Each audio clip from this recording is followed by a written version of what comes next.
Easiest way to host your podcast and get paid for it by running ads just like these. And take it from me, I've hosted at least 7 of my podcasts on Anchor.fm. I recommend it to every show on our network, and other hosts are going to charge you upwards of $100 every year just to run your podcast on their host. Anchor.fm does it for free. So go check out Anchor.fm for more information. Robots Radio presents the Cyberpunk Lorecast. Welcome to the Cyberpunk Lorecast, where style is just as important as substance. Welcome to the podcast where we explore the lore, news, and gameplay of the cyberpunk games and other dystopian worlds. I'm your host, Robots. I want to be the guy that plays the drums in the Midnight. By the way, if you haven't checked out the Midnight, they are super nice and they have let us use their songs on the show. So you should go check them out. Welcome to the show. I am super excited to be doing this live. I am your host, Tom of Robots, and this is the Cyberpunk Lorecast, actually the biggest Cyberpunk 2077 show, if I may dare say, podcast show on the internet. And we are expanding things. I've hinted at it before, but we are doing this live now, Saturday nights. It is currently 9 p.m. Eastern, 6 p.m. Pacific, and with me is my new regular co-host, Logan. Logan's joined me a few times. Logan, how's it going? Good. I'm excited to be here. I appreciate it. This is going to be a lot of fun. It's going to be interesting to see how hashtag live show goes and see what we mess up and what we don't and what chat calls us out on. Right. Well, you know, when you're doing a show all by yourself and you're able to edit and record all at the same time, it's a lot easier to get everything right, you know, to not stutter, mispronounce things. Although sometimes I leave that stuff in because I find it a little bit charming. But so lazy. but yeah. On live shows, though, everything's a little bit more spur of the moment. So we're kind of combining things. We're mixing some stuff up. Usually I'll do like a news episode and then I'll do like a lore episode. But with both of us, we're kind of mixing up duties here. And this episode today, which you can be watching live right now, or well, maybe the next one if you're listening to the audio version of the show at twitch.tv/robotsradio, we are talking about some news and some lore. And Logan, do you want to give us, we're going to do lore at the end of the second half of the episode. The first half is going to be news. Logan, you want to give us a little bit of hints about what the lore is this week? We're going to be talking about Love Lost and Killer Machines. Love Lost. So hopefully it's awesome. That needs to be the name of the episode. I'm going to have to write this down somewhere. Love Lost and Killer Machines. Love Lost and Killer Machines. There we go. That sounds very cyberpunk if I've ever heard of anything ever. Yeah. That sounds cyberpunk. So let's kick off the show with some news. Everybody's still super excited about Cyberpunk 2077 coming out. We are less than 90 days away, which, according to some sources out there on the Cyberverse, should I say Cyberverse? Is that a thing? Believe that means that they will not be pushing this back again. But there is concern that might happen. There have been some news articles lately that are kind of floating around focused on this idea that Cyberpunk 2077 might get pushed back again because everybody's a little bit, I don't know, what's the word, shell-shocked from the other announcements that come out and say, guess what, we have to push it back. One of the things that has been discussed lately is that the developers are still not 100% happy with the melee combat. And Logan, we talked about this a little bit on a recent episode, watching the trailers and stuff and still looking at the gunplay looks amazing, but the katana combat we saw still looks like it might need a little bit more work. Do you remember that? Yeah. It was really weird too, because it was like right after we had published the episode, there was an article that came out that talked about it. And they even said like, hey, we're not 100% on melee. And I'm like, well, that's good because I'm not feeling too good about it. Right. So I'm glad that they recognize that. And part of me kind of wonders if this is them like seeing what they're doing and kind of copying to what they put out as far as like content, saying like, hey, you know, we recognize this is still kind of something we want to kind of tweak, or because they talked back in June when they released the Night City Wire that they had talked about how they'd had the game ready it's out for people to kind of review it ahead of time, and they were getting feedback from them saying like, hey, game's awesome, it's great, we're having a lot of fun with it. Melee feels a little off. Yeah. And maybe they're kind of working on that. So I don't know. It's hard to know how much of this is them kind of saying that this is stuff that they're still kind of tweaking, and also input from the people that played it when they released some copies of it, I guess, to the media back in June. And then of course, when they let people stream it for the, what was it? A 3 hour? Yeah, 3 or 4 hours. I think it was, something like that. Yes. 4 hours? Yeah. 4 hours. The people who got the early copy, and only, not us. We didn't get it. No. If you have any contacts out there and you want to send them our way, please let us know. We would love to try it out and share our thoughts. So officially, they said we're spending a lot of time trying to perfect that, meaning the melee combat. And we're not 100% happy, mostly with visual feedback on the hits on the melee. So we're still working on it.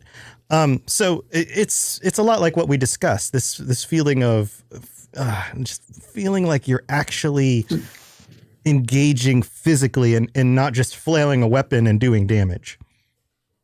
I'd been thinking about this since we had talked about it, and after this article came out, I was trying to think of like what games that are first person that feel impactful when you are using like a melee weapon. Mm-hmm. And the one thing that I could point to that I was like, if you guys could just emulate this would be great. And it's Overwatch. Overwatch has probably some of the best feeling, like when Reinhardt is swinging his hammer, and we know that they're sledgehammers. Yeah. It feels great. It feels impactful. And I'm like, well, they should try and get that. Or like with Genji in his katana, like there are sledgehammers and katanas in Cyberpunk. Just sit down with Overwatch guys and look at what they've done and kind of emulate that, because it feels great in those games. So I don't see why they can't just pull from that and kind of use that as their headline. Just suck the code out and reuse it. That's all they got to do. Yeah. I'm sure Blizzard would love that. Legal. It's totally legal. Totally legal. So that's got a little bit of, people's antennas perked about, well, I hope they don't push it back again. So much so that there's also been kind of some jokes around the internet. One of them is that fans have been performing a dark ritual to prevent another delay. So according to this article from comicbook.com, taking to Twitter, one fan posted a video featuring a mock dark ritual performed to prevent another delay. As you would expect, the video quickly started to make the rounds within Cyberpunk 2077 community. And as you can see, it's not a real dark ritual, a quote unquote real dark ritual, because, real dark, we can actually summon the powers of evil because that's a real thing. But it does demonstrate how passionate the game's fan base is. Plenty of games have been delayed several times recently, including Dying Light 2, Last of Us Part 2, but you don't see and never saw any fans tapping into the dark magic to prevent another delay. I have a feeling that this is one of those, like, it was a slow news cycle day and somebody posted something funny on Twitter and was like, I'm going to cast a dark magic spell to make sure that, and they were like, okay, let's do an article about it. Yeah. It's like they're dying for more Cyberpunk news, and this is the best thing they could get. So let's tap into the reason why they're doing this. We all kind of assume that Cyberpunk, I mean, you and myself have been dying for this game for a long time. I've been following it since I heard about it, since it became like something that was kind of whispered around, and I was like, sweet, let's do that.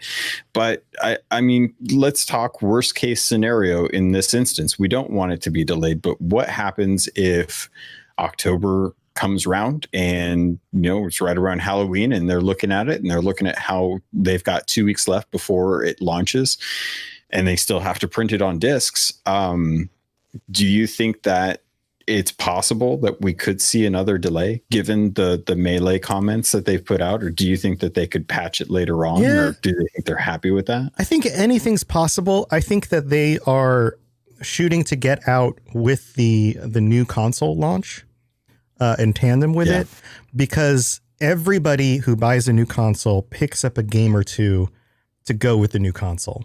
And in the past, when new consoles launch, there are some definitive launching games that go with those consoles, and everyone seems to associate those games with that console. You know, whether it's Halo or Oblivion. The Elder Scrolls Oblivion. Oh yeah, Oblivion came out with the Xbox, the Xbox 360, and then that was definitive for that console. So I have a feeling they're really trying to get this out with console launch. The other thing that I always note is that when The Witcher 3 came out, the combat wasn't perfected yet. It was still a little bit loose. And it was about 9 months later that they released a patch that gave an alternate profile at movement and combat in the game, and it kind of tweaks some stuff, and you could actually toggle it. And I believe the last time I reinstalled that game, because I've reinstalled it a number of times, that was now the default setting. It was just automatically would default to that setting instead. So I have a feeling it's going to be something that they patch in if they do make changes, because they're going to want to get it out there. Also, melee combat. I mean, yeah, sure. If I get a katana, I'm going to try it out, but chances are there's so many awesome guns. It's such a small percentage of the combat in the game. It's not like this is the main source of combat. Yeah. Just given the amount of guns that they've listed off, it's clear. But it definitely, I mean, there's going to be a lot of people that want to go that heavy solo route, that want to lean into that fantasy with the power armor and try and get as close to as like full cyborg as you can get. So I can definitely see like a bunch of people wanting to run around like Reinhardt in this world and have freedom outside of like a game like Overwatch, where you've got one job and that's it. So it's tough to say, but I wouldn't mind so much if they delayed it. It would be a huge letdown for this holiday, just given that, you know, they delayed it back in February to try and make sure that they had enough time to tweak stuff, and then, you know, June, they delayed it again from September to November.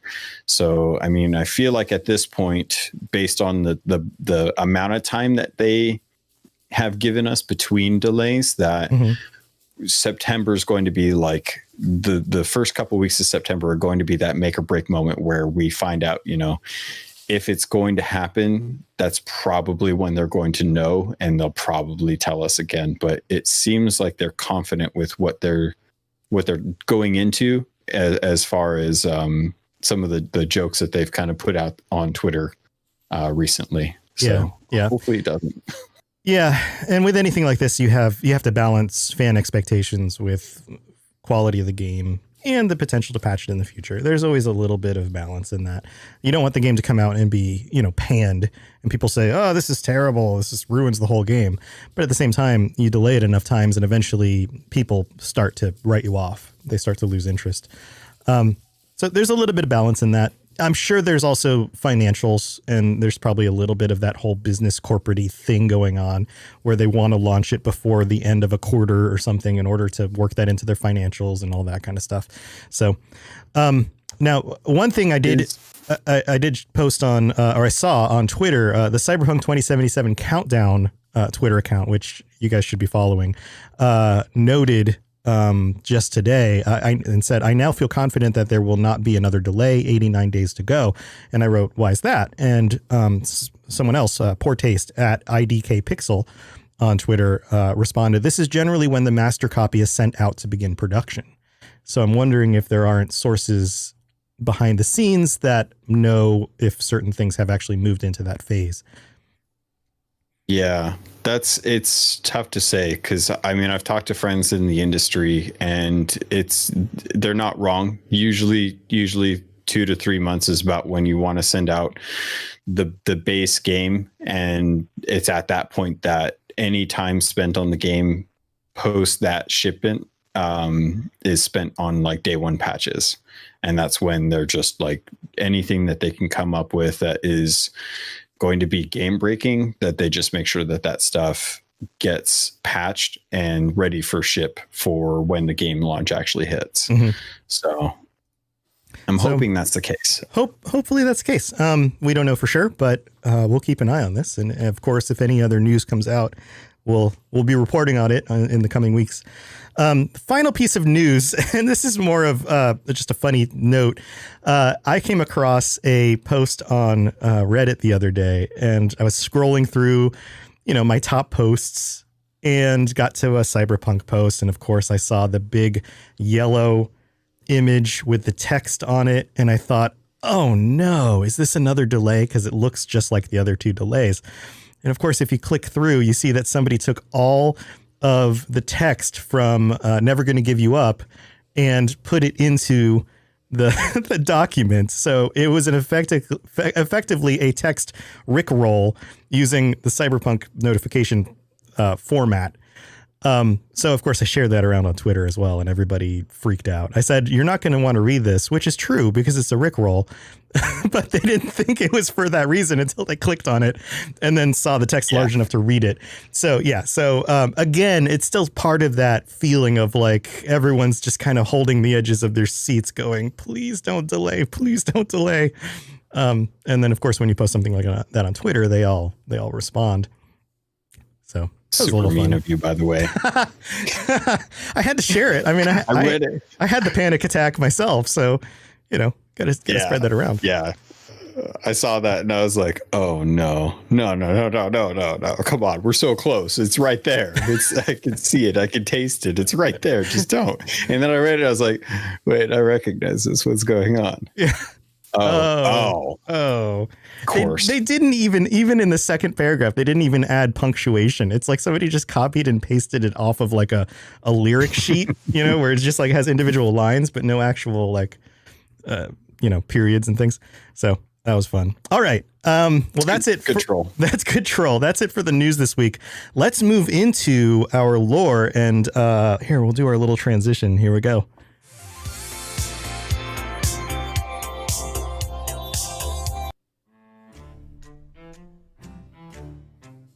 Ahoy there, ye landlubbers! Avast! My name is Captain Logan, and I'll be your guide out on the Sea of Thieves. If you love the idea of stealing treasure, cutting down cursed skeletons, fighting off krakens, and raiding forts filled to the brim with shinies, then Sea of Thieves is the game for you. Join me each week as I dive into the news and bring back the nuggets of information that any sailor worth their weight in salt would desire. You don't have to be a pirate legend to gain access to my podcast. Just search for Keelhauled, a Sea of Thieves podcast in your podcast app of choice, or head over to robotsradio.net or captainlogan.podbeam.com and get ready to set sail for adventure. Arr.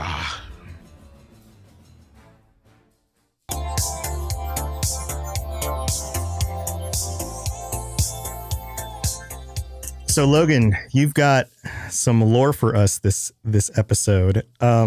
Before we get to that, though, I gotta throw in the middle of the episode shout outs to the community and everybody who is super nice and helping support the show by sharing it with other listeners and things like that. And also, I need to note that there are several different ways that you can help support the show. One of which includes Patreon, and on Patreon you can sign up for $3 to get an ad-free episodes of the show, and you could pay whatever you want. So it starts at $3, but if you'd like to contribute more, you can do that.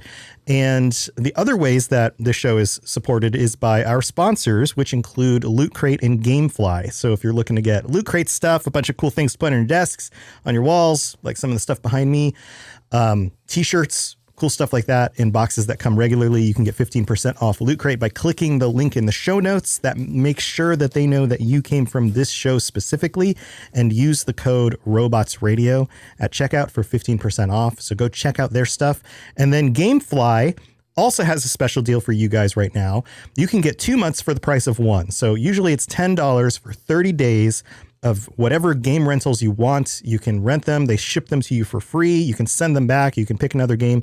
And with all the cool games, including Cyberpunk coming out this fall, it's a really good opportunity to get 2 months of rentals for $10. So if you're the kind of person who in 60 days will burn through this game and play a ton of it before you decide to maybe buy it later when it goes on sale, this might be a really good opportunity for you to get get some rentals and check out some of the new games coming out this fall. So again, link in the show notes and you can go check that out. All right, Logan, what do we have for lore? Yeah. What's our lore stuff? So you've been talking a lot about some of the main characters that have been coming up with Cyberpunk, and we dove into a lot of the story about Arasaka, and I wanted to kind of pull out a story as I was kind of digging through. You'd mentioned you want to talk about some of the people in the band and whatnot, and I was thinking like, oh yeah, the band would be cool to talk to about samurai and stuff. And as I was kind of digging through wikis, I came across a person called Alt Cunningham. What a cool name! Not knowing who that was, yeah, Alt Cunningham. So I found out digging through that in 2013, the original Cyberpunk, or one of the original RPG books and stuff, Johnny Silverhand has a new girlfriend named Alt Cunningham. And there's a really nice story that kind of sets you on the path of like what Cyberpunk is, called Never Fade Away. And in the story, it's a really interesting discussion, which you can actually play out in an adventure too. Like this isn't just a story that you can read for background. You can actually kind of set this up. They've already built out the layout as far as like the characters and the damage and stuff like that. So if you are into the RPG, you can play through this, but you probably already know what's going on. But I found it really interesting that Alt is a character that from the get-go, Johnny is dating her, and they get stopped in an alley after a show, and Johnny gets gutted, literally gutted. And while he's unconscious, his girlfriend, Alt, is abducted. And it isn't until later on, after a media guy called Thompson uses his trauma card to call in an airlift for doctors and a Ripper doctor to kind of patch him up, that he finds out that the guys that were attacking him are actually like pros. They're not just booster gangs, which was kind of the initial thought. They're not just stray kids being malicious. Yeah. Yeah, they made it look like it was a booster gang attack because they were going after Johnny, when in actuality these were pro assassins who had kidnapped Alt. And the thing that you kind of learn about Alt is she's not just someone who's hanging out with Johnny because she's pretty and they're in love. You know, she's actually a really good programmer and an exceptional net runner. And so she's a badass in her own right. Yeah. Yeah, which is what I was not expecting when I was reading through the story. I was like reading through and they're like, oh, she's Alt and she's Johnny's girlfriend. And I'm like, oh, that's cool. I didn't know that he had a girlfriend. And then as I was reading, I was like, oh no, she's cool. She's interesting. This is okay. So you find out that she gets kidnapped and Johnny's like, he has no clue why. So this media guy, who, if you guys don't know who media are in Cyberpunk, they are kind of like one man camera interviewer. Like they record everything. They've got huge augments on their face with headphones and microphones. They've got like a microphone in front of their face, and they've got like a camera attached to their eye, and they just go around. So this ex-military guy, can you imagine doing that? Can you imagine? Yeah. Oh man. It's like, instead of walking around with your phone, recording everything nowadays, it's like it's all augmented onto your thing and you're part of a news organization. Like you're the reporter, the cameraman, and the boom mic operator all on your face. Yeah. Which is just weird. Do you take it off when you go to sleep? Yeah. So he sat back and he kind of recorded the entire engagement, and Johnny's like, well, why the heck didn't you help me? And he's like, you don't understand. These guys are pros. Like it's either save you so you can get your girlfriend back, or I get killed too and no one wins. And he's like, oh, okay, well, yeah, that kind of makes sense. Yeah. By the way, yeah, you expected me to step in here against those guys? No. Did you see the stuff stuck on my face? This is all for recording. This isn't just so I can go in and punch. But no, you find out actually as you read into the story. Yeah, but he's actually ex-military, so he's actually chipped, which is kind of their short term for training. So think like Matrix and getting the little chip pushed into the data reader as you're jacked into the Matrix and you learn how to fly a helicopter. Yeah, or kung fu That's or basically whatever. like yeah, that's basically like what you get, but instead of having to sit down in a chair in the Nebuchadnezzar learning in a simulated world, it's just a chip you plug in, which, dude, I'm down for that. Yeah. If I can learn anything just by chipping it into my system, I'm down for that. That sounds amazing. So as you find out, he is basically bringing Johnny to up to date and saving his life because he wants to take down Arasaka, and he thinks, okay, well, if I can get them for kidnapping and human trafficking or even murder and expose what they're trying to do, then I'm all for it. If it helps me get my ends met and I help you in the process and save Alt, then awesome. So they start working up this plan, and Johnny reaches out to his ex-girlfriend, Rogue, and her business partner, Santiago. From the X-Men. And not from the X-Men. Definitely from the X-Men, that Rogue for sure. There's never been another Rogue in the history of any pop culture. Never, ever. I never understood why the Rogue from the X-Men name was Rogue. It's not like she's sneaky. I think it's because she ran Rogue. Oh, because she, okay. No, or because she steals powers like a thief? I actually don't know, but in my head canon, it was always that she had to go rogue from everything and from everyone because of her powers, and she couldn't be around people. That makes sense. So that was always my head canon. I have no clue. But she doesn't like when I think rogue, I think more of like the D&D trope of like a guy, dark leathers, daggers, sneaking in the shadows, that kind of thing. But it has good with that too. It has many meaning. But she doesn't look like that. She's got like the bright green jumpsuit and the white. Anyway, this is not the X-Men podcast, white hair. Right? Yeah, but no, next week, X-Men Lorecast. So up next, Gambit. Is he a man of cards or is he just fashionably late? Sherry.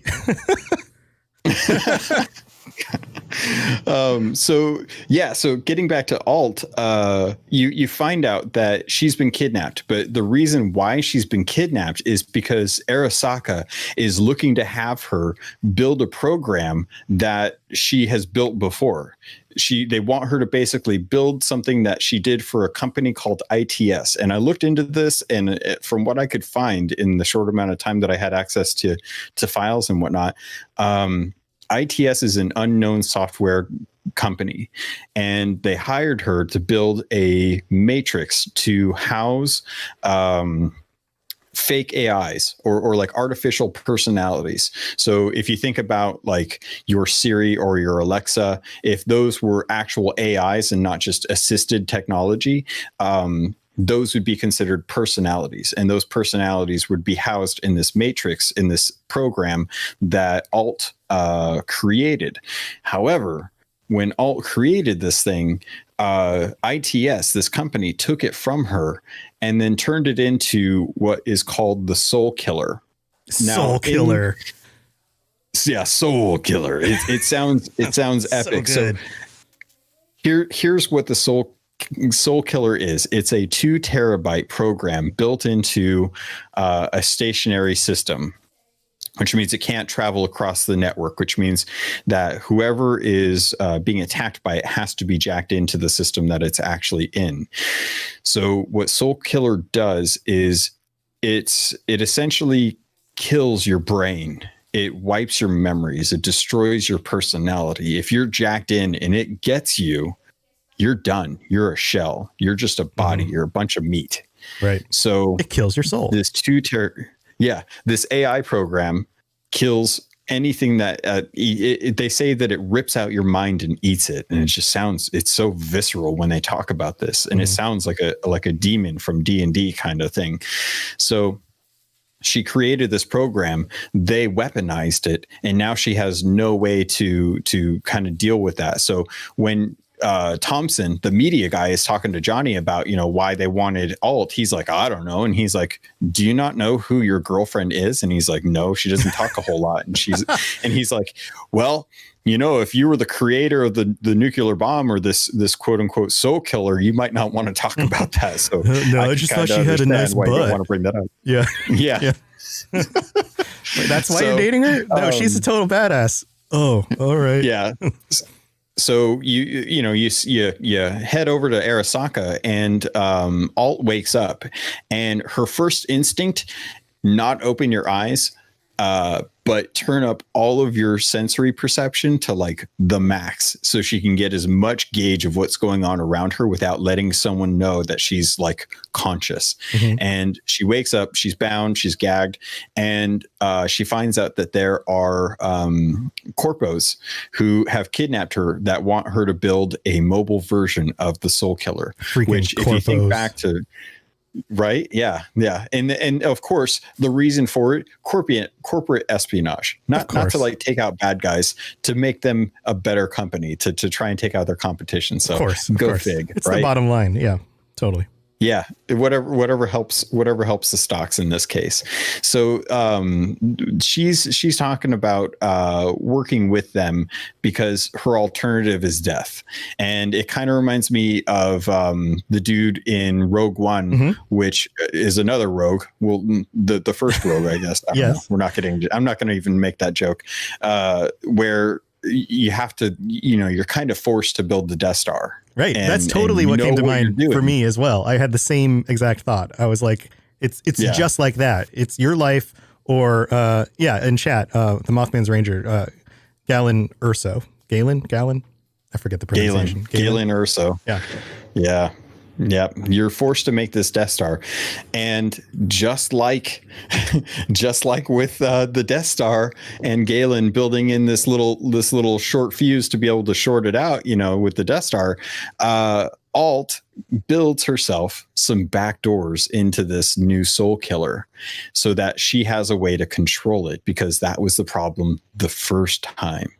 So this is all going on. Meanwhile, Johnny is recruiting his band members and these old street assassins that he knows from past dealings, and they are trying to figure out how they're going to bust into Arasaka. And the way they plan it, can I pause here for a second?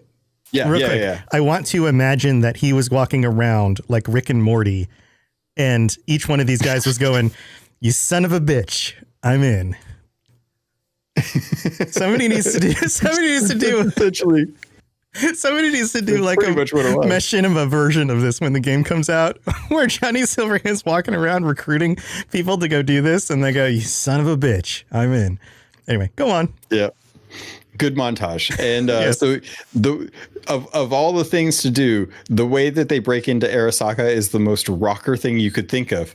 They throw a concert outside in front of Arasaka Corporation headquarters. So there's a huge park, and they get a concert going, and they invite band members, and they start throwing a concert, and fans start coming to it. And the fans, of course, they're all augmented. So, they've got hidden compartments with guns in places that you didn't know could hold guns, and Right. cybernetic saber arms that they can pop out at any given time. And they start an assault halfway through a solo onto Arasaka headquarters, and you're just like, this is the most metal thing I've ever read in my entire life. I want to see this in game, because holy cow, that's amazing. Yeah. And they start storming the building, and you've got Santiago, who's a nomad with a really beast of a sniper rifle forever away, taking out guards, while you've got Rogue, who's sneaking into places and stabbing people and shooting people and just raising havoc. And Johnny, with this mass army of fans, is kind of running headlong like it's Lord of the Rings into this wall of Arasaka to try and get to this building to try and save his girlfriend. And you're like, dude, this. I want to see this movie. Yeah, this sounds amazing. Yeah. He's like Aragorn with a silver arm. Yeah, basically. Actually, you know what it reminds me of? It reminds me of Ready Player One, when he gets everyone on Oasis to like go after Io, or was it Io? I think it was Io. But yeah, and so yeah, they get they get up there and they're working their way up the building to get to Alt, and Alt is like, she's finished the program. It's taken some time for them to do this. They expected a couple days worth of time for her to have to try and build this program. She gets it. She has control of it. They don't know that she has control of it, and Arasaka is or the corpos in Arasaka are looking to boot it up. Basically, they want to make sure it's running because they've already heard that there's people outside of the building storming the castle, if you will. And as this happens, Alt gets control through the net of, I think his name was Toshiro, of his personal files. So not only does she get control of all the data that he has, she deletes all of her notes. She deletes anything that she used to create this program. She transfers like 20 grand from his account to her account so she can get a face job after this is all done, so that she can't get tracked by Arasaka. Nice. And then she controls all of the defense lasers in the building so that she can start taking out the guards that are holding her captive while she's laying dormant on this couch. And she starts using like the headpieces in their ears to basically be like, all right, I built this thing. I've got control. And if you don't let me go with my body, I'm going to burn all your eyes out and murder you. And she burns out one of the dude's eyes, and the dude's like screaming. And the other dude's like, okay. I think she means business. All right. Okay. Got it. So she is about ready to take control of this new soul killer, this mobile soul killer, and jump back into her body and disengage from net running, when a bunch of plastiques go off, an elevator shaft explodes, and her connection is severed. And in comes Rogue with Johnny and Thompson and Staccato, or not Staccato. I just blanked on his name. But anyway, the whole crew gets in there, and they find her laying on the Santiago. couch, and she's got Santiago. Thank you.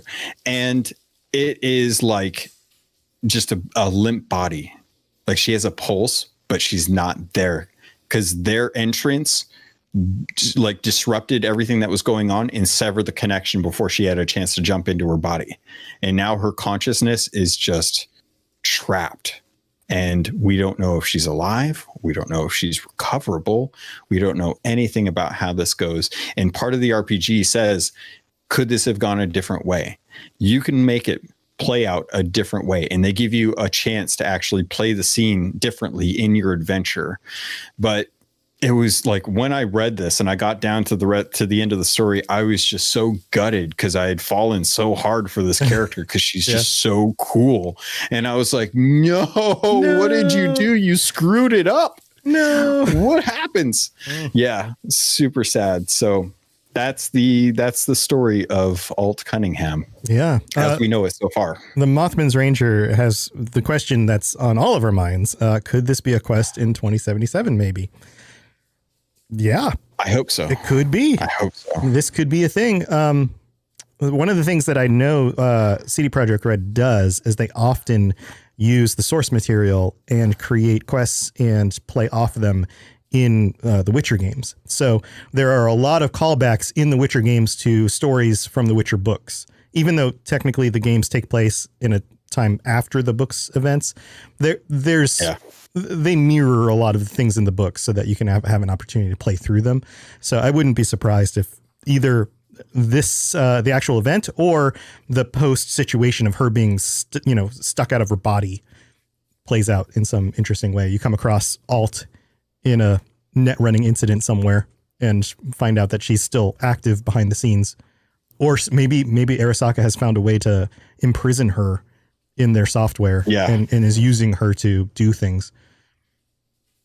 So part of the reason why I wanted to bring her up is in 2077, we know that Johnny Silverhand is present in a sense. We know that we kind of get a sense from what we've kind of looked at, that he's going to be in V's consciousness through this biochip that Militech built. And I kind of wonder, because we talked about it not too long ago, about the goal of Johnny Silverhand in the game is going to be. And part of me wonders if they might try and use Alt as a motivation for Johnny's consciousness once he kind of recognizes what's going on and after he's died, but he's still there. If maybe what we're trying to do is reunite these two lovers' consciousness on the net.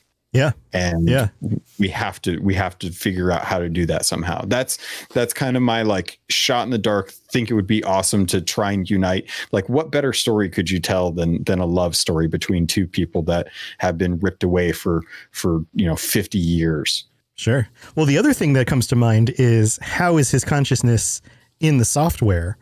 Maybe it was Alt's programming that he was able to get a hold of that before he died, and had like loaded or had some sort of software in his brain that was still functional, even though his body died, and it like saved his personality into a chip or something.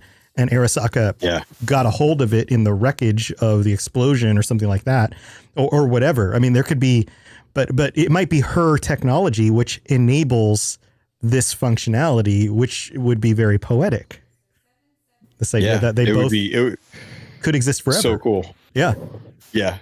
It was so cool if you found out that he doesn't know why he's still around, but later on you realize like the reason why he's still around is because Alt has been waiting for the time where he's ready to leave this world physically, and she uses the Soul Killer to grab his mind, and then it gets as she's trying to grab it, it gets thrown onto a biochip, and Militech is trying to sell it off for information or something.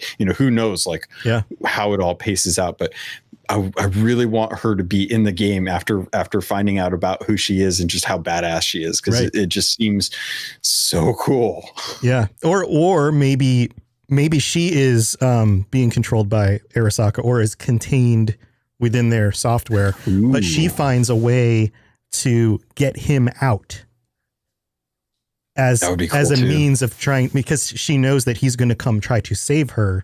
So if he could get her out into somebody else's body or whatever, then he could then continue doing the things that he was already doing. And he knows that that's probably maybe she knows that that's the only way she can ever get out of this system that she's in. It could be something like that too. So yeah, there's a lot of potential here. I think this is a really cool story. They're rebooting the story.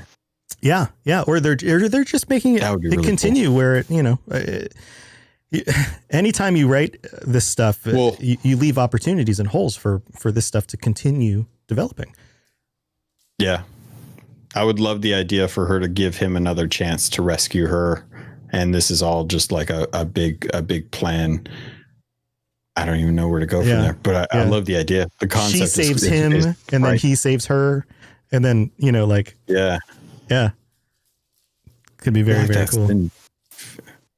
That sounds like a movie. I don't know, Never Ending Story or something. I feel like it feels so familiar. It's so weird. I don't know why.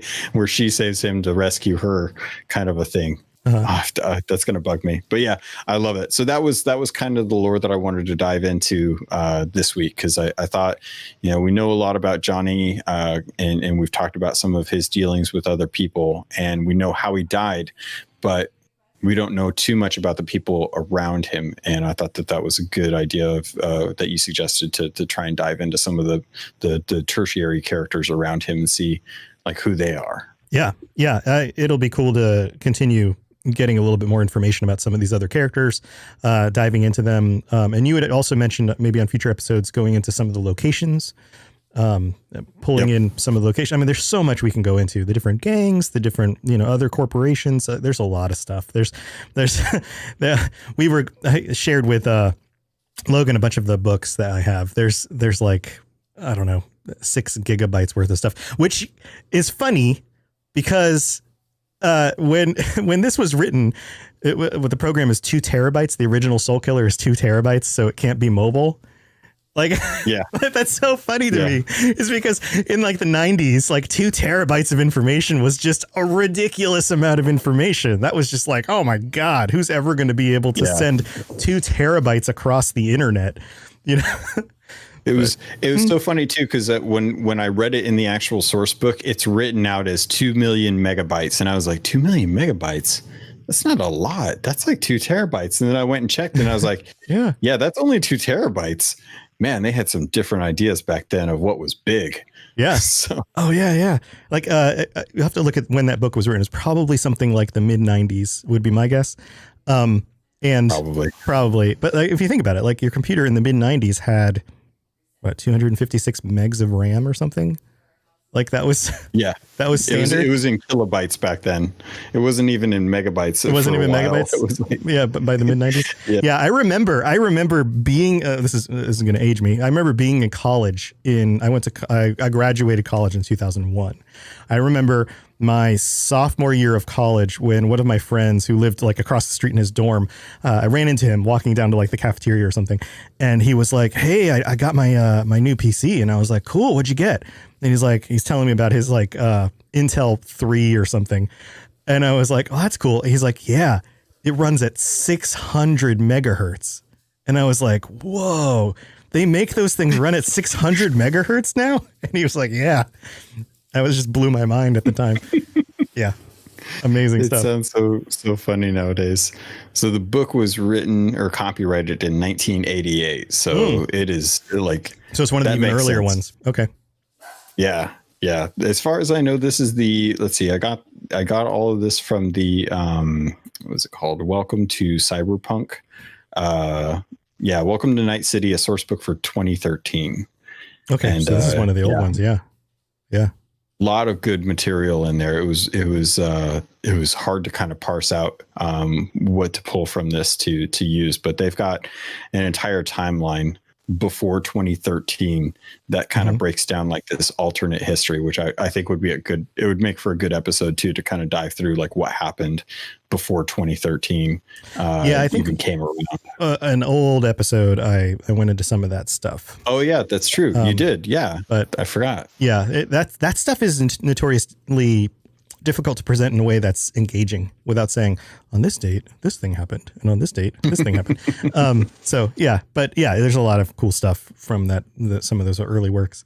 Well, very cool, Logan. I think that does it for our episode this week. If you guys would like to join us next week, then just a reminder, twitch.tv/robotsradio. You can come follow us on there. You can join us live. You can post things in chat as we converse about these things. And if we get anything wrong, you can correct us in chat, which is always fun when you're recording a live podcast. And also helpful. So that would be awesome. And especially if you have questions, I was thinking about this. It would be really cool if some of the questions you guys have, you post them in chat in real time, and we can do our best to answer them. We won't always have the information right in front of us. There is a lot of content to have to dig through, but that might, trigger some potential future episodes and some things that we can cover in the upcoming weeks. So thank you so much for joining us. Logan, how can people get a hold of you? And do you have anything cool going on that you kind of want to talk about? Cool stuff going on is just the Keelhauled podcast that I do for Sea of Thieves. It comes out every Monday. We got some new content that dropped in with a bug fix that I'm going to be talking about this week. If you want to get a hold of me, though, honestly, two best ways are going to be either the Robots Radio Discord, which we're talking in right now, that we'd love to have you guys come and discuss more Cyberpunk with us. Share your playlists. I got a couple playlists that I was listening to from YouTube that I'm going to share with Tom as we kind of piece things together, so that if you want to listen to what I was listening to while I was reading about Alt and her awesomeness, then at least you kind of get a gauge for what I was bumping to when this was going on. But hit me up in the Discord, on Twitter at CAPT_LOGUN. And yeah, that's going to be the two best for Cyberpunk news. Awesome. And you guys know how to get a hold of me. There's a bunch of links in the show notes. If you're interested in my other shows, all the different lorecasts I do and those kinds of things, then you can just go to robotsradio.net and find all the links for those. You can always follow me on Twitter and definitely jump in the Discord. There's over 1,000 people in there. We've got last I looked, it was 1,044 people. So lots of stuff going on there. I'm sure we're all going to be playing games together and talking about Cyberpunk when it comes out. So that's it for this episode. Thank you guys for joining us. And until next time, stay safe in Night City and I will talk to you, or we will talk to you next week. All right, guys. See you later.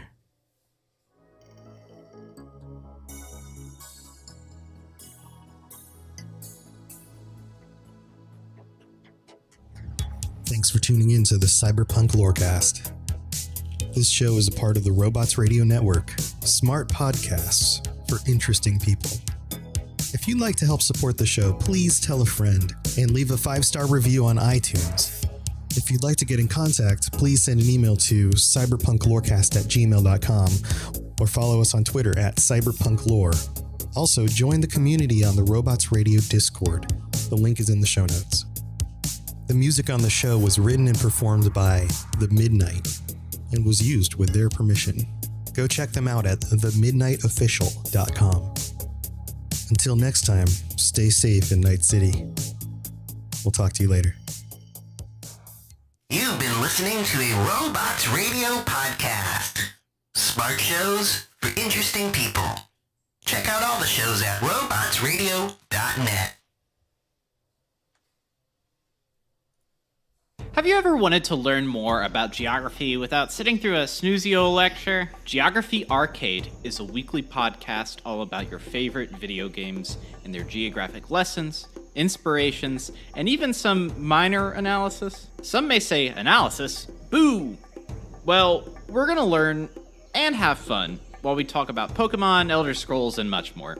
Come join the adventure at Geography Arcade on your favorite podcatcher and YouTube.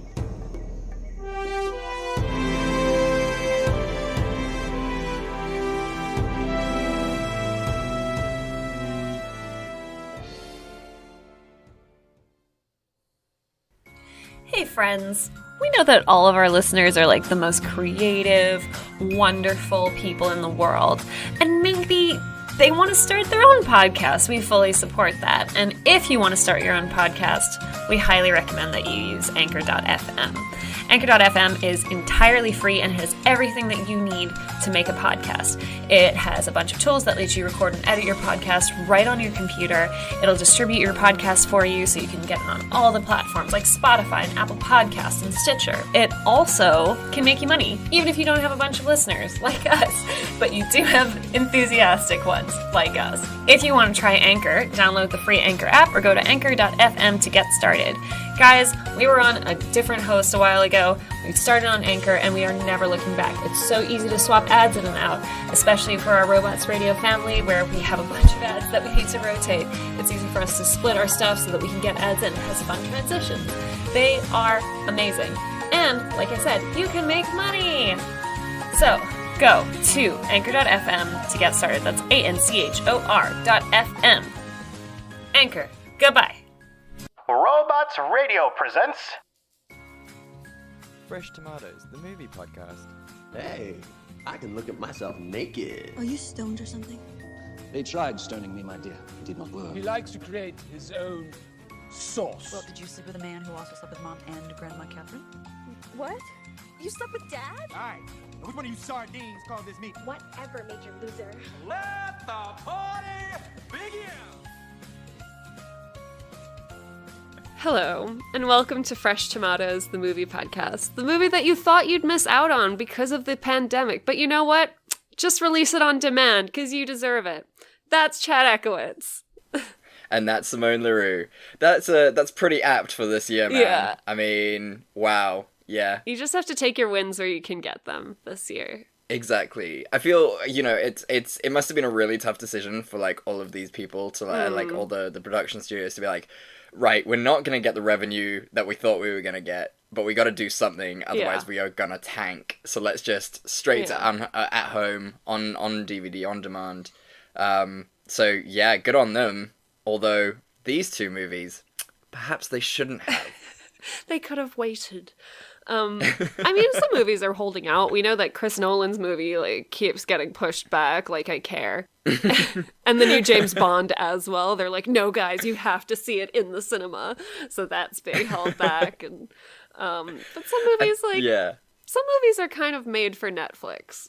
It's true, and I feel like today's movies were definitely movies made for Netflix. I mean, I know you do not like Christopher Nolan movies, and I will completely agree with you on this one. Tenet coming out, I am not interested at all. Don't care. Not even a little bit. I'm over it.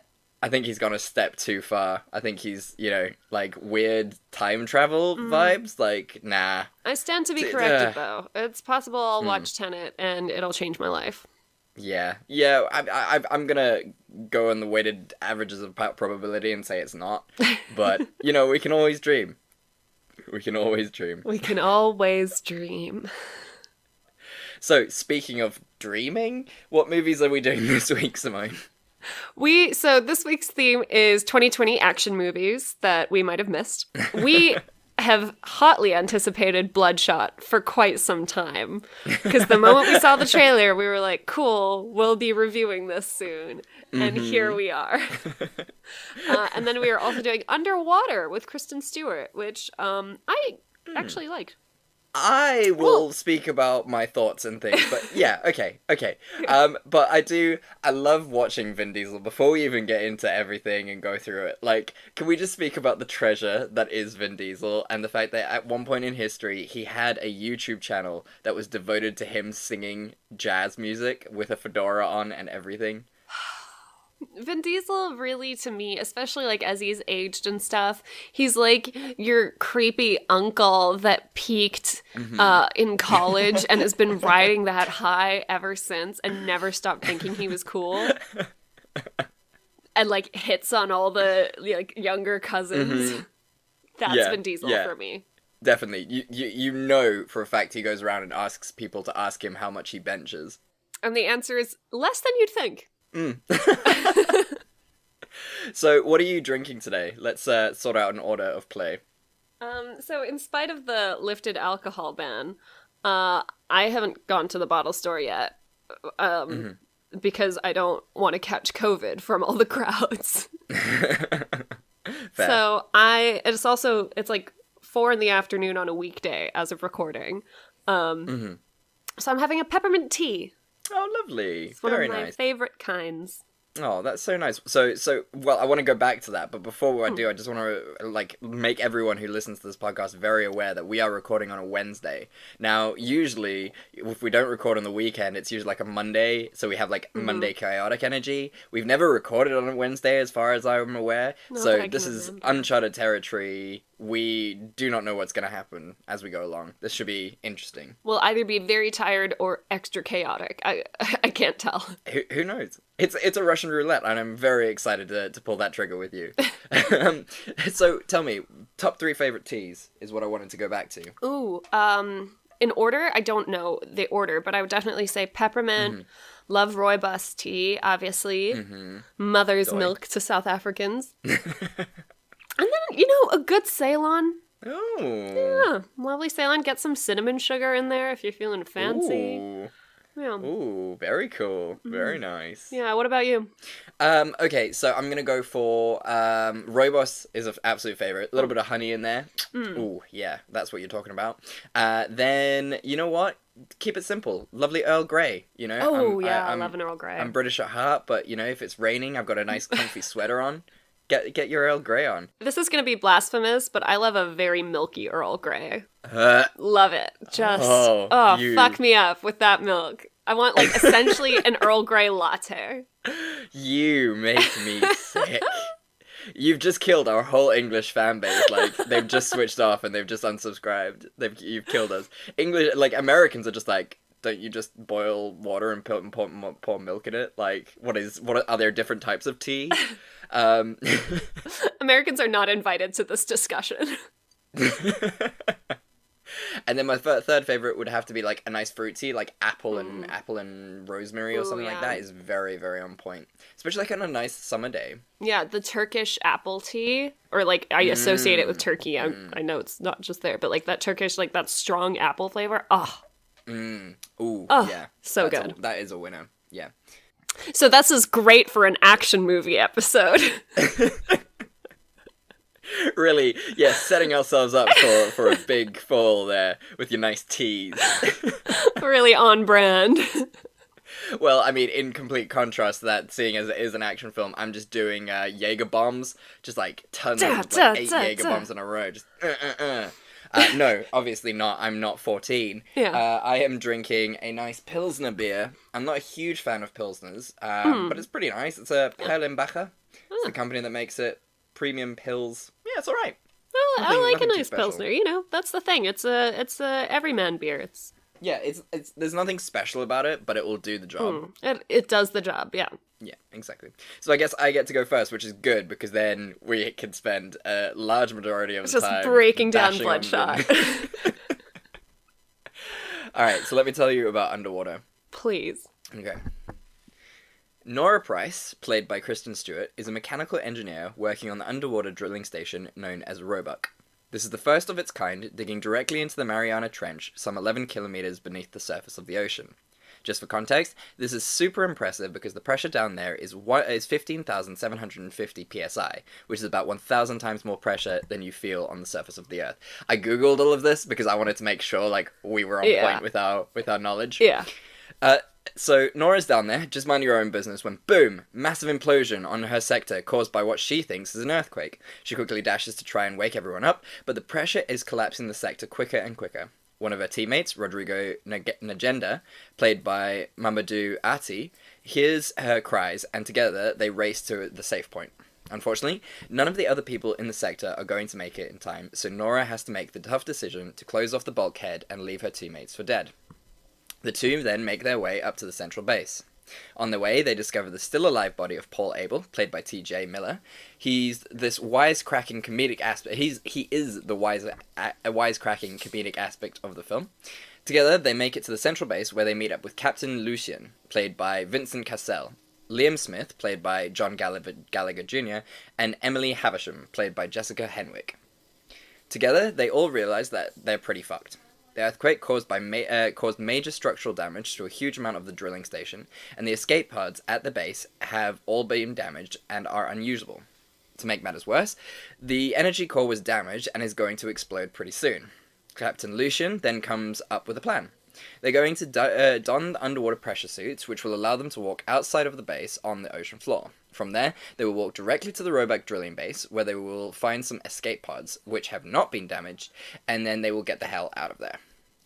The issue with this plan is that there's about a mile between where the crew are now, and the drilling base. The suits have never been used for such a long distance, and the pressure and lack of oxygen may mean that they will die an excruciating death. Unfortunately, they have no other options, so they decide to go for it. Shenanigans ensue. Many people die along the way, but the super weird and creepy thing is that they find a new species of underwater life while out on their walk. Unfortunately, this life is unbelievably hostile and attacks and starts killing them almost immediately. They fight, run, and die for about an hour and a half. Now, here come the spoilers, and since this movie only came out this year, if you don't want to know what happens in the end, then skip for about a minute from now. For those of you who are still listening, there are only three. The only three that make it to the drilling base are Nora, Smith, and Emily. But just outside the door, Nora sees the mother of this unknown hostile species. It pretty much looks like Cthulhu, and is not a fan of the three humans. So they rush in, and Nora finds that only two of the pods are working. She sacrifices herself to save her friends. In the end, she blows up the station in order to allow her friends to escape and kill the giant Cthulhu monster and this entire species. The end. The end. Chad, what's your cliffhanger? So it has to be this one. He was my fiance's dog, actually. Honey, you guys split up? No. No way, he was Smith's best friend, actually. We used to all dive together. We wanted to go out one night. I was tired, I let him go alone, and it just took forever. I knew something was wrong, so I called search and rescue, went down to look for him. I just couldn't find it. I'm sorry. You don't need to hear that right now. I'm so sorry. It's just that feeling of being powerless to change anything. It almost killed me. I made Smith swore to me he would never talk about it down here.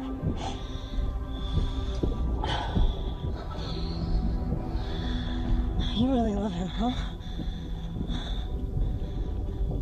Yeah. That's really cool.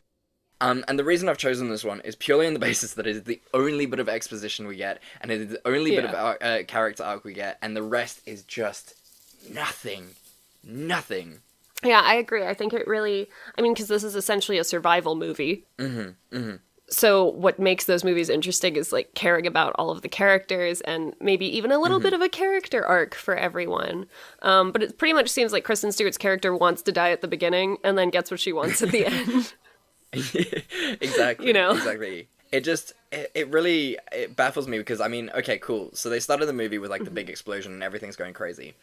And that's a risky maneuver, just purely on the basis that you don't get that character progression. You don't get to sort of bond with the characters before the movie starts.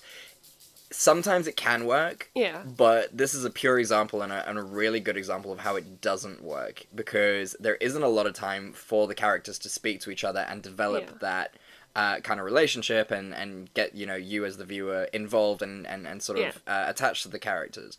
The only character who I would say I felt kind of involved was the smart, cracking, wise guy, TJ Miller, Paul Abel, because he had his little squirrel thing that was super cute, and he's the only one I kind of cared about. Well, I also cared about, I mean, Emily, we get a lot of background from her, and I think she's very vulnerable from the offset, where she's like, I don't know what's happening, I feel like I'm gonna die, kind of thing. So, like, you know, you feel a very, like, maternal or paternal instinct towards her from the beginning, and you're, like, glad when she escapes. The other dude that she escapes with, you're kind of like, cool, he's a nice guy. That's great. Yeah, exactly. So, and that's the problem, and it makes it seem like, you know, Kristen Stewart is obviously the protagonist of this film, but we really don't know any of her motivations or anything like that. That doesn't, like, dispute the fact that she's a cool badass throughout this fucking film, and that's awesome. But, It just feels like there are whole chunks of things missing that would have made it feel much more whole. All of that being said, though, I really was entertained by this movie. I thought that the action sequences were amazing. Like, from the very beginning, when stuff starts, like, collapsing in on her, so you're just, like, from the outset, like, watching her try to survive. Like, that was a fucking intense scene. And, you know, later on when they've got their pressure suits on and they're opening the doors and the one dude's pressure suit just isn't up to scratch and he, like, explodes, like, that I think was a great way to just set the mood and just, like, tell you no one's safe, something could go wrong at any minute. I thought the creature design was really cool for all the little things they saw underwater. That one dude getting sucked out of his suit by the things was gross. Awesome. So, like, you know, in terms of, like, characters and, like, storytelling, it's not a great movie. But in terms of, like, entertainment and horror, I really enjoyed it, actually. Yeah, look, there are, like you said, there are those really special moments, and you did feel, like, super tense the whole time, like, watching it. Like, it was real intense. I mean, I don't know about you, but, you know, like, I do love deep water exploring and shit like that, but, like, the Mariana Trench is very deep, and that shit scares me. I would never. There are things down there, as this movie shows, there are things down there that we do not know about, and we shouldn't know about. We don't need to. You know, I have a scuba diving license that lets me go down to 18 meters, and that's even further than I necessarily need to go. Yeah, that's a pretty cool distance. Yeah. Anything above it is ace. Anything below that, when everything starts to get a wee bit darker, little, you know, you can feel that pressure on your body. Oh, not so much. Like, it's the fact that, like, your lungs start to, like, fold in just because of the pressure down there, and you're just like, maybe humans shouldn't do this. Not a fan. The moment that the bends becomes a really real risk, not a fan. I just want to see the pretty reefs close to the sun. Maybe a little, I did a dive around a wreck ages ago, and that's really fun because in Cape Town, like, seals come to see what you're up to, which is adorable. I'm happy with that. I'm happy with just the surface pretty stuff, not the deep, dark, scary stuff. Scary stuff. Yeah, exactly. And I mean, that was my only other sort of issue with this film as well, is like, I don't know how hostile animals down that deep are. Like, I know like a lot of species that don't have predators aren't very hostile. You know, like undiscovered species in remote places who don't have any sort of predators, when humans come to them for the first time, they're pretty like chill. Like, they don't immediately start attacking. So it felt like, I felt a little sort of be like, would this really happen? Would they immediately just start killing humans? Yeah, I mean, especially like they seem to wait a while. Like, the whole station gets set up and built, and then like this thing starts hatching in the... Look, they don't think about it that much. My other issue with it is that it's clearly supposed to be some sort of like, or close to like a cosmic sort of Lovecraftian type horror, where, you know, it's this big huge creature from the depths, which is really cool, but I think they should have maybe leaned into it more, because the whole point of cosmic horror is to like make you feel small in the universe and like nothing you do matters.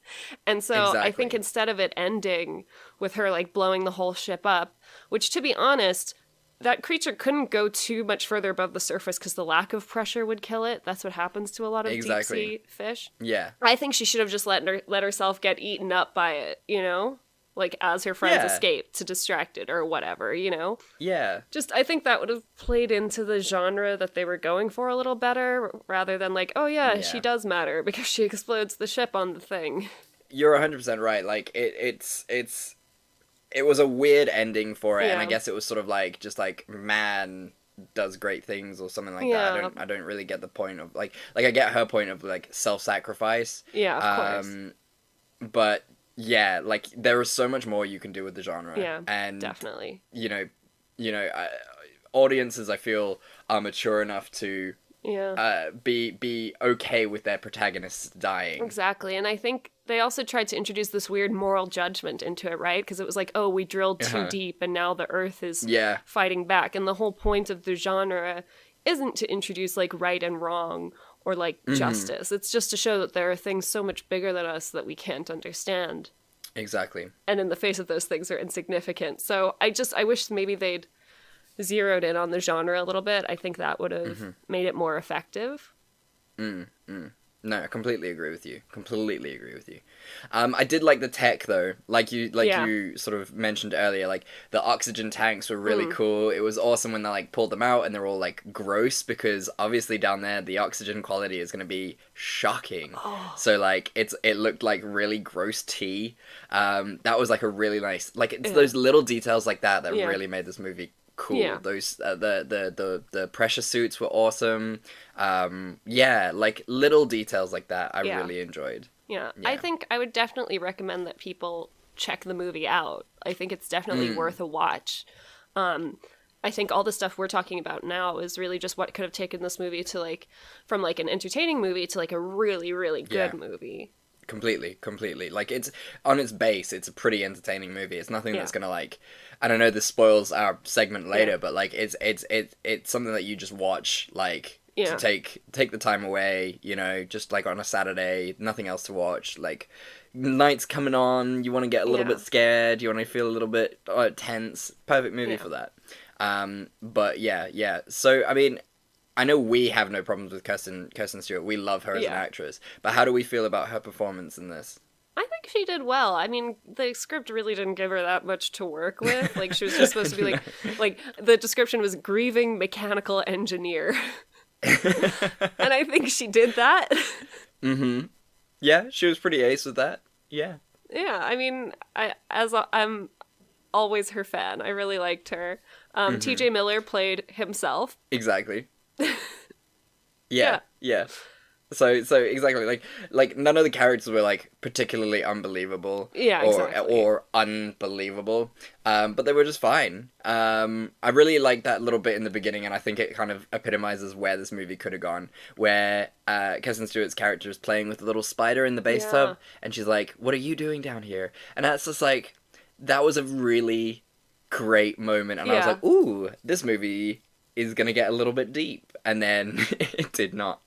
Yeah, I mean, I guess like it was supposed to be foreshadowing, right? Like this thing down in the Yeah. depths where it doesn't belong, and then it gets rescued, but then Mhm. it gets killed anyway, like moments later.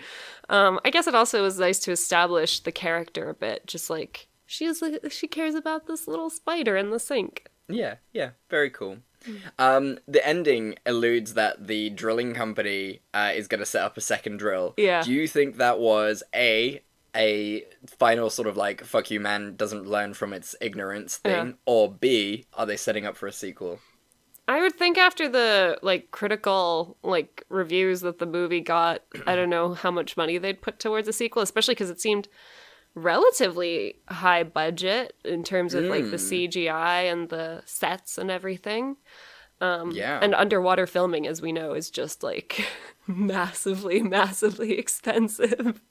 So expensive and so inconvenient. Like, if you take on an underwater project, like, good on you, but you're a fool.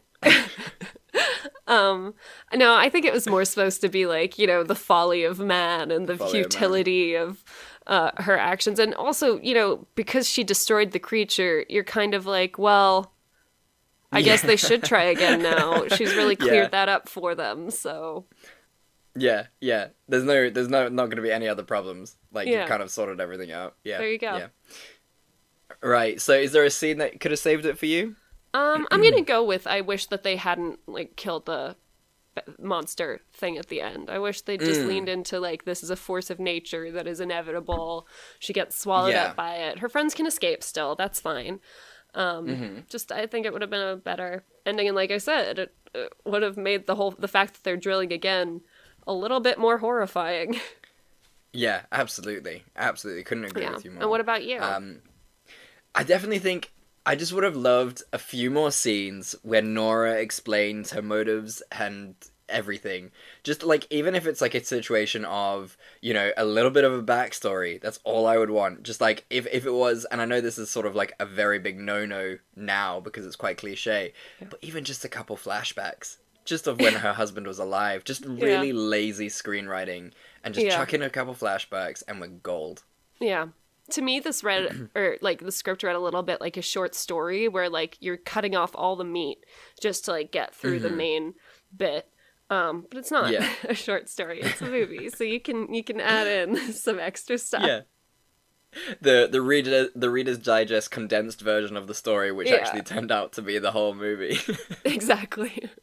So we've alluded to it already, but would you watch it again? Totally. Actually, as I was watching it, I was saying to Rudy, like, I'm bummed I didn't wait to watch it with him because I thought he'd really enjoy it. Like I said, like, you're really tense the whole way through. The special effects and practical effects are incredible. The actors all do the best they can with the script. Like, it's really, like, a really entertaining movie. I think it actually should have scored higher than what it got. Right, fair enough. Okay. Yeah. And you? I'm gonna disagree with you, and I'm gonna say no. I'm only gonna say no on the basis of the fact that I recently watched 2019's Life, which is a film featuring Jake Gyllenhaal and Ryan Reynolds. And and basically they're on the International Space Station. They get like a capsule of dust basically that's come back from Mars, and it's got like microscopic life in it, and basically that microscopic life just fucks shit up. So it's kind of the same story but just told from upstairs instead of downstairs, and it just does a really much better job at it. And fair enough. if I was like watching, if someone said let's watch an unknown creature killing horror movie, I'd be like, all right, I'm gonna choose Life over Underwater, to be honest. Fair enough. So yeah, I would have to give this one a skip. And if anyone was like, oh, we should watch Underwater, I'll be like, actually, let's just watch Life instead. Yeah. If I'm gonna do like a creature invasion cosmic horror movie, it's always gonna be Annihilation every day, forever. Yeah, we really disagree on that movie because I hated it.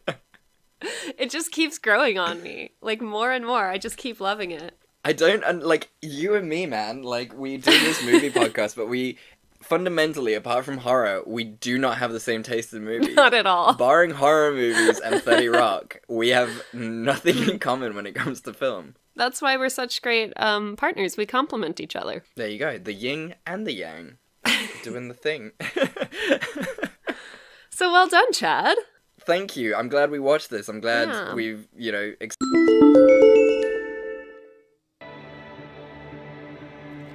Should introduce myself. I'm Corin Black, a humble half-demon, and folks around Baltimore call me the Devil's Runt. Here we go. Finally moving again.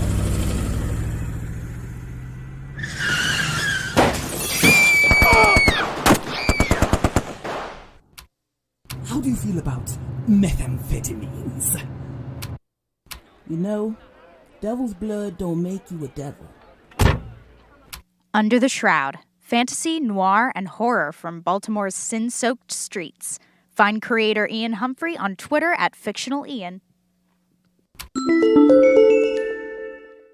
Hey Simone, you're a huge nerd, aren't you? I guess I am. I'd like to think so. So what if I told you there was a place, right? Now, just expand your mind. Now, we're in the 21st century, things are crazy, there's this magical thing called the internet, right? Oh. What if I told you there's a place on this magical web, this world wide web, where you can get all the things you love about the nerdy pop culture stuff that you enjoy the most in sort of a box. One could call it a crate even. Oh.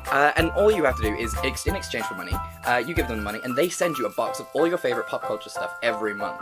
What would you say to that? You mean that I don't have to go and shop for individual memorabilia items and waste my whole weekend? Not at all. They will do this for you. This company, this magical place that creates this crate of loot, a loot crate even, will package all the items for you and send them to your door in exchange for money. How magical is that? That sounds too magical. And what if I added to the deal? What if I went a proper salesman and I said to you, if you entered a special code, you could get 15% off on any of these loot crates that you so wished? Well, I'd have to know what this code is. Right?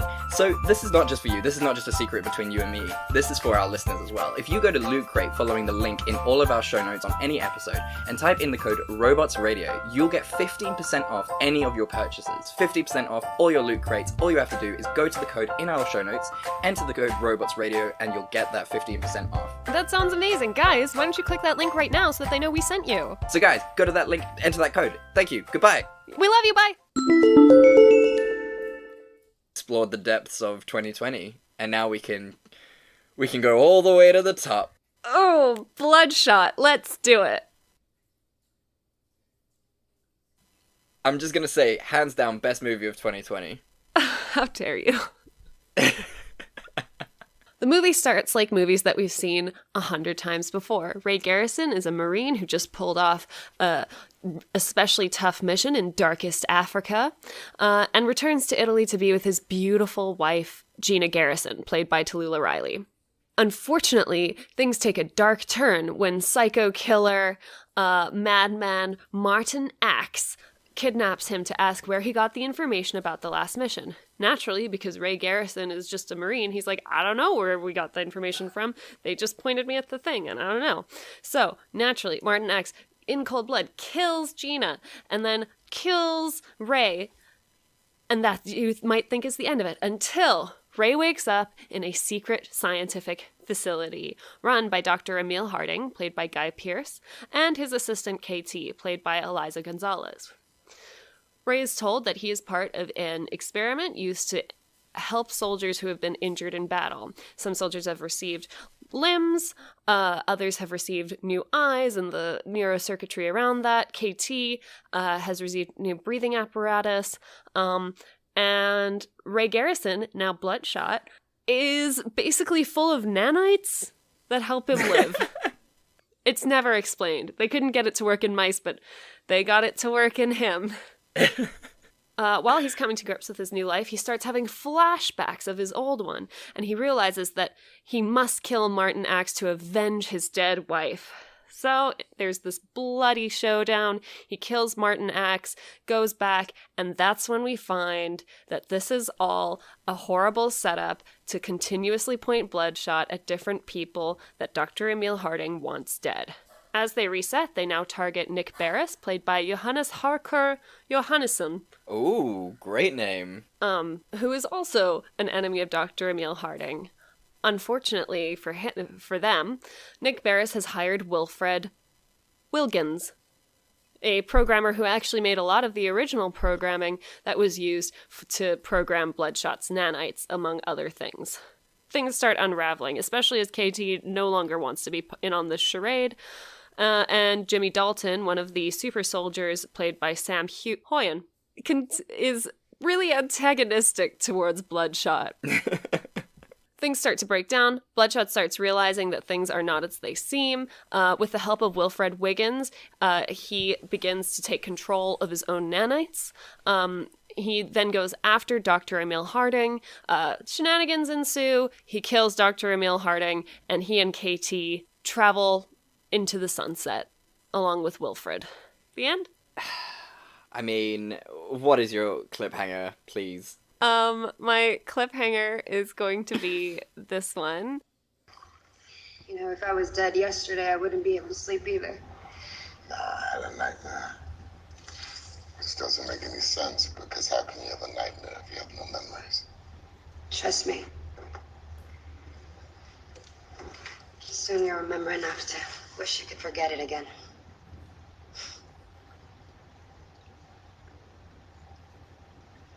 It was pretty amazing in there. Hot underwater. You know, we're all damaged goods here. This is who I am now. I've embraced it. They make it sound like the whole, scenario setup is really critical to, jolting his memory in the correct way. Yeah. And I get it. That's comic book science, not everything's gonna all come together. But the wild sexism where, KT, she's a Marine too. She used to be a soldier. She's just working there. Now she has to be the scientist's hot assistant, and she has to, do aquarobics in front of Vin Diesel and be like, oh, hey, welcome to the team. And none of the other dudes have to do that. They just have to, work out and say, hey, sup. And that's it. I hate it so much. It's because, she's a female, and therefore the only thing that she has of use is her body and her sexuality. Of course. That's all she's useful for. And the guys are just, I don't like you, but I'd respect you kind of bullshitters. Typical Vin Diesel kind of movie, man. Yeah, exactly. Why do we continue to give him money? I don't understand. Why is his love interest a woman literally 30 years younger than him? This movie is just, I mean, where to begin, really? More than I actually know exactly where to begin, because it made me, it's wildly hilarious. So, yes, the first, big fight scene, which is very cinematic, is when he's going after Martin Axe, and he crashes that flower truck, in the tunnel. So there's, white dust everywhere, and, yes. The lighting's cool, I'll give them that. Here's the problem, though. Flour is highly combustible. Oh, really? Highly combustible. If you have a bunch of flour in the air and you use a lighter, it goes wow, I didn't know that. And they've set flares up everywhere. Yeah, the moment they lit a flare, Rudy and I were both and then nothing happens. And we were oh, no one told the director. Oh, man. That whole tunnel should have exploded. That is crazy funny. Yeah. Oh, that is brilliant, because obviously, the only reason that it was a flower truck was for the cinematics of it. There's, I saw that happening, and I was like, oh my god, how cringe. Yeah. I get your point, I get why you're doing this, but I know what you're doing, and I know what you're doing, and that's what makes this gaudy. But I did not know that, because that is bloody hilarious. It's really, really funny.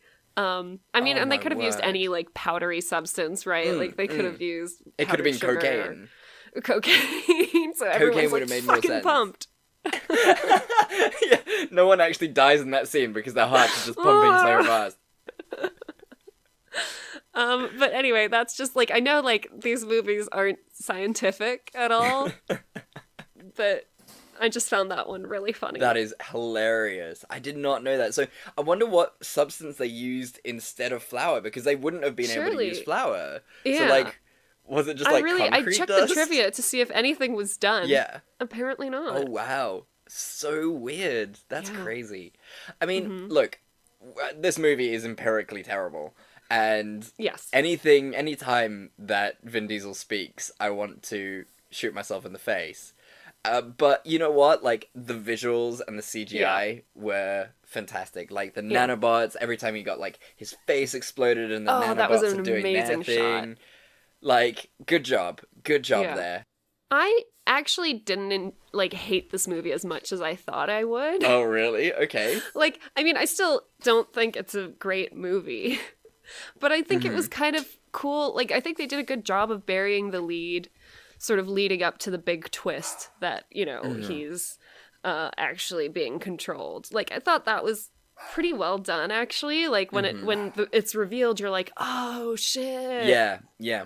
And like you said, the visual effects are pretty solid. The side characters, I love, like, kind of the battle of the nerds, like the programming guy on their side who used open source code from the other guy was so perfect. Like that, like those little elements made it really, really fun and sort of took it away from, like, clearly what Vin Diesel was going for, which is like this hard, serious action movie because Vin Diesel can't do comedy. Yeah, it was nice. I think everything surrounding Vin Diesel was great in this film. It was just Vin Diesel himself that was problematic. I mean, I love the evil scientist. He's a great he's a great evil scientist. He was great in, what was it, Iron Man 3 as the bad guy? Yeah. And he's the main character in Memento. Oh yeah, of course he is. I forget about Memento all the time. Yeah. I don't know why. The irony. The irony. So yeah, I mean, what else is there to say, really? I mean, it's fine. Oh, a lot of the scenes are shot in Cape Town. They try to pass off Lower Woodstock as London. Oh, lovely. Terrible decision. But yeah, okay, fine. Clearly couldn't get the budget actually, for London. like, you can recognize, I don't know if you recognize, like, the South African police vehicles and stuff. And... I was gonna say, actually, because I saw the police vehicles, and I was like, those don't look very British to me. And I was really confused. That makes a lot more sense now, why I recognize them, but they just weren't, you know, sitting with me well. So that's great to know. I suspect also that the police in the vehicle were actual South Africans, if not South African cops. Because they ran away. Looked like it. And also, they were all dubbed over. Like, the one truck driver as well kind of was dubbed over. Oh, God. Okay. Yeah. With, oi, mate, what's your problem? The English accents in these, even from Vincent, whatever his V surname was, like, the guy from New Girl, like, his English accent was just appalling and I think he very did his best. upsetting. It was better than Don Cheadle's accent from Ocean's 11, which is a low bar. Yeah, that's you make a good point. You make an But excellent point. Yeah. He worked hard. You could tell. Yeah, he was trying, and towards the end of the movie, it kind of got a little bit better. Obviously, they filmed it sequentially, and it just was a disaster to do so. There was no reason he needed to be British. No, why was he British? Like, British doesn't equal, like, smarter. Clearly, from myself, as you can tell. But, you know, like, it was a waste. Or get a British actor. There are plenty black British actors. I don't understand. They needed that new girl celebrity pull. Vin Diesel doesn't cut it anymore. He does not. You know. I was really confused before we go, and obviously your science can help us out here. I was really confused by Katie's breathing apparatus, because essentially it was like a hole in her chest, right? And she's got no lungs. I specifically remember them saying in the film she has no lungs. So what? I can't answer that question for you. I also was like, okay, but then how does, because they're like, oh, it can filter anything. And I was like, okay, but then how can she breathe underwater? Yeah, exactly. That's not really explained very well. The nanites also. Yeah, how does that make him stronger? I get that it wouldn't be able to make him indestructible. Yeah. But, you know, it's comic book science. You can't You can't examine it too closely. You just have to be like, ah, yes, nanites. Yes, makes sense. Little tiny robots that you can see and wouldn't be painful at all. Yep, that's fine. They can carry oxygen because they're now your blood, apparently. So, yes. Anyway, scene that could have saved it? God. Can I change all the casting? Yes. I want to hear your Bloodshot. I want to hear your Bloodshot, and I want to hear your... I don't actually care about anyone else. Just who would you rather have casted for Bloodshot? Oh, I mean, I feel like a younger dude, definitely, right? Like someone not in his mid-50s. And that's not to be like ageist about it or anything. It's just like the character is clearly written to be someone who's maybe like in his early 30s. Yeah. Like just based on where he is like in his career and in his relationship and stuff. Not fucking Vin Diesel. Who clearly used a couple steroids to get to that body index that he had in the movie. He didn't even take his shirt off because... And again, this isn't to body shame. I'm just, like Vin Diesel is just held to a very different standard from other action movie stars. And there's no reason for it. He's not even a good actor. I feel like he's the younger brother of, like, a really big action star.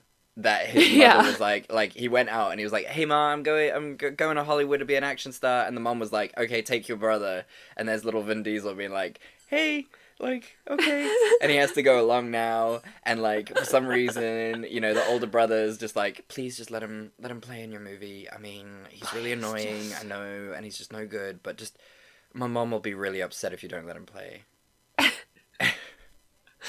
So who? I mean, I guess not a lot of acting range was required. Maybe our man from the King Arthur movie, Charlie Hunnam, might have been good. Yeah, that's a pretty good shout. That's nice. Yeah, I like that. Maybe you know what? Yeah? I'm going to be a bit controversial here. Terry Crews.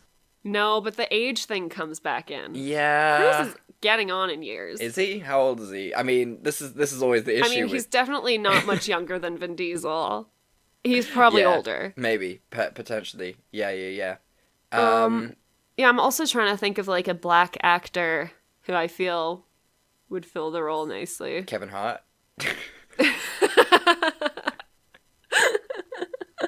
You know what? I would actually watch the shit out of that. If Kevin Hart was Bloodshot, I would watch the shit out of that movie. It would be so funny. That is a much better movie, actually. Yeah, I can't really think of anyone. That's the frustrating thing about this. I'm not well-versed in young action movie stars. No. Like, I don't, like, we're not action movie people, and, you know, I feel like Vin Diesel was, I guess, the right one for this, because this movie requires the lowest common denominator, and that is always going to be Vin Diesel. No, guys, don't. Your movie can do better than Vin Diesel. All movies can do better than Vin Diesel. I mean, look, it's a very enjoyable movie. It's definitely like a Friday action night movie. I did watch it on a Friday night. I think we had burgers for dinner. So nice. Okay. Perfect. Exactly what you need. This is that is the movie for it. Yeah. Yeah, man. I mean, for me, just like a little bit more character development for Vin Diesel. Like, I feel like it would be impossible for him to have any character development as a human being. But I just wanted to see, like, I wanted to believe in his backstory a bit more than just like, oh, my wife and shit and whatever, avenging my super hot wife who's like 30 years younger than me and stuff like that. Yeah, man. I mean, and in terms of like, would I watch this again?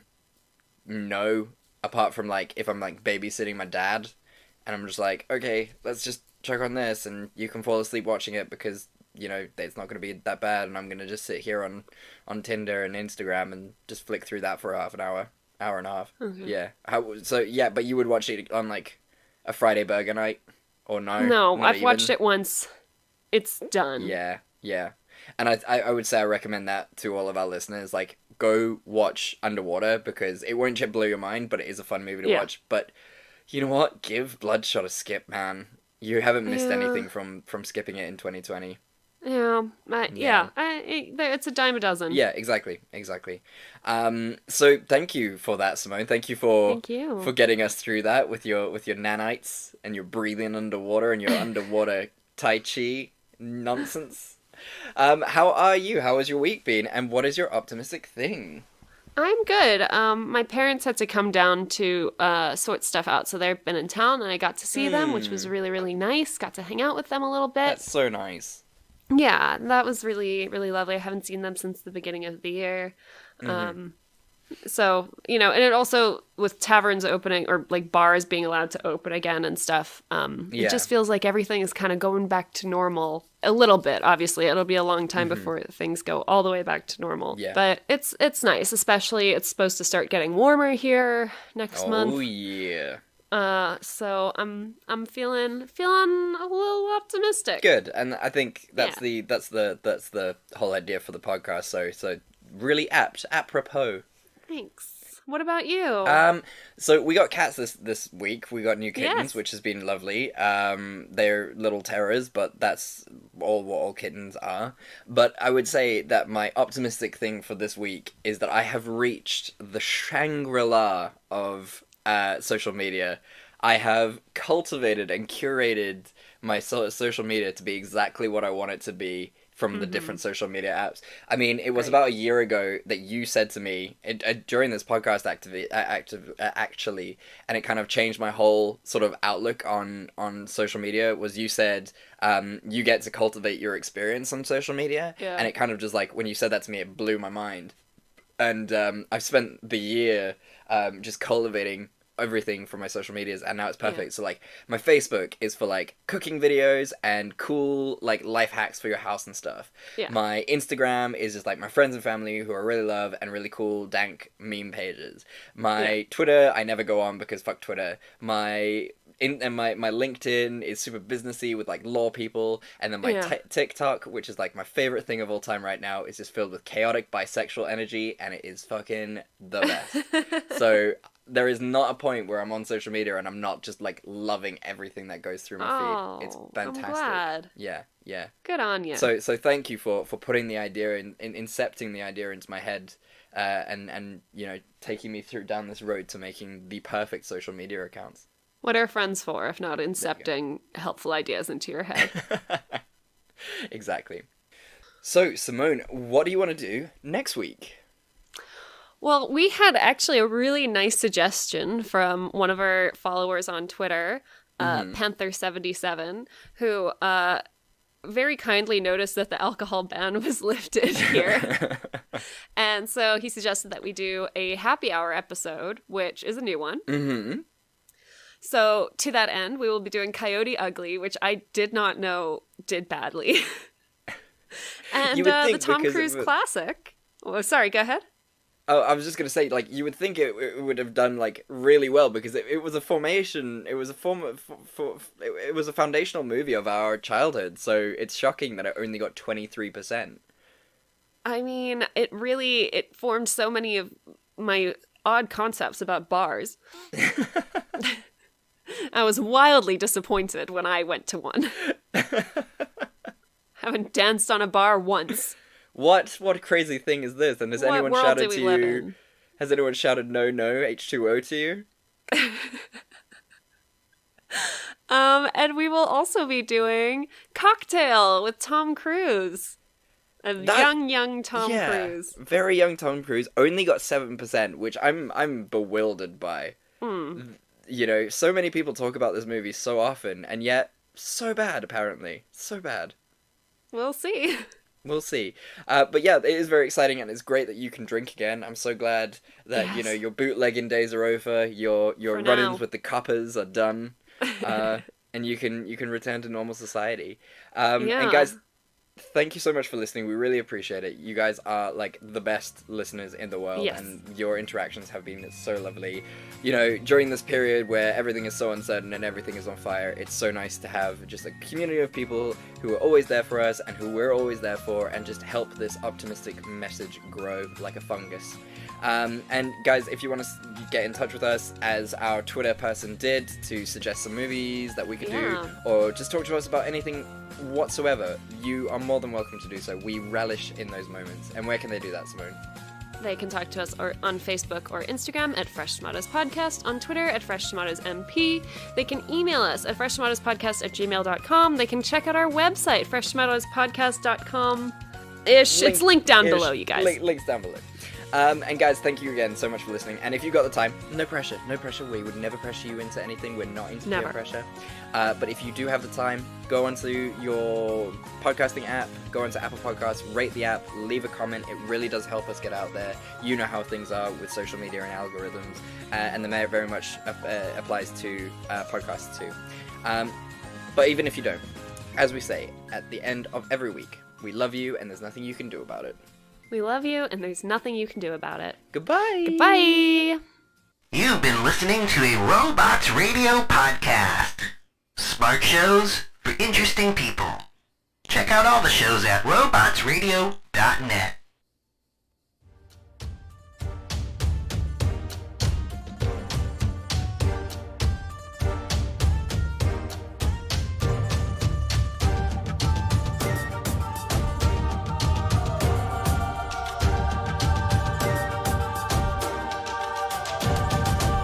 You're listening to the Red Diamond Courier, an Elder Scrolls podcast. Here are your hosts, Bob Chichinski and Dog Bark 24.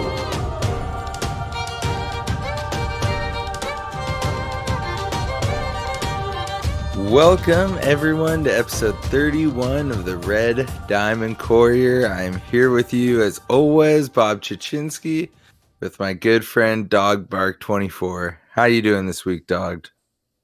I'm doing great. How is you doing? I am doing good, man. Doing good. Thanks for asking. So, we are here once again to talk about sorcerers this week. The almighty magic class, powerful storm mastery, and summoning mastery as well, I guess. Pretty exciting. Yeah, the dark, ritualistic, and shocking clash, right? I see we're gonna have many more shocking puns this week. What a shock. Yeah. Oh my god, it's happening. It's infecting me with the pun. Oh god, I was trying to think of like a good, way to say like the pun virus with like a pun, but I need more practice. Yes, you do. So, before we talk about sorcerers, of course, we're going to get into the news. Dogged, what kind of news we got this week, man? All right, so for news, we have the Stonethorn DLC releasing soon. It'll be August 25th for PC and September 1st for consoles. For the first time, there's only 1 week waiting period. It's freaking awesome, super exciting, and also for the first time, I'll be there for both releases, so that's also exciting. Yeah, I mean, new dungeons, man. I'm a little like, all right, kind of like, yeah, new dungeons, more new dungeons. But I know that the one thing about dungeons, it's like the freaking Fininator is running the dungeons and he always makes them freaking awesome. And I don't know if they weren't as awesome. I don't know if I could do 4 a year, but man, they keep knocking it out of the park somehow. Unhallowed Grave and Ice Reach were really good. I hope these ones live up to the same standards. Yeah, as long as there's no Decrepify debuff, I'm sure the dungeons will be great. Yes, that's true. That was your favorite thing in Depths of Maladar. Yes, making the healer useless in the final boss of a dungeon. Great. As far as the rest of the news, we don't have too much to go over with you guys. Want to keep it nice and short because we have lots to talk about in our Sorcerer episode for you guys. This actually is our second time recording this because, you know, we, both of us, not just me, missed the fact that, you know, there was no recording happening while we were talking. So, yeah, here we are. And we're going through it twice just to make sure that we get you guys the information. But I did want to say before we go too far into, you know, the episode, our friends, podcast, ESO podcast fam, the Lore Seekers, are deciding to move away from Elder Scrolls Online, it seems. They have plans in the future. I don't know if they will remain, you know, the lore seekers, if they will seek lore somewhere else, or if they, you know, what they have planned. But I'm excited and, you know, to hear what they've got cooking, and sad to see them go. They were a big inspiration for me, listening to podcasts, wanting to get something started.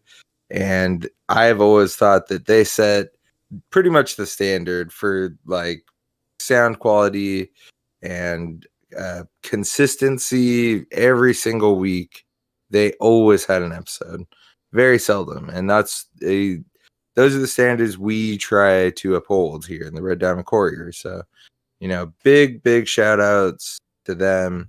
Jibs and Cash, congrats on your run, guys. Like, they were both on stage, you know, at Bethesda or ZeniMax ESO freaking events. Like, these guys freaking made it podcasting, and it's so awesome. And congrats on everything, and good luck in your guys' road ahead. Yep, good luck to you guys. So, with that, let's go on into the current state of Cyrodiil. So for PCNA Grey Host, we have EP leading with 94K, 80 in second, 81K.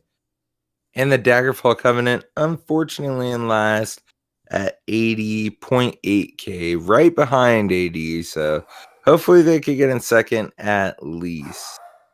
Now, this was 3 days ago when I got these scores, so it is getting very close to the end of the campaign. If you hear this episode the day it comes out, it may be the last day. So go DC. And as far as the EU side of things go, we have the Daggerfall Covenant in first place, 82K, and the Ebonheart Pact at 79.5 in second, AD in third, 79K, just 500 behind the Ebonheart Pact. So Daggerfall, a bit of a good lead. Maybe they can hold on to it, get a win. Even if it's EU, it's on PC. That's exciting. That's you know, the main one. And Stadia, PC Stadia. So, Dogged, what about those Xbox scores? All right, so for Xbox NA, we have DC in first with 45K. We have EP in second with 27K, and AD in last with 26K. So DC has a massive lead compared to EP, but AD is shortly behind EP for NA. All right, and then for Xbox EU, we have DC in first with 37K, EP in second with 33K, and AD last again, but with 30K. So those scores are a little bit more spaced apart, but the last place compared to first place is, you know, only 7K, so AD still has a chance of catching up. And then there was 19 days after the campaign when I got those scores. Well, with DC leading both of them, how could we possibly be upset about that? That's about as good as it gets. Yep. And with that, we can move right on to the PS4 scores, courtesy of the one and only Lotus of Doom, who, by the way, completed every single, you know, no death hard mode speed run of all DLC dungeons with his group the other day. So congrats to those guys. That's pretty freaking cool. I know our group still has a couple because, like, man, I don't even want to do Lair of Marcelok. Like, forget that, dude. there's just no point. Like, not even a reward. Yeah, I get that. But those guys persisted through, and that's very impressive. So, Yeah. cheers Although, to them. I think you can say all dungeons, because I'm sure if they did all the DLC ones, then they probably did all the base yeah, game but I mean, dungeons. who cares about the base game ones? Like, no one's bragging about a hard mode of a base game dungeon. Well, I'm sure somebody is. That's true. So, before we go to, you bring up Lotus, when we started derailing. There you go. That's just how it goes. Anyways, unfortunately for Lotus and most of Tamriel, AD is in first in the PS4 NA side of things. 35.8, 36K. And we got DC right behind him, 35K. Evan Harpact in last. How about that? They are always leading, especially on PS4 and PC. So interesting to see them in last. Lotus is like very upset when he sent me that message. He's like, I gotta get back in there, man. This needs to be remedied. Maybe Pixie's in there and she's just messing with Lotus now. She came from PS4. She could always just go log in and push on AD a little bit. So then we also have the EU scores where we have Evan Hart leading, 42K. Then we have Daggerfall Covenant in second, 36K. And AD in third at 33K.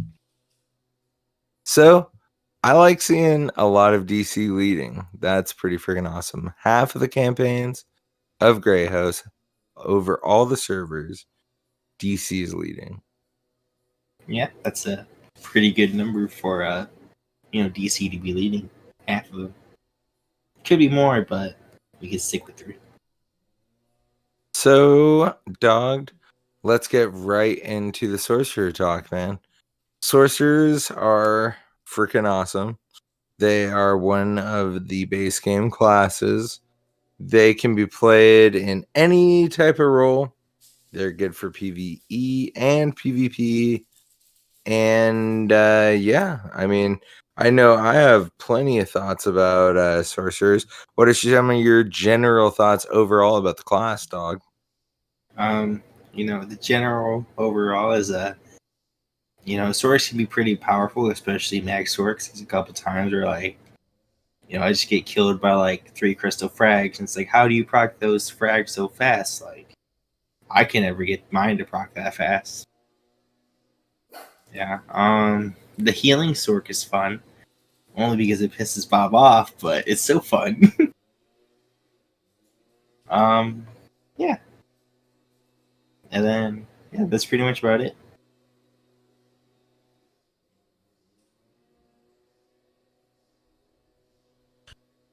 Yeah, I mean, it doesn't necessarily piss me off for Sorks to heal just because you troll the whole time you do it. There's a difference.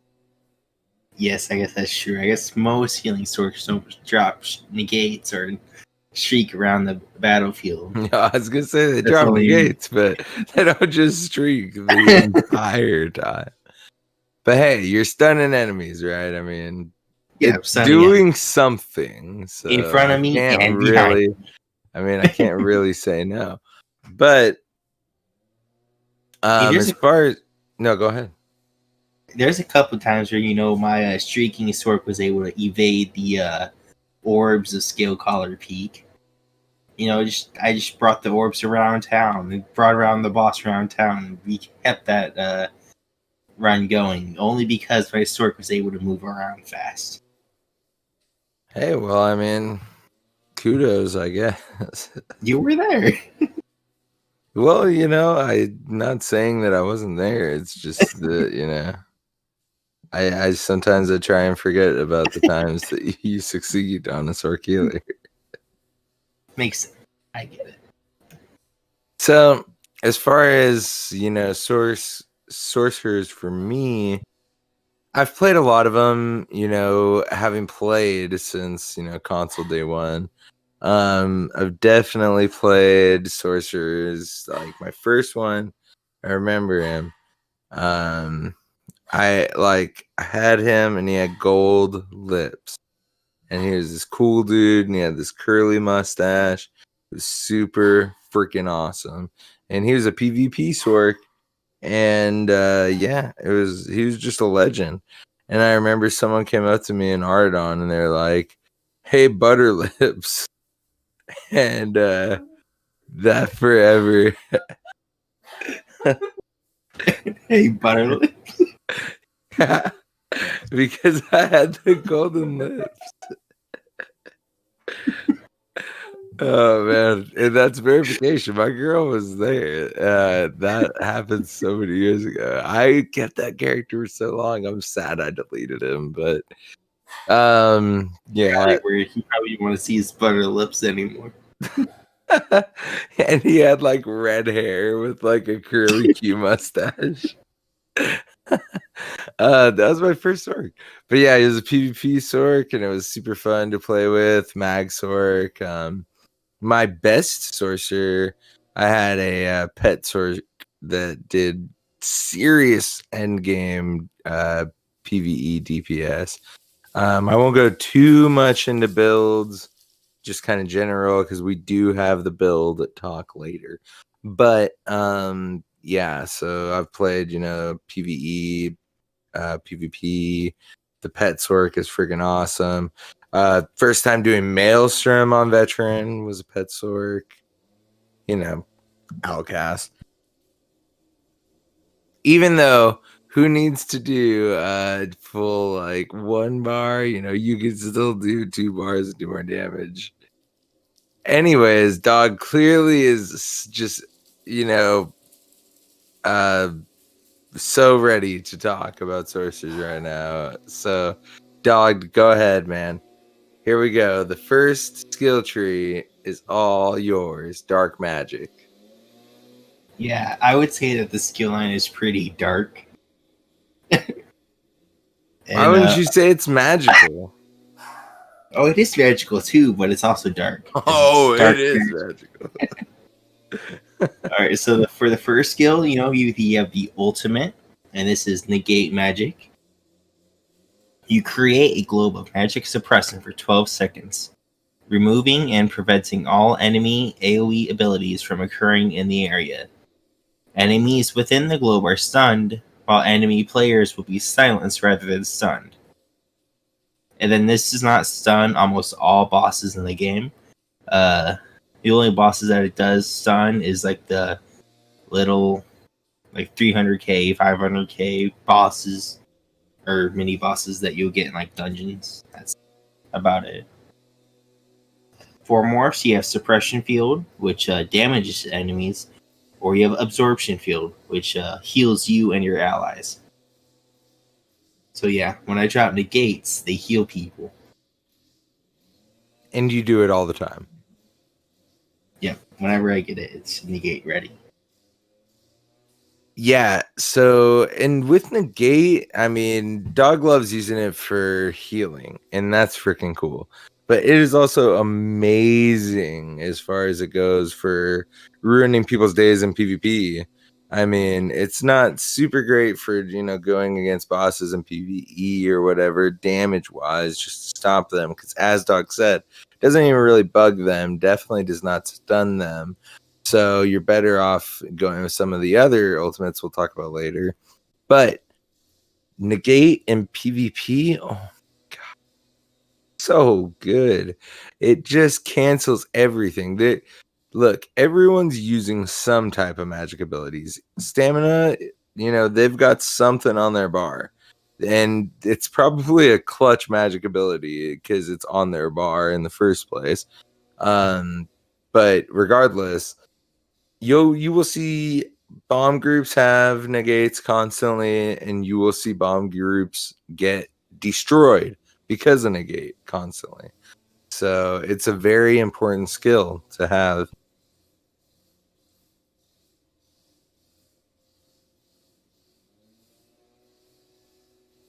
Yeah, and negates are helpful when I do, my dog pull and pull half the dungeon.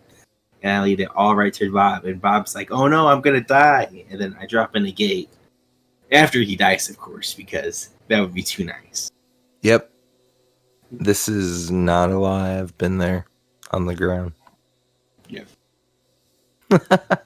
And sometimes there's a boss there, so he can't even get up. He just sits there and watch as the heads slowly die off. And I'll be like, oh man, I wish that these other two people would revive me because dog clearly isn't going to. But it's like you paid them off or something. Damn my phone. They're probably just freaking out, like, oh my god, there's all these ads. What I'm gonna do is I'm just shrieking around. Yeah, As you know. Bob- Stop paying off the randoms, dog, to just leave me on the ground. Okay, it's not right. I'm gonna have so much editing to do this episode. All right, so there you go. Continue, man. Crystal shards. All right, so for crystal shards, you will conjure dark crystals to bombard an enemy, dealing 1100 magicka damage. For your morphs, you have Crystal Blast, which stuns the enemy and deals AoE damage. And then the other morph is Crystal Fragments, which other magicka abilities have a chance to make your next Crystal Frag instant, dealing more damage and cost less. So if you're gonna just spam one of the skills, Crystal Blast is definitely the way to go, especially if you're a low level in dungeons, because it does stun your enemy and it deals AoE damage. And when you're a low level, you don't really get much AoE. And it's nice to have that. So,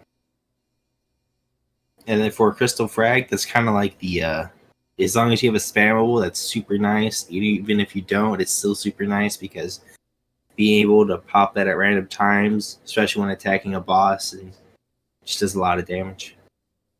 Yeah, and I remember back in the day when you procced your next Crystal Frag, it would have like this glowing orb around you.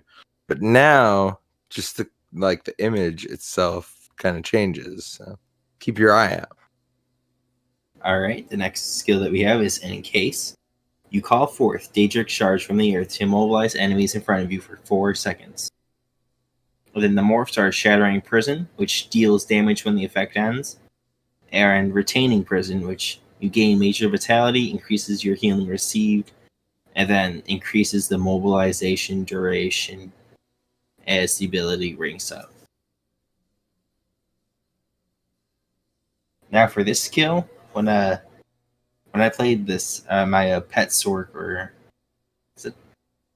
Yeah, I think it was a pet Sork. I don't know what I played it with it in kind, but I definitely used the Encase because it was an annoying immobilization skill, and I just immobilized enemies in front of me all day because there's really nothing else for me to do. I know how to play Sork though too, so. Yeah, this is kind of the, DK, or the version of the DK's Talons.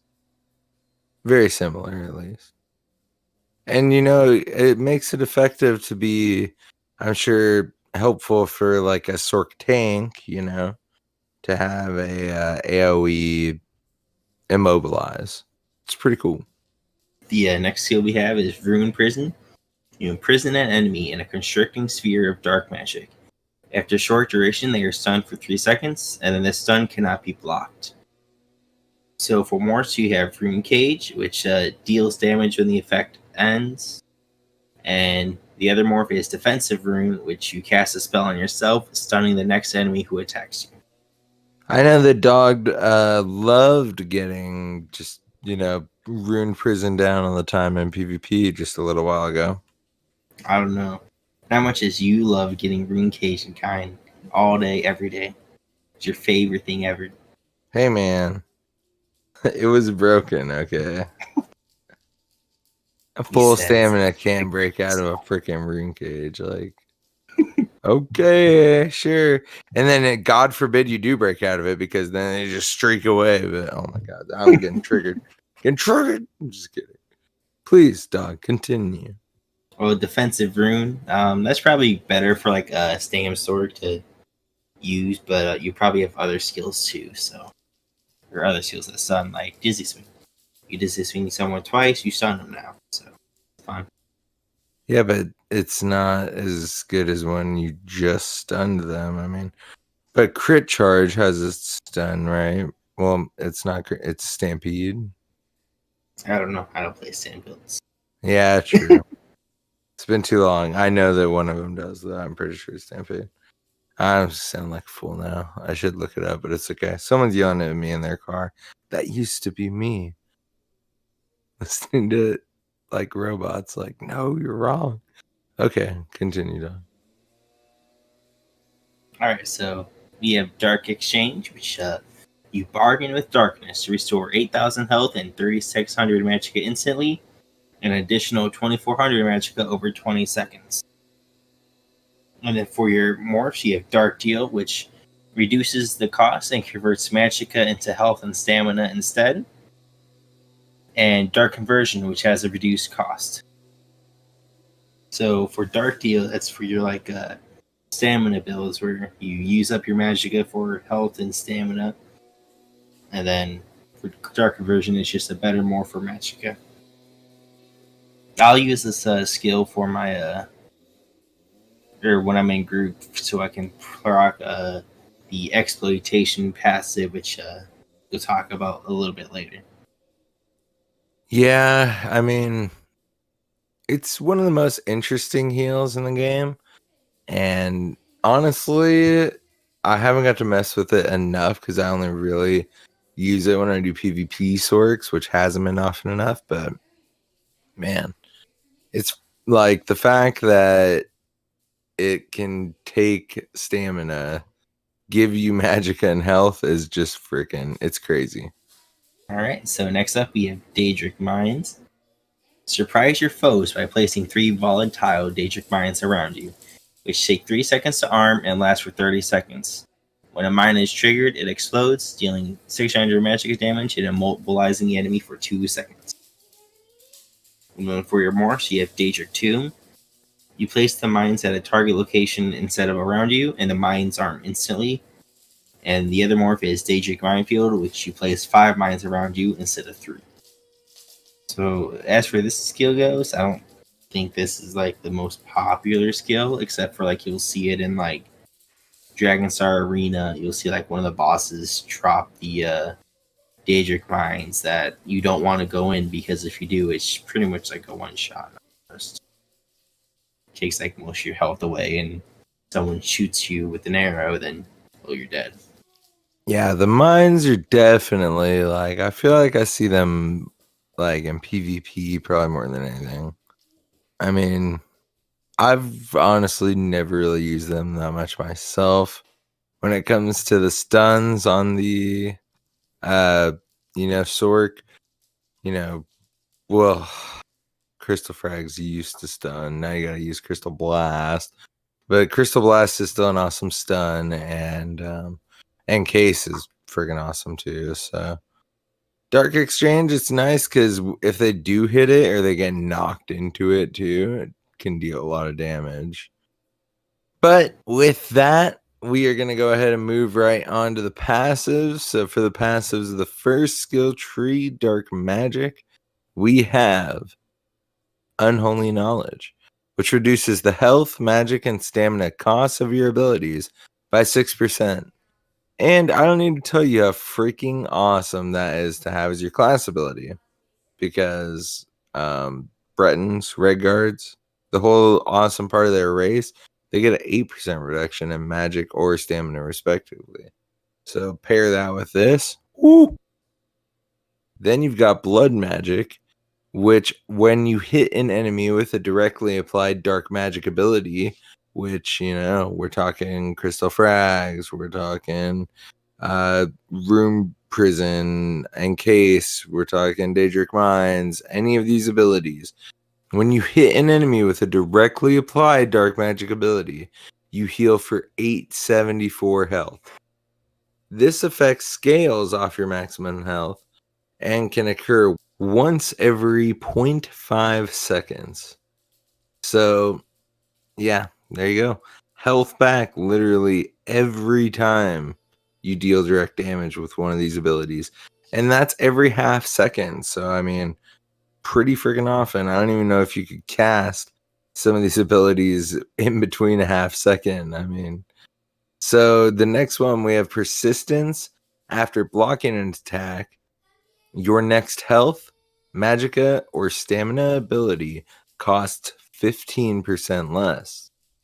So if blocking is your thing and it's really big for PvP sorks, you know, they'll be able to get their blocks off and really mitigate their incoming damage, while also increasing the reduction of costs that they already have, paired with like Unholy Knowledge. And, you know, if they're running a Breton or a Redguard, they could have insane cost reduction at this point.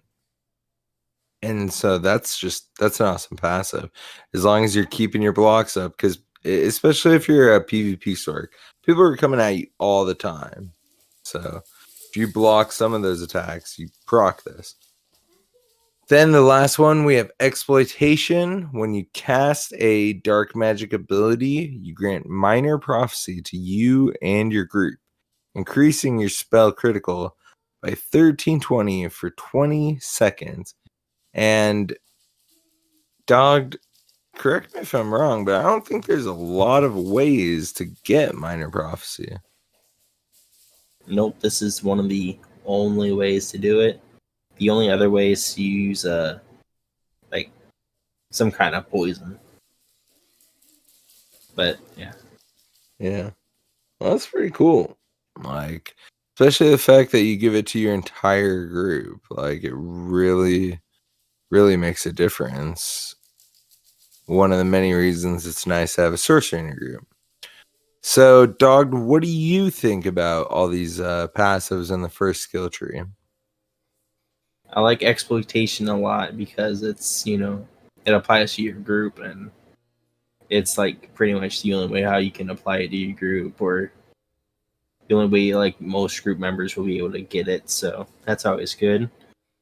The Unholy Knowledge, where it reduces your health, magicka, stam cost, is awesome. The Blood Magic, where like you do damage with your dark magic ability, you heal yourself. I was like self-healing, so yeah, pretty good passives. Yeah, I would agree with that. So with that, let's get on to the second skill line, Daedric Summoning. So for the ultimate of Daedric Summoning, we have the Summon Storm Atronach ultimate. You see this everywhere. Sorcerers dropping down a freaking Storm Atronach out of the sky, stuns everything in sight, starts zapping things. It's freaking awesome. And yeah, it's a Sorcerer Ultimate. So you're going to summon an immobile Storm Atronach at the target location. Its arrival deals 795 shock damage and stuns enemies for 3 seconds. The Atronach zaps the closest enemy, dealing 400 shock damage every 1 second.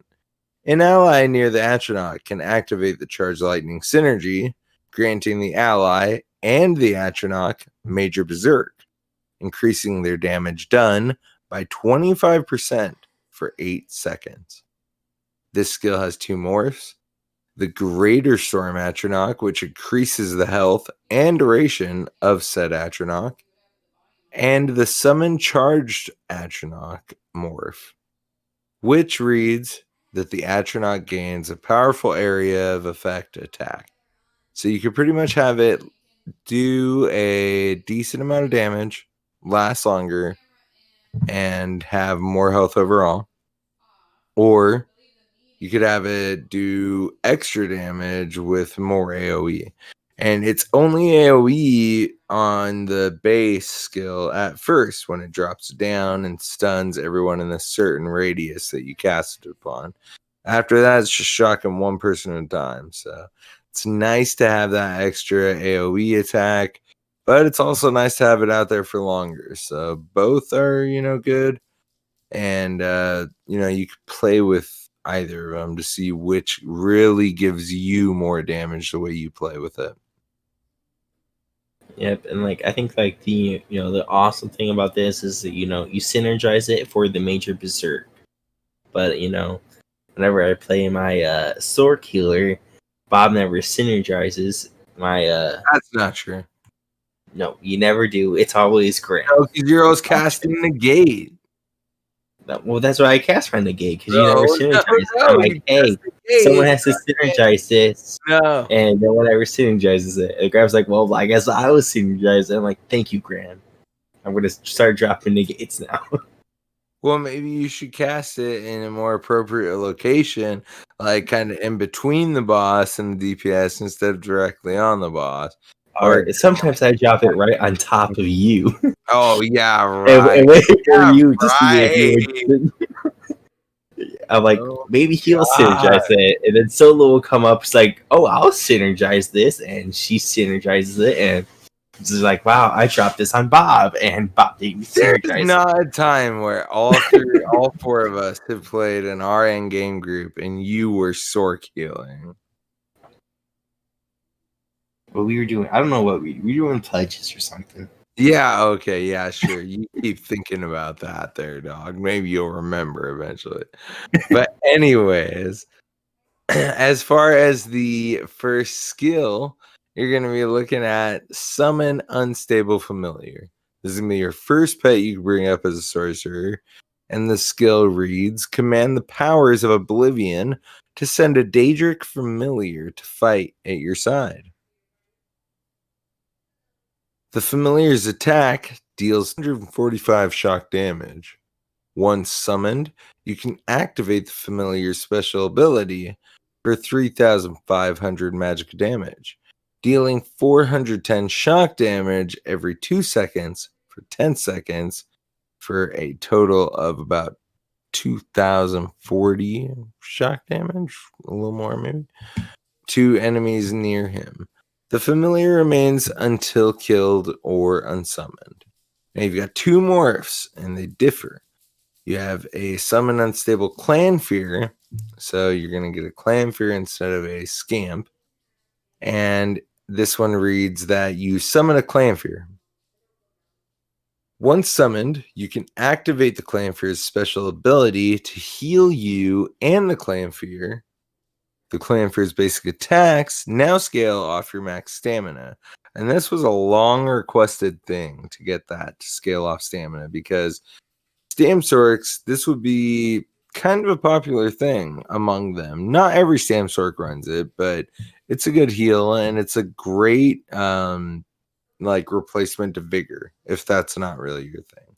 And Clanfears, like when you have a pet out, especially in PvP, it could kind of get in the way of you and your attacker every now and again. So, hey, every, benefit or, advantage you could get on your opponent, I'm all about it. So there's that. And they've changed that recently to a lot of, celebration from Stamsorks. Anyways, with the second morph, we have the Summon Volatile Familiar, which you're going to get another Scamp. It's an upgraded Scamp, and you summon him. Once summoned, you can activate the Familiar's special ability to pulse area damage and stun enemies. So this is really awesome because you could get a good stun going on. He runs around, and it's AoE. So if he goes to a good group, he could get a stun off. Does a good deal of damage. It's good. So as your first pet, you have a lot of options there, and honestly, it's nice. It's a good way to go, and it's a solid first pet for the sorcerer. Yeah, for my sword killer, I thought that the Clanfear would be a good choice for it, but after reading through it and actually trying it out, I realized that it only heals me and the pet and not anyone else. I was able to take that pet off. I only run one pet for my sword kill. And following that, we're going to have Daedric Curse, where you curse an enemy with a destructive rune, dealing 1026 magic damage to the target and 472 magic damage to all over nearby enemies after 6 seconds. you can have only one Daedric Curse active at a time. So it's really nice because clearly you do extra damage and to a specific target. Now, when you morph it, it gets really awesome because Daedric Prey, which reduces the cost and your pets deal additional damage to the cursed target. So this is a morph where when you put it on a selected enemy, it's really going to get your pets to focus on them, and it's going to do all kinds of extra damage to them. So it's really awesome and definitely a staple for any pet sorcerer build. Then you have Haunting Curse, where the curse will continue to haunt the enemy and explode a second time. So extra damage, and maybe better if you're not doing a pet build in particular. Now, following that, we have the Summon Winged Twilight skill, which reads that you call on Azura to send a Winged Twilight to fight at your side. The Winged Twilight Zap deals 245 shock damage, and its kick does the same. Once summoned, you can activate the Winged Twilight special ability for 4,590 magicka, causing it to heal the Winged Twilight and one other friendly target for 2,465 health. The Winged Twilight remains until killed or unsummoned, as they all freaking should, and for the most part do. So, as always, you have two morphs for this skill. For the first one, you're looking at Summon Twilight Tormentor, and the new effect is that you summon a Twilight Tormentor, which deals higher damage. Once summoned, you can activate the Twilight special ability to grant it a damage bonus to high health enemies. And when it says to high health enemies, it means over 50%. So you pull it out once, and then you only need to cast its extra ability when you're DPSing until it's down to 50%. And that's going to get you the most benefit out of this. So it's really important to make sure that you stop casting it because you'll be wasting magic. You're not getting anything special. As long as your pet's up, it's doing attack damage in the first place. So after that, we do have one other morph, the Summon Twilight Matriarch. And the new effect on that is that once summoned, you can activate the Twilight special ability to heal the Matriarch and up to 2 other friendly targets. So we have a friend that runs this in PvP a lot and just heals like crazy. Heals us, honestly, pretty crazy. It's good. It's not something I would really expect to see myself running, but, you know, there's clearly people that make it work for sure. And it's a good skill in its own way. Yeah, it's definitely a really very underrated skill because its heal is pretty decent. It's like almost Breath of Life on par. Like it's a really good burst heal, especially in like dungeon stuff where your healing isn't massively reduced. So having a lot of magicka and spell damage just buffs it up. So. So for the next skill, we have Conjured Ward, which reads that you conjure globes of Daedric energy for protection, granting a damage shield for you and your pets that absorbs 2,465 damage for 6 seconds. The damage shield strength caps at 50% of your maximum health. Now, this is, once again, a staple skill. It's going to be all across Sorc builds. The Sorc shield is very freaking awesome. And it doesn't last too long, but it's a very powerful shield, capping at about 50% of your overall health. If you go somewhere 30,000, you're talking about 15,000. Even if you only have 20,000 health, that's a 10,000 shield. That's pretty nice to have. Now, for the first morph, we have Hardened Ward. And the damage shield absorbs more and has a higher cap value. So you have even a better chance of this lasting longer and longer. And then we have Empowered Ward that reduces the cost, increases the duration, and also grants you and your allies minor intellect, which increases your magicka recovery by 10%, 10 seconds. So that's pretty nice. And I mean, helps your allies too, which is a good thing for the sword class. So it's a nice shield. Yeah, I definitely prefer that version of the shield. Mainly because, like, I mean, having the longer shield's always nice, but having minor intellect, that extra magic recovery, just means I can streak more and sooner. So that's always fun. Yeah, classic.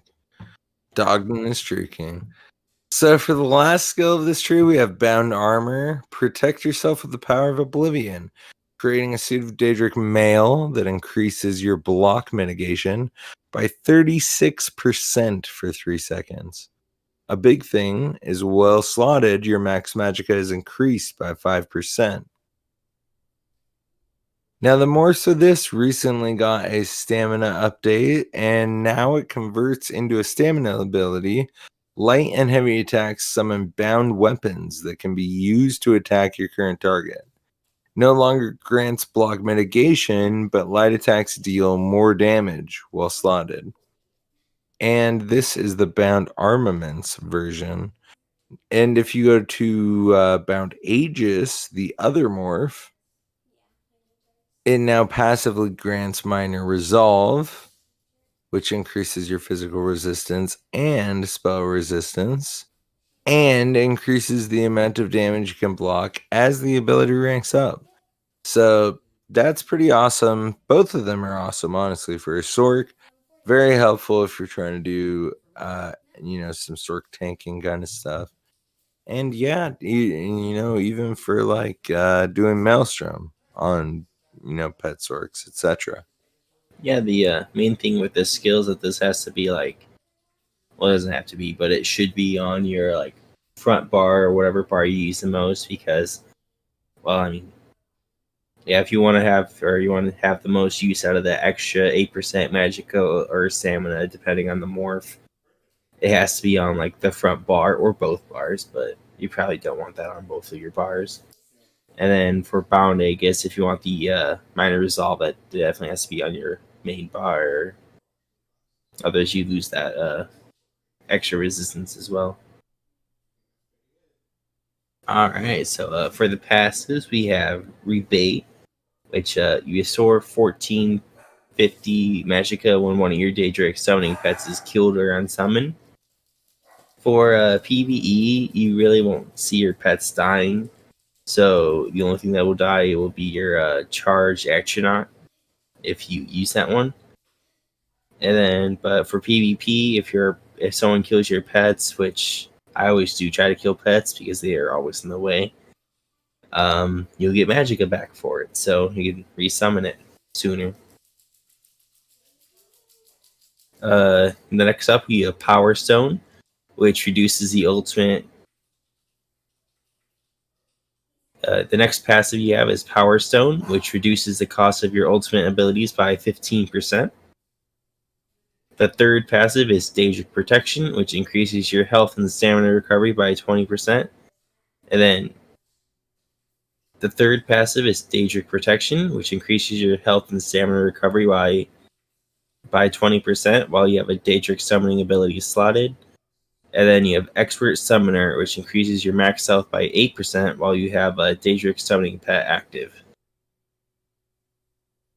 So pretty much if you have a pet on your bar, or if you're just running a pet, you get access to, or you get an extra 8% health, and you get an extra 20% health and stamina recovery just for having a pet active or on your bar. So that's always cool.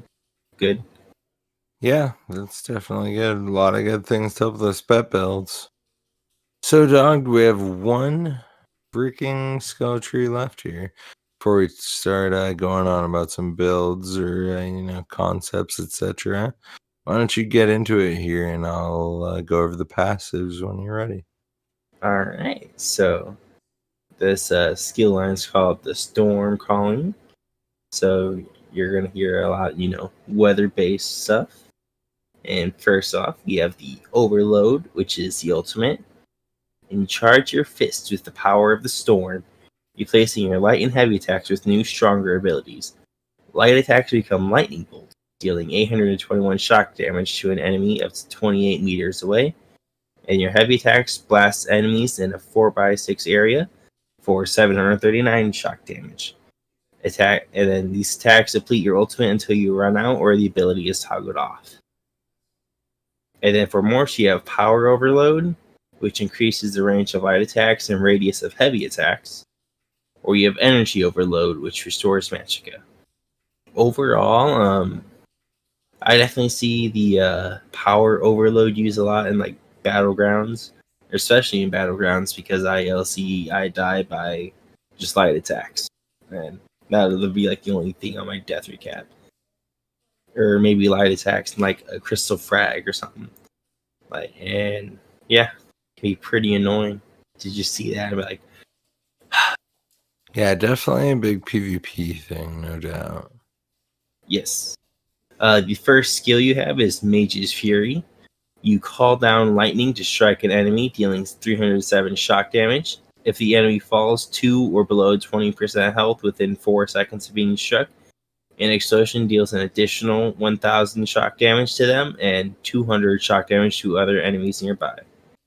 And then for Morse, you have Mage's Wrath, which increases the AoE damage to other enemies. And then Endless Fury, which restores Magicka if target dies within 5 seconds of being hit. This skill is also used a lot in PvP, especially the Mage's Wrath skill. Actually, I see both Morse in PvP. What about you, Bob? What do you see? Yeah, I see a lot of it in PvP. I mean, it's very effective and it gets spammed far too much. Yes, in it does. Yeah, I mean, in PvE, it's not so worth it to have any bar for like a pet sorg because you already have 2 freaking slots being taken up by these huge pets, but it's can be really effective. I mean, nah, but I've been killed by this a billion times. Like, it's a great execute, especially when you're in PvP and you're fighting the guy and you just like, oh, he's low. I just need that one extra hit. Boom. Especially if you have bloodthirsty jewelry. Oh, yeah. You see, for the Sork that I play, the Healer Sork, I put this on my bar and it seems to be a great execute for for bosses too. Alright, so for the next ability, you have a lightning form. You manifest yourself as pure lightning, zapping nearby enemies with electricity, dealing 81 shock damage every 1 second for 15 seconds. And while in this form, you gain Major Resolve, which increases your physical and spell resistance by 5280. So I would say this is a pretty electrifying skill, wouldn't you say, Bob? I'm shocked at the electrifyingness, honestly. They are amazing. Yeah. Everyone agrees, right?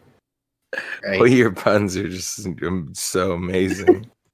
I guess, yep, there we go. The first morph of this skill is Hurricane. This converts into a stamina ability and deals physical damage. It increases size and damage the longer it is active, and then it grants minor expedition while active. So, you're moving pretty fast. And then I guess you could say this would rock those stand builds like a Hurricane. Rock it like a hurricane. See, Bob got it. Alright, and then the next morph is Boundless Storm. And this increases the duration, and you gain Major Expedition for a brief period. I think it's like 5 seconds. And yeah, Major Expedition means you can run faster. And as you run faster, you can wait for your streak to slowly, debuff cooldown to slowly go down so you can streak more without that nasty extra 33% cost. That's always good. Alright, so the next skill is Lightning Splash. You create a nexus of storm energy at the target location, dealing 122 shock damage to enemies in the area every 1 second for 10 seconds. An ally standing within the nexus can activate the Conduit synergy, dealing 795 shock damage to enemies around them. And then for morphs, you have Liquid Lightning, which lasts for 14 seconds instead of 10 seconds, which is way too long now that they mess with like the way that AoEs work. And this morph is like a year or a year and a half even out of date. So, and then the other morph is Lightning Flood, which increases the radius and damage, and still lasts for 10 seconds. So it hits more targets and it does more damage. I think it's a pretty good idea that you want to go for Lightning Flood as the morph. Or if you're just too lazy to, cast it for more than 10 seconds. But yeah, it's definitely the way to go, especially if you're doing like PvE DPS, no doubt. All right, the next ability is Surge. You invoke Meridia's name to gain Major Brutality and Major Sorcery, increasing your weapon damage and spell damage by 20% for 33 seconds. While active, dealing crit damage heals you for 2,500 health, and this effect can occur once every second. And then for morphs, we have Power Surge, which the heal now heals an area around you, but with a longer cooldown, which is 3 seconds, and only triggers off of crit healing. And then the other morph is the Crit Surge, which increases the healing that you get from the ability. So whenever you do crit damage, you get more healing. Yeah, and definitely some of the most popular, morphs and base skill out there for Sorks. I mean, this is where they get a lot of their healing done, and they always, you see Sorks running high crit builds for this reason, because they get portion of health back. And then the last skill is my favorite skill, which is, Bolt Escape. Transform yourself into pure energy and flash forward, stunning enemies near your final location for 3 seconds. This effect cannot be blocked, but casting it again within 4 seconds costs 33% more magicka. And yes, if you cast it 3 times in a row, it's going to cost more and more and more and more magicka each time. So you definitely can't just be like, oh, I'm going to spam this 7 times and still have a lot of magicka. No. If you use it 7 times, you're going to be out of magicka and be regretting your decisions. I would know, because I've done it. For morphs, we have a Streak, which stuns the enemies behind you and scales off your highest offensive stats. And the other morph is Ball of Lightning, which absorbs projectiles and grants brief snare and immobilize immunity after casting, but no longer stuns the enemies. So I just like to use Streak because, Streak's annoying. You'll see Sorks in PvP always running it, and you get them low and they'll streak a mile away, and yeah, you can't really catch a Sork with Streak. Not without a lot of people.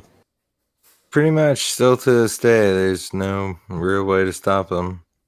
I mean, it slows them down a little bit the way they, made it cost more, but not that much. Yeah. Now, as for passives of this last skill tree here, we have Capacitor, which increases your magic recovery by 10%. Energize, which increases your physical and shock damage by 5%.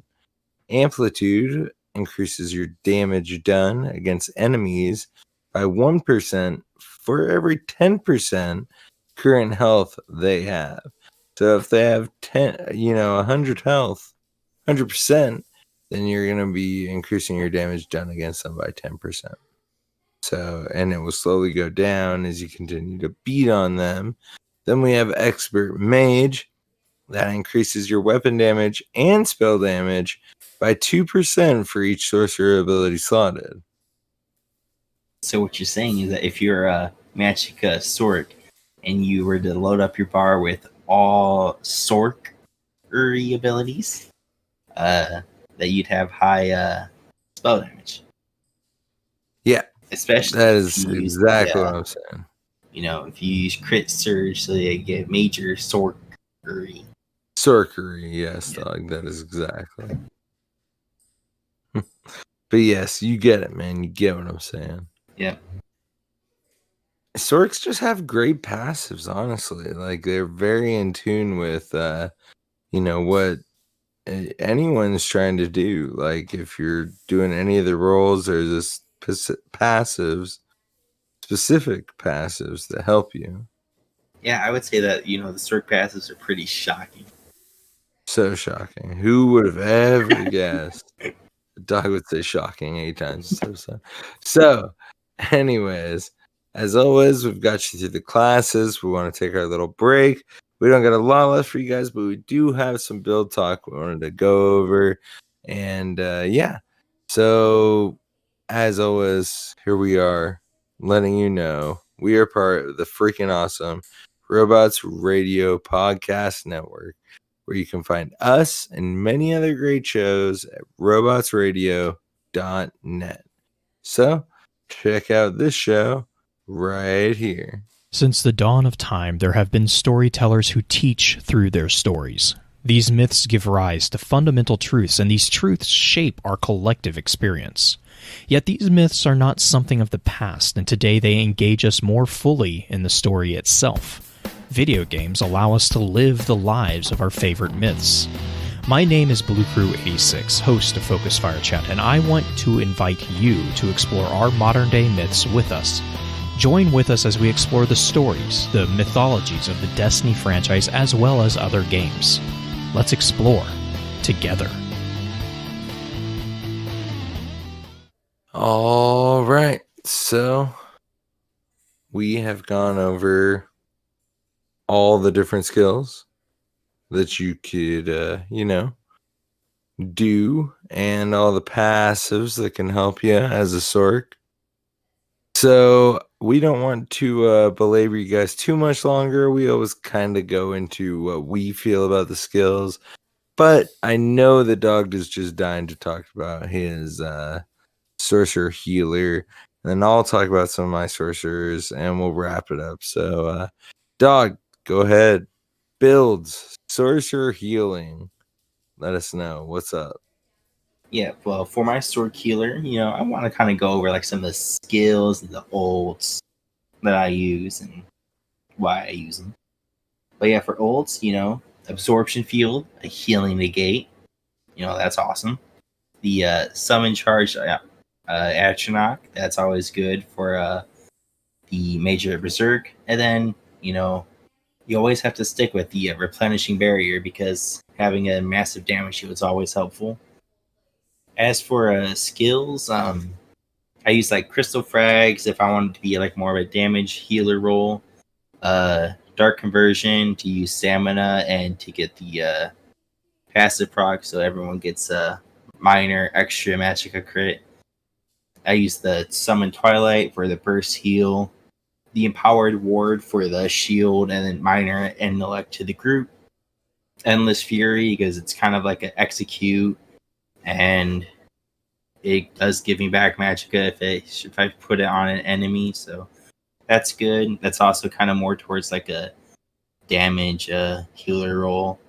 Boundless Storm, that's my source of major resistances. I also get Major Expedition, so I run faster and I can streak more. Lightning Flood, that's the AoE and with the conduit synergy. I think that's probably like a must-have. Crit Surge gives you major sorcery, so you get like more, your heals are fatter. That's always good. And then, gotta save the best heal for last, which is Streak. It stuns, it cannot be blocked, but yeah, it stuns, it cannot be blocked. I mean, that's just, the greatest thing you can ever do. And then some like non-Sork skills that are always good is, I like the Illustrious Healing, which is the AoE heal from the Resto Staff, and Radiating Regeneration, which is EOP heal over time for 3 people. And Energy Orb, because Sorks don't have, Blazing Charge for like the Templars do, so you have to give resources back to your friends somehow. Efficient Purge, because it's always useful to have a purge or cleanse for certain fights, especially in VDSA and other dungeons. And then last but not least, charging maneuver, because you can run faster, ride faster, great for pulling the entire dungeon and waiting for that shriek cooldown to wear off, and all that awesomeness.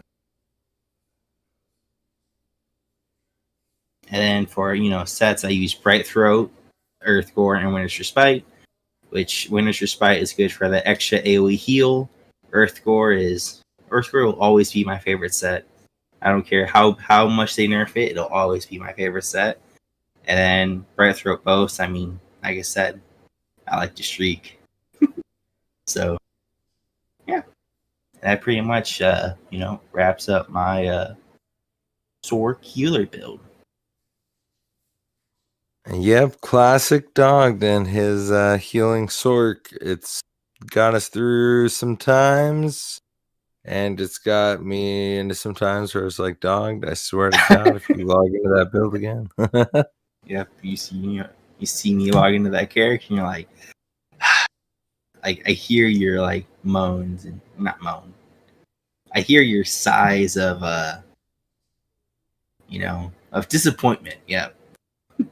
Yeah, that's pretty much the exact way to sum it up. Yeah, like, I'm not mad, I'm just disappointed, and it's like, I can live with that.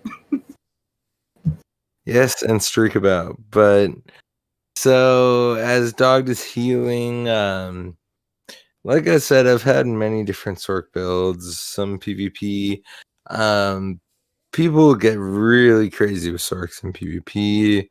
Of course, Necropotence and Bright Throats and Necropotence, Crafty Alfiq, all very, very, very meta, PvP builds to hop into. More magic that you have, the more damage you do. And for Stam Sorks, they wear all kinds of stuff. Me and Dog have both never really played a Stam Sork, so fortunately, we don't really have too much knowledge to drop on that. But as far as PvE DPS, I did get pretty versed in the Mag Sork, and my highest DPS on it, Pet Sork, I was pushing like 45k. I was wearing Infallible Aether with probably False God, I think. If not, it was Sororia. If not, it was Sororia. But yeah, so I loved that Pet Sork, and it got me through the Fang Lair, hard mode, no death, etc. Probably Scale Caller too, all those really. And then the Necro came out, and I had to start all over on that again. But started over a lot of times in this game, so it's not that big of a deal. But anyways, yeah, and I still love that Sork, and I have it. It has all those awesome titles, etc. They do great damage, and with their shields and their mitigation, great ways to, just great survival. And if you are newer, I would say it's definitely, probably along with the Templar, one of the easiest classes to pick up and go, I'd say, as far as base classes at least. So yeah, me and Dog, we go over so much while we're going over these skills. I don't want to belabor you guys too much. It's been quite the episode, but I hope you guys enjoyed at least. I know that another class episode is something we've looked forward to doing for a while. Yeah, so. And I'm pretty much pulling an Arcaneer, and, everyone in Tails really just falling asleep at this point. Like, I'm trying, man. I gotta work tomorrow and edit this thing. And it's funny because it's like, oh yeah, we're gonna get episodes out earlier in the week, and then literally we had one of the roughest weeks trying to get an episode out that we've ever had. So yeah, it's been a week, and it's been a month, honestly.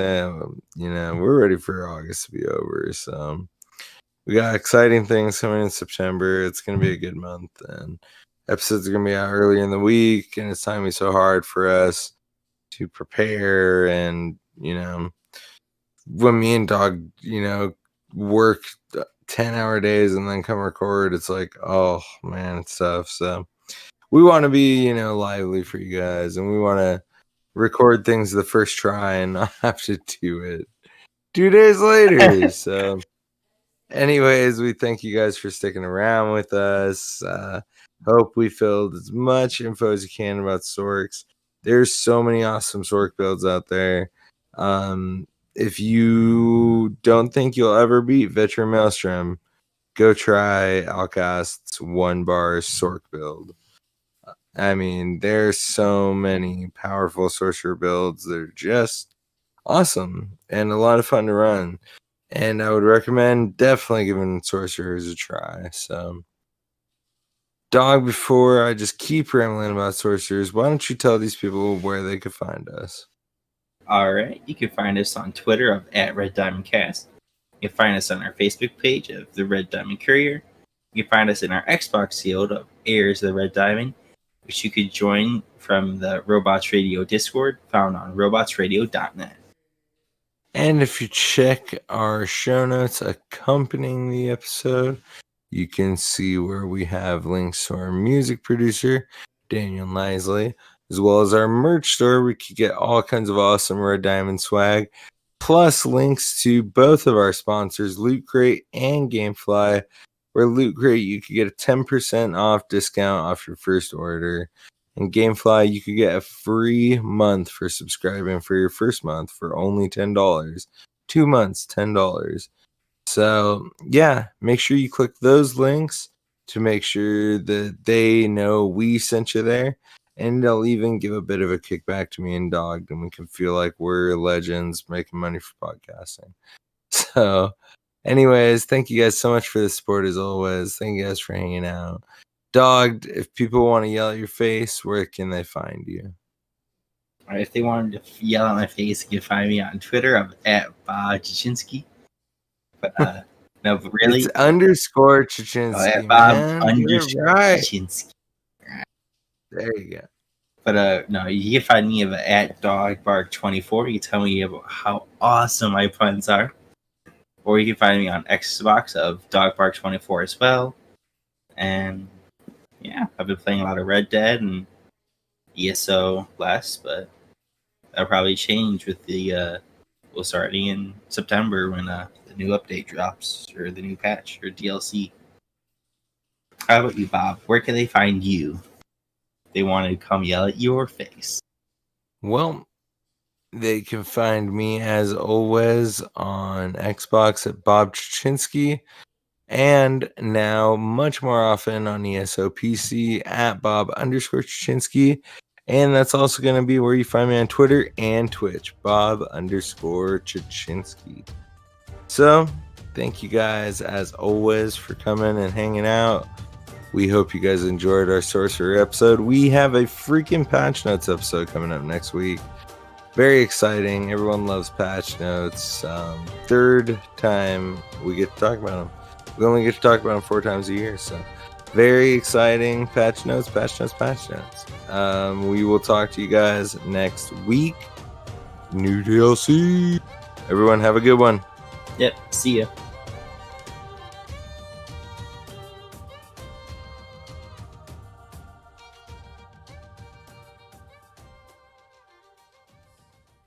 You've been listening to a Robots Radio podcast. Smart shows for interesting people. Check out all the shows at robotsradio.net. Ahoy there, ye landlubbers! Avast! My name is Captain Logan, and I'll be your guide out on the Sea of Thieves. If you love the idea of stealing treasure, cutting down cursed skeletons, fighting off krakens, and raiding forts filled to the brim with shinies, then Sea of Thieves is the game for you. Join me each week as I dive into the news and bring back the nuggets of information that any sailor worth their weight in salt would desire. You don't have to be a pirate legend to gain access to my podcast. Just search for Keelhauled, a Sea of Thieves podcast in your podcast app of choice, or head over to robotsradio.net or captainlogan.podbeam.com and get ready to set sail for adventure. Arr.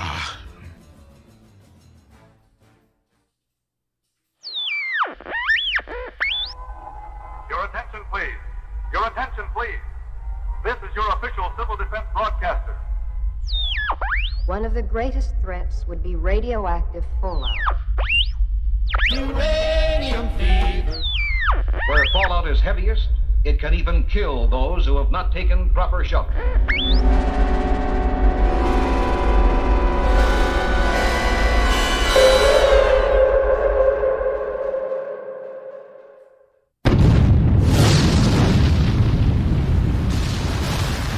Broadcasting deep underground in a questionably constructed survivalist bunker is Dave Chafins and Kenneth Vigue, and your host, as always, Mr. Robots.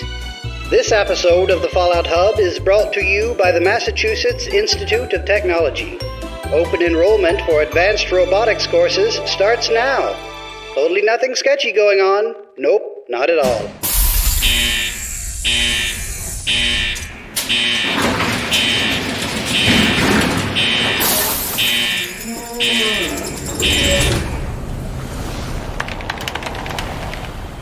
Welcome to the Fallout Hub. I am your host, Tom, or Robots, and with me today is Dave. Welcome, Dave.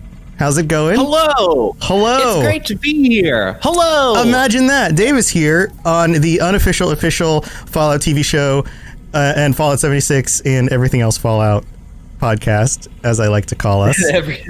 That's just Fallout. That's all we talk is Fallout. Yes. How many times can we say Fallout? Take a shot. Take a shot. Now, here's the thing. You may notice some of you are probably tuning in 5 p.m. Eastern, 2 p.m. Pacific on the Fallout Hub Twitch channel, twitch.tv/the Fallout Hub, to watch us live. And you might be noticing, and you might be listening, and have also noticed that we are lacking a Ken. Ken's voice has not shown up in the stream at all. And this has happened before, and I'm starting to wonder, Dave, if maybe Ken has found a way out of the vaults and just didn't tell us. This is true. I'm trying to think of means of egress that he could have to get out. So far we know of, there's maybe a door near the restroom. Yes. But we've never been to the restroom. Remember when Pete Hines just kind of like snuck in? Everyone sneaks in. Yeah. I think maybe he figured it out. I think he did figure it out. So here's the other thing. Here's the other evidence I have is that he still does the Chad Fallout 76 podcast where he, works with a bunch of those voice actors and he writes and stuff. I've never seen him work on it in the vault, but he's still putting out episodes. You would think that we would hear the voices. Yeah. Because he does all of the different voices. Don't mind the voice actors. The voice actor, that's just a cover. For moral support. That's just a cover. Right. He does them all. It's amazing. It's amazing. He is better than the guy from Family Guy. Crap. I can't remember names today. Peter Griffin. He's better than Peter Griffin at doing voices. Seth MacFarlane. Yes, Seth MacFarlane. So I think maybe Ken has snuck away, but he's not with us today, but that's okay because we are discussing a whole bunch of news. We've got bunches and bunches of news things to go over. Is that the way you call it? Bunches and bunches. Bunches and bunches. Munches and bunches. Ron Funches is joining us. That's a name I remember. No, he's not. He's not joining us. So, Dave, what are we talking about right now with the news? What's going on in Fallout 76? What do the people of the Wasteland need to know? Well, ladies and gentlemen, this is your Charleston Herald here, giving you the latest news. And this week, it's a whopper. I mean, you're talking about news like it's raining down cats and dogs. So, not a sandwich, right now, a Whopper sandwich. I mean, it could be a Whopper sandwich. Always delicious. Some may even say impossible. Now, right now, currently, we're going to talk about what's going on in the game, QuakeCon stuff, new content, PTS stuff, and some theories and, I guess, ruminations on future content. So there's a lot to get through. So let's start with just this week. Today on PC, not on consoles yet. They're gonna, I think, hold off on that for a little bit. The Wendigo Colossus. Today, the 18th, when we are currently recording this and streaming it live. Today. Today. Yes. So if you're listening to this on the audio version a few days from now, then it's already up.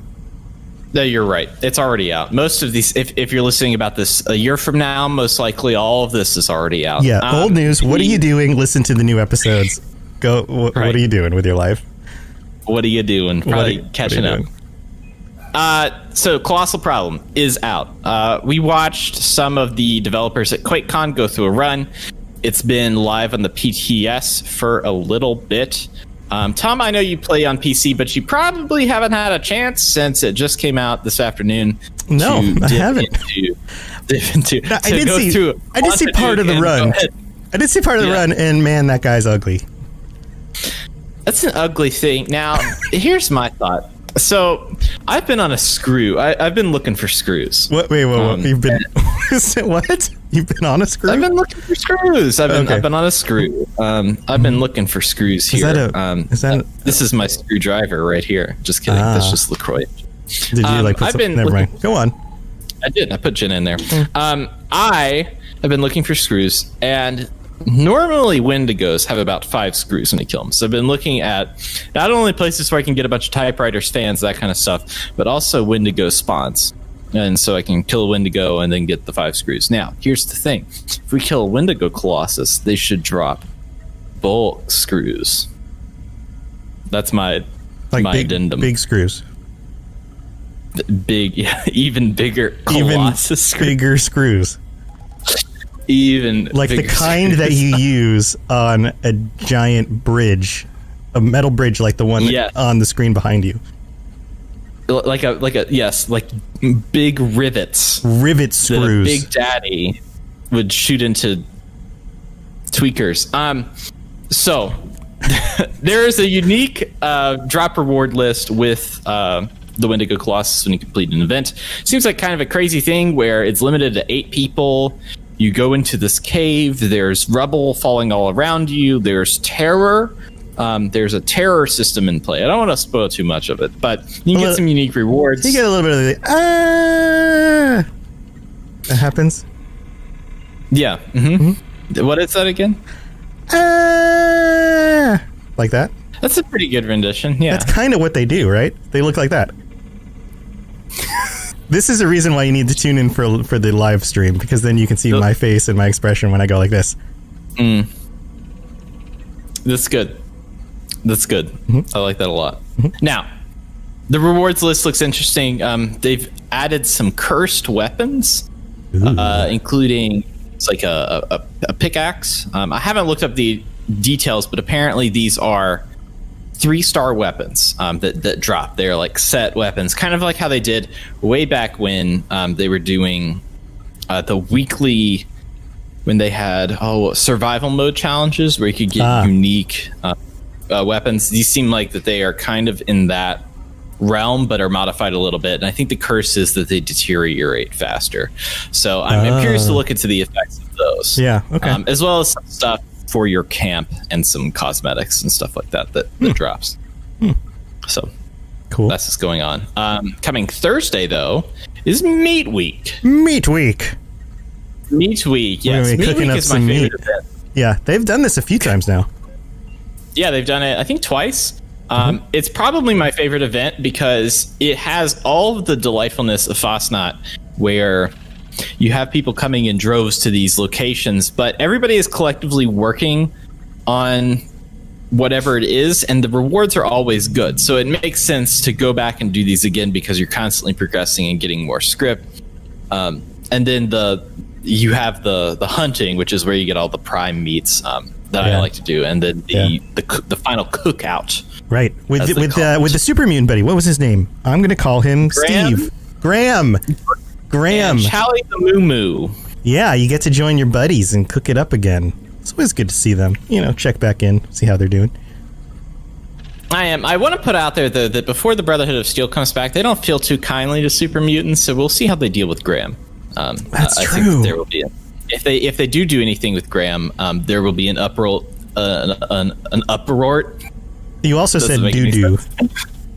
Uproar and doo-doo in the same sentence. I'm gonna take a drink. The interesting thing is they the Brotherhood of Steel hates super mutants, and if they kill Graham, then there's going to be hell to pay, an uproar. Yes. Yes. Don't kill Graham.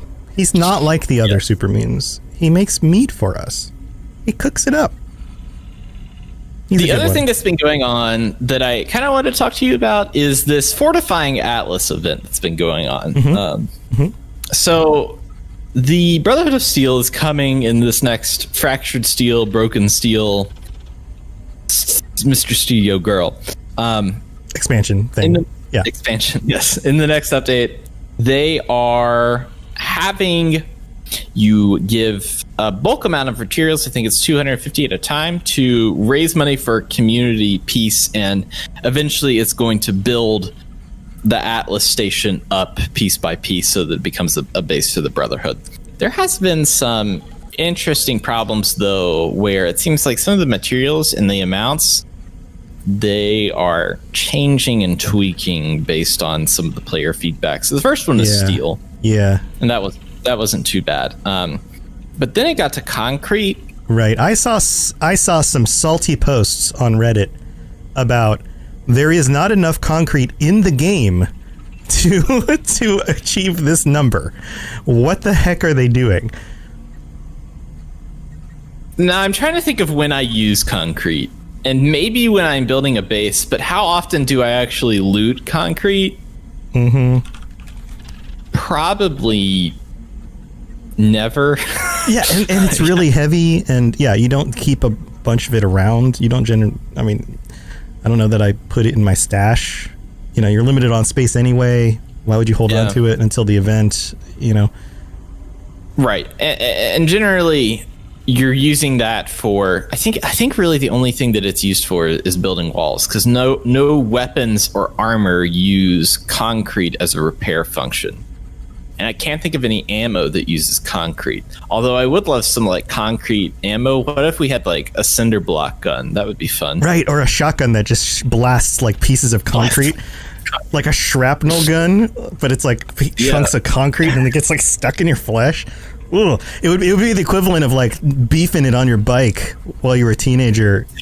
So side story here. I used to live at the end of the end of a road, and I was the last house at the end of the road. There was like a dead end, but 2 houses down there was a turn, and so there was kind of like a left turn, and then if you continued straight, it dead ended, and that's where my house was. So we used to play football in the road at that dead end because half of our football field cars didn't drive down, so it was more convenient.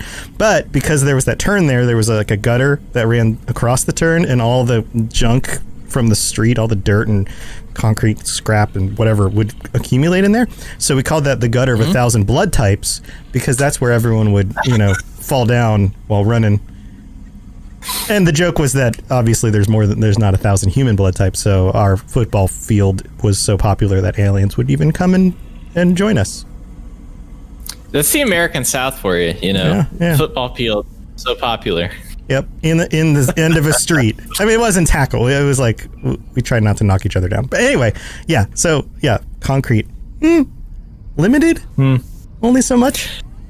Yeah, I'm unsure how they're going to be able to do and what they're going to modify, because I think they want to do more community events. And this is something that we've been asking for pretty consistently, is we want to, as a community, build places and settlements. Like, it would be cool, like we have said this on the show before, like it would be cool to see something being built over time by our contributions and how we get it. But there's no immediate reward with building the town. You get like every time you donate, you get like a little box of goodies that people have also been upset about, because it's only some like power armor plans for nothing that's not already in the game, and some like fruit.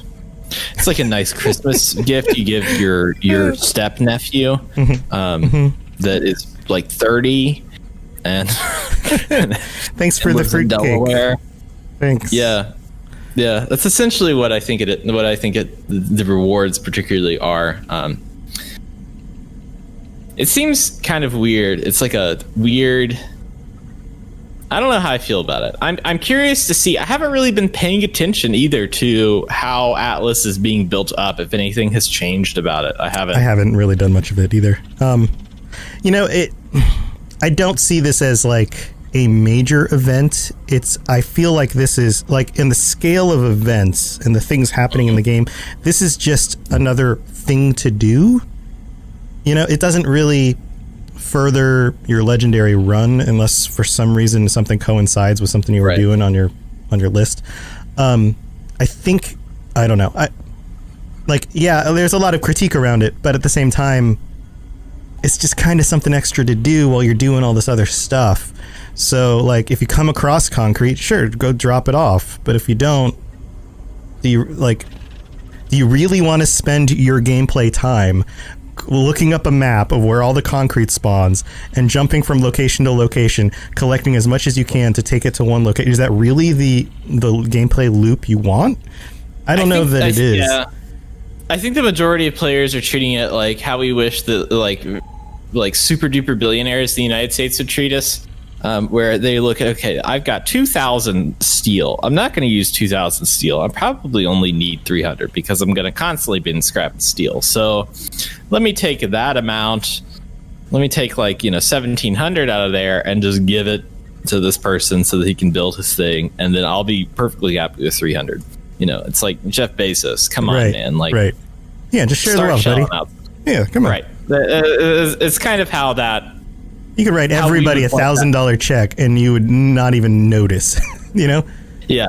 It's kind of how I feel like the community has come about it. They look at it, they're like, all right, this week it's cork. Oh, I don't have any cork, so I'm not going to do it. Or maybe it's, whenever they get to wood or, if heaven forbid they start doing flux, everybody's going to be like, nope. Yeah, nope. Not doing flux. I'm good. Yeah. I'm good. But, I think this is the first time they've done something like this. I think, their estimates, they're still trying to figure out what motivates people, what gameplay loops motivate, like how do people actually interact with these things. For me, this is a secondary thing. If I come across the item, I'll go drop it off. If I don't, it's not part of my regular gameplay loop. That's fine.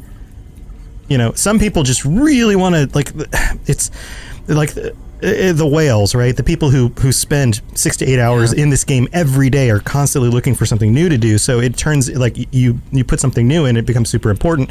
Then it becomes the focus. But I think for the regular player, this is just a side thing. It's just another thing you can do when you log in. And I think that's fine. Yeah. And they'll adjust it, I agree. I think that this is kind of a trial run. Speaking of trial runs, we're about to wrap up our first legendary run here in Fallout 76. Is that crazy to you? Because when they launched this, it felt like, oh wow, this is going to run for a few months. This is going to take forever, and then now it's like it's almost done. The time means absolutely nothing to me. Especially this year in 2020, time is both long and short all at the same time. On a side note, there's a great, you should look him up on YouTube. It's Patrick H. Williams. He does a nice video about why, instead of movies like Contagion or other pandemic films, that time loop movies are more cathartic during this time, because we feel like and treat our days like we're in a time loop, where it's the same thing over and over again, and then people eventually... like Groundhog Day or that new Andy Samberg film, or Live, Die, Repeat, aka Edge of Tomorrow. Wow. Eventually we'll escape. But the one thing we're not going to escape is the legendary run. My beautiful transition. Well, we will escape because it's ending. Yeah. In general, we're not going to ever escape it because the legendary run just restarts itself. Gotcha. How far, Tom? I have a question. How far did I get? How far did you get? And be honest. How far did I get? We're here for honesty. Yeah, I think I got. I'd have to look at it again. I don't know. Only 30 slots up. And part of that was because I've been using my gameplay to role play a new character through the events of the game, so I haven't been focusing on specifically hitting my dailies and my weeklies. If I hit them, I was fine with that. That was cool. I mean, and that was great. But I haven't gone out of my way to do it. I just like I was talking about, coming across things in the environment and dropping it off if I found them. It's the same sort of thing. I did spend a few days like specifically shooting for hitting my daily goals and doing that, but that's just not the way I play games. I don't grind things. I play the way I play, and if the event matches the way I normally play, then it's like a bonus, and I'm like, oh, that's cool, I unlocked the thing. But if it doesn't, it doesn't, and I'm not cool with that. And who knows, maybe by the end of this I'll purchase some extra ranks and get some of the things I want, but I don't know. I didn't care. I guess I really didn't care about it, and I didn't like meet every day at the challenges. Really, when I got to, I guess, level 40, there was a part of me that kicked in that was like, maybe I can. I kind of want to get to this particular place. I think it's the rank with the last, with the Ultrasight atomic power armor skin. I'm a few ranks away. I'm at level 58 on there, but once I hit 40, I was like, okay, I want to make sure. I'm going to try to remember to log in and do these challenges, because generally you can do them pretty quick. Yeah. For the most part. One time it's like join a group, take a picture in a group. I'm like, all right, that's 2 down in seconds. Easy. Yeah.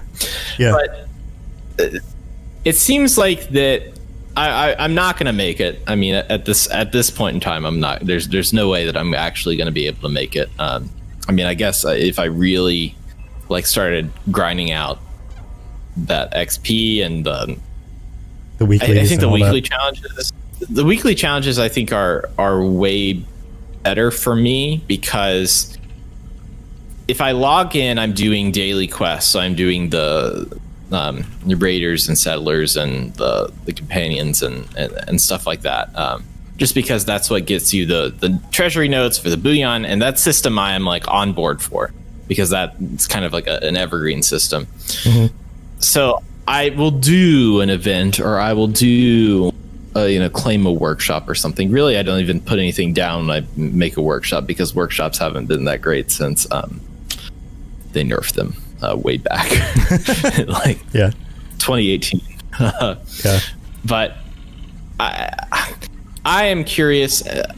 I think that this legendary run situation is for people who really are invested in playing this, and this is their one game, which I 100% understand. Yeah. But it seems like if you have that in mind, you're going to easily be able to finish it. I think that by the time this is over, I'm going to be close to it. And I certainly don't play this game every day, but if I had been following the challenges and stuff, it's achievable. I was afraid that it wasn't going to be achievable with the way that things are going. So I have a question for you. Having now that we're almost all the way through this, what would you change about the next one? Or what do you expect will be the same or different? Do you think it'll be the same length? I have a feeling it will be. So there's been some leaks of it's not even particularly leaks, it's just people that played the PTS. Right. They have the new board out in the PTS, and I think it is the same length as the other board, but they're adding in more challenges. I think more daily challenges. Truthfully, I think that they're very focused on getting us to log in daily, and it should be a weekly thing. There's so much focus put on doing stuff daily, whereas in having weekly caps for caps on legendary script, on bullions, I love saying bullions, much fun. But people say bullions, but I like saying bullions. Bullions. They need to be more weekly. I think that makes sense for the majority of people that are playing this game, because Tuesday comes up and maybe I want to mow the lawn, and then I get confused by something in the yard, and then I'm picking weeds for 2 hours, and then I come inside and I'm tired, and I eat my dinner, and then I watch an episode of Survivor, and then I go to bed. Right. I think it's my guess on this is that it's a marketing thing. there's a marketing philosophy around active users, daily active users, monthly active users, weekly active users. And I have a feeling they probably have some sort of arbitrary goal for daily active users. And they're trying to see if they adjust certain things, how that affects the daily, the weekly, and the monthly active users. But like I get it. If you love a game and you log into it every day, then you're going to participate more in that game. You're more likely to spend money in that game. You keep the player population up. You're talking about it to your friends. Like I get it. Like it's healthier for the game as a whole. But at the same time, not every person's lifestyle fits that. So that's why you have to accommodate different people. It's interesting. Yeah.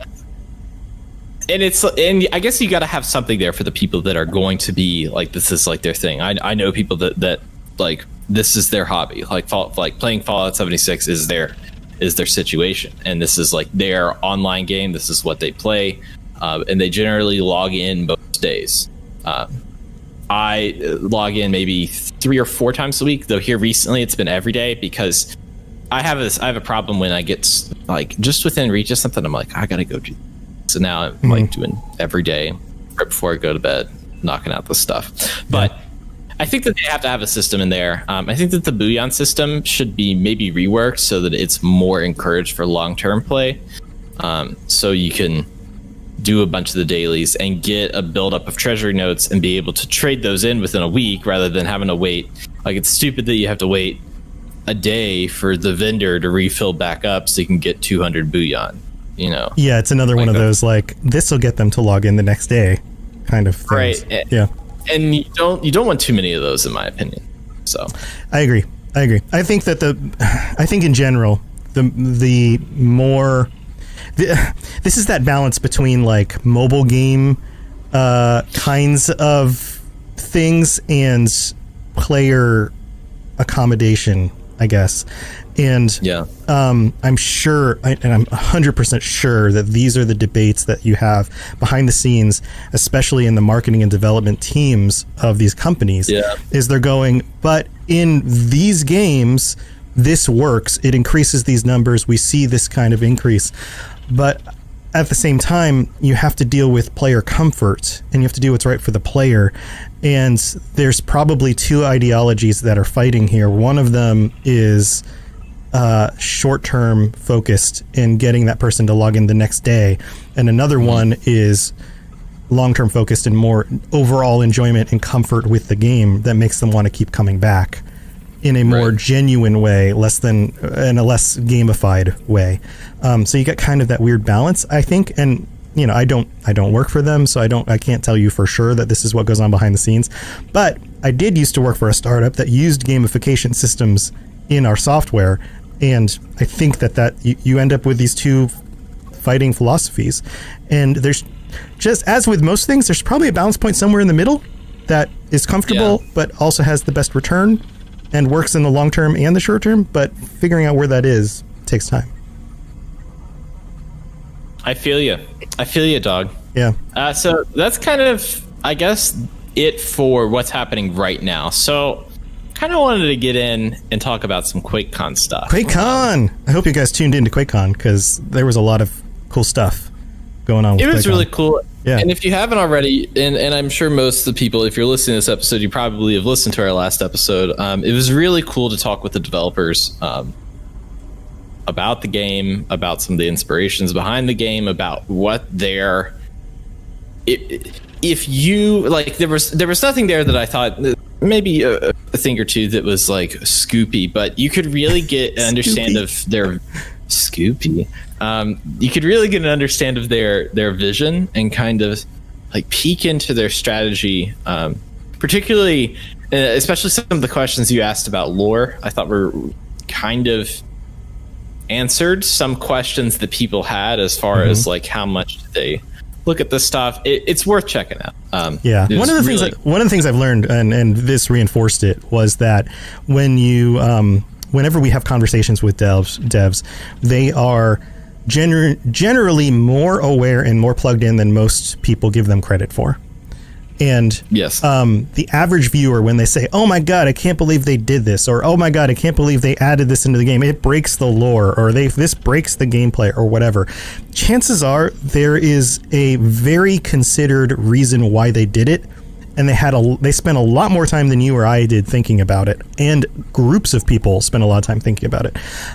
So I've learned to give them the benefit of the doubt, because oftentimes we don't see the whole picture. We only see the pieces of the things that we've been able to play or experience. So this reinforced that as well, that there is a bigger picture, and especially the comment where he was like, yeah, we write all this content and then we specifically remove certain parts that leave holes in it. That was very interesting to me. And kind of building off that, just to get into the news, they have confirmed that the Brotherhood of Steel is coming from the West Coast, so it's the one from Fallout 1. It's the original Roger Maxson-led Brotherhood of Steel. Yeah. So I came across, I was doing, real quick, Dave, I was doing some research on this for the Fallout Lorecast a few episodes ago. Okay. And there is, in Fallout 1, there's mention of a contingency of the Brotherhood that broke away from Maxson's group as they were moving locations and disappeared into the wasteland, never to be heard from again. They took some power armor and they went off in search of a place where they knew there was going to be some more technology and things, and then never showed back up, which is absolutely, and I don't know for sure, but it's absolutely 100% a great way to connect this over. Because what if that group came across technology that and overheard communications between Taggarty and Maxson and decided, oh, there's a bunch of stuff in Appalachia, we should go over there and get all that stuff, like there's a West Tech and there's, and it's not blown to hell. That sounds like a good place to go. Let's head that way. I love that idea. There's always room. People think there's never any room, but there's always room to have offshoots of different groups. It's like, there can be like 6 Robins that are under Batman. Like there's no right. Creatives have done what they want for ages and have made reasonings that are always valid. It's interesting that they're going to Atlas though, and I've been thinking about this some. So Atlas, if you go into the lore of it, is a weather station that's supposedly going to do something with the weather, and I'm one for putting out a bet out there and kind of predicting things in the future. Mm-hmm. So right now in the game you have a number of different regions. Each one is kind of themed. Cranberry Bog is really red with carnivorous plants and Watoga. Harper's Ferry, that area, the bog, is that what they call it? No, that's the Cranberry Bog. The mire. The mire. That's what they call it. Yeah. The mire, yes. They're kind of similar. A mire and a bog. They're kind of similar things, right? Mire and a bog, yeah, I guess. But each area is very similar and is kind of stark. Like when you're in the ash heap, you're in the ash heap.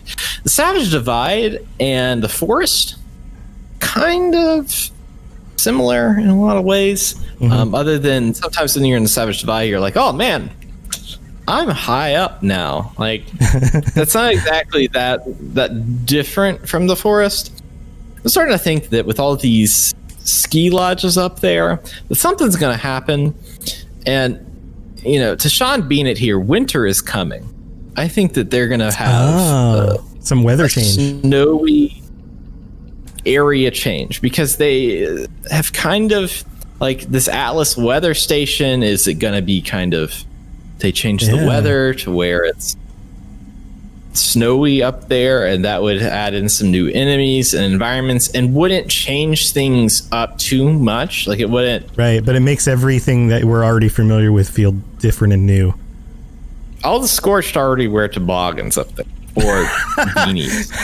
they're ready for the weather. They're already prepared. Right, but you're good for it. Right, but what does that do to the animals? Do they change animal spawns? Do they have winter animals all of a sudden come out and you end up with white mutated rabbits and wolves and I don't know.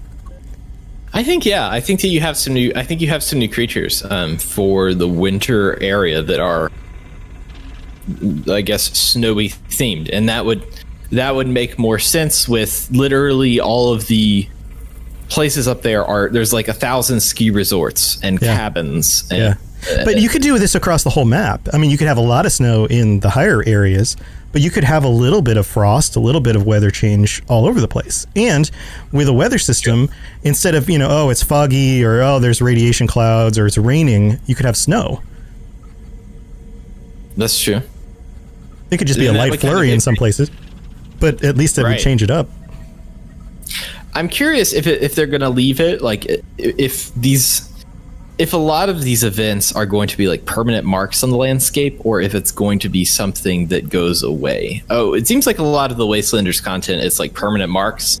So like the Wayward is always going to be there. The Crater is always going to be there. Foundations and so forth. But if they change an environment of an area, then it opens up the idea of, okay, what can they do with other environments? Like what? And this is you don't need to expand the map if you can change the map in meaningful ways and make it feel new for the player base.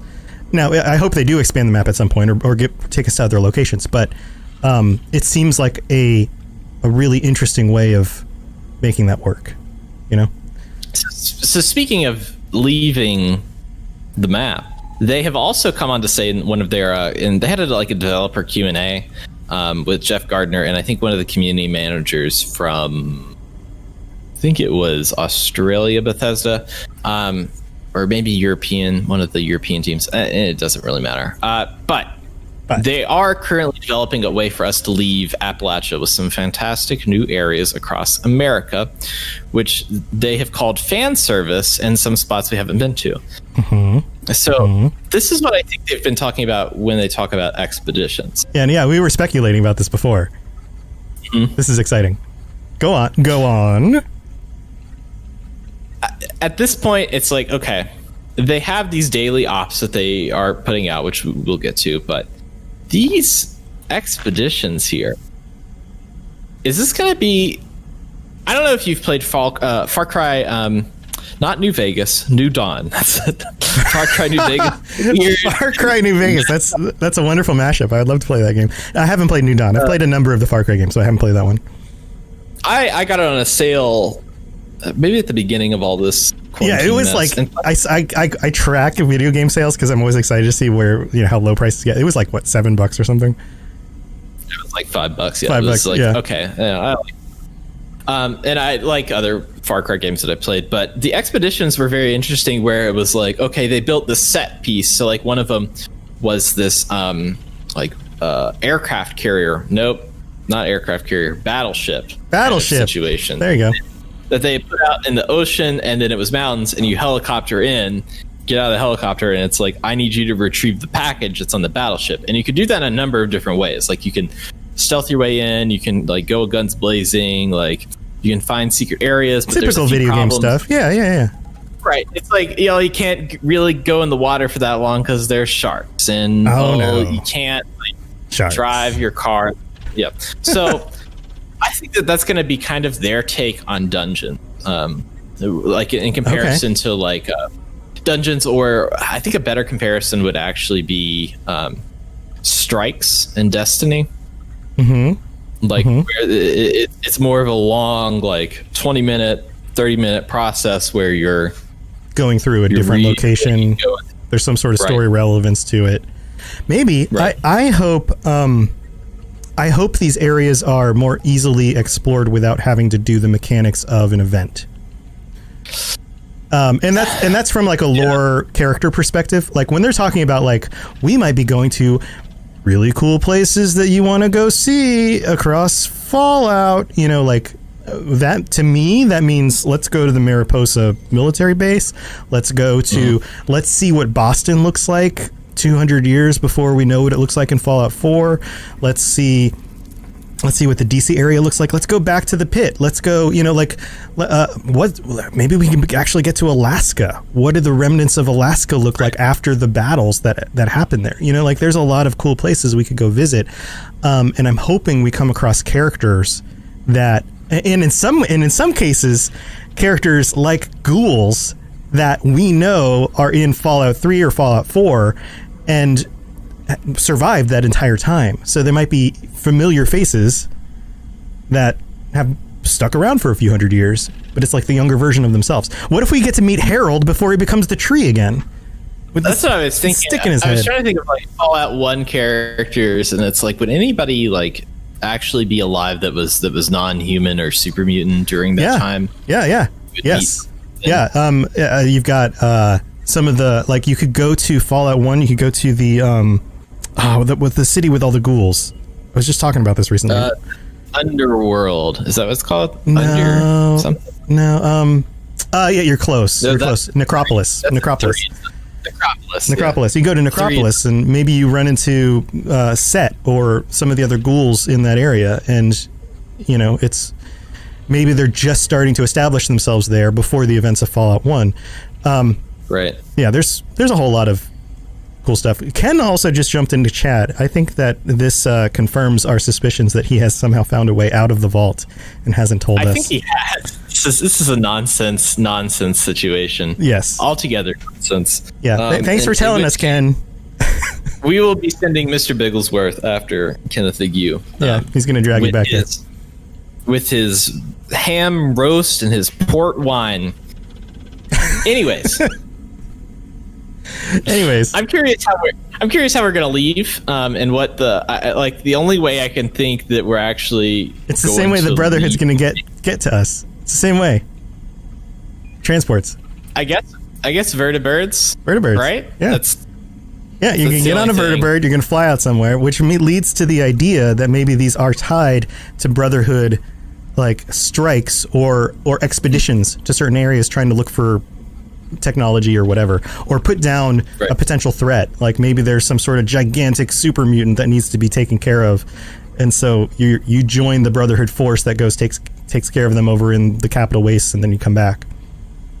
That's some Halo vibes where we all come in on the fancy helicopter. Yeah, and then you say something like, "You ready to kick some ass? Let's go! Yeah. Let's kill these sons of bitches!" And then you jump off. That's more Modern Warfare type stuff. But yeah, then you jump off and like, the music kicks up, and then you shoot everybody. I'm good with that. Also, kind of moving on to past expositions, and I'm curious what kind of exposition they're going to have in Fallout. Yeah, we've been doing a lot of exposing. We've been exposing ourselves a lot. Go on. They're adding mod support. That's one of the things that's eventually coming, and apparently it's going to work it's going to work kind of how it does in Fallout 4. That's essentially what they have said. It's going to be like a system already included. Yeah, I don't know how. I'm very curious how that's going to roll. I would imagine that they're going to allow you to use those kinds of mods, either if it's just visual mods that only affect your experience and then you can use them anywhere, or if they're the kinds of mods that affect the world, you can only use them on your private server. Yeah, that's what I would expect. Yeah, and it's like, how do you differentiate between when you're in the private server and when you're in, like, your character is consistent between both of them, so like you can use a modded. I don't think they'll let you. Yeah, I don't think they'll let you do mods beyond that. Well, like maybe you have a mod that like changes the appearance of your character, right? But it on your private server it works in a way that everyone can see it, but on a public server it doesn't. It's only you that can see the changes. It's probably something like that. Or they contain it all to private servers. Mods only work on your private servers, and as the person who hosts your own server, you can approve or disapprove other people's mods from being included. Or somebody recommends, like, hey, I'd like to run this mod on your server, and then you can say, yes, you can, and then that gets loaded in or something like that. I will allow that. Yeah, I will allow that. You can look like a funny anime child. I will allow it. Coming up after that, they are doing some camp changes. Particularly, they're adding more display options. Those have been teased, so you can have like kind of the mannequins from Skyrim, and well, I guess those are in Fallout too. The mannequins, the power armor stations where you can hang up different stuff. But also they're adding in a shelter situation, which is their new camp instancing feature. They talked with us on the last episode about that, and the pro build mode, which we were the only people that talked about the pro build mode. Pro build mode. You heard it here first. The unofficial official Fallout 76 podcast. The Fallout Hub. And that's our flag that we've planted in the ground, and we'll be sticking to it. I don't know why I pictured myself like a Midwestern sheriff. Next thing we've got are the PTS changes. Yes. So we've kind of done QuakeCon, we've done what's going on. Now let's look ahead. So one of the biggest things with how they're doing One Laceland. Your words are working so well today. It's Dave has the best words. I have the best words, and I've only had one sip of my little drink, which I'm probably going to end up drinking afterwards. There is a nerf that's happening that people are up in arms about. Up in arms. Bloodied arms. They've got their bloody arms up in the air. The main thing is how damage is calculated has changed. So everything across the board has technically gotten a nerf, because it seems like, and I've read into it, of people doing kind of these, playing fast and loose with a lot of this math. So I'm going to play fast and loose just because everybody else is, and experts can come and correct me later. That was your nickname in college. Fast and loose. Fast and loose. Essentially, they have changed the way it's calculated by, instead of having a multiplier for bloodied and other types of weapons, it's more of, I guess, an additive. So like, instead of like twice this, it is like just plus a static amount.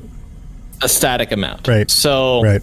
Your bloody builds are still probably the most powerful things in the game, but you do not have a one-shot build anymore. Like you can't 100% one-shot something. Yeah, we're it's almost like we're reducing things by, I don't know, order of magnitude is probably not right. Instead of multiples, we're doing additives. I guess that's the phrase, right? Like additive, multiple, I don't know, whatever is above that. If I line up, if I have an instigating hunting rifle with my bloody build, which is now my secondary because I've fully converted to junkies. I'm now a junkies man all the way through, and I always have. Junkie boy. With that, I can use an instigating rifle and hit, like, if I sneak and do the critical and get all the multipliers, I can do like 14,000 damage to someone's head. So that's a little bit. That's an insane number. That's like okay, so in real world terms, that would be like shooting somebody in the head with a battleship cannon. Yes, essentially, but instead it's a very tiny bullet. Right, but like propelled. Yeah. All it takes is a little bullet in the head to drop somebody, but instead you're just like blowing their head off.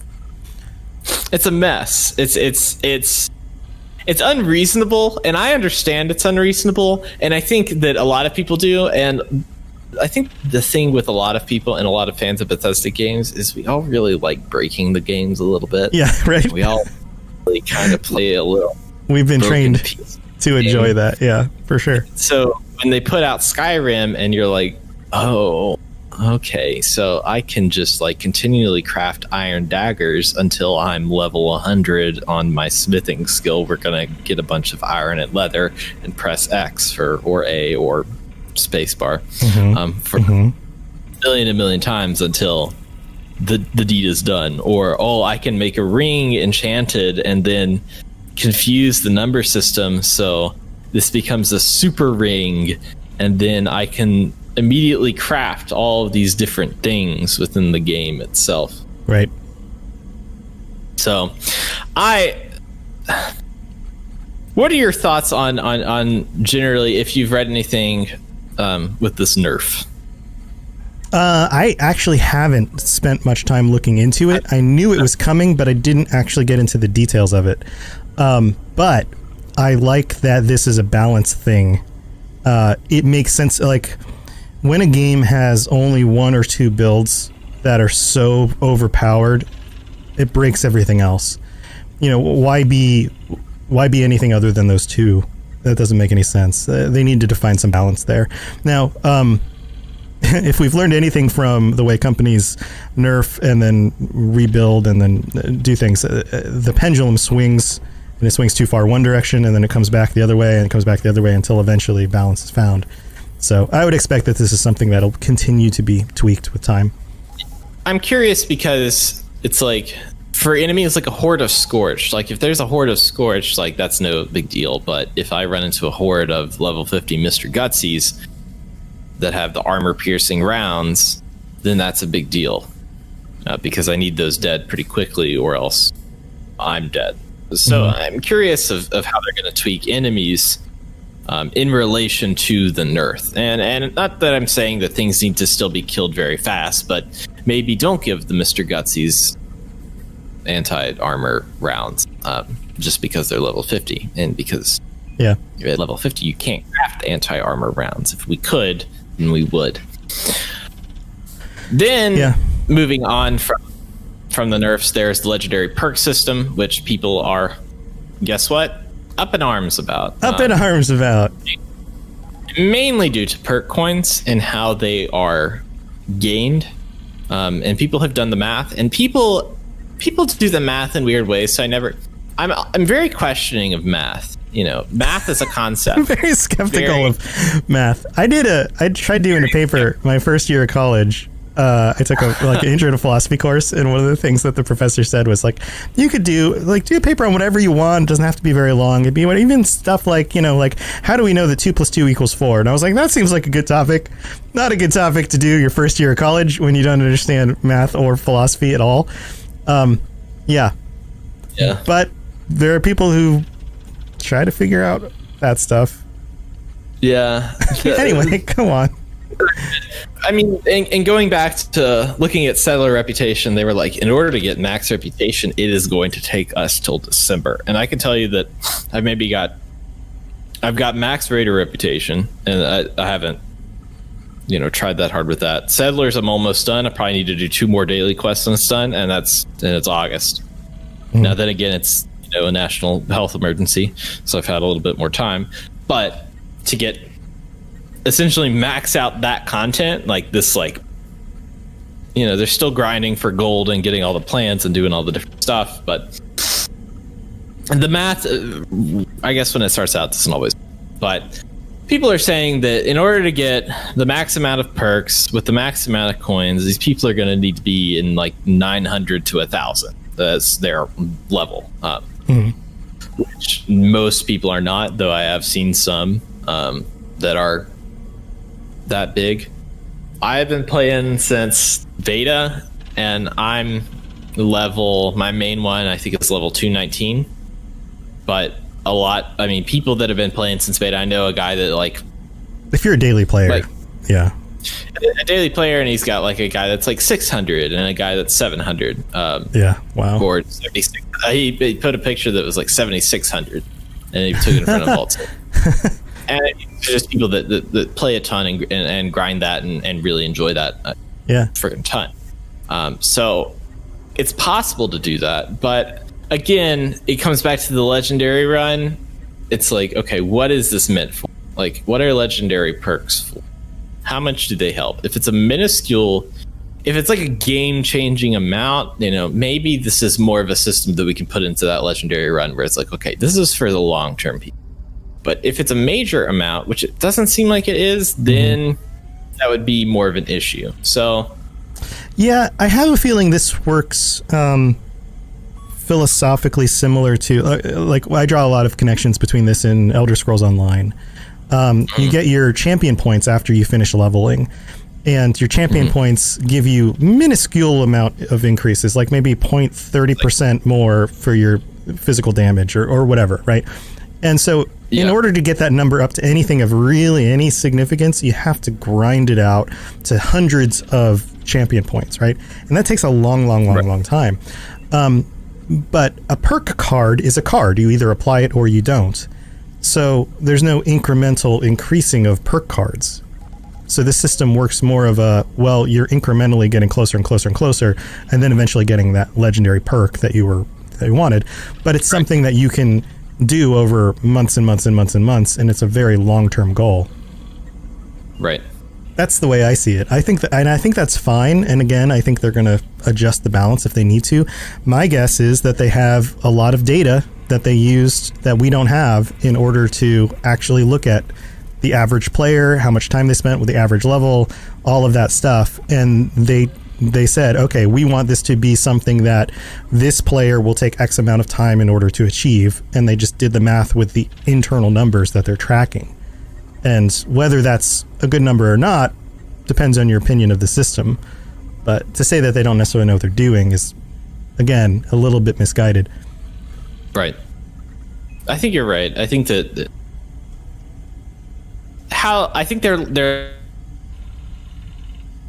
looking at a holistic approach and putting something there for everyone. So I'm sure that with the new Brotherhood stuff, there's going to be a system with that.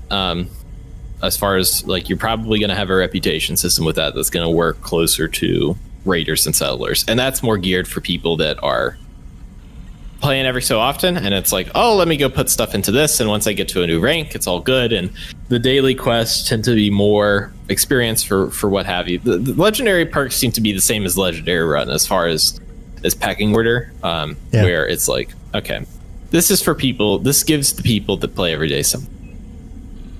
Right. I agree. Speaking of an everyday thing, the daily ops is a new feature that's coming. I haven't really looked too much into daily ops, but people seem to be it's funny because I should be looking more into things that people are coming off very positively on. People have been very right on that. So well, what exactly is this? Because again, this is not one of the things that I've really been focusing on. How does this work? To the best of my knowledge, and I'm probably going to butcher it just because people in the PTS have a lot of people have played this, and this isn't going to run on my my 2010 MacBook. Right. It's going to work as I say that with desktop PC in the background, but it essentially works how you go and there's a particular monster that you're hunting or group of monsters, and there's some sort of legendary effect that they have that affects how they just affects how they operate within the game itself. Right. So this is like another analogy here would be the what are they called? The mythic runs in World of Warcraft. Do you know about this? I'm not familiar with I stopped playing after Wrath of the Lich King. I played that. So a long time ago. So there's a system in World of Warcraft where you can go back through the same dungeons, but you do them at increasing levels of difficulty. And depending on the week, different status effects and things change in those dungeons. So this is very similar. Like the enemy might put out deadly poisonous spores all over the place, and now you got to deal with that while you're fighting it. Or the enemy might jump and slam the ground extremely hard, and so now there's more area effect damage around it. I'm guessing that this is this kind of thing, so that it keeps the same engagement fresh by changing up the way that the creatures interact, the way that event occurs. That makes sense to me. It's interesting. Like I'm curious to go try it, and I need to read. It's like one of those things. There's a constant thing if you're generally following news or making any content, like you kind of want to know, but you also don't want to know because you want to be surprised by it. Mm-hmm. And I ride that line pretty constant. And generally, I want to know about the bad things. I don't want to know about the good things because I want to be surprised by the good. Yeah. My interest is always lies more in the story and the characters and the lore than it does in the actual mechanics of this stuff. A lot of times I figure, well, I'll do it at some point, and then I'll just deal with the mechanics when I get there. Well, Tom, that's been an hour's worth of news. There's a lot of news. Yeah. I mean, we haven't had news in like 3 weeks, so I guess it's been a while, and there's been a lot of stuff coming to our ear holes. Yeah. Well, do you want to save the Fallout 101 for next time, or you want to? that's worth it to save. But we can go on to the soapbox if you want to. Sure. Which is related to the news. Yeah. So let's just tease it a little bit. On a future episode of the Fallout Hub, you will be learning about Fallout 76 reputation and how to maximize that. And how to maximize. Yeah. So tune in. Tips. Tune in next time for more tips. All right. So we've got a soapbox. You want to do the soapbox, Dave, or you want me to take a swing? It's been a while. I haven't done a soapbox in a while. I'm gonna move my microphone to read a little better here. All right. I haven't done it in a while, but I will go for it. I will take. I wrote this, so if I mess it up, it's my own damn fault. Good evening, all. I will now recant my experience with Fortifying Atlas. The main reason people are refusing to donate is because of the absolutely god-awful rewards. It's the Brotherhood of Steel event. Why do you not simply add the Forbidden Knowledge quest rewards to the package pool alongside some simple camp items and or apparel? Also, why on earth are you expecting us to give you vast quantities of cork and cement that are quite literally impossible for us to obtain and provide? Even with the dedicated fans, some of the dupers hoarding this junk, we still don't have enough. If you are reading this, Bethesda, we are watching. If you fake the numbers, we will know. If you don't fake the numbers and instead release the lost rewards as Atom Shop items, oh boy, we will know and we will be angry. I fully expect that you are going to release a shit ton of Brotherhood of Steel item bundles in the Atom store sometime close to the release of the expansion, and I am absolutely expecting you to want us to buy them instead of giving them to us as actual gameplay rewards. How the hell it keeps going? Go into a community relations nightmare. It's so easy. Just add the Brotherhood of Steel power armor skins to the reward pool alongside the other apparel already in the game. Maybe add some stupidly simple power armor skins for other types, T45, T51, T65, X01, by coloring them gray and sticking a few BOS logos on them. This isn't rocket science, though some would say it is. And it isn't hard. Do you understand that even from a commercial point of view, you are doing this wrong? It's clear that you will lure them in with good event skins and rewards, get the engagement rates up, then sell alternative, slightly modified variants of the skins in the Atom store for like 200 atoms each. Please, Bethesda. 200 atoms. Oh man. 200 atoms pretty cheap. That's pretty cheap. That's really cheap. Heck yeah, man. Do that. Yeah, do it. Do it. Man. That's fine. I would love to buy things for 200 atoms. This is a game that doesn't have a subscription model unless you want to pay the subscription model. This is a game that you probably could have gotten on sale for $30 at some point in the last 2 years. Or cheaper. Probably got cheaper. Yeah, or cheaper, and then you could play every day and has regular updates and tons of free content. They need to be able to pay their employees. Yeah, of course they're going to sell Brotherhood stuff in the Atom shop, and then you can spend atoms to buy it. People have been begging them to sell Brotherhood stuff in the Atom shop. And there are a ton of Brotherhood things in the game itself. Like there is. Yeah. Scribe, Knight outfits, there's Science Officer outfits, there's like caps and all kinds of. They have all of the different variants of skin that you can get based on the technical data quest, where you can go from like entry level all the way up to Elder. Mm-hmm. Already a ton of stuff, kind of. Yeah, I mean, it'd be cool if there was even cooler rewards to get for the Fortifying Atlas stuff. Like, I'm not going to complain if they give me cooler rewards. But at the same time, if they're sticking a bunch of Brotherhood stuff on the Atom shop for 200 atoms each, then yeah, great. Yeah, put a bunch of stuff on there. I'll buy the one or two that I really, really want. If I really want them. There's an interesting tweet this week, and I should credit the person that tweeted it, but essentially it was a line from the person collecting the Brotherhood of Steel items. I can't remember his name, like the character in the game. Mm-hmm. But he essentially, you ask him why should I donate or do all this stuff for the Brotherhood of Steel? It's like, and he's like, sometimes we need to help the people that we don't quite know yet. And it's like, sometimes we need to like get together for the greater good and do something, whether there's a reward or not. Like, we should just try to be nice. And I thought, oh, that's nice. That's it. It's like, some little twinge of some life lesson in there. Right. You know, it's interesting to me because there's, of course, it's the internet. So, of course, the loudest voices are the ones that, you know, I was trying to explain this to my parents recently because they've been kind of funny about things going on in the world and feeling called out because of certain opinions and beliefs that they have. And I was like, you know, we live at a time. What was that? Brother, speak. Yeah. Well, I was like, we live in a time, for the first time in human history, where the minority and idiots have platforms to get their voices heard.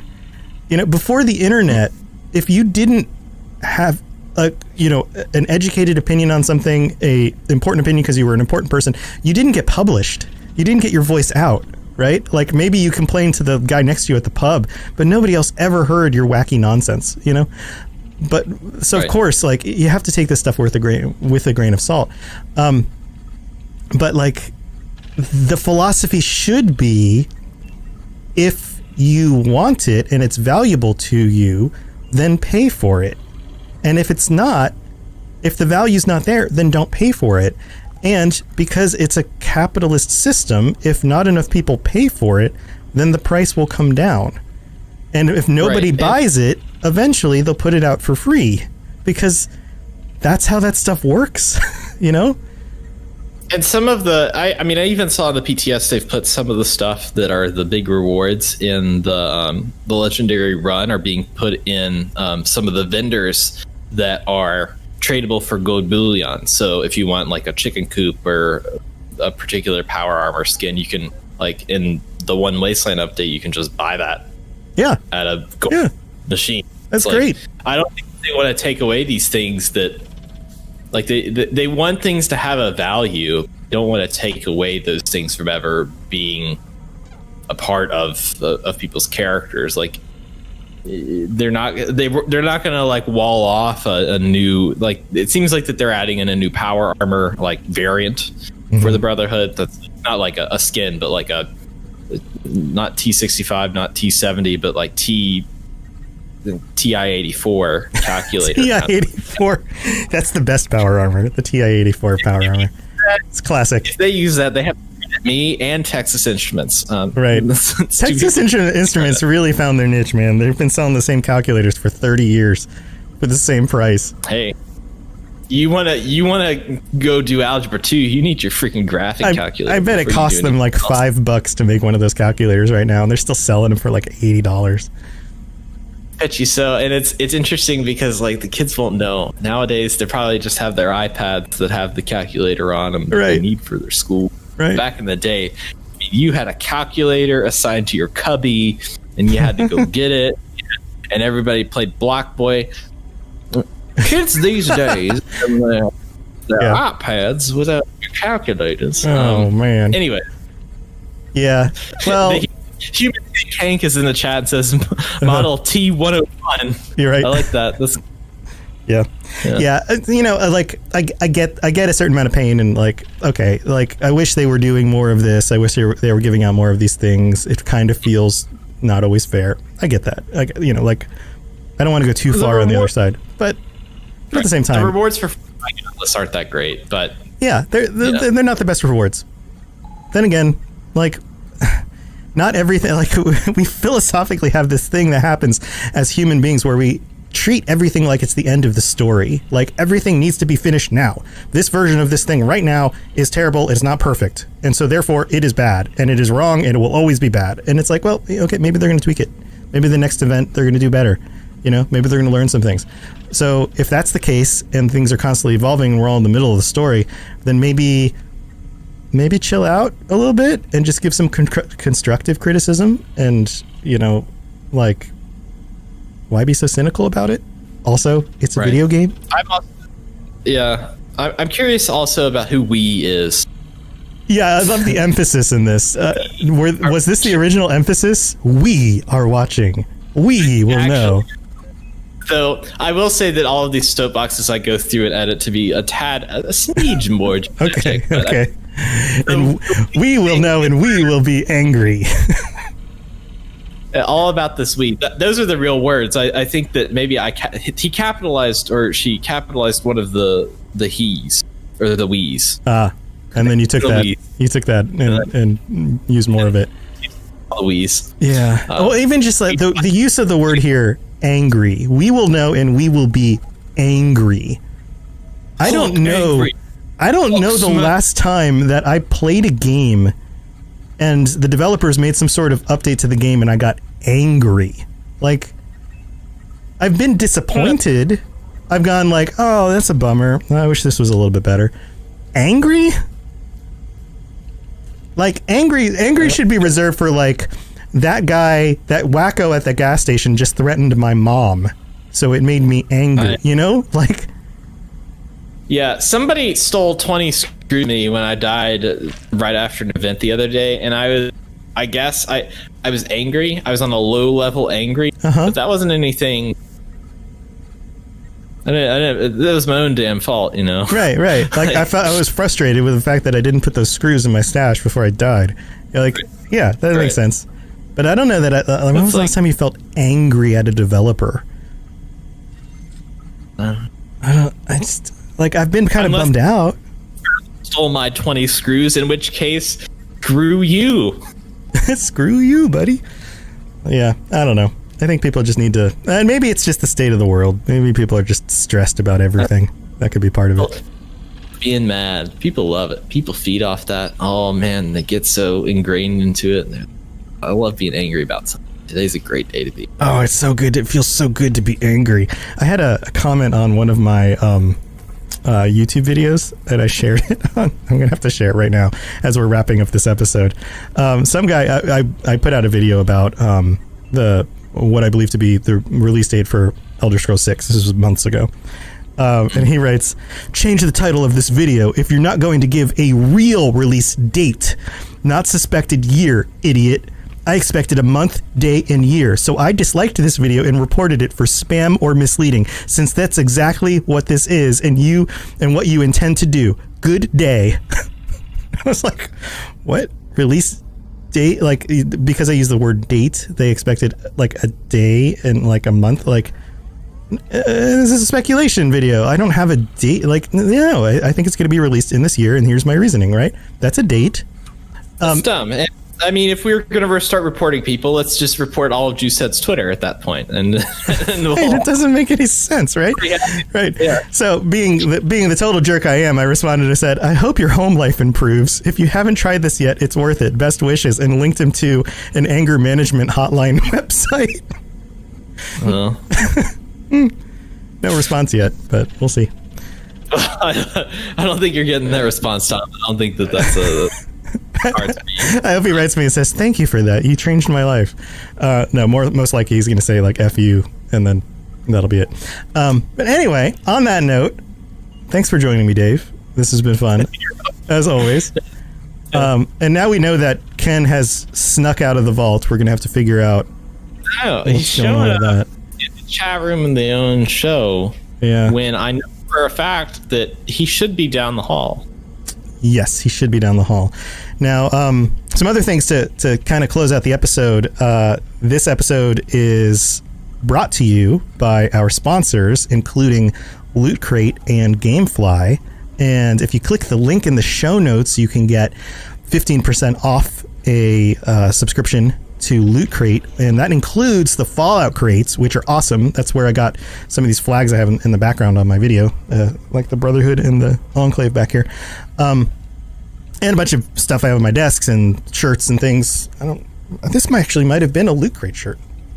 So 15% off that. It's a good deal. And also, GameFly, if you wanted to jump into Fallout 76 and you've been just listening to the show because you like our voices and don't play 76 yet and are kind of on the fence about it, then right now they have a deal where you pay for 1 month of game rentals and you get 2 months. So you get 60 days of whatever game rentals you want, free shipping, all that stuff from GameFly. So if you click the link, you can do that. It's $10 for 60 days instead of 30.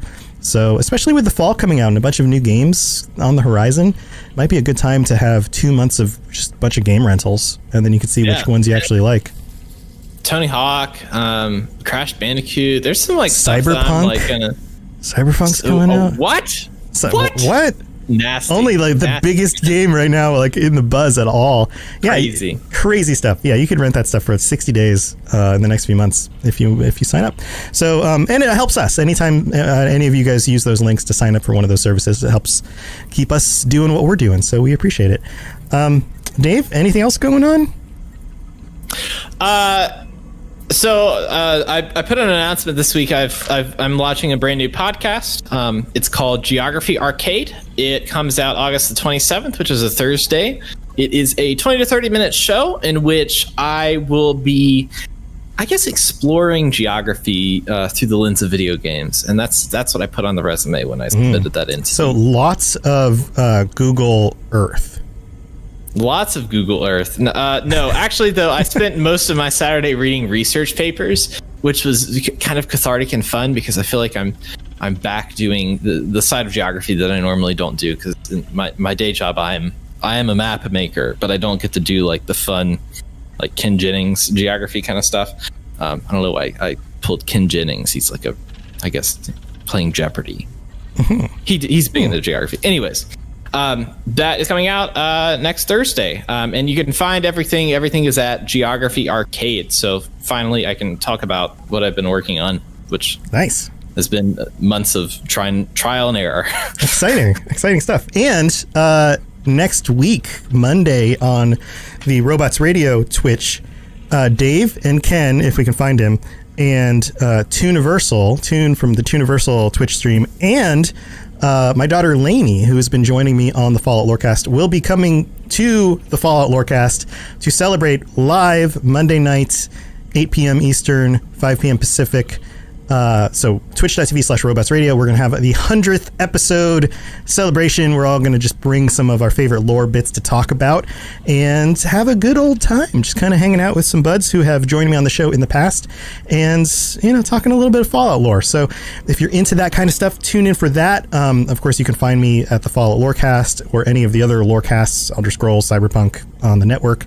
And also recently I was on an episode of the DL, our weekly gaming news podcast on the Robots Radio Network. So if you're into some of the gaming news that's been happening, some of the new games coming out, those kinds of things, go check that out. I got to join them on an episode and did a quick little interview and answered some fun questions, and we had some really interesting discussion about Cyberpunk, actually. So go check that out, the DL. And all of the shows on the network are at robotsradio.net, so go check that stuff out. All right, guys. Well, thanks for joining us, and we will be back same time next week, Tuesday, 5 p.m. Eastern, 2 p.m. Pacific. And until then, take it easy. We'll see you guys later. Bye.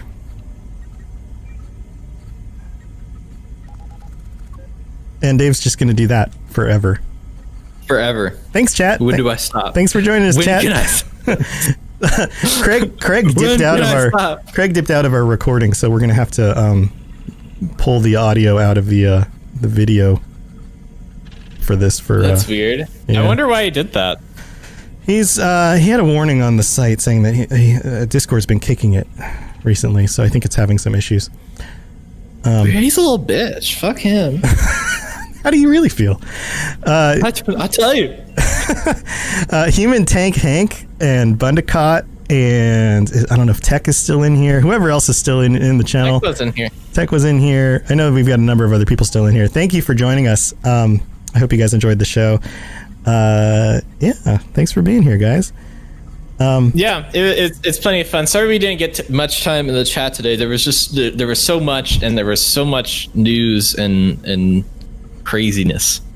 And craziness and wackiness. A lot of news. Yeah, lots of news. Wackiness. Lots of fun things coming. I'm excited about the updates that are coming out. I will probably be streaming later tonight as well, doing some more of my roleplay Fallout 76 run. So if you guys want to join me over on here, I'll put the link. I watched a bit of that, and I enjoyed my time. I'm also equally excited for some Fallout Lorecast. I haven't been on the Fallout Lorecast since the last time. Since the last time you were on the Fallout Lorecast. We talked about, the last time was in this quarantine, but the first time was when we talked about Hobbit, I think, for like a good hour. Yeah, probably. Yeah. Awesome. Yeah, next week's going to be a lot of fun. So, yeah, make sure if you're in chat right now and you're not following the Robots Radio channel, follow that so you can check out the Fallout Lorecast on Monday, and then not the Hobbit Lorecast. Although we could start one of those too. Yeah. I know a lot about Tolkien. I used to come up with excuses to write papers on Tolkien stuff in college. Well, here's the thing: the Silmarillion is tiring and tiresome, and it shouldn't be read. It's not meant to be read. That's my thought. It's meant to be referenced, but not read. It's meant to be referenced, not read. Yes, correct. As somebody who's enjoyed the series, I love The Hobbit. I like The Lord of the Rings. I hate The Silmarillion. I have not finished it. Yeah. Then I never will. That's one of those things that I've given up on. Well, I've read the whole thing. Hopes and dreams. So there's that. Have you read the whole thing? Yeah. And I was so into it that I read the whole thing when I was in high school, and then through college I read a bunch of Christopher Tolkien's books about how he wrote the Silmarillion and the different versions, and talk about heady stuff. I just kept reading that stuff. I guess I'm a glutton for punishment.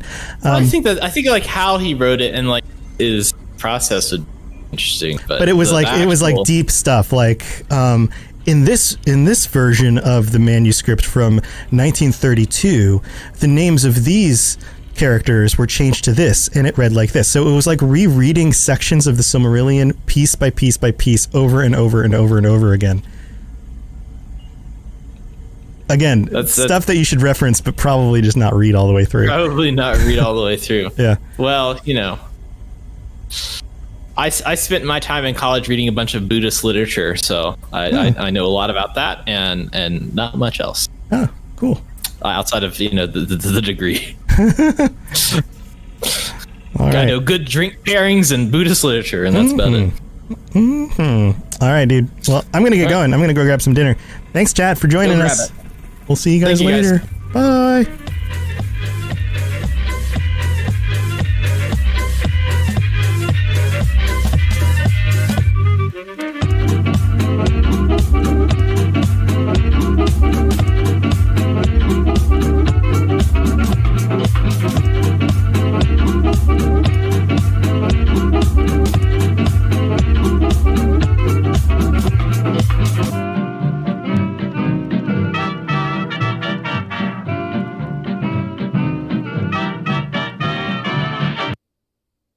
Robots Radio presents. Today's chat is brought to you by, well, all of your support. Through the patronage you provide the Focus Fire chat team through Podbean's crowdfunding, we are able to provide you with the weekly podcast as well as the website and other aspects of Focus Fire chat. If you have any interest in becoming a patron of the FFC, please be sure to visit our website and click on the support link. Even a single dollar helps, and for those of you who are already patrons, thank you again for your generosity. You may have heard the whispers of guardians gathering in the shadows, exploring the mysteries of this world and the worlds which surround us. We are all in search of truth. Sometimes we need to focus that search, focus that fire. And so we come together. Welcome to Focused Fire Chat. Welcome to Focus Fire Chat, recorded live on August 14th, 2020 over on twitch.tv/FocusFireChat. As always, I want to give a big shout out to our live chat here with us tonight. Thank you so much for joining us once again. This week's episodes are going to be focused around exploring the lore of Io. This particular episode will serve as what we have come to call the intro session of the week's exploration. Before we go any further, however, let's run through a quick introduction of the two people that we have on the show with us. As always, this is your host, Blue Crew 86. You kind of just referred to yourself. Yeah, in I the don't. third I have person. no idea. I was reading that, and I was like, in the back of my head, I hear Green going, "I love how you always make fun of how it's just multiple people when it's just the two." I'm like, I should change it. This is why I don't go off script most times, because it just doesn't go well. I also like how now that we're doing face cams for these recordings, I could see the wheels turning because you always look up and to the left when you're trying to think about something. It's like, I'm like, oh no. The words don't match what I'm trying to say. Yes, it's okay. Yes, it's me. It's a me. It's a Green. So, nothing's fancy. Just Green. Just Green. Just Green. Just Green. Just better than most of us. So, really, we don't have a guest. So, this is like just going to be quiet Jumping for 20 right in. Yeah, quiet for 20 minutes. No, it's not. No, it's not. I guess really quick, just like special announcements or just a reminder really is, just be sure to check out the Lore Network site. I know a lot of it, I've been trying to keep up with the weekly lore roundups. So we do podcast roundups and YouTube roundups every week. Predominantly, they are right now mostly Destiny lore. If you guys have any suggestions for other game lore that you want to see us kind of dive into or show to kind of help get that out there, please let us know. We either through email, through the contact site or contact page on the site. Just let us know how we're doing. If you have any feedback on the weekly lore roundup posts, also please let us know. We do those, like I said, we do those twice a week. And then also just a real quick reminder, if you haven't already, please give us a review over on iTunes. The reason why is because that helps us get kind of spread out over on iTunes and other podcast things. Helps us bump up in those charts and just kind of helps make us more noticeable across communities as well. As far as other announcements, Green, I think you are on the second episode of DLA. By the time this releases, though, I think we'll probably be closer to 4 or 5 by the time this releases out on the normal. Yes. Yeah, because it'll be... yeah. Mm-hmm. But currently, as we're recording this, there are 2 episodes of Destiny lore audio file out there of the Singular Exeget and Black Armory Papers are both out now. And then starting next week, I'm going to release Maracina in groups of 30 minutes. So it's going really well. So if you guys haven't seen it or heard it or seen it on Twitter, it is Destiny Lore Audio File, which is on iTunes and Podbean. I'm working on Spotify. I have to have 5 episodes out before I can put anything on Spotify. But it is out there and available. An audio file is more of like the medical-ish kind of audio file. It's not with an F, it's with a PH, if you guys are having trouble finding it. If not, head up Discord. I've been putting it in there. Blue's also linked it in Discord, and I've been pushing it out on Twitter as much as possible. And it's just lore readings. It's not any commentary. And I will, for the first couple of weeks, it'll be me being the primary reader. And then I actually have a lot of community members who have submitted episodes for the podcast. And those will start coming out here in about 4 weeks, in about a month or so. And we also will link that. I've been putting those now in the weekly lore roundup as well. So if you subscribe to the post over on thelorenetwork.com, that will be every Wednesday because it's in the podcast update. And really on Green's, the audio file, be sure to leave her a review because kind of to peel back. We're going to do this next week too, by the way, or we're going to record it next week. But one of the things behind the scenes for podcasts that iTunes does is the first 30 days that a podcast is up on its feed, they hyper focus on the reviews that they get. So if we can get Green and the audio file good reviews and a good number of reviews, that will actually really boost that as well. And so it just viewing. Yeah. So you can get, I think it's new and upcoming, I think is the category that you can get put into. And if you get put into that via the iTunes logarithm, that will actually put the podcast up on like iTunes front page, which is a huge deal. Yeah. It would be awesome. And I would appreciate it. It's a lot of hard work, but it's a lot of fun at the same time. So come and check us out. But since we don't have a guest this week, our guest for this week is actually graciously moved into the slot for next week because he had a little bit of a mix-up going on. But we're going to dive into world lore on Io, which I imagine is going to be quite the expansive, if Blue's show notes are any indication, expansive episodes. It's 11 pages long, guys. I did some of the show notes for like this one, and I came back. It was like 5 pages, which is fairly like normal, and it doubled. I was typing last night, and I was like, I should probably go to the next show now. Yeah. Listen, between the science check and all the stuff that there's a lot of information about, like, even just Io, like, which is kind of is like one of the smaller areas, I guess, arguably.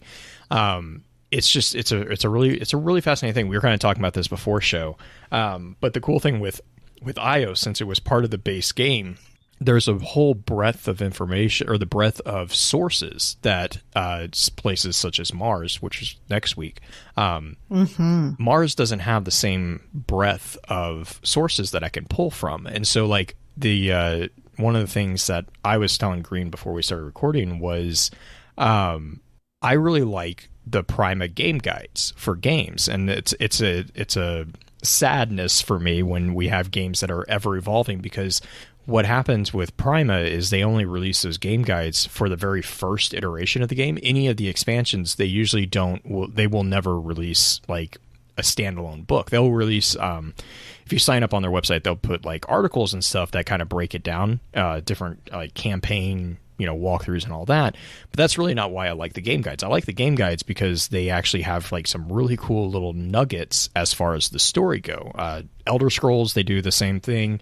Halo, they do the same thing. All these games that have very expansive stories, there's some really cool little things. The other thing that the game guide does is it actually does a really good job of capturing the named enemies that you will fight throughout various parts of the campaign. So you don't have to be super aware of, or hyper aware of what you're like going up against. You can focus on just playing the game because the game guide has that information kind of in text.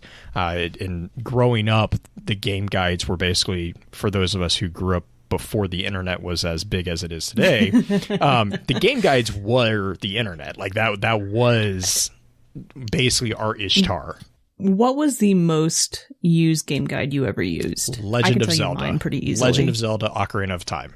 Oh, really? Yeah, it was not for the story because of that godforsaken water temple. Really? Oh, water temple can just go. Wow. I wore out my Oblivion game guide. But anyways, there's a lot of like nuggets that I was able to include in this one on Io because Io was actually part of the base game of Destiny. Mars was not. So sadly, I don't have like the little kind of. I always kind of read them as like DMG or Dungeon Master guides. They're referred to as DMGs. As a DMG's guide to the different areas, because like, for example, for the introduction of Io, the Prima game guide says it's a partially terraformed planetoid orbiting Jupiter. Io was abandoned by the Traveler, though Ikora Rey and the Warlock Guardians consider the area around the Echo Mesa mountain to be sacred. Currently, this region has seen recent Cabal activity, though the Red Legion appears to be actively fleeing the world rather than salvaging it. The reason may involve some concerning anomalies detected by Asher Mir. Although this area has examples of impressive Vex architecture, the telltale signs of Taken activity are present throughout this place. Which, I'm like, it's just, and obviously it's changed since, this was like, 4 years ago, 5 years ago. So a lot has happened in the game world, but as far as like introducing a place, that was really good. And you compare it to like the Bungie website, which I found out today they had taken all these pages down, which makes me sad. But from the Bungie website, they used to have these little blurbs on different planets. And Bungie's website said, Io was the last place visited by the Traveler and the site of great interest to both humanity and the Timeless Vex machines. The Red Legion, too, now seek to unravel the secrets and power of this place, gouging at the surface, seeking to uncover new sources of power to aid in their quest to dominate our worlds. It is up to you to protect this place and preserve its great legacy. So, I mean, kind of close. I personally like Prima's, like, I was telling Green, it does this like really kind of cool blend of like meta information with in-game presentation, which you'll start seeing when we start to get into some of the other little areas, because it's like, hey, this is the Lost Oasis, and it actually connects to these three places, which as a player, you need to pay attention to, but it does it in a way that's like I don't know, it's just a really cool little way that they do that. Yeah, it's just it's nice to have games and guides outside of it. Actually, the one that I would say most recent, that it's not technically a Prima game or anything like that. It's the cookbook. The cookbook has a ton of like little lore snippets about Eva, about the city, the civilians, all sorts of tiny things that you wouldn't necessarily get from in-game content or even outside of game content, except for in the book. Cookbook is so good. Also, recipes, they are amazing. Julie and I are working our way through it slowly, though not as slowly as we probably should. We had Le Monarch like 3 days in a row, not gonna lie. Is that the Monte Carlo-esque sandwich? Sort of. It's a croque monsieur. Okay. Which is, yeah. It's kind of like a Monte Carlo. It reminds me, like I saw it and I was like, that's a nope, it's not. Like, but it it's definitely basically a ham sandwich with gravy. Okay. Instead of jam. Mm-hmm. Anyway. So, basically, within the game lore, Io has been at multiple points described as being in the midst of being terraformed by the Traveler during the last days of the Golden Age. So it was in process. It had not been fully terraformed by it. So that process was actually interrupted by the arrival of the darkness. We saw this with the Last Days of Kraken Mare lore book. That was when the Traveler abandoned the moon, moving to Earth for reasons that are still not really fully known. So in the current game world, Io is a space that is still charged with the energy of the Traveler. And you can see this with the terrain being littered with all these massive fossilized figures of unknown organisms which resemble things such as trilobites, ammonites, and other dinosaurs from Earth. And it's a unique geography because, again, it was in the process of being terraformed. It was never actually fully finished. So like all this stuff is still like raw energy, which is where you get the Red Legion coming to kind of mine it. Yeah, it's like mine, I think would be the best way to do that. During gameplay, the primary contact for Guardians on the moon is a Jinsim scribe by the name of Asher Mir. Although currently during the season of arrivals, Eris Morn has also been noted as having arrived to examine the cradle where a mysterious tree has begun to grow. I don't know. Was there anything other than that before I jump into some science facts about it? Ikora was there during the original campaign. That's where she fled to, was Io. But beyond that, there really haven't been any other vendors or anybody of major note there besides enemies. Rasputin, technically. Yeah, the bunker. That doesn't make any sense. I'm going to be on that high horse until somebody from Bungie explains it to, like, I just the train, the subway is just it's just the funniest thing. It's like, I'm fine with the bunker surprisingly being there. It's the subway that I have a problem with. I just love the fact that where that bunker popped up, I was like, really? That's okay. Like, all right. Same as the moon bunker. I was like, it's a very big door. The moon one.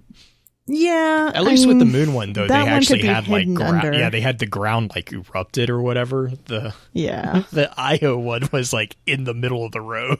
I was like, yeah. We failed our perception check every time. But so just like real quick, some real science, because hey, guess what? Io is actually a real place. It's also known as Jupiter 1. It is the innermost and third largest of the 4 Galilean moons. Those moons are Europa, Ganymede, Callisto, and Io. We'll get to why they're called the Galilean moons in just a second. I bet you can guess why. It is the 4th largest moon in the system, with the highest density and the lowest amount of water of any currently known astronomical object within our system. It is named after the mythological figure of Io, who was a mortal lover of Zeus, I know, hold your surprise, and a former priestess of Hera, which is actually where the story took a very tragic turn, by Simon Marius in 1614. However, the moon itself was discovered by Galileo Galilei on January 8th, 1610, along with the other 3 moons of the Galilean moons. Even though it has the lowest amount of water, it is one of the most geologically active objects within our solar system, with 400 plus active volcanoes on its surface. The moon's surface is covered in over 100 mountains, some that reach higher than Earth's Mount Everest, and it is mostly extensive plains coated in sulfur and sulfur dioxide frost, which will give you an idea of the temperature on Io. While most satellites in the system are composed of ice, Io is primarily silicate rock surrounding a core of molten iron or iron sulfate. There are even lakes on the moon made of molten silicate lava in areas, and the activity of the moon is caused by the tidal heating created internally by the friction generated by the gravitational pull of Jupiter and the other Galilean satellites, specifically the larger 2, Europa and Ganymede. As far as like a day, an Ionian day is an equivalent to 1.77 Terran days, and the moon is tidally locked with Jupiter. So what that means is, whereas normally a moon would spin, it's same as like the Earth spins, rotates, and when it rotates around the sun, because of the proximity to Jupiter, it does not actually spin. Every point of the process of it rotating around Jupiter, the same side of the moon will always face Jupiter. The interesting thing about that is that means that gravity is really, really low. It is literally 0.183 of Terran gravity. So it is, you would basically be able to fly on Io.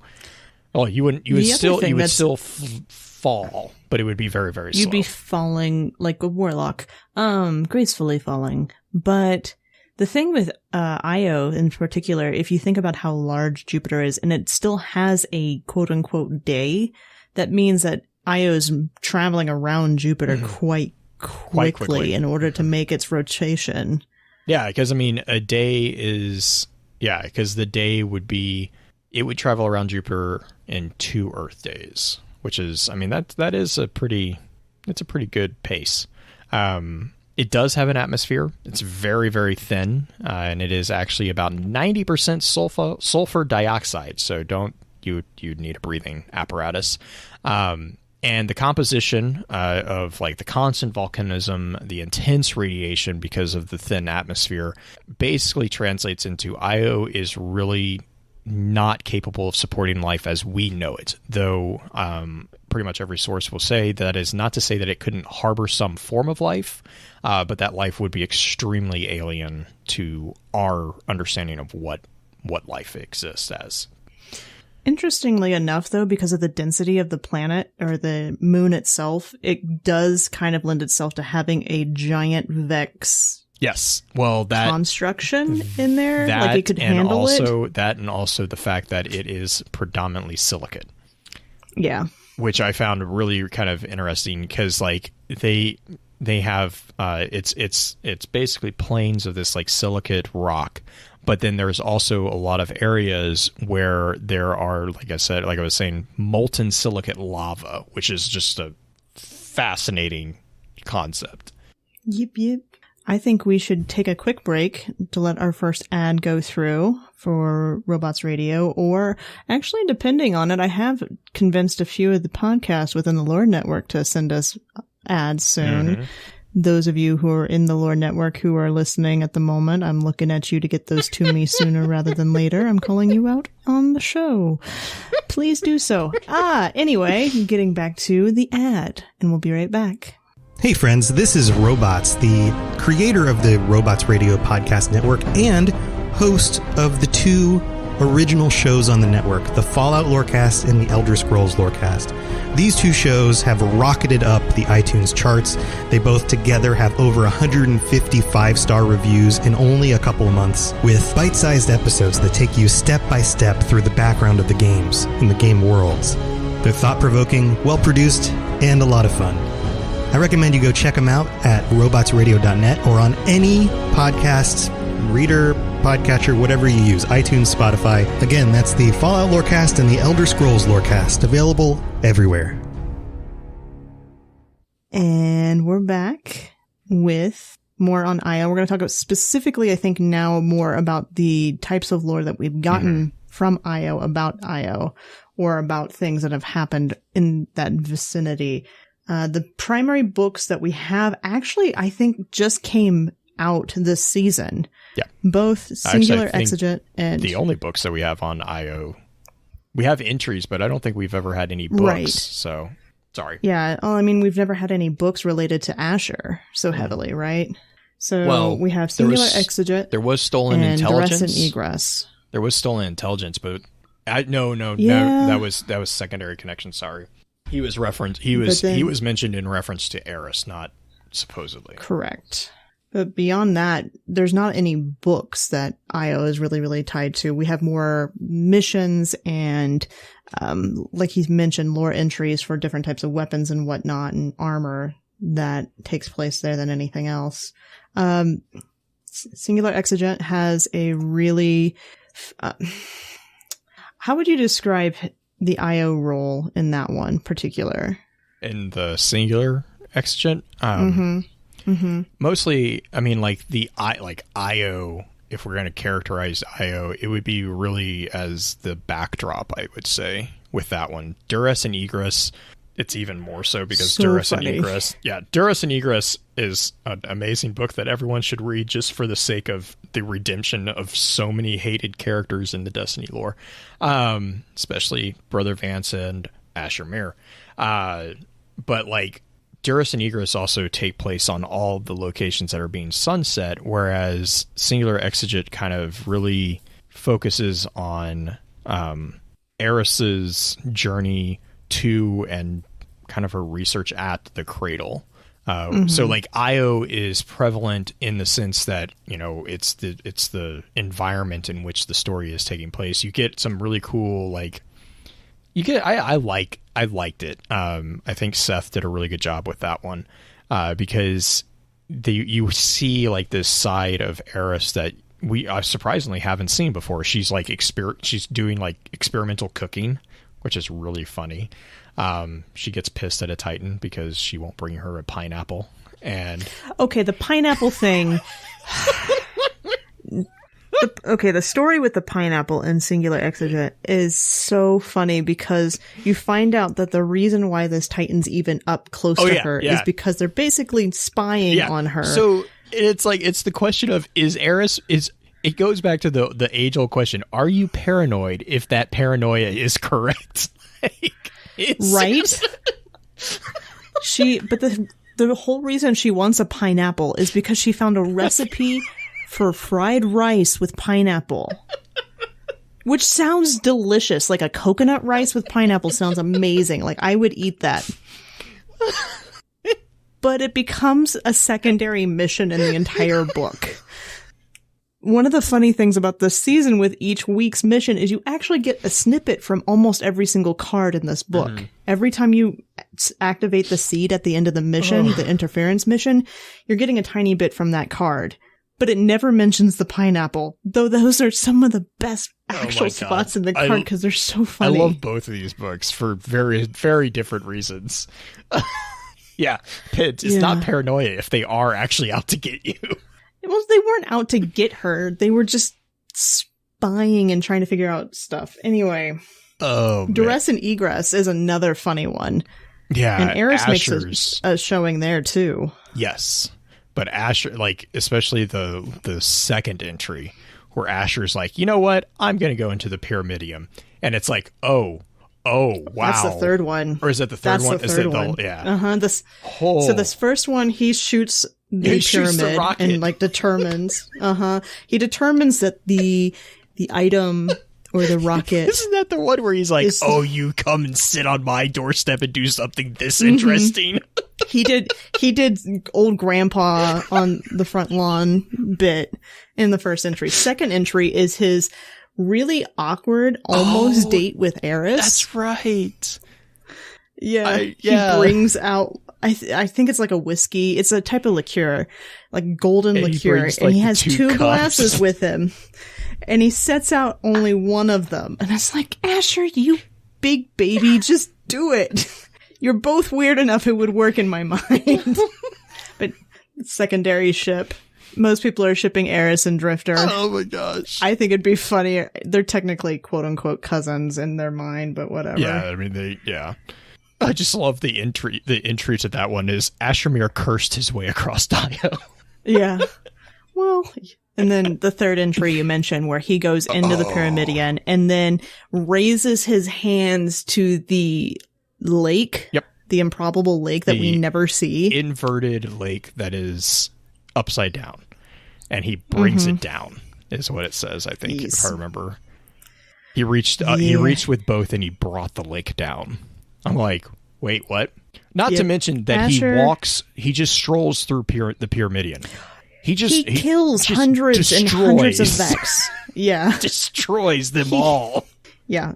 Asher is more of a vamp than we've ever given him credit for. Yeah. The entry that stands out to me is he destroyed the first 100 Vex. Then the second, a Minotaur roared into being before him, and he crushed its Radiolorian heart in his metal fist. He climbed forward over their clawing limbs. He slipped into the cooling row of their dead fluid. Like, so don't get Grandpa mad because Asher's. Oh yeah, he uses the corpses of the Vex to trigger the Vex plates. I forgot about that part. Oh, because he he stands on the gates and he says he was prepared. He piled their broken corpses on the plates and then continued inside. I love it. Oh my god, I love it. So other lore entries that we have for Io actually have more to do with the different gear that we've gotten, as well as adventures and missions that we've talked about. You listed a few of them in here, but I don't know if I necessarily want to go through them until the advanced episode because we've got the Vespulacer was the one that I still don't understand what the hell is going on with that one. Yeah, that's the Sparrow. Mm-hmm. It looks really cool. It's partially related to Rasputin too. Yes. So, but let's see. I'll tell you something about Io. No, really, you won't find this anywhere. I remember once my partner and I were lost for a week straight in a canyon on Io.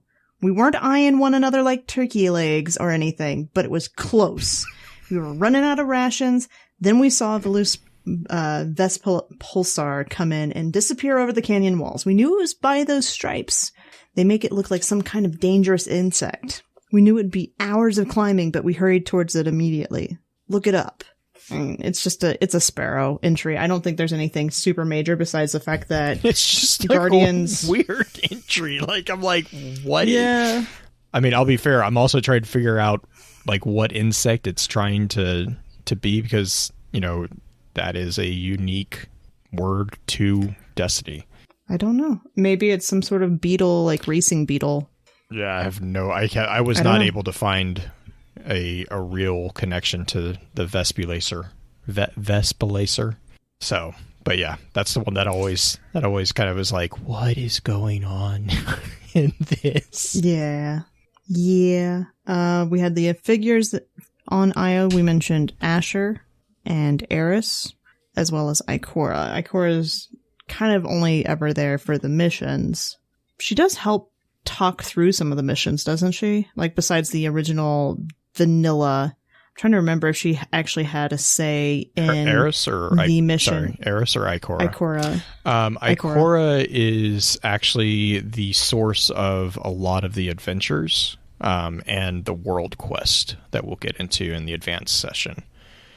She is the one who kind of kicks off the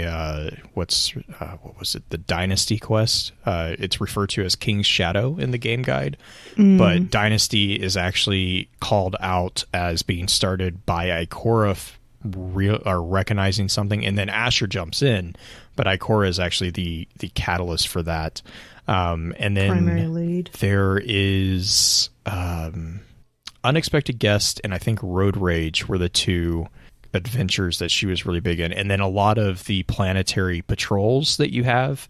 There's some really cool little tidbits about like the hidden and the way that Ikora actually really trusts your guardian. There's a lot of comments about that are within the patrol mission dialogue that gets played. But as far as like during missions, I know with campaign missions it was Sacrilege and Fury. Sacrilege is when we actually find Ikora, and then Fury is when we basically, like, it's the one that's right after Sacrilege. So she is prominent in those two, but not like she's not a primary vendor or anything. No, she's not she is definitely still I don't think other than the cutscenes we even interact with her on IO. She's basically the Zavala for that location, and though. Just like Zavala runs Nessus. all the strikes and stuff like that, and Ikora runs it for IO. Yeah, yep.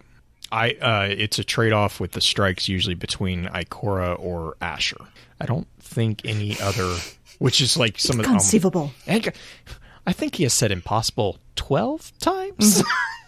Impossible. Yeah. Oh, I think my favorite Ikora line is Asher feels safe to say those things because he is on IO and I am not. It's like, oh. Anyway, so we have Asher, Ikora, and Eris. Eris being new this season on IO. And then we have some of the bosses in the Lost Sectors, Keldron, Keeler, Pandrock, Pillar of Nothing, and Ruined Mind. And then there's also a couple of other bosses that show up relating to Kuria. Yes. Real quick, Black Flag corrected me. Thanks, Black Flag. Festering Core Strike is Zavala and Eris, because that's the one with Savathun's Reach being connected to IO. Gotcha. Locations on IO, where we have couple different primary locations. We have the Cradle, which is the most important one that we're seeing this season. That's the one where when you first spawn in with Ikora during the very the Sacrilege mission, where she's standing on the side, she's looking out towards the Cradle. It's also where the giant pyramid ship at the moment. Then you have Echo Mesa, which is the one, I would say, is it the top side or bottom side of IO on the map? I can't remember. I think it's the top side, because Lost Oasis is part of Echo Mesa. Echo Mesa is like the whole thing. So like Echo Mesa is like that whole, all of that. The landing zones within Echo Mesa are Lost Oasis, Giant Scar, and the Rupture. So Lost Oasis is the one that I believe is right across... Or no, Lost Oasis is in the top. The Rupture is right across from the Grove of Ulantan. And then Giant Scar is the... Pyramidion area? No. Well, is it the Pyramidion area or is it the Giant Drill? I think it's the Giant Drill. I can't remember that one, but yes. Well, there's Echo Mesa is like the whole map is called Echo Mesa. Right. And then there's different components. Is the Cradle, is that the place that looks like where the Traveler was sitting? In the skybox? Okay. Which is a really cool skybox. I love that particular skybox. Yeah. So then we get into the Lost Oasis. The Lost Oasis is easily the largest sector on the moon. It contains a good deal of tiny caves, alcoves to find, taken foes scattered across the open mesa plateaus, and half a dozen ancient and gigantic trees now frozen like stone. The two biggest have an underground tunnel linking them. There are roads around the perimeter and a river bisecting the general area. This is also a hub where you're maneuvering to all other sectors on IO. So I like Lost Oasis because it has a lot of like tiny areas that are very rarely used, but they often will have things like scannables in there, or there'll be like a lost the golden chest, one of those planetary chests. Those will be in some of those different small areas, so it takes a little longer to find them, I would say, on IO than others. I know that Zavathun's eyes have shown up in a lot of those same little caves and alcoves too. Yeah, each of the sections on IO had 5. It's been a while since I ran through these. I think there was 10. Oh gosh, man, what was it? I can't remember. But I think each like section on IO had at least 5, because then the Whisper had 3 or 4. I can't remember. Like I said, it's been a while since I had to pop all those. Black Flag, correct me again. Lost Oasis is across from Ulantan, and Rupture is where Asher is. Giant Scar is where the Cabal equipment is located. So I flipped those, as I do. But actually, real quick before you go on, that little paragraph that you just read, that's from the Primate Game Guide. Mm-hmm. That's what I was talking about. I love how that like ending is like, this is also the hub that you, when you're maneuvering to all their sectors in IO. I'm like, that's really cool. Like, I like how they they buried game information into the summary of that piece. Yep. The Grove of Ulantan, you want to talk about something that has a lot more lore to it than what it initially... But only if we whisper it. Kind of seems. Well, not even just with the Whisper mission. Like, was isn't there an adventure that goes into that one as well? Yeah, where you're fighting the two sides? Yeah, there's been quite a bit actually kind of flowing through the Grove of Ulantan as a lost sector. Like, it was, I remember when everyone first found it, I remember everyone was like, what is this? Because it was a nod to the fact that whenever when Titans die, or when they face their final death, they're buried in the wall, which is a creepy picture. But when Warlocks die, they are brought to Io because it is a sacred place for them. And so we have within the lore scattered throughout, there's actually references to the burial of Ulantan and how like the various different characters kind of were like, I think it was Cade who even made a comment about he showed up for it. He didn't really want to be there, but he was either meeting somebody or he had something else that he was doing, but like he showed up for it. So because Io is a sacred place for the Warlock Guardians, whenever one of them falls, they usually there's a tendency for them to be brought and put to rest, if you will, on the moon. It seems like it would also be around the area of the cradle, because that is the Mecca, I guess, if you're going to equate it to an actual place. It would be that would be the equivalent. It's like, this is the place that you journey to commune with the traveler or whatever. It was with Albios. Oh, Albios, yes. Albios and his weird lanterns. So after the Grove of Ulantan, which has lots of different missions and events going through it, whether it's the Whisper mission that Blue initially found recently, or the missions where you're fighting and you're seeing the two different sides, the Taken, I believe it's the Cabal boss and the Vex boss, both there. Beyond that, we get into the Spine Burrows, a secondary sector that is accessed on the eastern perimeter of Lost Oasis. Spine Burrows is once a tranquil cavern with some interesting ancient fossilized remains, and honestly, Io is just full of these little fossils all over the place. There are a few trees that are dead. The only trees that semi-seem alive are the ones that show up in the mission when you're getting your next super. Back in Forsaken, when we got the third super. Oh, yeah. You did a mission on there where you had the light tree, essentially, from the Traveler show up in a few different locations. It looked a lot like a tree with silver wings. What? Sort of, except for this one also had a lot of darkness with it. Well, the thing that was really kind of weird about that one was the light pieces that you were picking up were feathers. Yeah. So that was always kind of the thing that I loved. There's the Terra Base Charon, which is where the Cabal are on that area. The Wraith Mines, which is also kind of within that area with the Cabal and the Terra Base. Then you get to the Rupture. I'm going to kind of speed through this a little bit. So if there are a few of these locations you want to talk about more, because you wrote in all the Prima guides. All of them. Things in here. All of them. All the guides. All the guides. All the guides. The Rupture is a landing zone. A sprawling plateau of interconnecting dirt roads, rock outcroppings, and other interesting ancient formations like skeletal remains and fossilized walls is nothing compared to a massive Vex pyramid that takes up the entire western perimeter of this large sector. So this is the Ashermere location. The pyramid has 2 usually inaccessible sectors you can enter during certain missions, and a large Vex presence altered by the encroaching Taken. In the midst of all of this is Ashermere, a no-nonsense scientist and vendor for this world. Expect major battles between Vex and Taken forces as you search through Vex architecture and a natural mesa cave near the eastern perimeter. So, the Rupture has Rasputin's Bunker, Pyramidion. Currently, the Contact event is alternating between Io and Titan. This is one of the locations that it is in as well. There are 2 lost sectors in this zone, Aphix Conduit and the Sanctum of Bones. I believe the Sanctum of Bones is the one directly across from Asher, whereas the Conduit is tucked behind kind of the Pyramidion. If you're going directly across from the Pyramidion, across the little structure, it's tucked in the wall a little ways.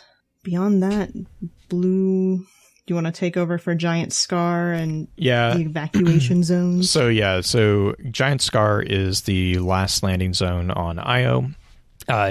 Described as the remains of a Cabal mining operation exist in this sector, formerly a natural rock formation known as Giant Scar. Bisecting the 2 boulder-laden valley floors is a long mining operations center with pedestrian and vehicular access to and from each main area.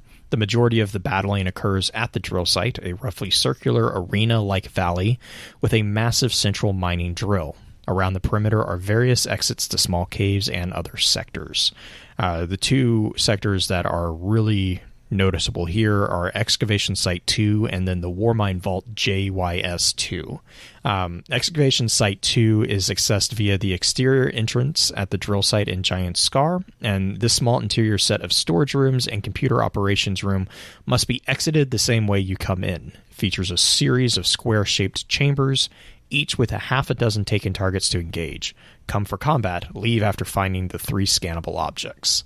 And then the Warmind Vault it's actually an inaccessible sector that is only entered during the campaign mission Fury. I think there were a couple other times following that. This was from the Prima guide.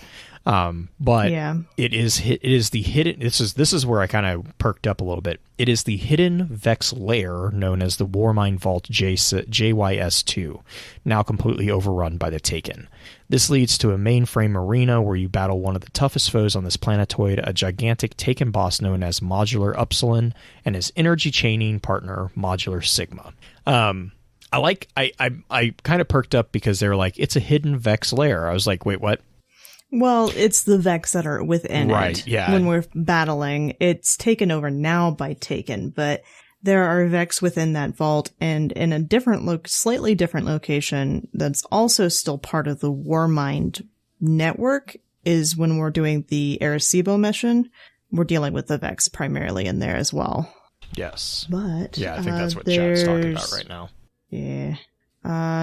Map for Io. I believe the only map for Crucible is Javelin 4, which is an excellent map. One of my favorite maps.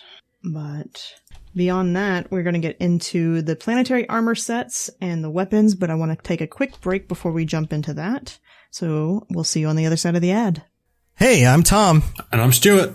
And we're from the Dungeons & Dragons Lorecast. We talk about all things connected to D&D lore. And we're on the Robots Radio Network. So if you're into Dungeons & Dragons or you're into lore, then come check us out. You can find us on any podcatcher, Apple Podcasts, Spotify, Google Play, wherever you get podcasts. Roll more dice. That's the Dungeons & Dragons Lorecast. And we're back with the planetary sets as well as the weapon sets and armor sets.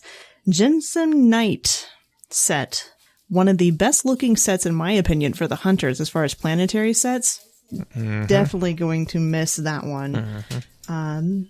I don't even remember what the ones for Warlock and Titan looked like, because I know the Jensen Knight for the Titan looked pretty good too. I don't remember the Warlock, but they did re-release them as Shadowkeep armor. That's true. So that's true. Kind of are still relevant. Yeah, I mean, they're pretty. They're pretty. I love the chest and arm like aesthetics they have going with it. Do we kind of want to talk about what a Jinsum Knight is for anybody who may not necessarily know? Do we know what a Jinsum Knight is? We know what a Jinsum Scribe is. You can probably... Because, like, even that term is a little confusing because there's a warlock group of Jinsum Scribes, but then there's also the awoken Jinsum Scribes. Yes.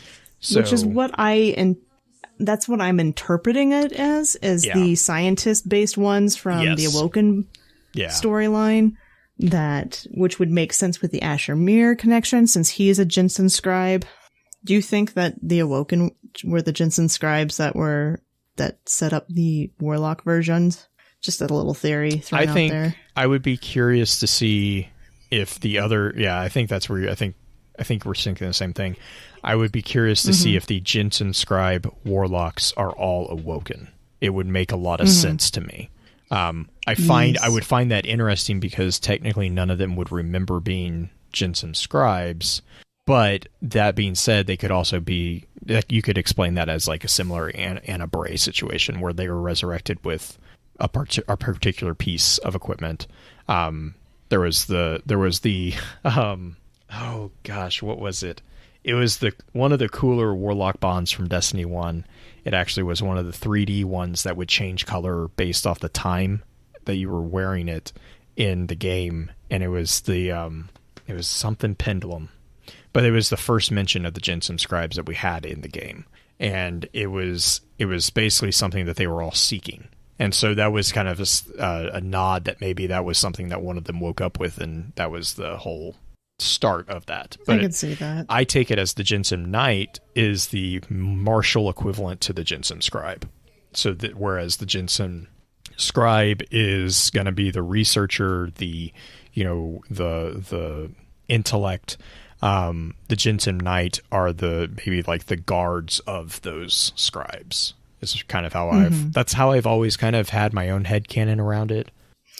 Interesting thing with the Jinsum Knight armor set is they're all Asher Mir quotes. And Asher is get off my lawn-esque. I have no use for mawkish sentimentality. What I do need is an assistant who stays alive as often as possible. The legs are the best one. Congratulations on finding your true calling in life. You have been an adequate assistant. Have you ever considered that the Traveler might be just as chaotic and arbitrary as everything else? Jensen armor. Let's hope it does you more good than it did me. Remember, the universe is a chaotic system. This fippery won't protect you from the continuum. So the arms make me think also that this is where Asher used to have this set of armor. Like, a set of armor. This isn't his armor. But, like, when he went into the Pyramidion with the two hunters where he lost his arm, I kind of get the sense that he was wearing a suit of Jensen armor. Yeah. The weapons that are through here, I'm just going to kind of name off the weapons that were important. The base ones I didn't really see anything a lot. They tend to all be poisonous, but that's also because a lot of them are viced weapons. Or is it vice? Viced? I can't remember how you pronounce it. Viced. So that was, which is one of their thematic points. So. Yeah. Valakadin, which was actually an auto rifle that we got in the beta for this game way back when. It is the auto rifle. You have the Rattler, which is a sidearm. Baligant, Unspoken Promise, Widow's Bite, which I think is probably one of the more prominent ones. Tarantula, also a fairly prominent. Blue Shift, rocket launcher. Behringer's Memory, which is the grenade launcher. Death Adder, submachine gun. Some of these have come back recently into prominence because of the way that they're cycling weapons now. But I think the two that most people are probably most familiar with that are related to IO are both the Whisper of the Worm, the sniper rifle that you get through doing the Whispered Mission dungeon. It's not quite a dungeon. It kind of is a dungeon. I think it's Ruinous Effigy. I think they consider it a dungeon, but it's like light dungeon. It's like a strike. But anyway, Io's currency going away soon. Phase glass looks like crystals that are imbued with the traveler's light, almost. Not the same as dusk light, but very similar. Phase glass is usually like it reminds me of like ferns, it's like a frond. It's a multiple faceted one, whereas your dusk light is going to be like the big, like amethyst singular looking. Yeah, it looks like an amethyst, big chunky thing. Phase glass, we actually learned a little bit about phase glass from the Dawning. It is material that can be used to create temperature regulating stitching and enables the dynamic resizing of bonded solids. It is because Zavala likes doing stuff with yarn and sewing, and this is actually one of the things that we had to collect during the Dawning to craft a present for multiple individuals because of the component, or because of the abilities that the material has. The other thing with it is there is a variant of phase glass called Radiant Phase Glass, which we used to forge Izanagi's Burden during the Season of the Forge, that was acquired from the Pyramidion. There was something about, I can't remember exactly the component, but it was basically that idea of the dynamic resizing of bonded solids. Something about the Radiant Phase Glass, there was something that had been done to it that allowed the sniper rifle to be forged correctly. And don't forget the most important currency, the IO token. The tokens? Because we all love inflated that's probably currencies. the one thing that I'm most excited about with this update that's getting coming rid of out in planetary November. tokens. Just getting rid of all the tokens. Tokens are going away, so are those materials. I still miss my Sapphire things. Wire, but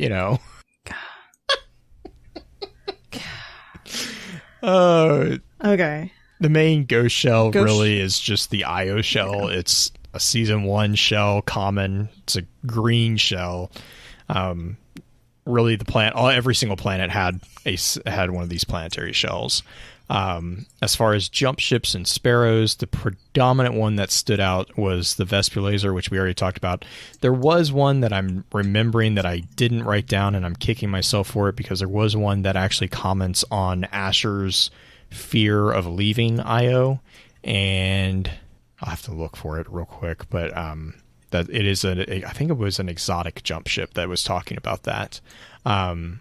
As far as shaders, the shaders are Echoes of Io, which comes in a variant of Worn and air quote new, and then also Flowers of Io, which also come in a variant of Worn. Those shaders tend to be predominantly a yellow coloring, if I remember that one correctly. Yeah, sand shades is how I've interpreted it. I'm not a huge fan of them, but there are some twists that you can put on them. Emblems really predominantly from Season 1 and Season 2. You had Traveler's Flight, Holy Ground, and Ballet Lover, Ballet Lover was a really cool one. It's got a diamond made out of circles, and it's just I actually really like how that one is. The Lost Sector variants that you have there are Traveler's Departure, Taken Resurgence, Ignition Unsparked, Echo Mesa, and Asher's Asylum. So there's a few tidbits in the names themselves.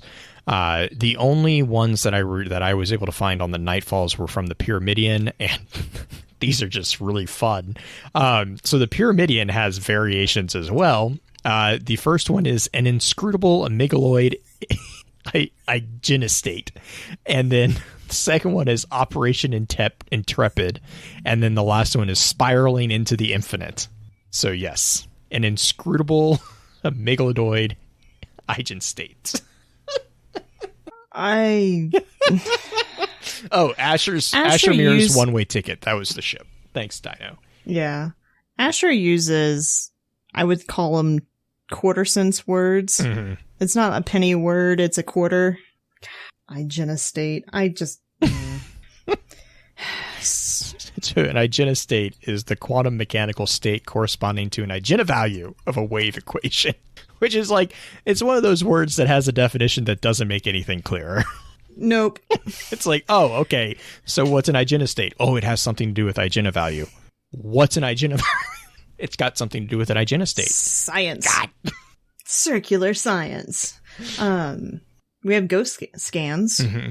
28 of them. Tiny hydras. Ironic, yes, tiny hydras, which is terrifying. That gate. We were talking about that in chat earlier. I was like, what the? That mental image that popped in my head was like, God. nope. Yeah, one of my first major projects in D2, if you remember, it was collecting those ghost scans, and that was the most terrifying one out of all of them, was the gate that's in the cave that you find that talks about the tiny Vex coming through the hydras that are, just reminds me of the servitors, like the fallen servitors that are the Russian nesting dolls versions. Doll, yeah. I ran into those in the EAZ. I was like, oh no, you. Yeah. That guy. Lots of mentions of the Exo Stranger on IO, which is kind of fun. Talk about triggering a bunch of people who said, when they said that they weren't going to talk about the Exo Stranger, and then D2 comes out and there's these, all the scannables on that one. Those are mostly in the Lost Oasis.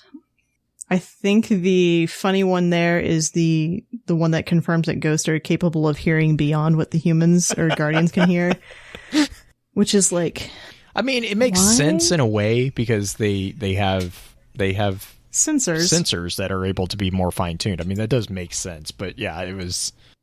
Spine Burrows had a few scannables in it. Mentions that the Vex are the radiolorian fluid. We actually had confirmation on that the Vex are not the machine aspect of it. It's the Vex milk, so to speak, is the actual Vex. And then Carving of a Line from As I Walked Out One Evening by W.H. Auden. That one I'm going to let you talk about, because that's the poem. Go on, and I will jump in when I remember which one it was. Okay. Terabase Charon. Discovery of an access point which has been modified to allow exos, which is the access point within the Terabase Charon. That is the Cabal base. And then it allows the exos to actually interface within the next Vex network. It also mentions a connection to the Vault of Glass. And there is a resonant signal which translates into Zavathun. First mention of Zavathun in the D2 universe. D2 context of the Destiny universe. The Wraith Mines mentions that the Blights are akin to transmitters, allowing something Whisper to take in IO, as well as something actively scanning on the other side of the portals. So you had a couple different Blights show up on IO that are scannables that have this mention of resonance either being transmitted in or out, or there's the whisperings of the worm god's names. Ir, Ur, Yor, Yul, Zol, all of them. And you get to the Rupture. The Rupture mentions light radiating from the ruins of a Vex gate, indicating a powerful impression having been made upon the Vex. As in possibly Osiris, or Kabir, or Saint, possibly. It also mentions that Taken will not be without a leader for long, so more hints at Zavathun possibly. And discusses that the Vex as a whole race are dedicated to one thing, a conversion process of some sort. And then there's only, 3 more? Mm-hmm. As far as the Walden, or was it Walden? Yeah, Auden poem. It's the line is, someone's carved something here. It says, "Oh, let time not deceive you. You cannot conquer time." That is from the As I Walked Out in One Evening, as Green had mentioned, but the full, I guess, stanza would be, "But all the clocks in the city began to whir and chime. Oh, let not time deceive you. You cannot conquer time. In the burrows of the nightmare where justice naked is, time watches from the shadow and coughs when you would kiss." So it's a really pretty poem actually, but the stanza before that also says, "The years shall run like rabbits, for in my arms I hold the flower of the ages and the first love of the world." So it's just, oh let not time deceive you, you cannot conquer time. When you're talking about the Vex, it's kind of a connection there, that the Vex jump through time, supposedly. Giant Scar. The location there has a few scannables, but it mentions Vex gates as transportation portals connecting Mercury, Venus, and Mars, which would be nice to go back to Venus soon. Mm-hmm. Excavation site number 2 has taken blights which serve as communication portals to the Ascendant Realm, which is also whispering back another mentioning of the blights. So there's a few different locations with that. Not a ton of extra information there, just more of hints of there is a new bad guy coming, which we know at this point. Beyond that, though, I think that's pretty huge amount of information for the intro session, and we have hit our 20-minute mark for the next segment. Would you like to wrap this episode up and switch over to the advanced episode? I think that would be. I think in the advanced episode or advanced session, we'll jump into obviously the missions and the quests and adventures.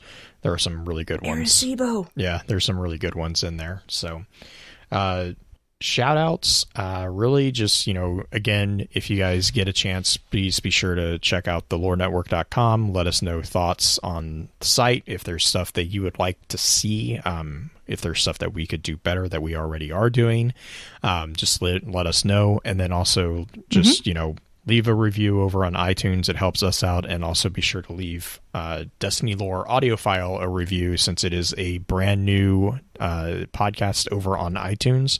The more reviews that we can help get, the better that logarithm is going to pick up on it. So we're just wanting to try to boost that as much as possible. Please and thank you. You guys are awesome. As far as shout outs for this week, there's shout out to Coffee and YouTube videos that are tutorials and all sorts of different things this week. Like people who are content creating, not as a profession, but just to help people out. I think that's probably going to be my shout out this week, because Julie has learned how to fix a lot of things in the house, and I have learned how to help her fix a lot of things in the house via YouTube videos that people randomly put up. So if you've ever thought about being a content creator of any sort, whether or not it's just like, hey, I want to put something out there because I'm good at this one thing, do it, because there's going to be idiots like me who need it. Just, you're saving my butt. YouTube University is kind of amazing on that front. Also, speaking of learning how to do something, Blue and I are actually putting together a behind the scenes episode for you guys about how to make your own podcast, or how we basically make the podcast and what we go through in the creation and editing and all of that kind of stuff coming up. So I think we're recording it this next week. Yes. Within the next week. So look forward to that in your feeds. Blue, do you have any shout outs besides the announcements? No, not really. As always, thank you for your time. And until next time, remember, with wisdom we conquer, stand strong, stand tall, and keep exploring. With that, we'll begin to wrap the chat up. Thank you again to those over on Twitch for coming to spend your evening with us. If you'd like to join us for the live streaming of the episodes, please be sure to give us a follow over on twitch.tv/FocusedFireChat. Links to all our episode archives can be found at www.thelorenetwork.com. Please be sure to email us at focusedfirechat@gmail.com with any comments and or questions for the team concerning the podcast, and let us know how we're doing by giving us some feedback and a rating over on iTunes as well. So until next time, focus your fire and may your light shine bright. You've been listening to a Robots Radio podcast. Smart shows for interesting people. Check out all the shows at robotsradio.net.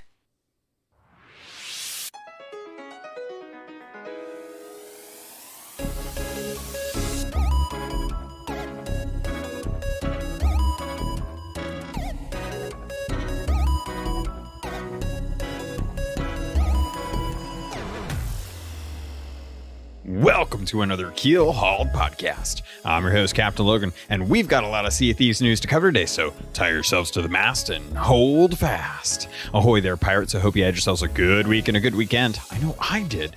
This week, it is the update that gave us the quality of life fixes as well as some bug fixes and a couple new events for us to work on in the coming months. So get ready. Sit back, relax. I got a lot of information to cover for you. Most of it I'm going to deep dive into, but I'm going to leave out a little bit. So let's get going. First up on today's docket, I did want to dive into some news that we got regarding something that's coming to Sea of Thieves, but there's a caveat. You have to play another game to get it.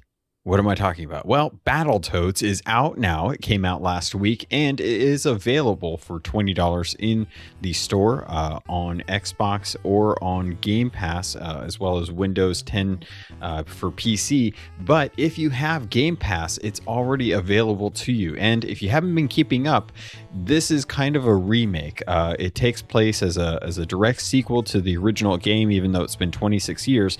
And initial thoughts, I've played through the first act, which I'll get to in a second. It's actually pretty fun.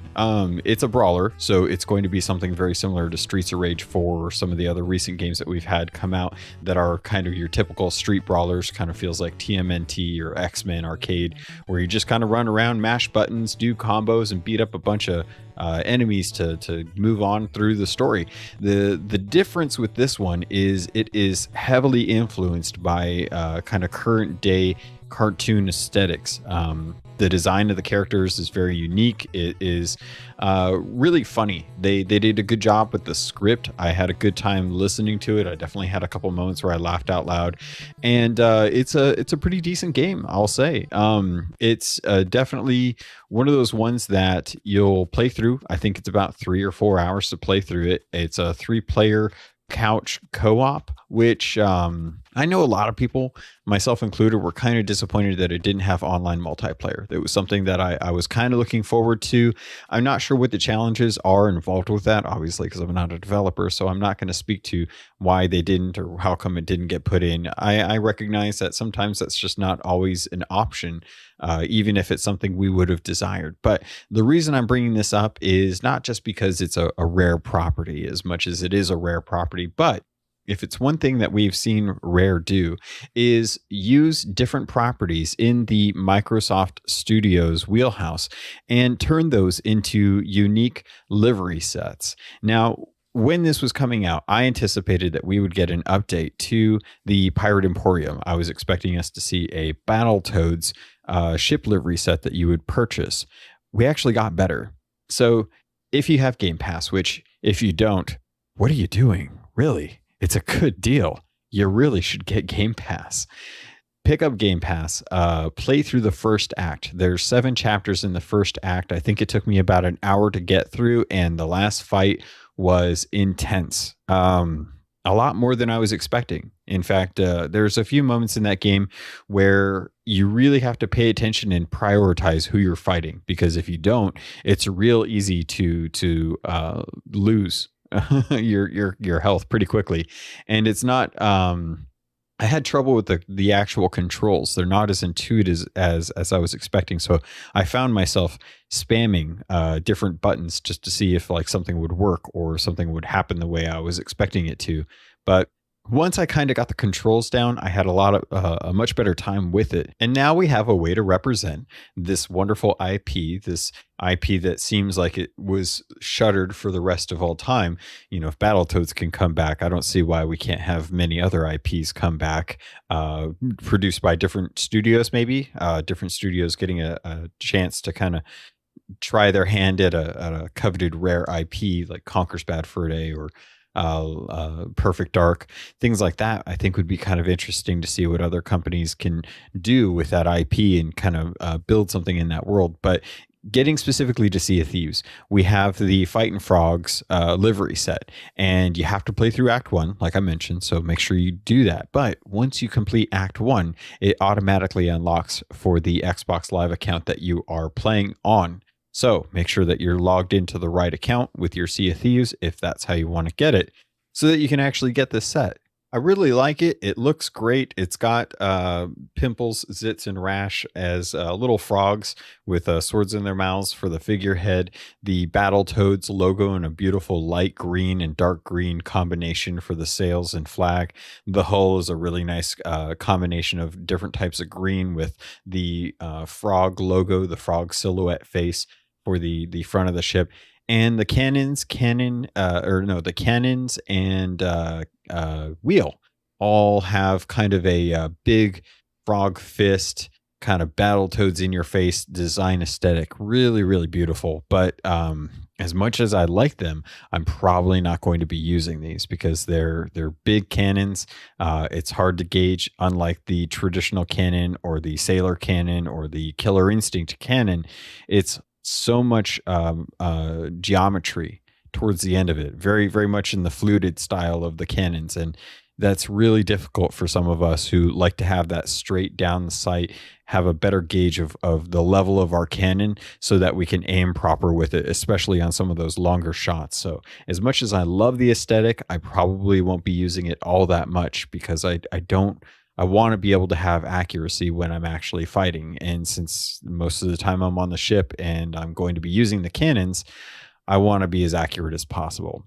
The wheel is amazing. I'm probably going to use the wheel a lot. And the capstan is really adorable. It's got the three frogs that are similar to what's on the figurehead on the actual capstan. They did a great job designing it. And the fact that you can get Game Pass, and for the same price that you pay for all the other content that's available on Game Pass, you can play Battletoads in that same cost and earn a what would probably be a $20-$25 livery set for Sea of Thieves is awesome. I think it's great. I love these different things. The one thing that I'm curious to understand is how long is this going to be available? Because as far as I can tell, there's not really a time limit on this. You can play Battletoads whenever you want. And as long as Sea of Thieves is attached to the account in some form or another, it will unlock for you. So if that's accurate, if it persists beyond like a promotional period, that's awesome. I'm very happy to see something like that. So love to see this kind of stuff come into play. It's a lot better for me than having to find a Sea of Thieves streamer and watch 30 minutes a day for a week to try and get the different pieces of the set. I'd much rather invest a solid amount of time into something and be rewarded for getting the entire set at one time. Or even just if they split it up across different days and you got multiple pieces in one go. 30 minutes a day for a full like 6 days. That's a little tough. That's a hard ask if you're trying to make sure that people remember how to do this. But one thing I like to tell everyone is Rare likes to reuse a lot of these cosmetics. So if it's something that you think is exclusive and it's being released to the public through an event or a live stream or something like that, fear not, because there's a good chance it'll come back. In fact, a very good chance it'll come back. I remember the days where I paid for the I think it was a shirt and or a what did I buy? I bought a poster, a Sea of Thieves Reaper's Mark poster from the store to get different codes for the game, whether it be Joanna Dark with the Perfect Dark figurehead, the Huntress figurehead, or if it was the Spinal from Killer Instinct figurehead. A lot of that stuff, we used to have to purchase items from the store, and that was kind of tough because the shipping from the UK to the US tends to be a bit costly when you're spending roughly the same price as the item that you're purchasing to get a code. The Pirate Emporium is definitely a good step in the direction to be able to get some of these nice cosmetics. I like it even better when it's tied to me having a different experience with something that I may not have jumped into, because if I'm being perfectly honest, this game is not something that I would have purchased. I don't have a huge nostalgia for Battletoads. I remember playing it when I was a kid and not really being that into it just because of the difficulty of it. Plus, I didn't have anyone to play with at the time. So a lot of it was just kind of wasted on me, and I didn't really like latch myself onto it the way I did with like Conker's Bad Fur Day or Banjo-Kazooie or GoldenEye or Perfect Dark, things like that. So when it comes to Battletoads, it's a nice relief, and I had a lot more fun with the game than I was anticipating, which made it so much more worth worth it for me to have Game Pass and just be able to play it without having to invest that initial upfront cost. So again, if you're looking to play this, Game Pass, I can't tell you guys how good of a deal it is any more than I already do all the time. It's so worth it for me. But also it's $20, which is a good price for this kind of a game. It's a well-made game. It's got really funny dialogue. It's kind of like a Saturday morning cartoon. And I know a lot of people have said that, and it's definitely a very common thing. But yeah, I had a good time with it. But that was just one of the things that happened this week. We actually had a really amazing weekend. If you're a fan of DC, man, we had some cool stuff get announced, but that's for another time. One of the other things that I wanted to dive into is the Sea of Thieves update that we got this week. So I'm going to kind of split it up between the actual release notes and then diving into the events that they announced. So let's get to it. Next up on today's docket, let's talk about something that's coming up fairly soon that is going for at least a couple weeks. So Hunters of the Deep. This begins August 26th. And it goes till September 8th. So make sure you guys are paying attention to this. Hunters of the Deep is a live event that's going to be coming to Sea of Thieves where you will be earning shark teeth tokens. I don't know if this is a physical item that you have to pick up or earn. I don't know if this is a new type of currency. It really doesn't explain it in the video that we got this week for the gameplay guide that Sea of Thieves put out. So what we do know is that it's going to include things like they mentioned reading Merrick's journals, which you can find over on Sharktooth Cove or Sharktooth Bay. Wow, I'm blanking tonight. But picking up shark meat and selling it, being able to acquire the blue flame by dying to a shark in the water, things like that are going to earn you shark teeth tokens. And when you get enough of these, you can actually earn the upcoming Hunters of the Deep set. Now, this is a new livery set that is coming to the Pirate Emporium in the next update. So what I'd recommend is something very similar to what happened in, I believe it was June of this year when we got the State of Decay, the Blighted set. So we got an opportunity to earn parts of that in game before it came to the actual Pirate Emporium, making it a lot easier for us to pick up the other pieces at a cheaper cost. This is a pretty cool set. You have really tattered sails with 2 spears or 2 harpoons crossing behind a megalodon's head on a white, blue, and red figure or a cosmetic theme for the actual sails. The flag is blue, has a couple crossed harpoons, and it has a giant harpoon for the figurehead that looks like it's kind of mounted towards the front of the ship underneath the bowsprit. Looks really awesome. Very, very kind of whaler kind of type of aesthetic. And this is going to be really cool. I am actually going to look forward to doing this because it's a shorter event. It deals with doing stuff that is themed to what's going on, and you actually get to earn liveries before they head to the Pirate Emporium, something I'm always willing to do if it will help kind of make it a little bit easier to pick up some of these cosmetics without having to dip into the full cost. That way I can put some of that ancient coin towards other stuff that comes in the Pirate Emporium, because at this point we really don't know what's coming in the Pirate Emporium. This seems like it is a very detached type of theme set. You know, typically some of the sets that we get tend to revolve around different types of games or things that are coming to the pets tend to be very, very themed around the type of event that we're going to be getting. And unfortunately at this moment, we don't know what's coming in September. We know that it was intended for August, but that has been pushed back due to trouble keeping up with the cadency, something that kind of goes back to something I was worried about a fairly long time ago. Now, Rare has definitely proven that they can keep up the cadence of doing updates every month. The trouble comes when they have to start working from home, when they aren't able to work at the studio, where it's a lot easier to collaborate and transfer files, keep things centralized, and make sure that version updates are transferring properly, that people have time to work on assets without being bogged down in Zoom meetings. It's a common thing that we've noticed this whole year. It's been a huge workaround and has definitely affected the game industry as a whole, and not just any one particular studio. Everyone has been impacted by this.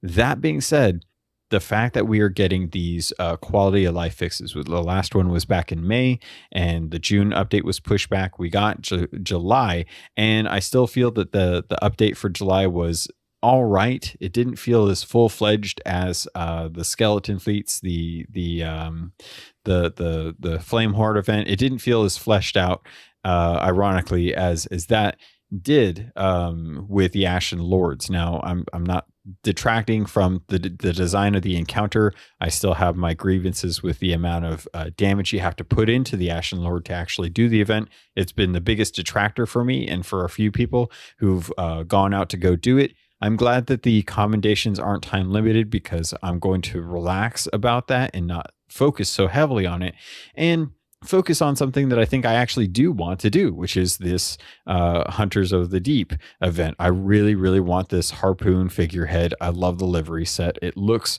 natural for a very piratey style. It looks like something you'd see out on the actual seas, compared to like a Viva Pinata or a Ruby Splashtail. Feels way more grounded in the world, and it feels more natural and tied to the actual game, as opposed to something that is just really out there. Not to say that, I'm not happy to have some of the weird stuff that we get in Sea of Thieves, but this is definitely one of the sets that we've gotten in recent months that feels like it belongs in a pirate world, if that makes sense. I hope I'm conveying that properly, but I'm looking forward to this. Again, starts the 26th, ends on the 8th, so it's not going to be as long as the Summer of Sea of Thieves event, which I think we should get into. I think we'll dive into that now. All right, pirates. So I have a lot to cover. We got the Sea of Thieves update this month. It's not a full kind of fledged update. They said that this was mostly going to be quality of life, as well as bug fixes, things like that. Every time they say bug fixes nowadays, I just kind of assume that they're tweaking things, and I probably won't notice what they actually are. Most of the time when they say that something has been fixed, you're going to find instances where it doesn't work. And sometimes when they do fix things, it tends to break other things. In fact, I was talking with Super Pack CJ, who was playing with his daughter the other day, and he and his daughter actually ran into an old bug. Now this, to me, seems like it's an old bug, but I'm sure people out there will probably say that they see this a lot. So from my perspective, seeing another pirate as a green skeleton has been something that has not come around all that often in my experience. I haven't seen it very lately. And to hear that this was something that came back was kind of surprising, to be honest. So really surprised that some of the things that I thought were definitely gone are now back. So I really don't know what to say in this instance when it comes to bug fixes. I want to tell people about them, but in all honesty, I don't have as much faith that these are getting fixed properly. I don't know if it comes down to the testing team being able to recreate them, to be able to get the information to the dev team to be able to work on, or if the pirates in the insiders aren't doing an accurate enough job or testing enough. It's really hard to know what's going on with the bugs. But as always, one of the topics on the bug list is hit registration. I'm not even going to touch it, because I guarantee you anything I say is probably going to have proof and negated online by the community. And that's fine, because I would rather people point that stuff out, rather say, hey, this stuff isn't working like this. Here's an example. Please look into it. So let's kind of move into some of the positive stuff that we got out of this. There were some quality of life fixes that came in with this beyond just the actual bug list, and I'm kind of excited about this. So, just to start off, the Pirate Emporium that has extended with the stuff that is currently in there. You'll find discounts on all the ship collections, pets, and their outfits, as well as emotes and even the Fruity Crunch weapons. They're entertaining. They're silly, but kind of goes against the whole idea of the whole piratey world. Something, again, I feel like I kind of want a little bit more. I think I want a little more realism with some of the cosmetics that are coming. I'm happy to see some of the silliness come in, but I don't know. I kind of like the grounded feel that we had in the first year. It really felt interesting to see some scary stuff on the seas as opposed to some of the goofy stuff that we see nowadays. They dived into some of the stuff as far as skeleton ship fleet rewards. Apparently now you're going to be getting 2 Ashen Keys spawn after defeating the final captain ship in the Skeleton Fleet encounter. And the final captain ship will now spawn 2 extra skeleton captain chests and 2 extra skeleton captain's skulls. The skeleton captain's chests have also had their minimum value increased. That is verbatim. So it's going to be a lot more rewarding to actually do those. Not only have they knocked out the number of ships in the fleet, they've also increased the drops and the value of them. And they still offer those storage crates with the food, planks, and cannonballs once you actually sink them. So it's a little bit easier to get back up on your feet after going through a bout with the skeleton fleet. You're not going to be quite so hindered and left vulnerable at the end of one of those encounters, which is good because those encounters are fun and help out, especially if you're looking to get some of those cannon ship to ship battle skills honed in. They're increasing the frequency of the Ashen Lord encounters in the worlds, which is good because they were already pretty tough to actually find, and I still don't like the health on them. They didn't mention anything about that. Kind of bums me out. Not a big deal. The Ghost Fleet battles. This was kind of funny. Apparently, they have made it so that they will not activate on a island that has a pirate crew near the island, which kind of cracks me up because that was something that I liked to do as kind of it was a mean thing to do. I'll be honest. It was a trolley thing to do. I loved popping one on to the fleet or onto the actual voyage table when I saw a ship sail over to like Crook's Hollow. I would love just popping one on there and see if it would spawn there, and there would be a crew panicking because a whole bunch of ghost ships spawned out of nowhere and are trying to sink their ship. And then I'd disable the voyage. I'd cancel the voyage and I'd go over and see if there was anything that was left over. It was a fun way for me to sink a ship without having to put any effort into it. I just let all the ghost ships do it.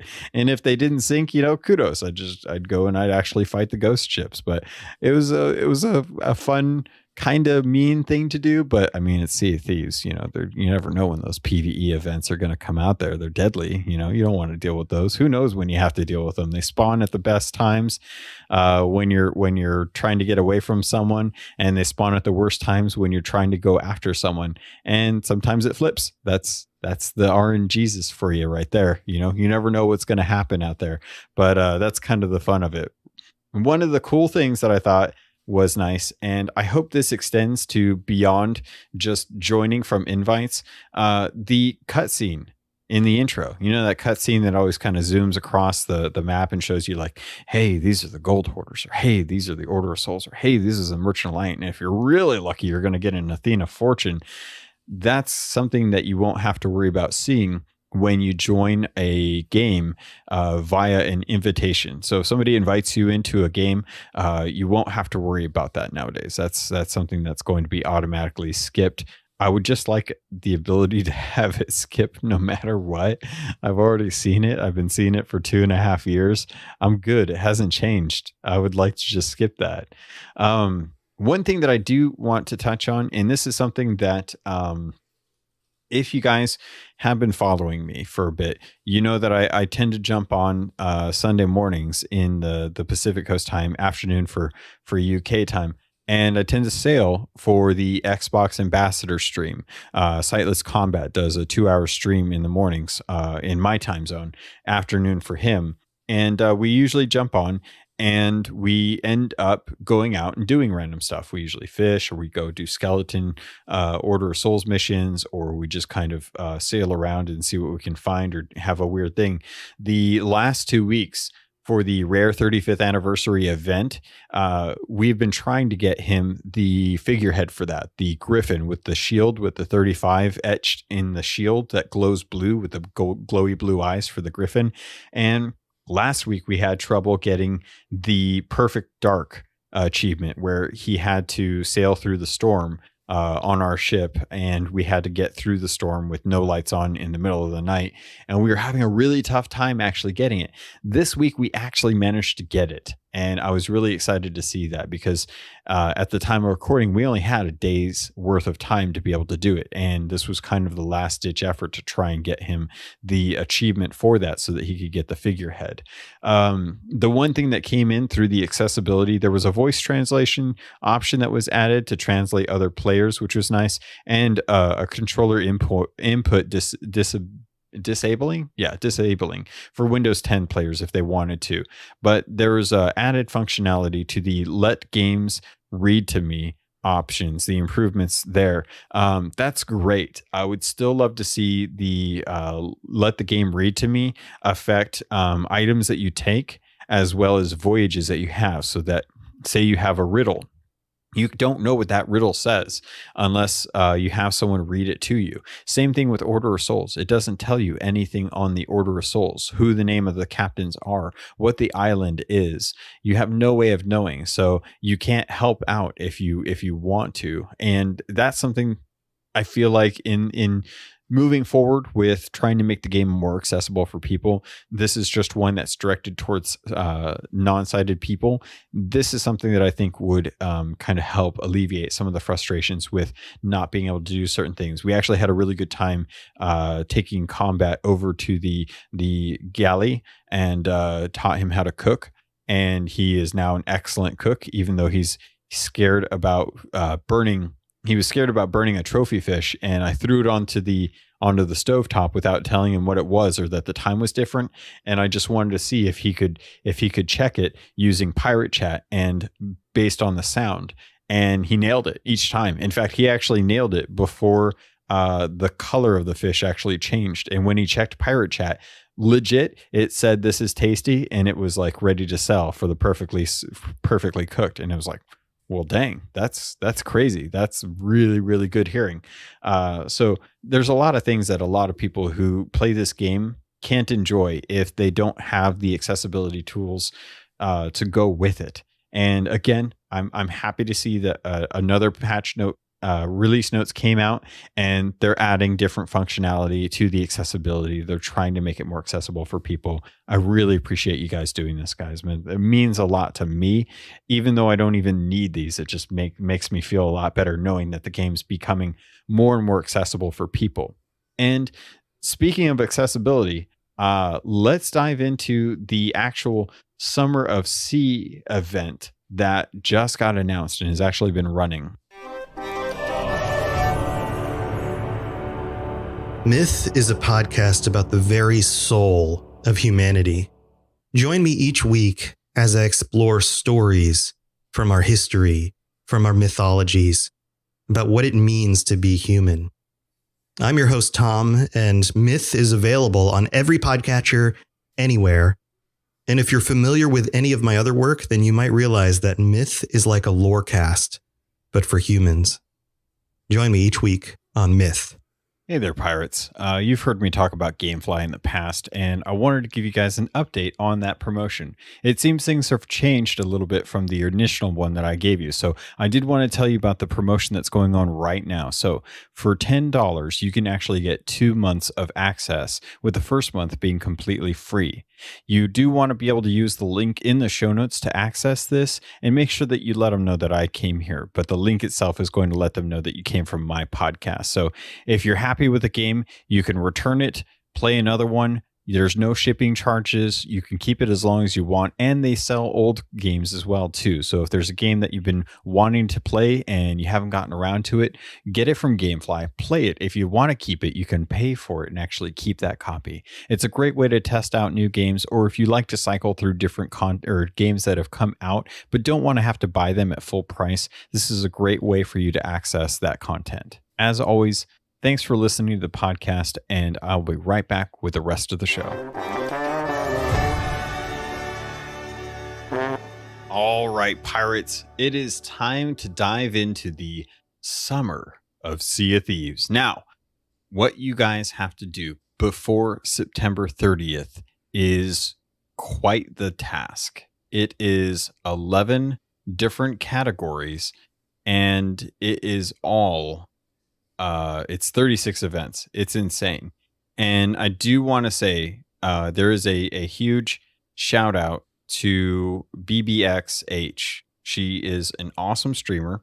She has been supporting Sea of Thieves for a very, very long time. And I would highly recommend, if you don't follow her on Twitch and you do watch Twitch for streamers, she's a great character. She is an awesome personality. She's a real benefit to just streaming in general. She's a great person. I actually love watching her, but she did something for everyone that I think is amazing. It's absolutely amazing. So she made up a Google Doc, a spreadsheet for everyone that dives into the Summer of Sea of Thieves. Now, if you don't know, Summer of Sea of Thieves is a month-long event, or a little bit more than a month-long event, where there are 11 categories, 4 items in each category, 36, roughly 36. Technically, it would be like 44, I guess, but some of these kind of cross over. So there's at least 11 different things, and there's different cosmetics that kind of build up over time. So if you guys are familiar with the latest round of cosmetics that came as a result of the Reaper's Bones, the Reaper's Bones items have all increased in, what's a good way of putting this? Not quality, but intricacy. The higher and higher you get with Reaper's Bones, the more intricate, the more designed, the more flamboyant their cosmetics get, till you get to like the end state of the actual cosmetic. And it's, I actually really love this design because it shows someone who's worked hard on a different type of reputation to make sure that they get the best of the best as far as the actual cosmetics go. We had this when we were working on the original 3 trading companies, but it was tied to the equipment, which was fine because it had very unique equipment, and each different item was a specific look, and it just kept getting better and better the higher level you got. So I like that they're applying this to actual cosmetics. So to look at some of the stuff that we are going to be getting with these different items, there is a Sea Dog lantern. It's called the Lantern of Courage, and it's adorable because it has the little lion for the Sea Dog stuff, the Courage stuff. You remember the Courage figurehead? That's kind of back. I think it's a different one specifically because I haven't unlocked this yet. But what you have to do to get this is you have to be able to complete 3 goals from the challenges below to get the actual lantern. You have to complete 6 goals from the challenges below to get the lowly figurehead of courage. To get the bucket of courage, which is kind of a Sea Dog lion aesthetic bucket, you have to complete 9 goals of the ones that are down below in the different categories. There's a prominent figurehead of courage. This is kind of where I'm getting into the idea of you're getting a little bit better of a version of the figurehead of courage. And this is like you have to get 12 now instead of just 6. So it's twice as many goals completed to get the better version. Once you get 15, you get a Let's Go emote, which I haven't seen, but I'm sure is entertaining. Once you hit 18, that's when you'll actually get the famed figurehead of courage. When you hit 21, that's when you're going to get the Boots of Courage. Now, this was something where you actually had to go out and get 20 arena wins to get the cutlass, the boots, and the figurehead, if I recall correctly. 20 wins a while ago to actually do this. So they're bringing it back for people that, like I said earlier, they bring these things back. They're bringing these back to make sure that if you missed out on it beforehand, here's another way that you can actually do it. And this is actually something that's going to be tied to PvE in adventure. Well, actually, no, I take that back. I don't want to label it as PvE, but there's going to be adventure stuff and arena stuff and a little bit of crossover on that stuff. Once you hit 24 goals completed out of all the challenges that are in this list, you'll get the revered figurehead of courage. Once you hit 27, you'll get the intrigue emote, which I have yet to see. I definitely kind of want that one, actually. Now we're talking 30 goals completed will earn you the Cutlass of Courage, the one sword that actually looks really cool and was restricted to hitting like the 20 arena wins. Now we're getting into 33 goals will get you the legendary figurehead of courage. And if you hit 36, you'll get the pay respect emote. Now, this is actually something that, as far as I can recall, I bought this in the Pirate Emporium. So this is actually something you can earn from the Pirate Emporium just by completing some of the different, 36 of the actual items on the list that we're going to be covering tonight. The Lantern of Courage is where you start out, and you have 36 of the 44 that you have to do. So there's even some in here that if you're thinking to yourself, I am not a pirate legend, I can't earn all of these things, that's where you're going to be best off, because one of them is kind of specific to being an actual pirate legend. So of the 11 categories, one of them is called Reignite Legend. And that is where you have to be a pirate legend. There's 4 items in there to do as a legend. And if you aren't, then that's 4 out of the 44 that you won't be able to do. That gives you 4 more that you can skip out on and still earn all of the different rewards available in the Summer Sea of Thieves. So you only need 36 out of the 44. And if you're a pirate legend, that gives you 40 to work with. So let me see how I'm doing on time here. We are doing pretty good. I'm going to dive into my thoughts on this because at the moment, looking at the list, and it's definitely pretty apparent that the rewards that they're giving to us here. So I'm kind of shifting in my seat because I want to get a little more comfortable while I reminisce about what it's like to talk about Arena. As most of you probably know, I'm not a huge fan of Arena. Never really have been. I feel like it still detracts from Adventure. Adventure's where it's at for me. I love playing in a PvE world. It's just a lot more intriguing to me. There's a lot more islands. There's a lot more to do, and its spontaneity really lends itself to the kind of craziness that you can come to expect on living on the seas. So for me, seeing all of this stuff and knowing that I've already got my 20 arena wins and seeing the cosmetics and emotes that are being awarded here, I don't feel as pressured to do a lot of this stuff. And I haven't, because I really just, I don't necessarily need this stuff. Kind of why I'm leaning towards the Hunter's Call stuff, the Hunters of the Deep. I don't know. Where that's something that I don't have and I want. With the different categories, these are kind of split up into different things. So there's like Reignite the Legend, which is kind of focused on doing some stuff with being a pirate legend, and Arena, they Be More Darling, where that is a little bit of a split between Arena and Adventure. Spread the Mischief, again, looks like it's split between Arena and Adventure evenly. Of the 4 items per category, it looks like most of these are going to be 2 for Arena and 2 for Adventure. So you have some play with what you can and can't do.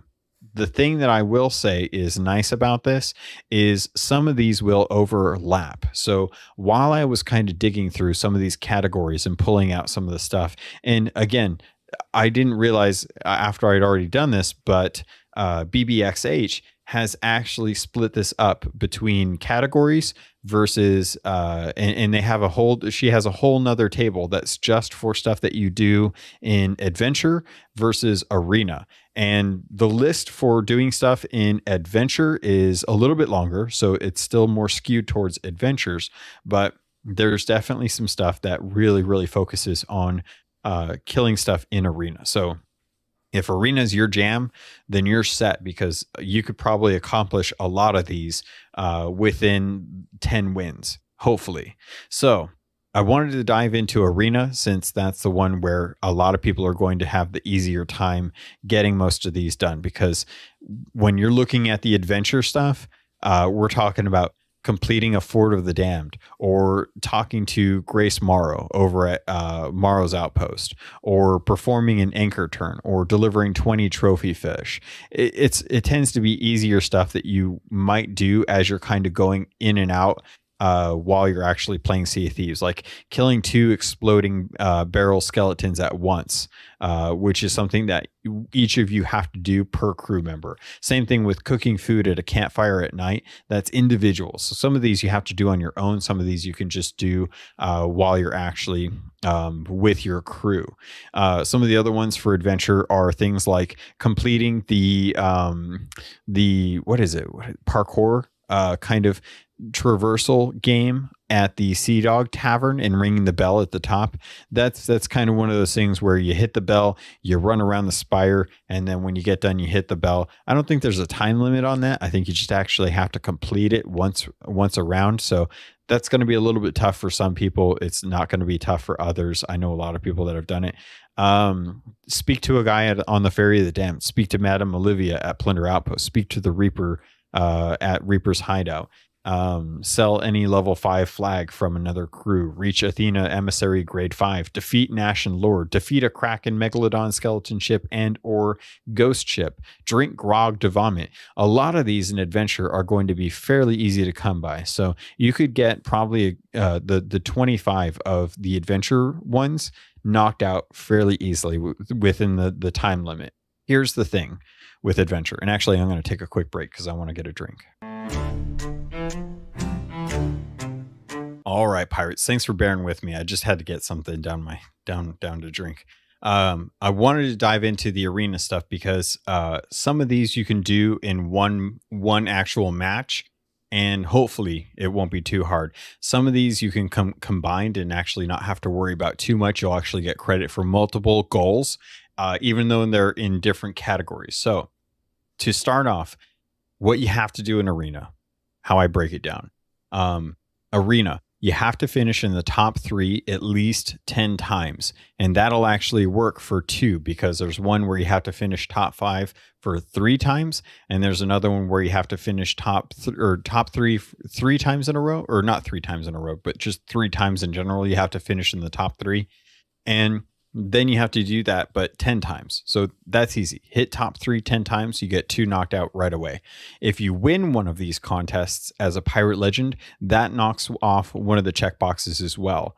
And then one of them is just to complete the arena, period. So hitting one arena, done.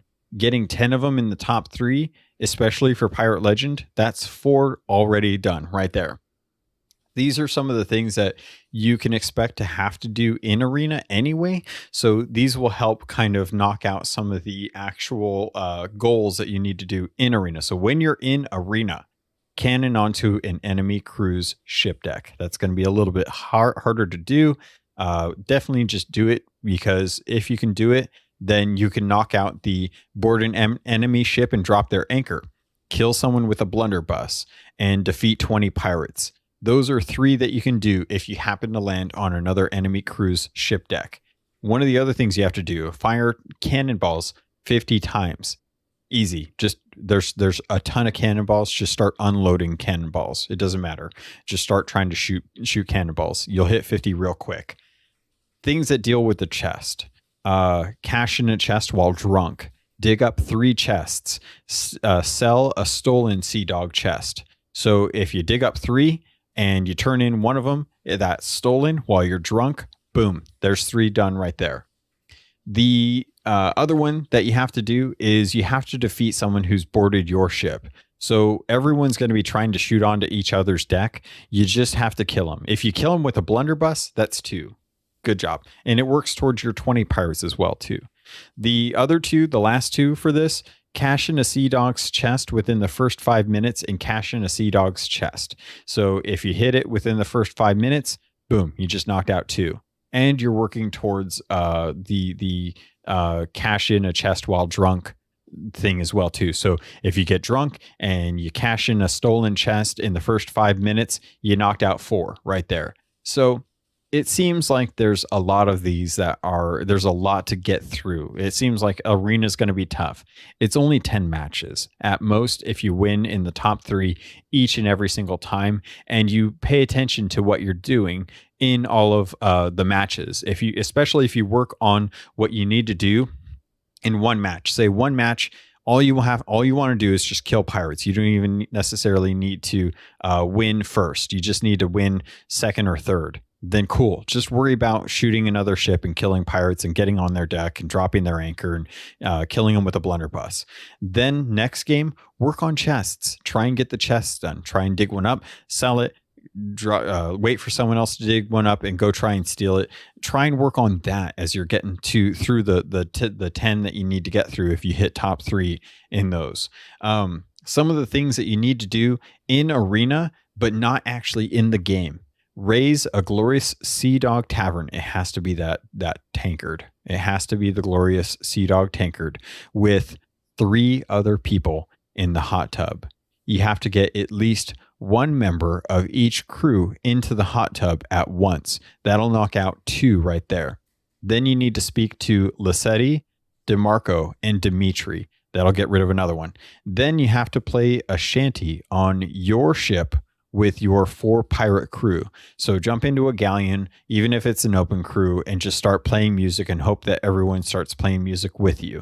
That'll be the last 4 of the arena that you have to knock out.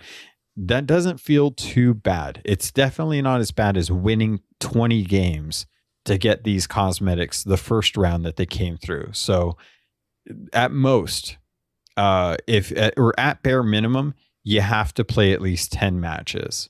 Once you hit 10 top 3 matches, anything you do outside of that, it can be totally focused on really specific stuff like dropping an anchor, blunderbussing another pirate, selling a stolen Sea Dog chest, those things. So hopefully this helps you guys kind of narrow your focus in on what you have to do for those arena matches. If you're not a fan of arena, because I myself am not, these aren't too bad when I broke it down by what was going on. And again, shout out to BBXH for putting together the list and pulling these all off of the Sea of Thieves website, because it would have taken me some time to piece this all together.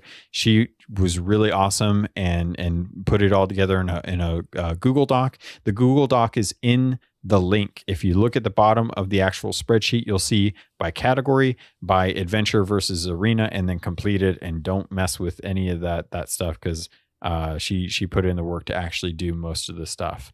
So pirates, next week, depending on how things go, I will probably dive into the adventure stuff and give an update on this.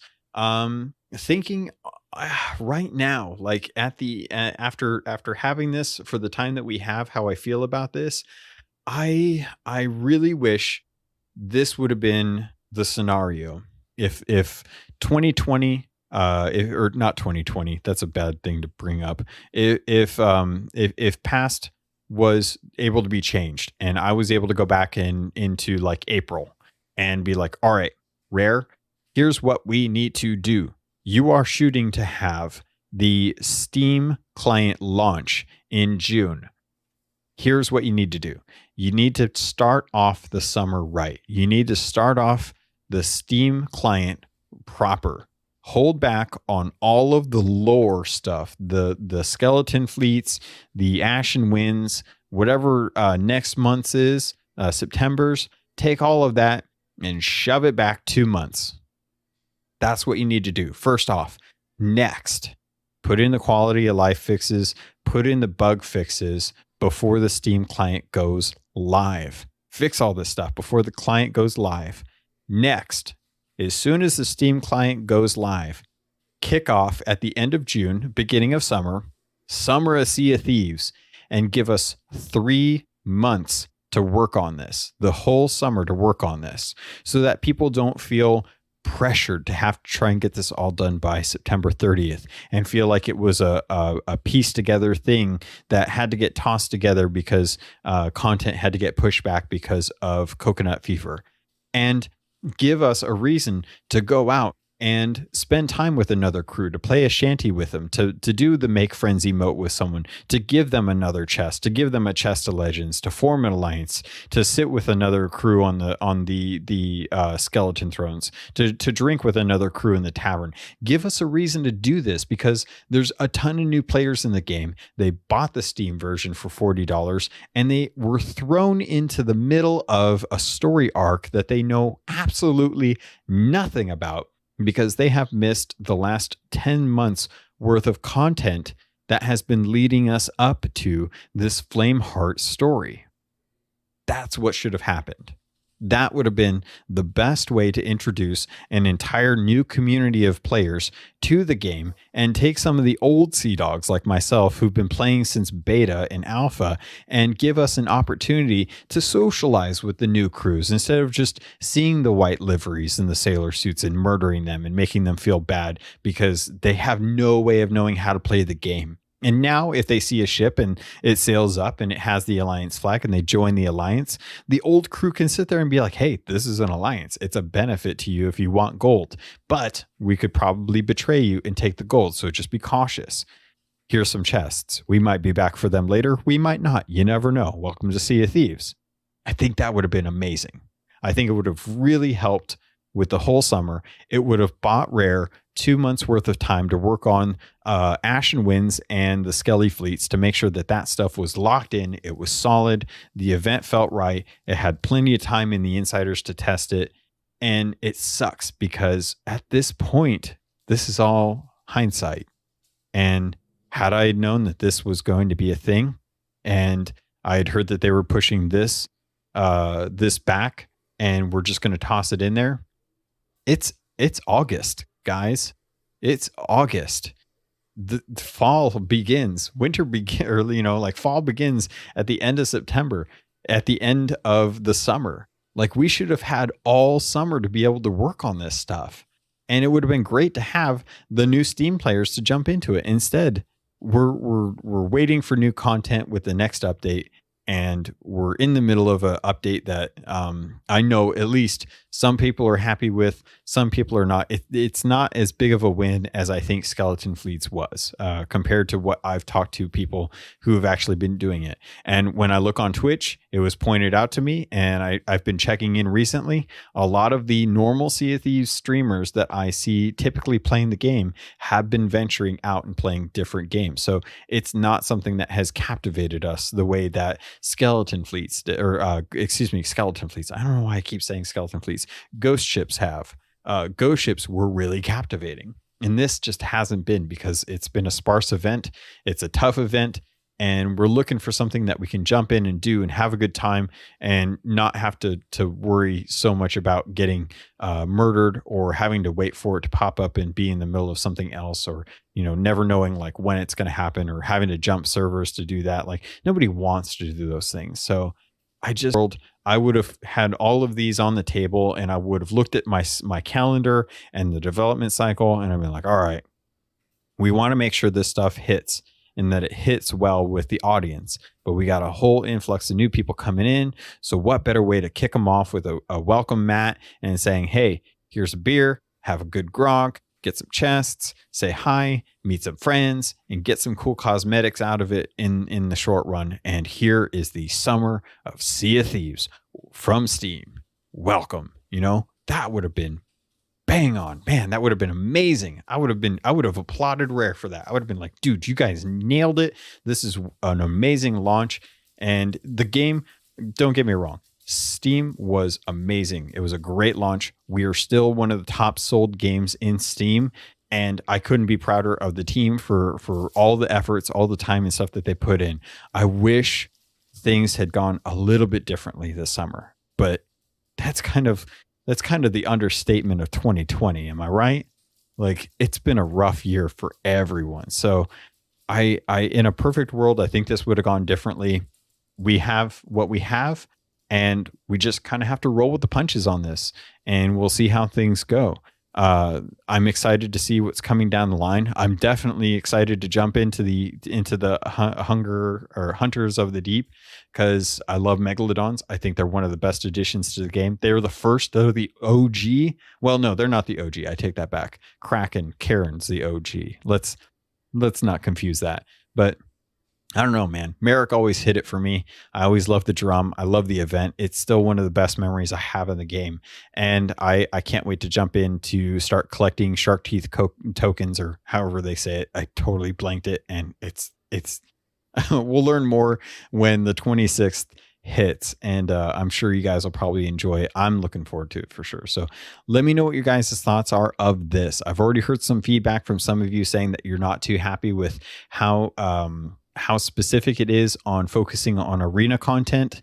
I have the same sentiment, but from breaking down the actual requirements for some of these goals, it doesn't feel too bad. But if you've already got the 20 wins in the cosmetics, it doesn't feel like it's as much of a necessity for some people, unless you want the emotes. That's the one thing. The caveat here are the emotes, the bucket, and the lantern. So let me know what you guys' thoughts are. Are you happy with it? Are you excited? Are you enjoying it? What have you done? What are some of the things that have happened on your voyages as you've been going out and doing some of this stuff, especially in adventure, because some of this stuff requires you to be kind of social. And this actually happened to us during the Sightless Combat stream. We actually had a sailor crew sail up to us, and they gave us some chests and a Reaper chest, and we joined their alliance, and they said they were going to be leaving soon. Super nice people, just wanted to get their goals done for Summer of Sea of Thieves. And honestly, if you guys are trying to do this, it worked. Them shouting, like, I was ready to kill them. I was ready to blow them out of the water. I was already moving the ship. I was getting my pockets full. I was like, all right,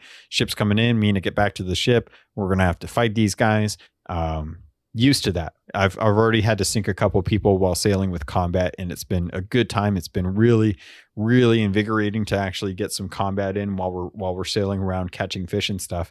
But fully anticipated that. But no, we had a really good time. They were like, hey, we're doing CSC, the Summer of Sea of Thieves things, and we want you to take these. And it's like, oh, cool. I recognize what you're doing. And we sailed over to the Reaper's hideout, and lo and behold, there was a skull and a chest at the at the gateway to or the opening to the fort for the Reaper's Bones hideout. And I was like, man, this is kind of like gifts, but I want people to be happy about it. I want people to actually get these. So as soon as I saw the stuff there, I was like, well, I have to turn this in, because someone made the effort to actually go and put this in. And because it's the Reaper's Bones, people will actually go visit it, because it's a faction now. It's actually a legitimate faction. It's not just like, oh, it's gifts. Oh, it's a December thing. It doesn't matter. It's not a big deal. What do we need doubloons for anyway? It's like, no, this is a reputation. That's going to help you get reputation. So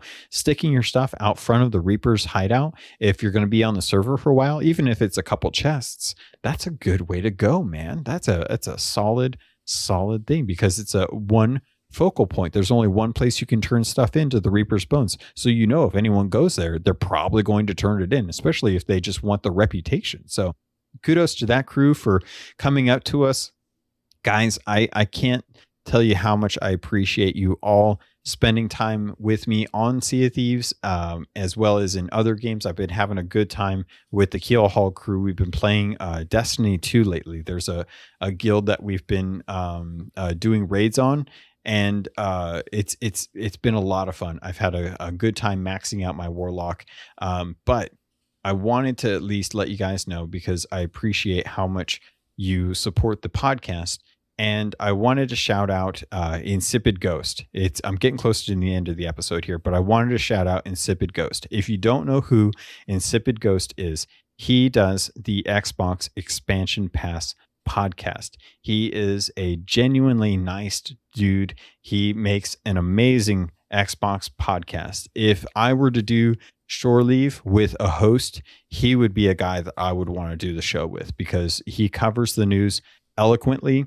He's very clean about his content, and he has some of the best in interviews with developers. And he reaches out to him. He just sends them an email. Hey, I'm doing a podcast. Would you like to sit down for an hour and talk about your game or talk about your experience or your voice acting or your development? And he has great interviews with people. So he is one of the people that if you had to go listen to podcasts outside of the Robots Radio Network, he would be one that I would definitely recommend listening to for Xbox news. I really look forward to every episode that he puts out, and he's just a good dude with a good voice and a good attitude about Xbox, and I absolutely love it.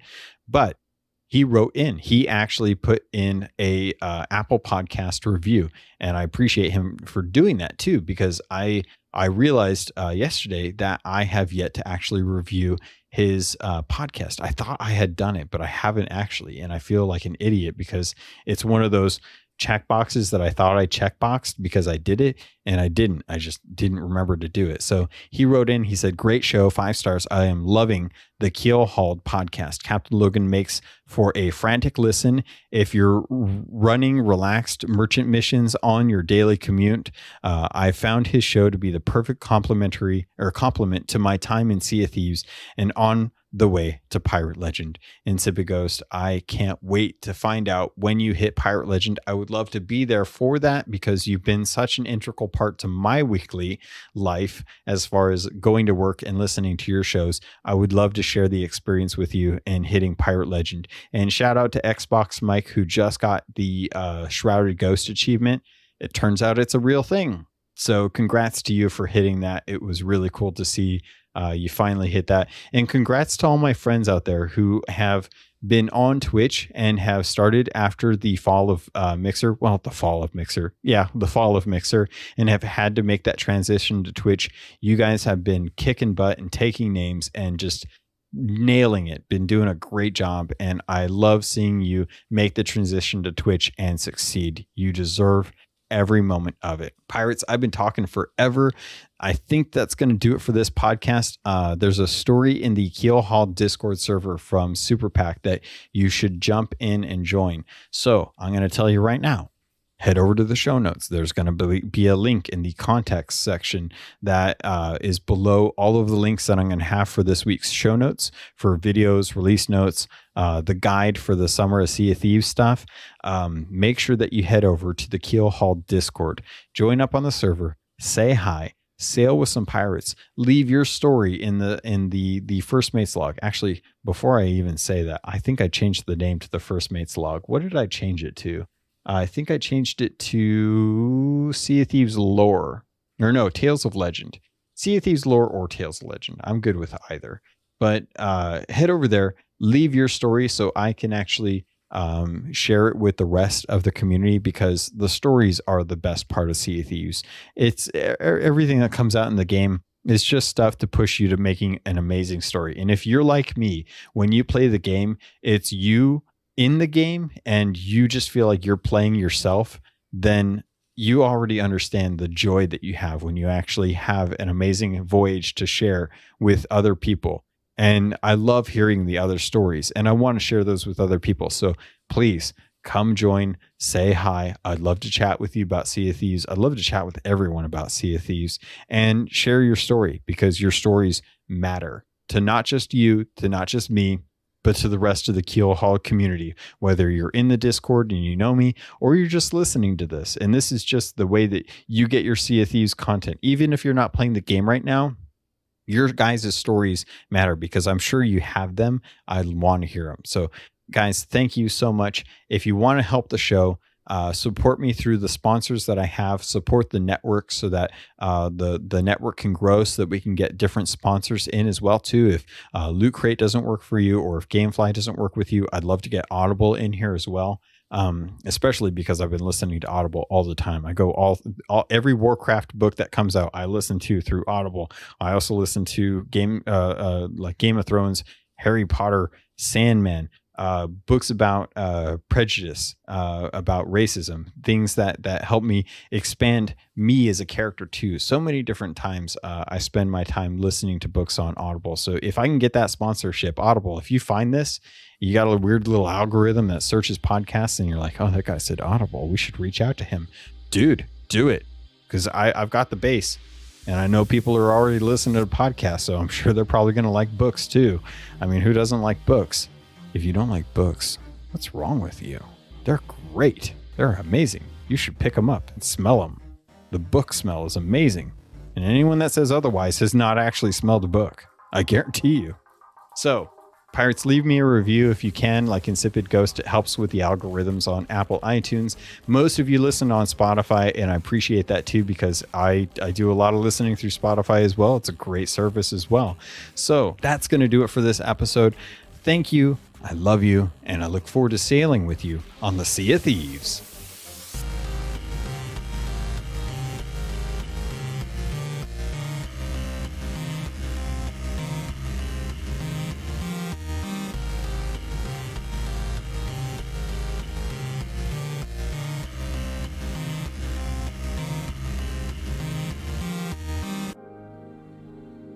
You've been listening to a Robots Radio podcast. Smart shows for interesting people. Check out all the shows at robotsradio.net.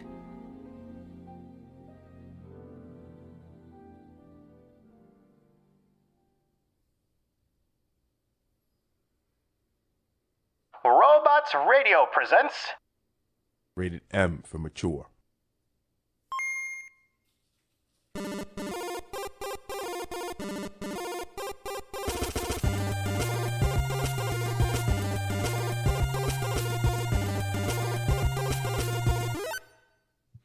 We're here. We're doing it. This is the Download Weekly Gaming News. And we are your hosts. We're just going to power through. We're going to power through today because... It's a power through day. It's a power through kind of day. We ain't taking any shit right now. So just, you know, if we lose you, refresh that feed. And we're going to keep powering through. For those of you that are listening on a normal day, we are live streaming the podcast right now on Twitch. As is customary, I take a sip of water. Oh, for the love of God. Just for you. Thanks. Just for you. That cough was just for me, too. Yep. Thank you, Yu, for the bits. All right. We got a fun show. Jesus. What is wrong? God, hot mess already. Power through kind of day, bro. This is why we don't do live. All the bits coming in. So, yeah. We doing it. Yeah. What are you doing? Just start the... I keep getting alerts. It's distracting. So, this is the Download Weekly Gaming News. I'm your glorious host, Jameson. And I am your glorious host as well, Brenna. And this nice little green otter-looking bear box is our dear friend Craig, who will be moderating the chat. There is no chat room this week because we are live streaming. So you guys are the actual chat room. Heyo. Actually, that works out way better than I thought it would. Yeah. Big brain. Big brain? Big brain over here. Let's hurry up and use it before it starts to fade away. Thank you, Yu, for all the bits. We got a hype train going now. Oh, good. I know. So, with that, we are sponsored by Loot Crate. Loot Crate is a monthly mystery subscription box service. You get all sorts of cool pop culture stuffs. You can get anime, Fallout, Elder Scrolls, horror, pop culture. I thought you were just going to say horror stuff. And I was like, that's an interesting box. I wonder what's in it. Yeah, you know what? It is a pretty interesting box. So we're just going to keep powering away. But there's all sorts of good stuff in there. And you use the link and use the code. You get a cool box full of merch, and it helps us out as well. We are also sponsored by GameFly. GameFly is a monthly video game rental subscription service. Jesus Christ. Sir. It's still, the alerts are still going. GameFly is a monthly alert subscription service, and you can get all sorts of fun games from there. You can help us out as well. You sign up for a month, you get a month free. Use the link in the description. With that, we're going to dive on in. We got some spicy topics today. Yeah. The first one comes from E3. So E3 on like Monday or Tuesday retweeted a article about, hold on. Retweeted an article about games for women, and it came from Parade. But good lord, E3, the list. like, you should have like looked at this and said no. So the article talked about good games for women to play. Number one was like Sudoku. Other games on the list were things like Solitaire. No, I think my favorite is the Kim Kardashian Hollywood Adventure. That one was up there too. That one was right up there too. I'm not gonna lie though, Sims does seem to be more of like a female fan-based game. It does. You know, and they had Overwatch, they had Animal Crossing. Those are legit games. But you notice that none of them are shooters and none of them are aggressive games. There is no League of Legends on there. League of Legends has a huge female audience. Like, there's tons of games out there that should have been on there, but definitely were not. So that was just, wow. It was up for like 4 hours too before it came down. You know, just in general, I don't know what they were thinking about retweeting this, and then to not even look at it and see what's on there, you just... Well, and also the article was written by a woman too. So like, why, like, oh my goodness, like Parade, even the magazine, like they're pretty you trash know magazine. that they don't play video games. Whoever wrote that fucking article doesn't play video games. Well, and the article kicked off by saying they surveyed some people, and this is what they came up with. Who the fuck did you survey? Yeah, I mean, honestly, the people that play Parade or watch, good lord, read. The people that read Parade, I'm sure. Yeah. So, I mean, just what is going on? Bunch of ladies in their 40s to 60s playing Sudoku on their phones and stuff. I really cracked up that thought. Anyway, we're going to brush past that because that was just an absolute hot mess. So many sheep in the chat says, Brenna, do you hate me too? You left me on red. I don't have read receipts on, so you don't know if I left you on red or not. Maybe you're blocked. You don't know? Yeah, I could have blocked you. I didn't. Oh, goodness. Brenna hates a lot of people. A lot of people. Just everyone. Just put them all in the same bracket. Oh, goodness. Anyway, Rocksteady Games, responsible for the Batman Arkham series and rumored to be working on, I believe this is the company that's working on the Suicide Squad video game. Well, they have now sent 2 years ago, they sent a letter to their bosses talking about the prevailing sexual harassment within the company and inappropriate behavior. And 2 years later, they are finally not dealing with it. Finally not dealing with it. Yep. You know, you love to see studios when they know about persistent and consistent sexual harassment and stuff in gaming. They just ignore Do it. nothing. Yeah, I mean, and this is November 2018. So I guess of the company's 16 female staff at the time, 10 of them signed this thing saying that they're complaining about, slurs about transgender community, just about women in general being, in a derogatory manner, being sexual with them. So that's a good percentage of your workers. That's a high percentage. I'd love to know how big that studio is. Like, if they have 16 female employees, how many total employees do they have? They could still have a lot of male employees. I feel like they do. I feel like they're probably at least a 100-person studio. They're pretty big. There's some BM going on right now in the chat room, and I'm not liking it. God. I'm not liking it. Okay, that's it. Nobody gets alive anymore. I will turn the stream off. I mean, Twitch is doing it for me right now. There we go. I'm actually gonna hit.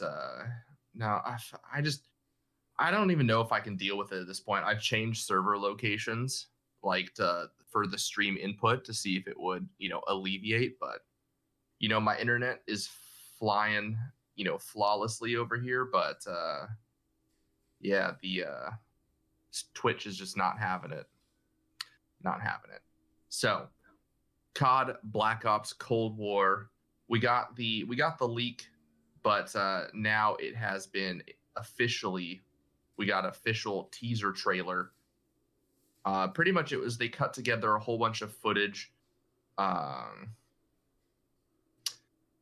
They cut together a whole bunch of footage from history during the Cold War and whatnot, and it looks pretty cool. Like it's a decent trailer. Teaser. God, I can't speak tonight. And I know. So the official trailer will be revealed on August 26th next week. So then we'll get to really see what. This is stupid. This is a teaser to a trailer to a game that isn't going to be out for a little while.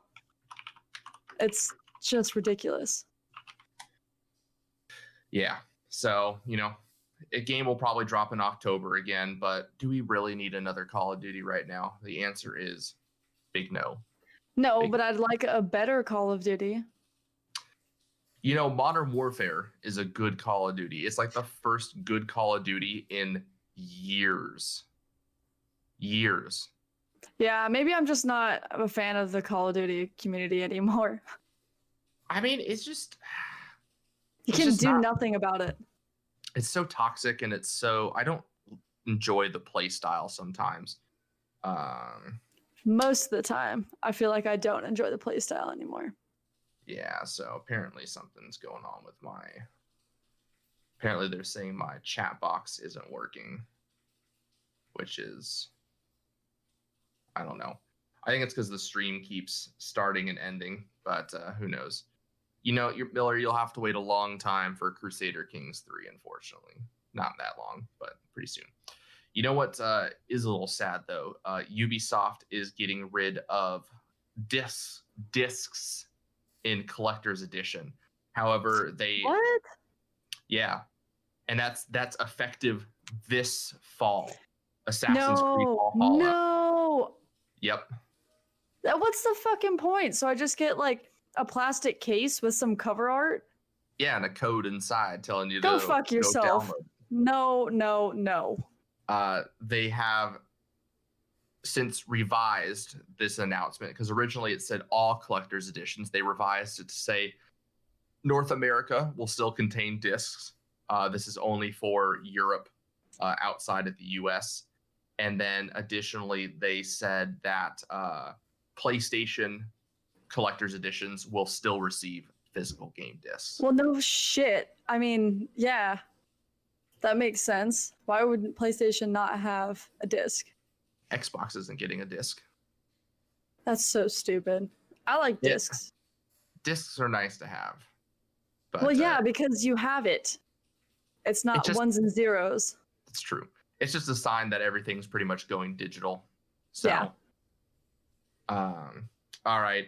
It's obligatory time. It's time for a update on Epic versus Apple and Google. Oh, goodness gracious me.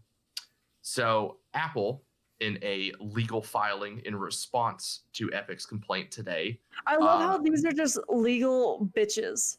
Like, they're just bitching at each other with legal paperwork. I mean, Apple just said, like, hey, fix your shit and we'll restore your rights. And then Epic was like, here's a fucking lawsuit. And Apple's like, all right, two can play at that fucking game. God. I mean, you're talking, your Epic is, this is Epic. Epic is my fingernail Yeah. My fist is $2 trillion stock market Apple. Yeah. About to fucking smash the shit out of you. So in response to Epic's complaint, Apple filed their legal response today. And in their legal response, they included several emails from Tim Sweeney. One such email specifically was asking for a side deal with Apple, in which Epic would get special privileges. This follows a tweet last week of Tim Sweeney saying, "Today, Apple said Epic is seeking a special deal, but that's not true. We're fighting for open platforms and policy changes equally benefiting all developers."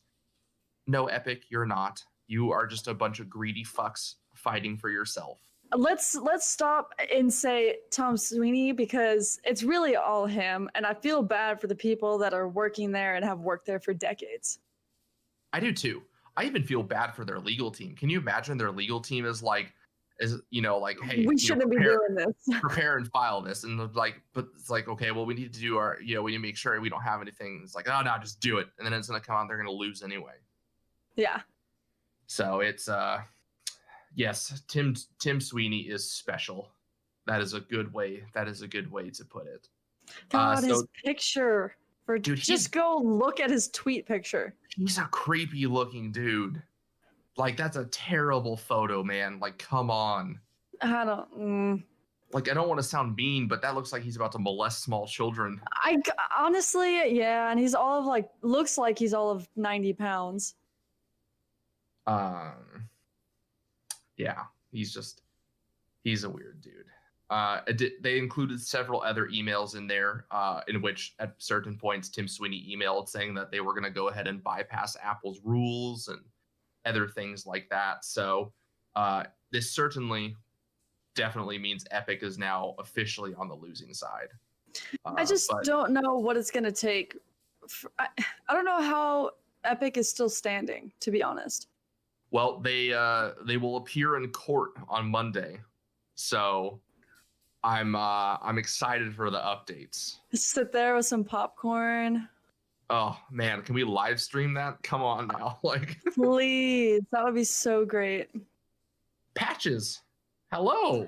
Patches has stopped by. Shit, hey Patches.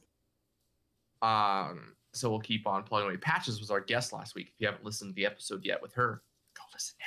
Not right now because we're live streaming, or you're listening to this episode. So go listen after this. There you go. Thank you.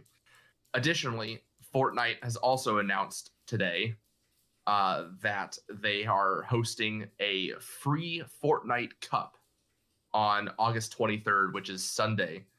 And the free Fortnite Cup will contain all sorts of anti-Apple merchandise. So you can you can pay to receive the Tart Tycoon outfit, which is a Tim Cook looking character with a apple for a head. It kind of looks badass, I'm not gonna lie. It's got like those the Miami Vice sunglasses. It does. And the creepy black gloves. You should have the stream up, Brent, on your phone so you can read so the chat. People don't know are that shouting I want to. you. Yeah. I don't know if you want to either. I have it up against my will. There's a bunch of degenerates in this chat right now. What does that say about our following is a bunch of degenerates? Because we are degenerates. We are degenerates, I mean, what does my glass say? Trash together? Yeah, that's our saying. Oh, goodness. So you can play and compete in the tournament, so you can earn the costume, as well as you can purchase a free Fortnite hat where it has the Fortnite llama logo, but they made it Apple colors. This is the stupidest thing I think I've ever seen in my life. And I love how they said that they weren't weaponizing the customers, their community. Yeah, they totally are. They totally are. What's the things that people are choosing to fight about these days? I swear to God. It's out of control. But additionally, you can play for top prizes, which they're giving away over 1,200 pieces of gaming hardware. the items that you can win. Apple Game or Alienware. I almost said Apple Game. That would be hilarious. You can win a MacBook. No, you can win a Alienware gaming laptop, a Razer gaming laptop, a Samsung Galaxy Tab S7, OnePlus 8, PlayStation 4 Pro, Xbox One X, and Nintendo Switch. All right, I got a question for you. Question. The thing you would want the most out of there, and the thing that if you got, you would throw a hissy fit. I would. Ooh. I think I already know it. The thing I would want the most would be the Nintendo Switch. The thing I would want the least would be the Xbox One X. Really? The other stuff I could sell. I mean, I would play the PlayStation, but the other stuff I can sell. So, yes, guys, I know Twitch is having a lot of issues. I've tried changing my ingress server multiple times, so we're powering through. I'm sorry, but we're powering through. Didn't one time it was better if someone viewed it on their phone? It's on my end. So like when I'm here in my OBS, it's saying that lost server connection. My internet is just dandy though. I'm pulling 100 megabits right now, 10 up, but it is what it is. But Jameson hissy fit. Patches, I am not throwing a hissy fit. Yes, he is. This is his version of a hissy fit. You have not seen a hissy fit. I've seen a lot, Jameson. I've seen a lot. Let's not go there. Let's not go there. So that's pretty much it for the big news this week. We don't have a chat room, but we don't have a guest for the chat room, except you guys are all our guests. So at this moment, I'm going to open up to you, the listeners. If you have some things you'd like to hear us discuss about, we'll give you a minute to pop back in and drop us a message. And we'll discuss some stuff for you. I'm super fucked. Why? What do you mean, why? I feel like there's going to be a lot of questions aimed at me. Maybe. Thanks for stopping by, Patches. Thanks for stopping by, Sheep. They're on their way out. Oh, I see. I can't believe that Patches gets up at 4 to do the stuff on Saturday and Sunday. Like, no. It's a big fat no. It makes me tired just thinking about it right now. I also envy people, and I feel like a shitty human being because I'm not a morning person. And so it just seems to me that morning people have their shit together. I would love, they do. Like if you ever ask anyone who's rich and famous, they're always like, yeah, I get up at like 4 a.m. every day, and then I like work out and I like read, and then I'm doing stuff by 6. I'm like, holy fuck. Like, who are you? Yeah, no. So. And I've tried to be a morning person, but my body just will not allow it to happen. Yeah. The first question in the chat is why I haven't moved to an area with better internet. They're just... I love it.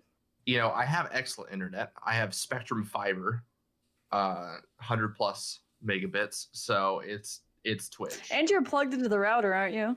Yes. So it's Twitch.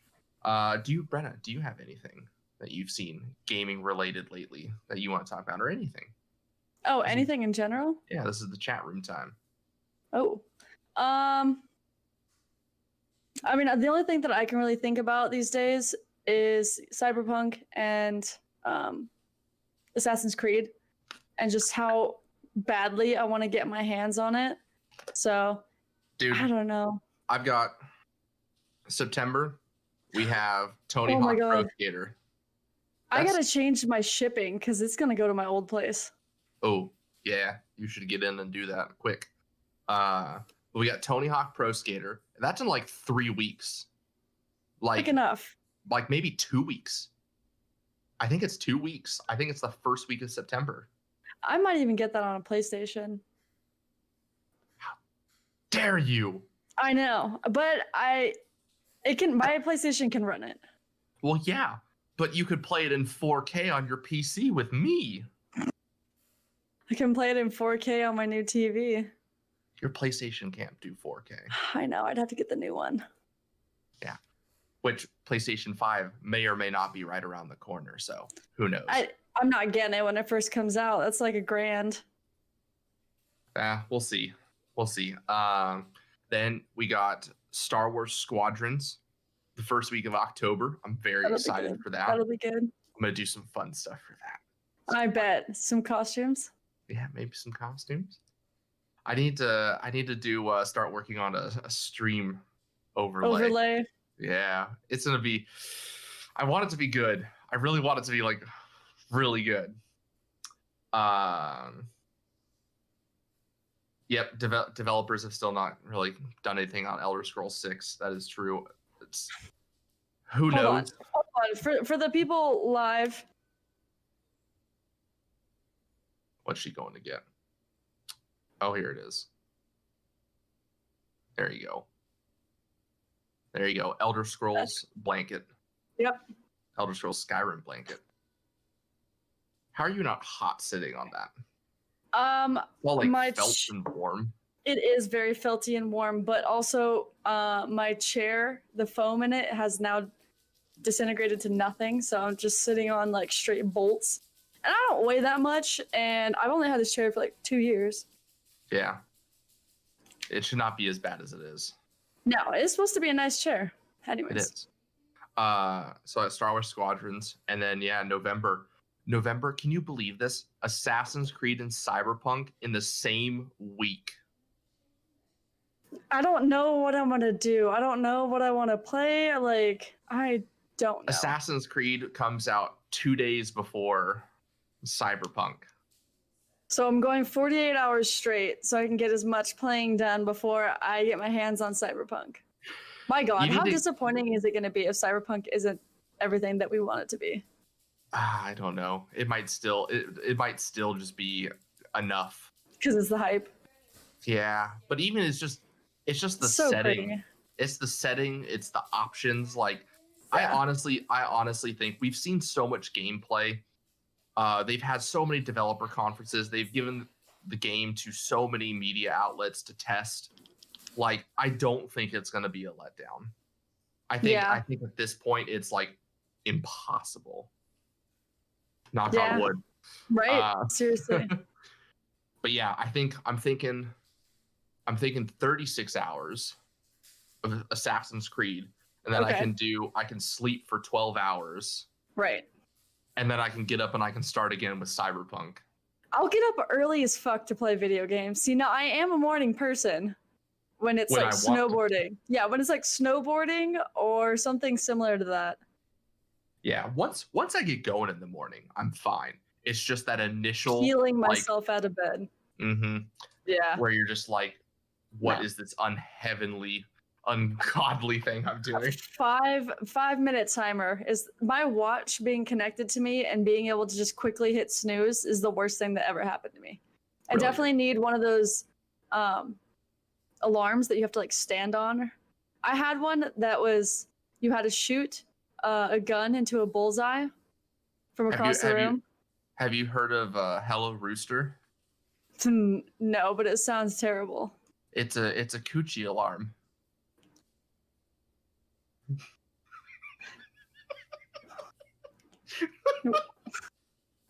Am I thinking what I think I am? Yeah. Hello Rooster. Yeah. I'm pretty sure that's what it's called. That's the interesting. Yeah, so you slip it in when you go to sleep and then it vibrates you awake in the morning. No, I don't want to be woken up like that. That seems like very abrupt. Probably is. I will have a heart attack if that happens to me and just start flailing and punching like frantically. Probably. What a tangent there. Seriously. So Cyberpunk. We are now sponsored by Coochie Toys. No, I'm just kidding. So Cyberpunk comes out on Thursday. I'm thinking that Thursday I might skip some class. Ooh. Friday I might call up sick at work. Yeah, too bad that like a bunch of your coworkers also play video games. They're gonna be like, Jameson, really? And I'll be streaming the whole time I'm playing it. Yeah. So anyway, all right, we're gonna move on. Thank you, Yu, by the way, for all the bits. We greatly appreciate it. We're gonna move on to news you might have missed. Australia has added microtransactions to their equivalent of ESRB ratings. So you know how like here it says, you know, rated E for everyone, T for teen, M for mature. Well, they've now added, and it will list like, you know, violence and that kind of stuff. Well, it will now list things like microtransactions on there, which honestly is a nice thing. It's nice, but does anyone look at those things? No, not at all. Like, I mean, yeah, I don't see the benefit. I mean, it's great. It's a step. It's definitely a step. It needs to happen, but more needs to happen. Agreed. I mean, if they make it, because it's technically kind of like gambling, if they make it, you have to be 18 or over, that'll really help. At least certain games like Fortnite, you know, where you have to have a parent purchase it for you. Yeah, but then they just get around that, and then they just charge it all to their parents, and their parents like, why the fuck did you spend $1,000 on V-Bucks? V-Bucks? Yeah. So, additionally, Brandroid, this one's for you. Baldur's Gate 3 will begin early access on September 30th. If you are not familiar with Baldur's Gate, it is probably the closest thing to a Dungeons and Dragons video game. There's some other similar ones out there like Divinity Original Sin, but Baldur's Gate is like the OG. And so the third one's coming out soon, and they'll be starting it off with early access with 5 playable characters, as well as player customized characters. So at launch, you will have access to Astorian, an elf vampire rogue. Ooh. Love it. Gale, a human wizard. I don't like the sound of the name Gale. Maybe her specialty magic is wind magic. They're ridiculous. Ridiculously awesome. No, sir. Lae'zel, a Githyanki warrior. I have no idea what that is. It's a. Is that the noise that they make? What the hell? No, that was a fur ball. Because you're the big cat. Yeah. See, I'm funny. So there's half. Honestly, you got half of it going right now. What do you mean? Half your brain. It's really starting to go. Oh, fuck you. That was a sick burn. It's a relatively new class. They kind of look like a cross between like elves and orcs. I'd have to pull up the D&D stuff to explain them. You can play as Shadowheart, a half elf cleric. That sounds super edgelord. Shadowheart. Ridiculous. That makes me think of Chris Pratt's character in Guardians of the Galaxy. I'm Star-Lord, man. Cool. Okay, this is like a medium humanoid Gith? Yep, Gith is the short. Yeah. So, and then the last character is Will, spelled with a Y instead of an I, because, 2020. And that's a human warlock. That's a lot of magic. I guess not. But that will be pretty sweet. I might pick up Baldur's Gate 3. That could be something we could co-op. I need more co-op. That isn't a shooter. Yeah, this would be like fantasy. We should totally get into this. Yeah. Totally. Additionally, the greatest game ever made, Fall Guys, which has come out recently, has just immense popularity lately. And in response, many companies want to get their brand into Fall Guys in the forms of a skin. Now, Fall Guys isn't a sellout like Fortnite, which just, brings in everybody because they all about the money. So Fall Guys has said, you know what? If you guys really want your stuff in the game, you're going to have to give it up for charity. So they're doing it auction style. Each group or person has to bid a dollar amount for their skin to get into the game, and they're all bidding against each other. So surprisingly, none of the big companies have been bidding. However, G2 Esports bid $203,000 for their samurai armor skin, which is their logo. And Ninja had previously bid $200,000 for his custom skin. The bidet maker Tushy is in the bidding process, and they're actually now in the lead at over 400,000. I love this shirt. It says "Ask me about my butthole." Oh, you should. When they bid up to outbid Ninja, because Ninja got outbid, so Ninja partnered with another company. So it was like that company's shirt with like Ninja's like hairstyle bandana thing from his logo. And so his bid, and I love it. True gamer bid. His bid was $420,069. So good. Excellent. And of course, Tushy one-upped him by adding 69 cents to his bid. God, this is what happens when you let this community do whatever it wants. Fantastic things happen. So we'll eagerly wait to see who wins the Fall Guys skin battles. Okay, Walmart wants to put their vest in here. Yeah, fuck no, get out of here. I was down for the Colonel KFC skin. Like, that would be great. It should just be like a bucket of like chicken. That would be even better. Yeah. That would be even better. Additionally, today they teased that all the new content that will be coming in season 2 of Fall Guys. So they do battle passes as well, but everything is easily earned by just playing the game. And the current battle pass, I think, has got another 20-something days. So it's got a little while. But next week, on August 25th, on Gamescom Digital opening night, they will be showing a new trailer for Fall Guys, which will include costumes and other potential new game modes and things coming to the game. So exciting stuff. I hope Fall Guys replaces Fortnite. Like, that would be so great. wholesome. Yeah, I really would. I'm genuinely happy for the dev team at Fall Guys. They're like a group of 30 people. Like, this is their like hopes and dreams right here. And it's just blown up. Absolutely blown up. Such a good story. Really is. Probably one of the most important announcements tonight. The Untitled Goose Game is coming to Steam. And it's also getting co-op with a second goose. The Goose Lords are happy. September 29th, it will be available on Steam. This is a good day for all my geeslings to rain havoc. I love it. Are we going to be playing it? Are you kidding me? What kind of question is that? We just said we needed a co-op game, and this is gold. Oh, it's going to be so good. I'm so excited after a year of waiting.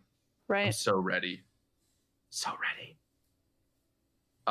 Additionally, Oculus this fall will now require you to have a Facebook account to use their headsets. That's some Big Brother shit right there. Like, no longer can you be anonymous internet boy just plugging in your headset and playing. That doesn't even make any sense either. Like, Facebook? You have to... Well, like, no, you're just trying to keep Facebook alive? I guess. Like, it's weird. So they're merging Oculus accounts with Facebook accounts. That's just... Why would anyone ever do that? I know. And I mean, Oculus is a decent VR headset too, out of all the ones that are out there. Yeah, but it's not the best. So, you know, I would be spending more time on improving your product to compete with the other products rather than forcing people to use Facebook to play VR. It's not smart. Yeah. Additionally, another game has bit the so-called COVID dust Deathloop has significantly moved their game to Q2 of 2021. So that is fall of next year, I believe, because the video game quarter ends in like March or April. Yeah. So it's late summer, early fall. So that's a significant delay for that game, which was set to come out this fall. It's the same stuff as always. They highlight the health, they cite the health and safety of their employees. However, their employees will probably be working crunch for the next year. So it's not really about the employees. It's about the dollars, which is always sad to see. Thank you, Brandroid, for stopping by. Have a good night. Thank you for the resub. Peace out, Boy Scout. And Brenna, this one's all you. Why do you just chuck things on me like this? Because it's fun for me. You're such a dick. Okay. Oh no. All right, there we go. Minecraft is getting a DLC, Jurassic World, which I gotta say seems pretty fucking badass. Like, out of all the things, and we were just talking about, what Minecraft needs to do, what they can do, because it's a 10-year-old game. They updated the Nether with Nether update, and that was good. It added literally anything to do in the Nether besides the end. So that's nice. But yeah, I mean, there's like flying block pterodactyls that are just like in the sky and roaming around. So they're going to have locations from the film. So 12 skins and over 60 dinosaurs. 60 dinosaurs? Oh, 60. Dinosaurs. That's a lot of dinosaurs. That's crazy. So it'll be kind of like a Jurassic World sim. I like that. It is going to be like a Jurassic World sim because they're just loose in the park and you're just trying to survive. I mean, they're loose in the world. You're trying to live in the world. Make your own park. Can you imagine trying to tame a T-Rex? No, not even a little bit. Which you play the... I play the Evolutions, so the actual Jurassic Park game, it's actually a lot of fun. It's almost like it's a world builder built in with like a sort of like park emulator type thing. So if you combine city skylines and what am I just lost all of my train of thought. Planet Zoo. Yes. Good Lord, it was in my head and it fell right out. So if you combine those two and then simplify it a fuck ton, that is exactly what it is. So it's pretty cool. Yeah, I'm excited to see how it plays out. We might have to jump in. It's just insane. So I'm trying to. Yeah, this is crazy, and it's only going to be $7.99. Love it. Damn, that's pretty cheap. Right? It's also interesting that they're charging money for it. That's the first time they've ever charged money for anything in Minecraft. Yeah, it's probably because they have to buy the rights to use Jurassic World. So, but you can also redeem a blue hoodie for free from the character creator. That's kind of cool. Very nice. Very nice. Well, Steam and Valve have clarified their rules on promoting games on Steam that are on other storefronts. So because Epic Games is such absolute trash and does not have things like forums or any sort of community features, games that are only available on Epic, people have been using the Steam forums to talk about the game on Epic. And Steam's like, no, you can't do that anymore. So the biggest instance was the Unknown Worlds was using the Subnautica Steam page to support and promote their game on Epic Games Store because Epic Games doesn't have any forums. So Steam has since revised that and say, no.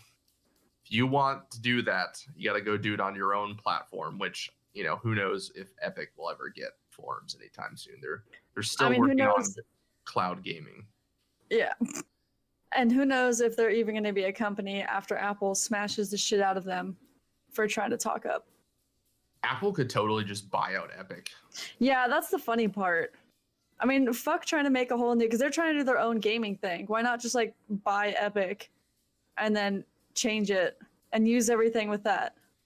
They'd have to buy out Tencent though. Tencent has a strong interest. That would be the big boy play, is Apple just to be like, they're a $2 trillion company and they have hundreds of billions of dollars in cash. That's crazy. They don't spend it. They literally just have that money on the books. It's insane. They could buy out many companies over and over and over. Internet Explorer is finally coming to an end after 25 years. Thank God. Seriously, you know what? It was like, you did so well, and then it's just you needed to go away. And it was time for you to leave a long time ago, and you could have gone out gracefully. But Microsoft Edge is still here, so, you know. It's Sweet Jesus. That, whenever it's like, are you sure you don't want to make Edge your homepage? I'm all, no, the fuck, get out of here. Yeah.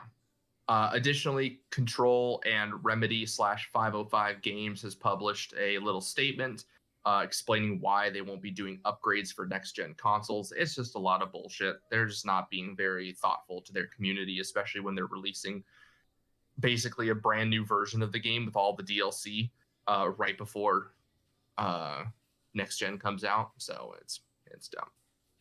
What's also dumb is Hitman 3 will be an Epic exclusive. You know, that's... Why are companies making deals with Epic?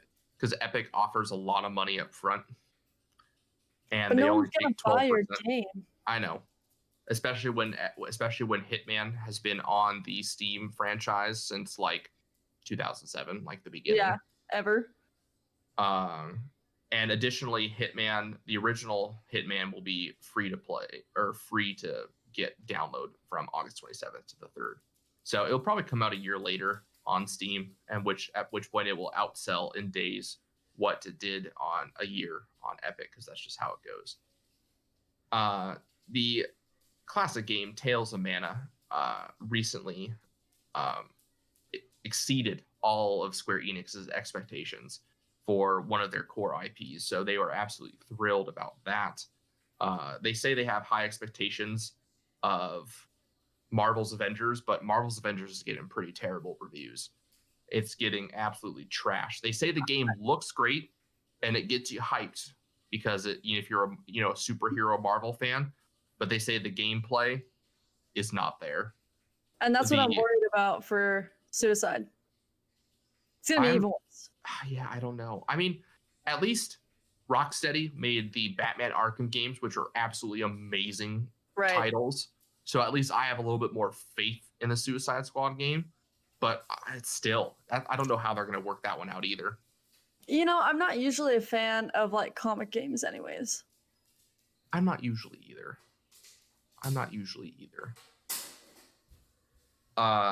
Just because it's such a well-established universe and it's so tricky and it feels weird to do it in a video game. And if you did do it, like, it would be cool to do it where it intermixes with the series, but that's just a lot of coordinating between different companies, so. Yeah. Additionally, Games Done Quick has been going on this week, and they are 100% digital, obviously, for COVID. So, you can always tune into that. Crysis Remastered, coming out in September. I can smell the smoke burning from my computer. It is, again, redefining. Computers in 2006 or whatever it was couldn't run it then. Computers now in 2020 still won't be able to. High quality textures up to 8K with ray tracing and more. Good Lord, this game looks pretty. Like, I'm looking at the little clip video. The sand looks like I could touch it and it would fall through my fingers. Which is this the first one on there? Yes, the first one on there. It has just a little clips comparing the two side by side. Wow. I mean, I would love. Good Lord, the water texture. Yeah. So that is coming on September 18th. Unfortunately, that is also now a Epic exclusive. So that will upset a lot of people. This is a game that would have absolutely broken the Steam store. Yes. But instead it will probably still sell really well on Epic because it's fucking Crysis Remastered. People are gonna play it. I mean, I don't know. I'm not gonna get it. People are just not. I'm gonna wait. They have no announced date for Steam, but people will not be happy. Yeah, I'm just gonna wait. And again, it just makes Epic look like colossal assholes the whole time. Just, you know. I don't like your company and they're games that I want, and you're buying them out, and I can't play them. So fuck you. While they're railing about open platforms, free for all developers. Yeah, not gonna happen. Additionally, Destiny Beyond Light, that we're starting to get some idea of things that will be coming and going within that. We're not going to dive too much into that because it's a lot of stuff, especially for us since we're not super big on Destiny, but it's something we'll probably dive into soon with some of our other Destiny hosts on the network when we have them on. So you should go look that up if you are a big Destiny fan. Second to lastly, the Vampire Masquerade Bloodlines 2 lead writer and the creative director have both been let go this week. So that does not bode well for this game. After about a week and a half ago, it was delayed again for like the fourth time. You know, this might be better for the game, though. This game was supposed to come out in 2019. It might be that these idiots have been holding up the game. I don't know. But they're people that have been with the franchise since the beginning. Like they created the Bloodlines series. So it's pretty much they're not getting anything done, and it's not the way that they want it to, and so they just. So the company Hardsuit Labs cited organizational changes to achieve their goal of finally launching the game in 2021. So yeah, it sounds like there's some conflict between the company and the dev team, and so they booted. Fired them. Wow, that's crazy. Yep. And then lastly, Metal Gear Solid board game is delayed. I didn't even know there was a Metal Gear Solid board game. That sounds so good. But I am sold now. Yeah. 2021. Let's bring it. I'm ready. So apparently they announced it in 2019. I don't know where I was when they announced that. Yeah, seriously. And so they unfortunately estimate that they're going to have to push it back by a full year. So we're looking at late 2021. But, that sucks. Man, I have a feeling that's going to be such a good game. Yeah. I mean, it's going to be like $100-ish plus. Yeah, but think about the miniatures. Oh. See, that's where it gets you. You don't give a shit about anything, and then you're like, the miniatures. God, the Cyberpunk game that I want to play so bad that you have. It's a lot of fun. I knew you played it without me, you son of a bitch. I haven't yet, but I might just have to. Yeah, so I'm all aboard for video game board games. I kind of want to try the Dark Souls one at some point, but I just don't know. I need to purchase it. Actually, there's another one. What was it? Drunk Tavern or something like that I had sent you. Magic. Oh wait. Oh yeah. And it's like a D&D based drinking game. So I need to get that. Definitely. That would be fun. So with that, upcoming game release dates. Last week we had Apex Legends Season 6, Microsoft Flight Sim, Mortal Shell, Battletoads, Frostbook on the Edge DLC, Peaky Blinders Mastermind, Remnant from the Ashes Complete Edition, and Subject 2923 DLC, as well as new Super Lucky Tale and PGA Tour 2K20. Next week, we have Madden 21, Mortal Kombat Aftermath, Vader Immortal PSVR. Oh, I've heard such good things about that. Unreal. The Control Awe DLC, Final Fantasy Crystal Chronicles Remastered, Fortnite Chapter 2 Season 4, Surgeon Simulator 2, Nexomon Extinction, Project Cars 3, Wasteland 3, and Windbound. And that is it for this week. Upcoming news. We're going to work on some bonus episodes for you guys. We're going to be throwing a whole lot of content your way. We're working on some stuff for the YouTube, maybe? For the YouTubes? For the YouTubes? We were talking about that yesterday, adding the part of things. You know, the Facebook? The Facebook, and then if you add an S in it at the very end. The Facebooks? Yeah, there you go. It fucking ages you like 10 years at least. Oh, goodness. So we'll be throwing a whole lot of content your way. As always, thank you so much for supporting the show and choosing to listen to us. We really appreciate it. We really are trying hard to grow a lot this year and get bigger. So we appreciate, you telling people, stealing their phone, subscribing. Brenda's flexing over here. Like I'm trying to get bigger.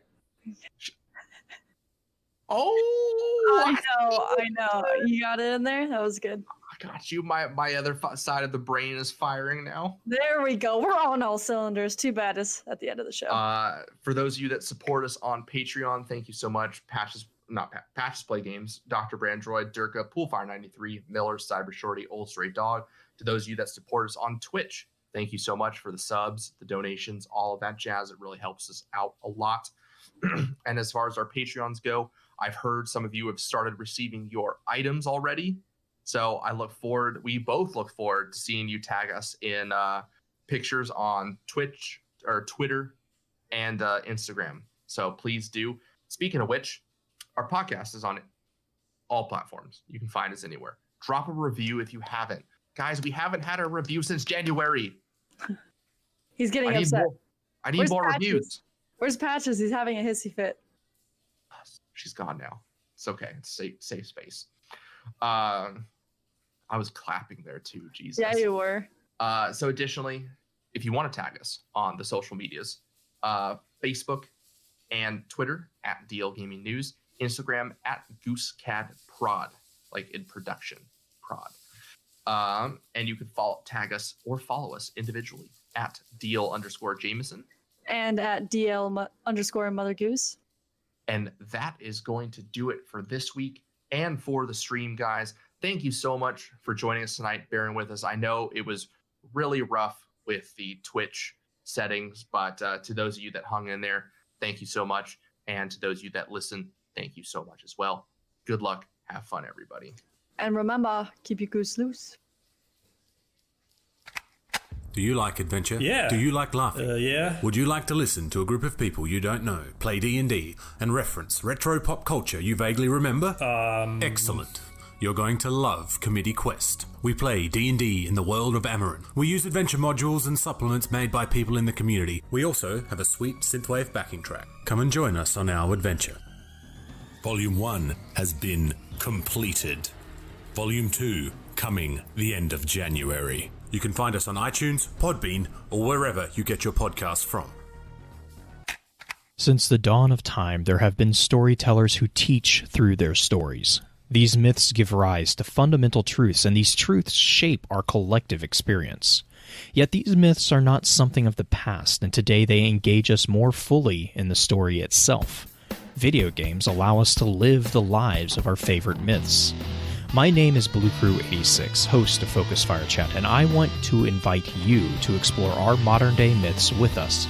Join with us as we explore the stories, the mythologies of the Destiny franchise, as well as other games. Let's explore together. This podcast is brought to you by Anchor.fm, the absolute best and easiest way to host your podcast and get paid for it by running ads just like these. And take it from me, I've hosted at least 7 of my podcasts on Anchor.fm. I recommend it to every show on our network, and other hosts are going to charge you upwards of $100 every year just to run your podcast on their host. Anchor.fm does it for free. So go check out Anchor.fm for more information. This show is brought to you by our patrons at patreon.com/Elder Scrolls Lorecast. Robots Radio presents The Elder Scrolls Lorecast. Welcome to the Elder Scrolls Lorecast, a place where the Elder Scrolls community can come together to discuss the boundaries of our knowledge about the universe of the Elder Scrolls. Hey there, adventurers. This is your host, Tom or Robots. And before I get into our episode today, I am super excited to tell you about some changes coming to the show.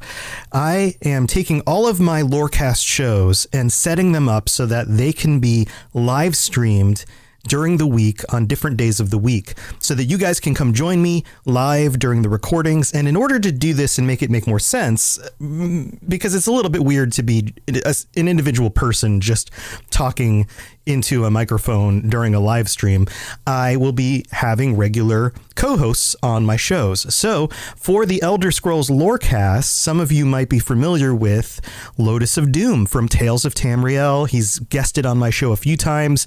We talked about Hermaeus Mora a while back, and that's where the funny why not Hermaeus Mora meme came from, all of that stuff. So Lotus of Doom will be joining me regularly on Thursday nights at 10 p.m. Eastern, 7 p.m. Pacific on the Robots Radio Twitch channel, twitch.tv/Robots Radio. And on Thursday nights, that's going to be Elder Scrolls night. We're going to talk lore. He and I will be discussing the same fun, interesting topics, but now you're getting the perspective of somebody who honestly has really spent a lot more time than I have in a lot of these games, especially the older ones, who is going to bring a new and interesting perspective to what's going on here. So I hope you guys will join us if you can on the live stream. And if not, you can always still get the podcast as you normally do. It will come out just as it usually has. And of course, everything else will be the same, other than the fact that on Thursday nights, we will also be playing games. So I'm going to have a regular gaming schedule as well. So whether that's before or after the roughly hour-long live show that we do, then you can come join me in Elder Scrolls Online, and I'll be doing some of that stuff as well. So lots of fun stuff coming, so stay tuned for that, and let's go ahead with the episode.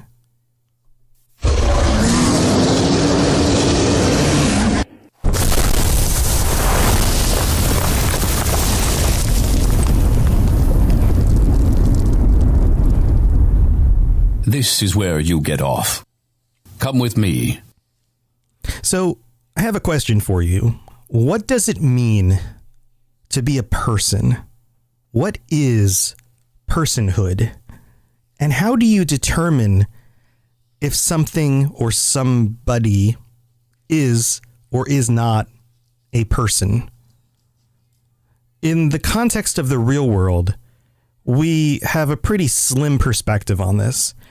If you are a human being, then you are a person. And unless you are an extremely bigoted, racist type individual who believes that people of different races or even women are not actual people, which I hope you are not, because that is absolutely not the truth, then for the most part, human being means person. It doesn't matter what level of intelligence you have, what abilities you're born with or aren't born with. Any of those details don't matter.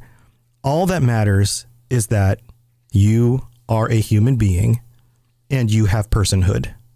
You are the equivalent of any other human being in rights and all of the other ways that the law or that respect should apply to you. This is something I believe very firmly. It doesn't matter the differences between us. If you are human, then you're a person. Now, let's take this into the context of the Elder Scrolls, because in the Elder Scrolls, we have a variety of actually legitimate different races of beings on a planet together. We don't have that on Earth, or at least we currently don't have that on Earth. One of the things that we did have in our past were different types of humans, or at least different types of intelligent species. We had Homo sapiens, which we are, and then we had Neanderthals, I believe is the actual pronunciation of that. And then we even had other races as well that were legitimately biologically and genetically different from ourselves. So the Denisovians, and then the Hobbit people found on what was the little island somewhere. But anyway, we have multiple examples of genetically different types of people who lived on our planet, but we don't have that anymore. So it's not something that we really have to consider. As a human being, it doesn't matter where you come from. It doesn't matter what color hair you have, your eyes, your skin, what language you speak, any of those things. If you are a human being, you're a human being and you are a person. But if you are living in the world of the Elder Scrolls, then there is a very big difference between, say, the mannish races and the elvish races or the beast races. But yet, for the most part, we can all agree that those are all people. Although at certain times in history, say the Dunmer don't treat the Argonians as if they are actual people. They consider them lesser than them. And so therefore they don't have the same rights and they are enslaved. And of course, terrible things like that happen and have happened in our world as well. But for the most part, as a player looking in on this world, we know that we can pick any of those races in order to play in the game. And any of those races are functionally the same, except for a few different details, like the ability to use magic differently or the ability to breathe underwater. But for the most part, intelligence-wise, they all have the same conversations. They all exist in the same world. They all wear the same clothes, roughly, and do the same things. They're all treated as individual people. So I've been going through in this series and covering a lot of different races. We've gone through most of the races in the world. We haven't done the Dwemer yet, and I'm saving that for a future episode. But there's one that I haven't covered, and I've talked about them before. I've speculated about them before, but I haven't covered them specifically. And that is the Dremora. And when I'm talking about Dremora, I'm talking about the most well-known of the intelligent Daedra outside of, say, the Daedric lords themselves, the Daedric princes. So talking about the Dremora, that I'm going to bring them up specifically, not because they're the only intelligent race of Daedra, but because they are the one that we know the most about. There are others as well, but we're not going to go into these in this specific episode.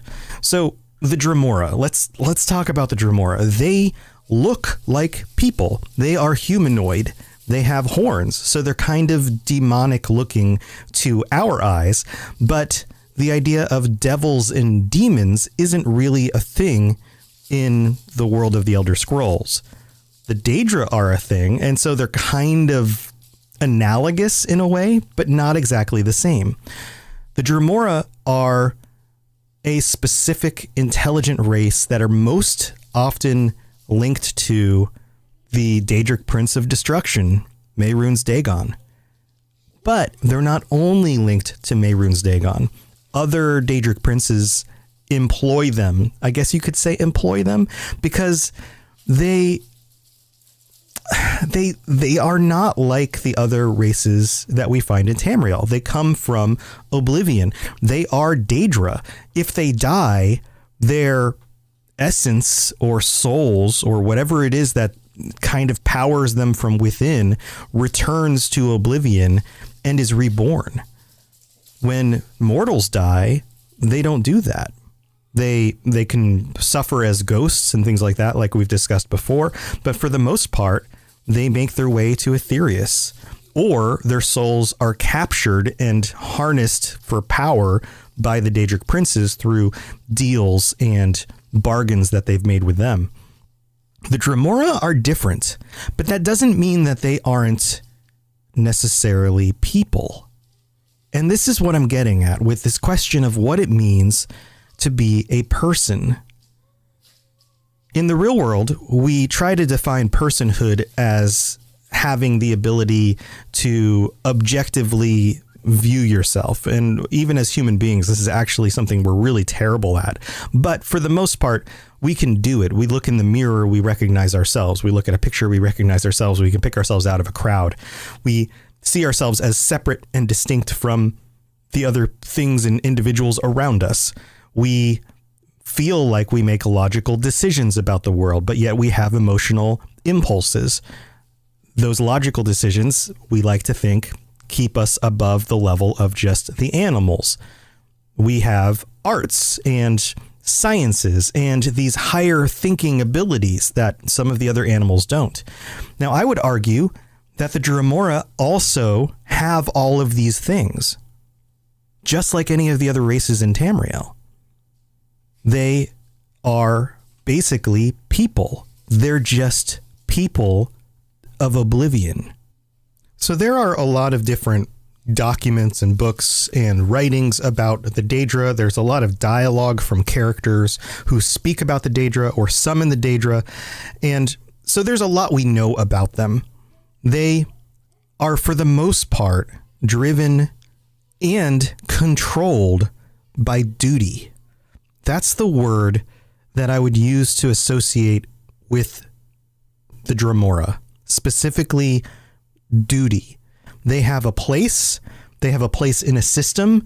They have a system that's very leveled and tiered, and they can move up in that system if they do their duty well.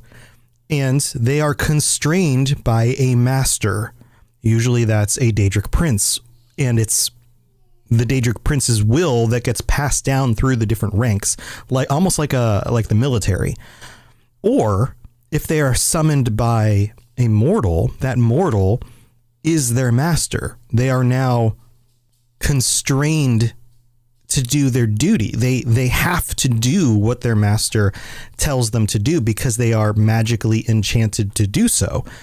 But not just because they are magically enchanted to do so, but because in my perspective on this, that is the nature of the Dromora. When it comes to the different races of Tamriel, they have moral leanings, and those moral leanings can be very dark, or they can be very, very light, very positive. They can be evil, they can be good, they can be neutral. There's a big spectrum there. But whereas, say, the Nords or the High Elves or the Khajiit have feelings about morality and what is right and what is wrong and how to treat each other or not treat each other, the Dromora are only constrained by duty. There is no good, there is no bad. There is only what you must do, what you are told to do, and how well you accomplish that goal. That is it. So in that way, they are different than the other peoples.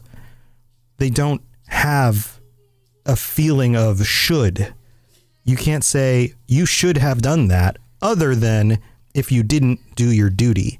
You can't use the word should in the perspective of that would have been the good thing to do. No, there was just, that was the thing you should have done because that was your duty. Does that make sense? So I think the best way to explain this is through a document, a letter, basically, written by Kinval Zedenkathik of Clan Deathbringer. This is a writing from a Dromora themselves in Elder Scrolls Online, and it is called I Was Summoned by a Mortal. And I think that this is great because it gives us direct insight into the thinking and the perspective of a Dromora, not from the outside, not from another race that doesn't understand them, but from them themselves. So let's read some passages from this, because this is going to give you more information than I could possibly give you by just telling you about what happened in game or what some high elf scholar thinks. So it starts out like this. It's called I Was Summoned by a Mortal. For as long as I can remember, and like all Dromora, my memory is keen, especially for grievances, I have faithfully served the officers of my clan, and through them, my lord Molag Bal. So immediately from the beginning, structure, duty, and also a keen and long memory. And yet not always, for once to my shame, I was compelled to serve another. I was on guard duty at the Endless Stair, an assignment I always enjoy. Now, pause there. Enjoyment, emotion. This is something that is contained within personhood. For I can mock and torment the passing soul-shriven without being held responsible for them meeting their quotas. Okay. Leaping out from behind a claw pillar while shouting, "There you are, weakling!" just never loses its appeal. So they enjoy teasing the soul shriven. I would assume because they don't really have a perspective of empathy here for individuals and what's happening to their souls. They can't identify with that. So there's no, again, morality on if this is good or bad. It's just a thing they can do and they enjoy it. It goes on and says, I was lurking behind a dark anchor chain link, preparing to terrify an approaching soul shriven by suddenly knocking her down and sneering, no match at all, when I suddenly felt a strange tingling all over, from my horns down to my toes. I grew dizzy as the planes spun around me, nearly fell into a pool of blue plasm, and then suddenly felt myself hurled into an endless black void. So they were being summoned. There was magic being used to do something, to pull them out of their current situation and tie them to someone else's will. I wasn't alarmed at first, because who hasn't been hurled into an endless black void? Like, this must happen all the time in Oblivion. It wasn't until I began to materialize at my destination and got a taste of the air that I had my first misgivings. I smell weakness, I said to myself. And I couldn't have been more right. It was then that I first heard the voice of my conjurer as he said, this one looks fairly robust. And the full horror of my situation broke upon me, for I had been summoned to do the bidding of a mortal. Again, no empathy. They see mortals as being different and below them because they don't fit into their current structure. I turned aghast to see who had dared summon me across the infinites to Nirn, and found myself faced with a tall elf of Somerset. Oh, I recognize the type. I'd abused more than a few Altmeri soul-shriven in my time, and with gusto, for they evince a haughty arrogance entirely inappropriate in mere mortals. This one gave me a brief, appraising look and then turned away, saying, "Follow and fight. There are worm cultists that need slaying." Worm cultists. Can you imagine the ignominy, fellow kin? And kin means the people. That's what they call themselves and each other. And I love here how they're using words like ignominy, or there were some other ones, haughty arrogance, like these kinds of phrases that are either a little bit older or a little bit more obtuse. They signal this idea that there is a certain level of haughtiness among themselves, but also intellect. He goes on and says, not only had I been conjured away from my duty, notice the word duty there, by one of the hated elven mortals, but I must serve him by slaying the minions of Manny Marco, our Dreadlord's lieutenant and viceroy to be. I tried to resist, flexing my indomitable will, another word, indomitable, but the mortal mage's binding spell was too strong. All I could do was say, "No one escapes," and follow him past a pair of torches into a subterranean maze of tunnels. "You serve the great Vanus Galerion, Dromora," my conjurer announced quite unnecessarily, for what need had I to know the name of my slave master? But then I reconsidered and mentally added his name to that long list each of us keeps. The list labeled Vengeance. I followed, not deigning to crouch when my conjurer hunched over to sneak, merely glaring at him and thinking, "I will feast upon your heart." In truth, however, it was as well that I had this elf Vanus to follow, for the tunnels were many and twisting, and though we Dromora are fearless, relentless, and unparalleled among warriors throughout Oblivion, our sense of direction is rather poor. And this is another thing that gets noted in other places as well. It seems that the Dromora themselves are bad at figuring out directions. And maybe that comes from not being on a planet and having a sense of like north, south, east, west, and rather coming from a place like Oblivion that doesn't really have cardinal directions in the same way. It goes on and says, when doing courier duty, I've been known to lose my way right in the middle of the moonless walk and wind up back at the lightless oublet. I think that's how you pronounce that word, where I started.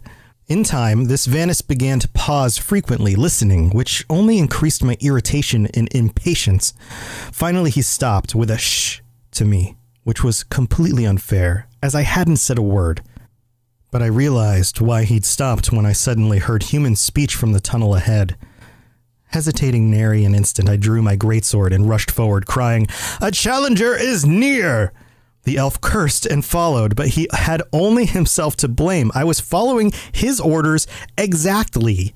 Notice the whole doing the duty thing? Yep. The next minute passed in the red fury that all true Dremora feel when they enter battle. Now, pause there. One of the things that we definitely know about the Dremora is that they were either created or bred to most likely be warriors. Now, they have been used in other ways as well, but for the most part, their society structure and identity is based around being part of a military group. Goes on and says, but my usual enjoyment of bloody slaughter was tainted by the knowledge that I was killing those my dreadlord would prefer I didn't. And frankly, that just ruined the whole experience for me. A conflict of duty. It goes on and says, as I lopped off the limbs and heads of the worm cultists, I was aware of the energies of the elf's powerful magics crackling past me, incinerating the more distant enemies. But I was too mortified to enjoy the orgy of destruction. The elf came striding up as I subdivided the final worm anchorite, gloating, "So much for them. Take that, Manny Marco." "There could be no other end," I replied sourly. Then I felt the strange tingling again as the conjuration that had brought me to Nirn began to weaken. As the bonds dissolved, I took one menacing step toward the elf, but then the plane spun around me again, and it was back into the endless black void.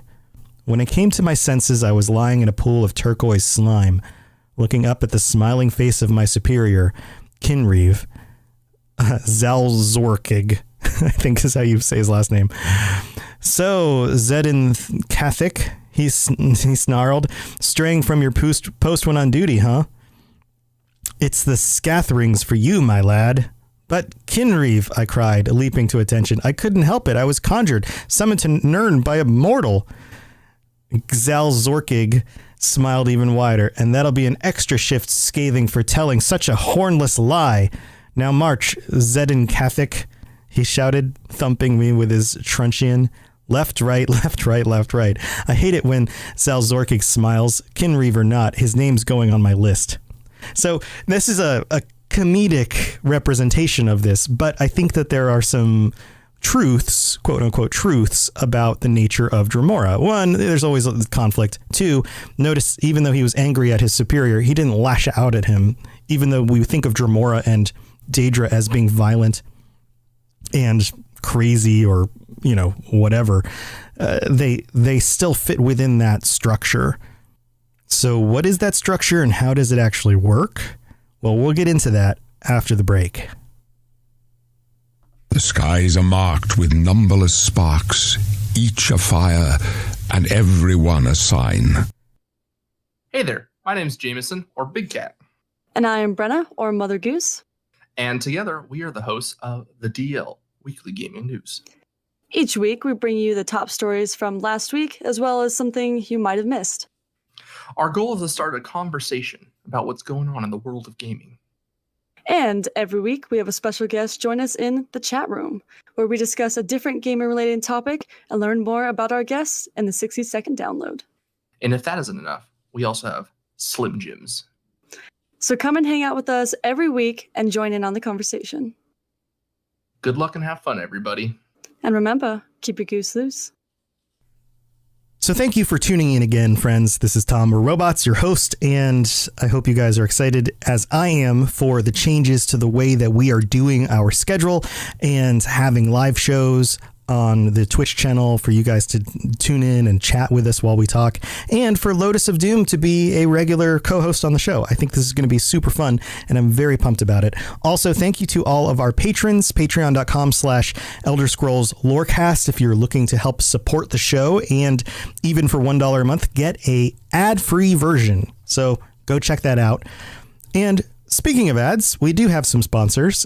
We are always sponsored by Loot Crate and Gamefly. And if you are interested in getting 15% off a Loot Crate, including the Elder Scrolls Loot Crates with a whole bunch of cool stuff in them, then go check that out. Click the link in the show notes. It'll take you to the Loot Crate page the homepage, you can look up the Elder Scrolls Crate on there. And specifically, please click the link so that they know that we sent you there from this specific show on the network. Then you can use Robots Radio, the word ROBOTS RADIO, when you check out to get 15% off whatever crates you decide to purchase. So super cool deal. Also, Gamefly, which I'm sure a lot of you guys are familiar with. You can rent games. They send them to you, free shipping, all of that. They have a deal right now. You click the link in the show notes. It'll take you to their page, and you can get 2 months for the cost of one. For the price of one. So $10 is normally how much you would pay for 30 days of rentals, and you can get 60 days for the same amount, which is super cool, especially with the fall coming up and all of these new games coming out. You can rent all of them. You can rent one, play it for a while, send it back, rent another one, play it for a while, send it back, and check them all out before you even decide to buy any of them. So go check that out. They also have deals on used games and those kinds of things as well. So if you use the link in the show notes to get to the site and then you happen to purchase one of those deals, then we still get a little bit of a kickback for that too. So it helps a ton. Believe me, if you guys use the links in the show notes, it really does help me make this work for like a full-time thing for myself, which I'm still striving to get to. So I really do appreciate it. All right, guys, let's get back to the rest of the episode. Yes, you're entirely brilliant. Conquering madness and all that. Blah, blah, blah, blah, blah. So I was talking earlier about the different structures and the way the Dremora see themselves, and it's almost like a caste system. And there's a document that goes into this in more detail called Varieties of Daedra. And I believe I quoted this before when I was talking about the Daedra. There's a section here that specifically talks about the Dremora, and this is probably the next best source, other than coming from, say, their mouths themselves, about what the life and the perspective of the world is of the Dremora. So let's go into that a little bit. It says here, the Dremora refer to themselves as the kin, the people, contrasting themselves to other Daedra, whom they consider unthinking animals. Something very similar with the peoples of any society thinking themselves an intelligent, race or group or whatever compared to the animals around them. The term Kynaz, K-Y-N-A-Z, refers to a member of the Dremora race, he of the kin. The least of kin castes are the churls, the undistinguished rabble of the lowest rank of Dremora. Churls are obsequious to superiors, but ferociously cruel to humans and other Daedra. It's in their nature to just be violent and cruel. And again, this doesn't tie to something like choosing to be evil or good. It's their nature to do this because they are bred as warriors. They are bred for cruelty in order to hurt and kill. So it's just part of their nature. That's part of their duty. Next in rank are the caitiffs, creatures of uncalculating, I almost messed that word up, zeal, energy without discrimination. Caitiffs are used as irregulars in the faction wars of the Daedra, as berserkers and shock troops, undisciplined and unreliable, but eager and willing. The highest of the regular rank and file of Dremora troops are the Kinvals, warrior knights, who have distinguished themselves in battle and shown the deliberate steadiness of potential war leaders. Notice they've distinguished themselves in battle. So it is clear that you can actually move from one caste to the next depending on the nature of your deeds. Above the rank and file warriors of the Churl, Caitiff, and Kinval castes are the officer castes. The Kinreeve is a clan sheriff or clan officer. Kinreeves are typically associated either with a clan fighting unit or an administrative office in the order of battle. The Kin Marcher is the lord and high officer of a Daedric citadel, outpost, or gate. The Kin Marcher's command is usually associated both with a unit and with a fief, a location or territory for which he is responsible. So now we're looking at the equivalent of, say, lords and ladies, basically. Above the Kin Marcher is the Marcanaz, or Grand Duke. A Marcanaz is a Lord of Lords, a member of the Markin, Mehrunes Dagon's Council of Lords. The highest rank of Dremora is the Valkanaz, or Prince. This warrior duke is a member of the Valken, Mehrunes Dagon's personal guard. The Valkenaz are rarely encountered on Tamriel.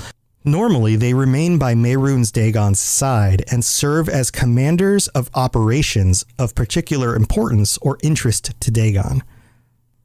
Now, this is very specific to Mehrunes, I want to say that name wrong, Mehrunes Dagon's specific Dremora, but that doesn't mean that he's, of course, the only one who has them.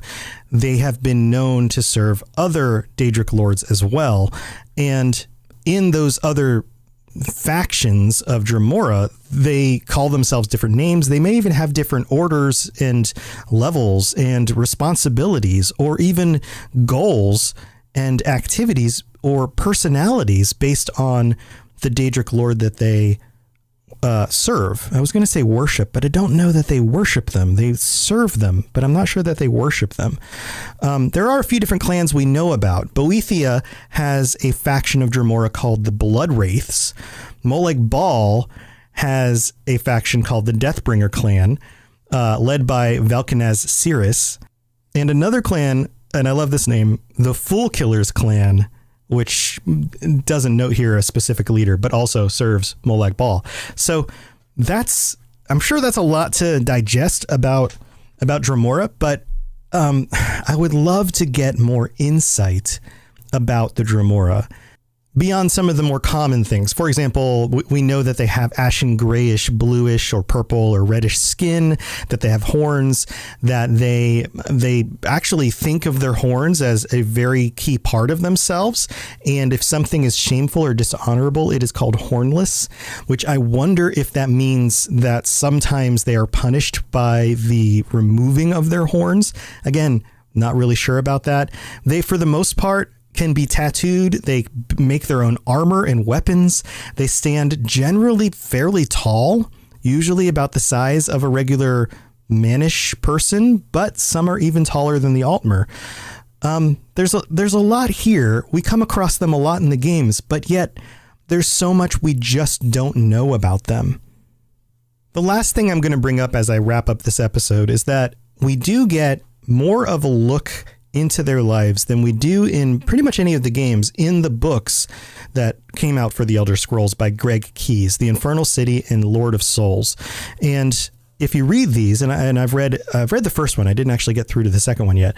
I'm not going to ruin anything, but you end up in a situation where some of the characters speak with and live alongside some of the Dremora. And you learn that they are people and that they have their own motivations. They have their own free will even. But for the most part, it seems like they are conditioned by the selfish natures of the other Dremora around them. So when they come across an individual who isn't scheming and lying and those kinds of things, it doesn't make sense in their minds. They have a hard time understanding that. They have a hard time understanding loyalty outside of duty, those kinds of concepts. So if you want more of a perspective on the Dremora, I would recommend reading those books. But again, there's still so much we just don't know. There's so much we don't know. I would love the opportunity to spend more time with the Dremora, or even be one of the Dremora in a future game or expansion or something. I think that there's a lot there that we could explore. So thanks for tuning in again, friends, and I look forward to seeing you guys Thursday next week, 10 p.m. Eastern, 7 p.m. Pacific, twitch.tv/robotsradio for our first live show with Lotus of Doom. And until then, you guys know how to get a hold of me, and have a good one. I'll talk to you later. See ya.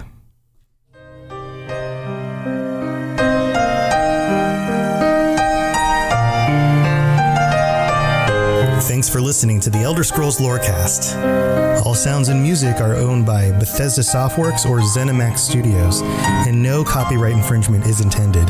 If you have something you'd like to contribute to the show, please reach out to us at elderscrollslorecast@gmail.com or on Twitter @ESO Lorecast. If you'd like to help support the show, check out the rewards you can get at patreon.com/elderscrollslorecast. I really appreciate you listening, and I'd love to hear from you soon. And thanks to our patrons for support, especially our Tier 5 patrons, including Noodle Al Dente. You've been listening to a Robots Radio podcast. Smart shows for interesting people. Check out all the shows at robotsradio.net.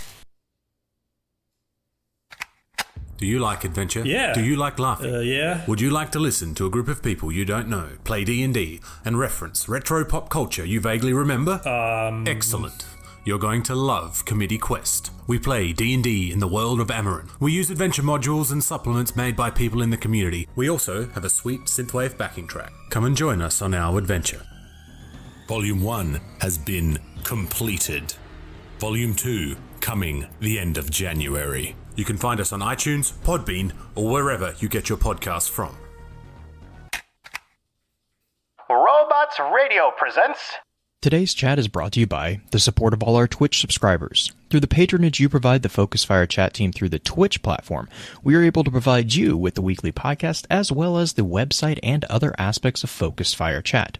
If you have any interest in becoming a subscriber of the FFC and gaining access to some exclusive features over in the Discord server, please be sure to visit our Twitch account and click on the subscribe button. If you're an Amazon Prime member, remember that you do have a free subscription to Twitch every month that can be used for this. And for those of you who are already subscribers, thank you again for your generosity. Welcome to Focused Fire Chat. Explore together. Welcome to Focus Fire Chat, recorded live on August 7th, 2020 over on twitch.tv/FocusFireChat as we continue our discussion over the information leading up to Halo Infinite. This particular episode will serve as what we have come to call the advanced session of the week's exploration. Congratulations to those who signed up for a deeper dive. Before we go any further, however, let's run through a quick introduction of who all we have with us on the show. As always, this is your host, Blue Crew 86.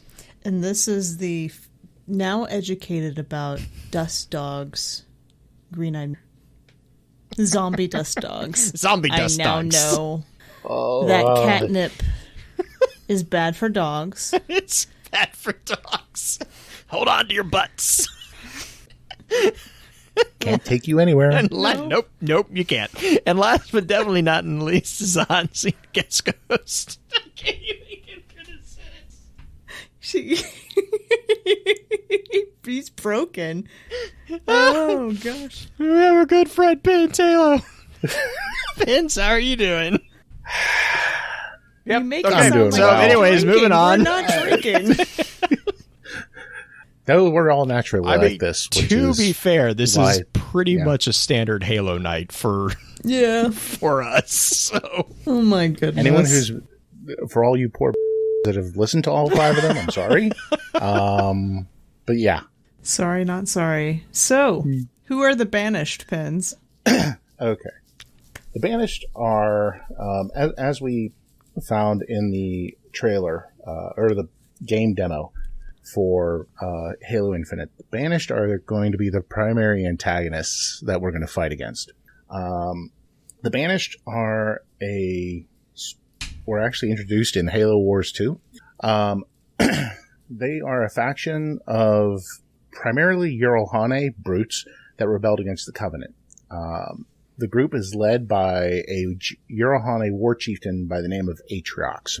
I'm going to kind of run through the summary here, but there's actually a cutscene from Halo Wars 2 that it gives an excellent summary, and I'll go ahead and just drop that there into the Twitch chat, but it's really, really good. So you can't talk about Atriox and the Banished are tied together, so we're just going to kind of run with that from here. Atriox is born into the Covenant. Once he became of age, he joined the Covenant and became known for his strategic genius and tenaciousness. The Covenant realized this, and to help take advantage of it, he and his packmates during the Human Covenant War were under the command of a Sangheili Silent Shadow. The Silent Shadow are essentially Sangheili assassins. And their primary goal was the hunting and slaying of demons. And that meant Spartan 2s. Yeah. As they were known in the Covenant. I just remember hearing grunts scream at demons being us. That is my... Mhm. And that's right before they cheered, yay! Because I popped their head off. Followed by the pop, or actually the pop first, then you get the yay. Yeah. Grunt birthday party is a great skull. Best Anyway. Easter egg ever. So anyway, he served loyally for a long period of time, but at some point in time, the Covenant started using his clan as frontline troops, essentially as fodder, the idea that they were to break the UNSC lines. So they would send them 40 at a time and to be the vanguard to break the line, and then there'd be a follow-up. But the 40 would die. They would die 40 at a time. And in many cases, the battle had been decided and they were still doing this. This happened time and time and time again until the thing is, Atriox was the only one who started coming back from these. He would go out with 39 other of his packmates. He's the only one who'd come back. Again, this happened so many times that eventually he lost faith in the Great Journey, which was the whole religious basis of the Covenant. At the same time, though, because he kept coming back, he kept surviving, his legend started to grow, specifically among the Yorohane, but among other members of the Covenant as well. The prophets saw Atriox as a threat now. So, on a planet named Algolis, they sent 40 of them out. He came back. At this point in time, he came across a single wounded Marine. He let him try to get away from him, but the Marine was wounded, couldn't make it. So just before he killed the Marine, he went ahead and expressed severe disdain and hatred for the Covenant and essentially stated he didn't believe in it anymore. Another Yorohane heard this and challenged him for heresy, and Atriox killed him. When Atriox turned back to the base, there was a Sangheili executioner, which was essentially a senior in the Silent Shadow, and sentenced Atriox to death for betraying a member of his pack. Atriox, and you can actually see this in the video, he drops his hammer, falls to his knees. The Sangheili lights his energy sword and goes to stab him in the face. Atriox stops him by raising his hand and capturing the sword, which actually cuts into the side of his hand. He then kills the executioner that was going to kill him, which led his packmates who were still present to take action against the other Sangheili. So at that point in time, that's when the Banished were born. At the beginning, it was mainly just Yorohane that came to his side, although there was some Ungoi, the Grunts, who were there as well. The early years of the Banished was all guerrilla warfare. Mm-hmm. They primarily raided Covenant stockpiles, but they also raided some Covenant, some UNSC. This is around 2550, and this is about the time the UNSC actually heard of Atriox. It was from a grunt that they had captured, who went on and on about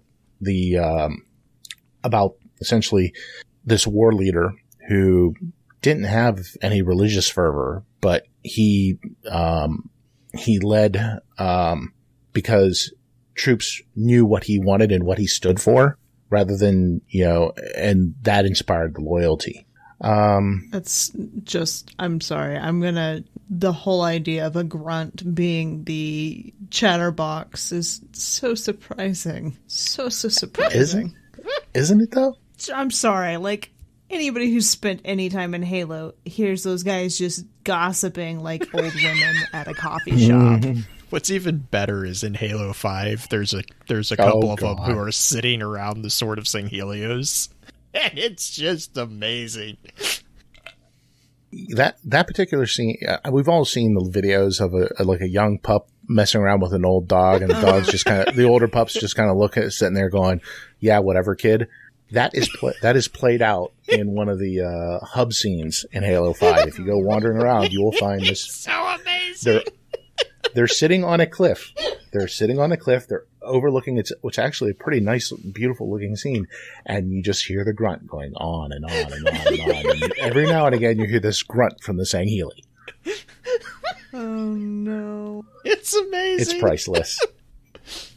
So the grunt basically gives up the information a little bit about it, going on and saying there's this guy, he's not tied to the religion like everybody else is, but he stands for something, he has a belief, and he's got purpose, he's got drive, so we're gonna do this kind of thing with him. That's where they kind of start banding up, or yeah, pretty much. That's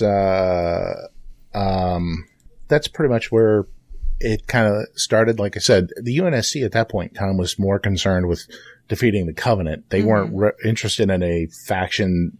They actually would have probably been more saying, okay, fine, internal division in the Covenant. Sure. Great. That helps us. Right. You know, I mean, they kind of did that with the Arbiter. Yeah. So once the Covenant actually fell apart in 2553, this actually allowed a lot of remaining Covenant to come to Atriox's side. This gave him a huge fleet. This gave him a large number of troops. This included a Covenant, a Sangheili assault carrier, which is one of the largest ships in the Covenant, was one of the largest ships in the Covenant fleet, and named the Enduring Conviction, along with its experienced Sangheili crew.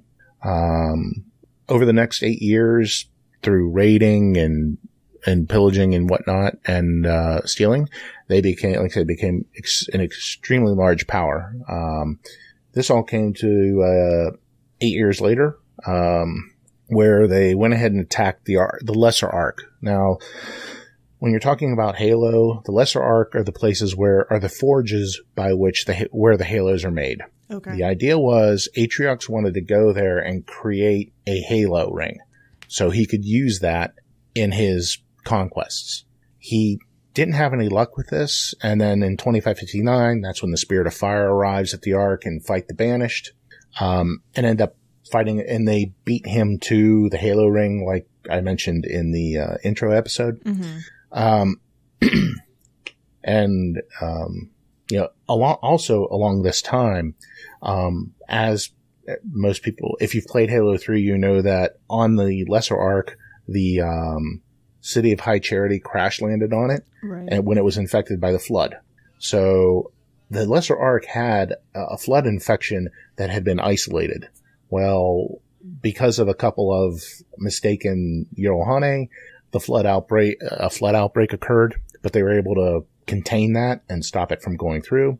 And then also at this time, the Banished had to deal with an Ungoi rebellion led by Yap Yap. So yeah, okay. Yeah. So the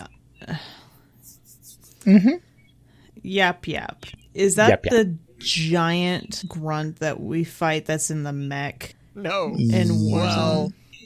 I think there is one that is Yap Yap. I believe so, but this was Yap Yap the Destroyer. It's like, okay.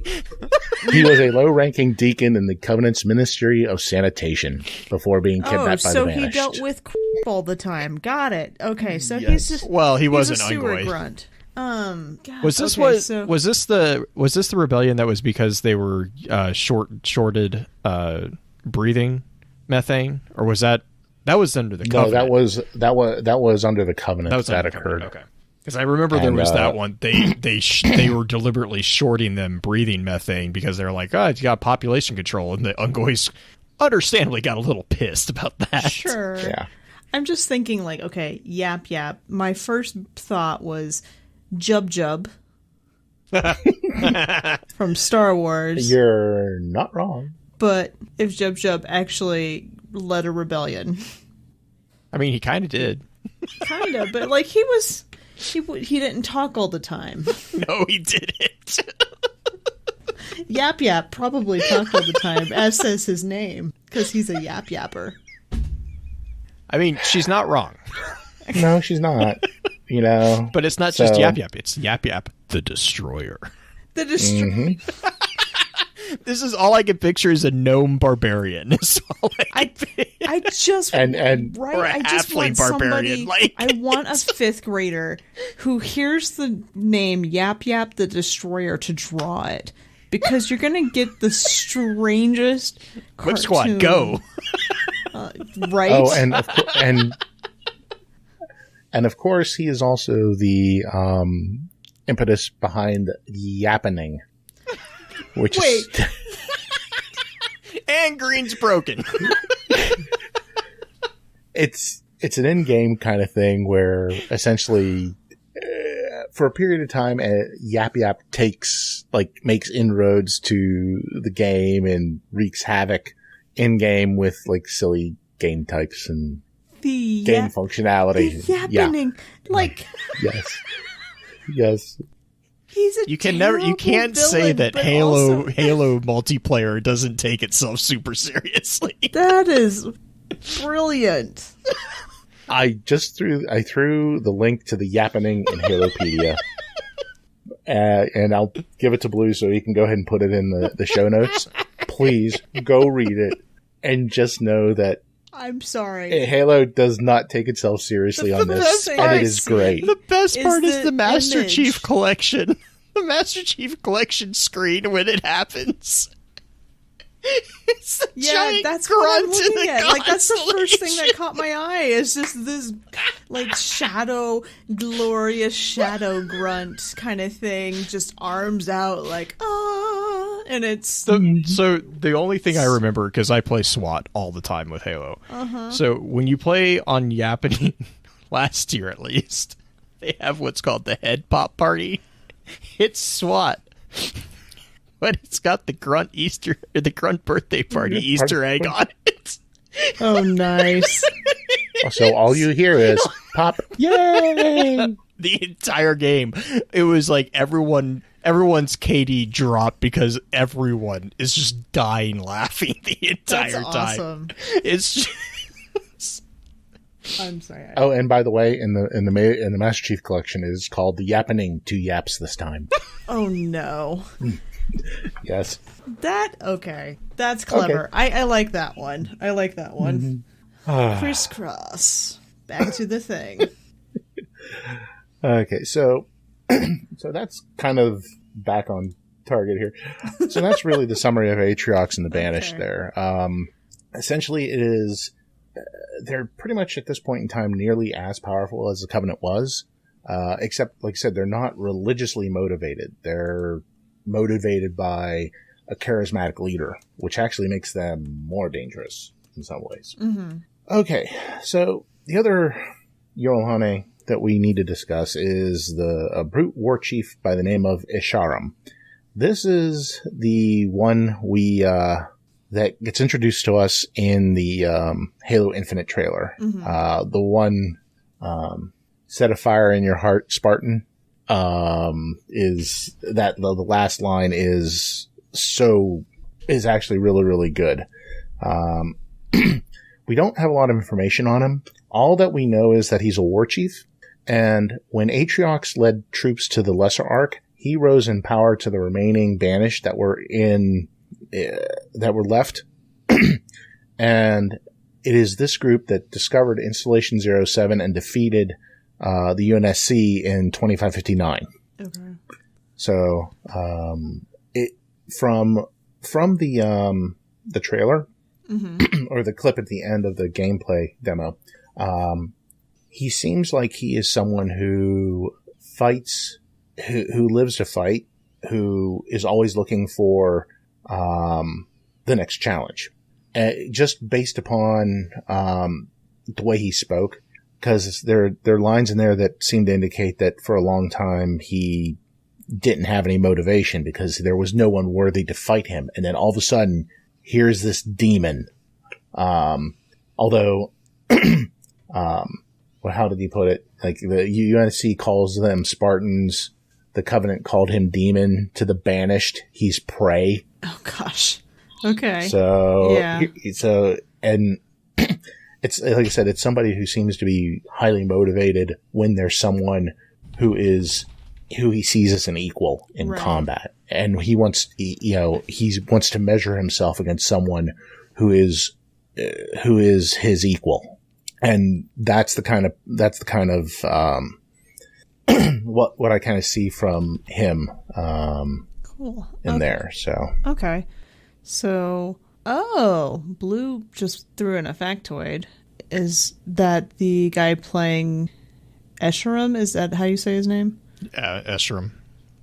Escharum is the same guy who plays Callus and Reinhardt, and I did not realize that Darren DePaul played Callus. Yeah, and actually, John DiMaggio is the voice actor for Atriox, who is, if I remember this correctly off the top of my head, Banshee. Okay. Mm-hmm. I actually know Darren DePaul a little bit better because I love watching him. He's a very charismatic voice actor who does all the Reinhardt stuff at Yeah, cons. he can also uncannily switch into Reinhardt voice crazy quick. Yeah.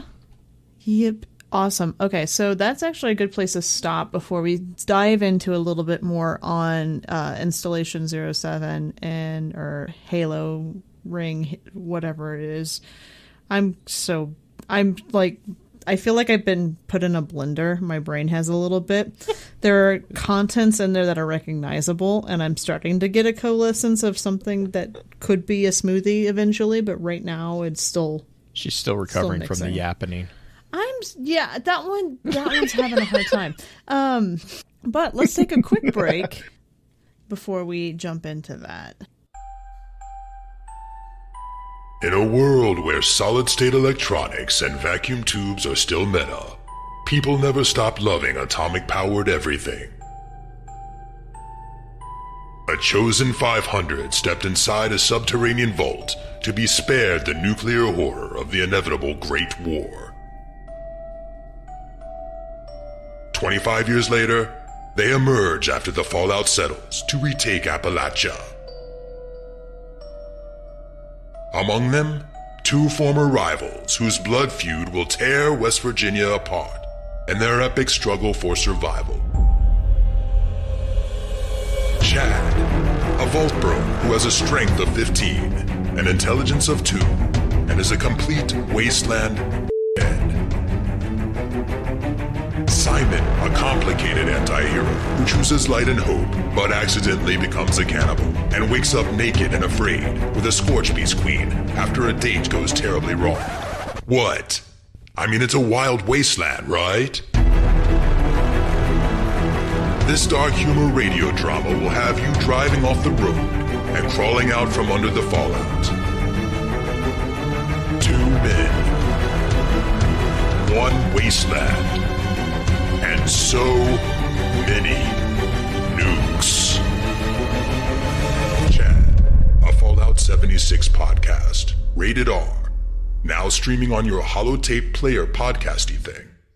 So, okay, moving past the yappening, moving past the Reinhardt voice and everything else going on with that, there are other things that are possibly coming forward within Infinite or going to come forward that it's just like, okay, when was Chief woken up? Chief hasn't been woken up. He's still in the thing, isn't he? Like, that didn't happen at the end of Halo 5 that he's still entombed-ish? No. Well, kind of with the trailer that was released in E3 last year, what we see is Chief is floating in space, and his Mjolnir armor kind of is locked down to protect him. Okay. That is a new version of Mjolnir. It was introduced in 2559, so we know that he wasn't like in cryo at some point in time.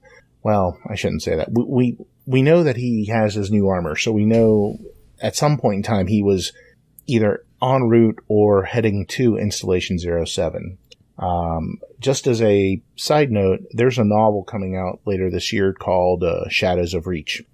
It takes place in October of 2559, and it's Blue Team returning back to Reach because of something that Halsey says is needed to try to combat Cortana. Okay. We don't know any other details. So that takes place, I think, a month or so before essentially the loss to the Banished. So we don't, I'm kind of what my hope is that, and the novel will be written by Troy Denning, who's done a great job in the other 2 novels with Master Chief that he's done. He's picked up the mantle that Nyland set exceedingly well. Excuse me. So what I'm hoping is that and the other thing is that mission, we know it's not at the beginning. They said that it's about 3 to 4 hours into gameplay. Okay. Where that particular mission happens. So there's definitely something more ahead of it. And part of it, I would assume what I'm hoping is we have information of how Chief got there. Was he on a ship that was destroyed?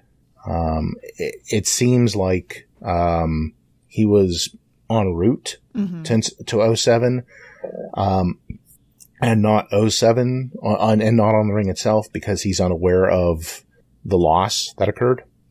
So, and also in one of the other cutscenes at the end of the gameplay trailer, you see him in the Pelican with the pilot, who all of the Halo community has affectionately called Brohammer.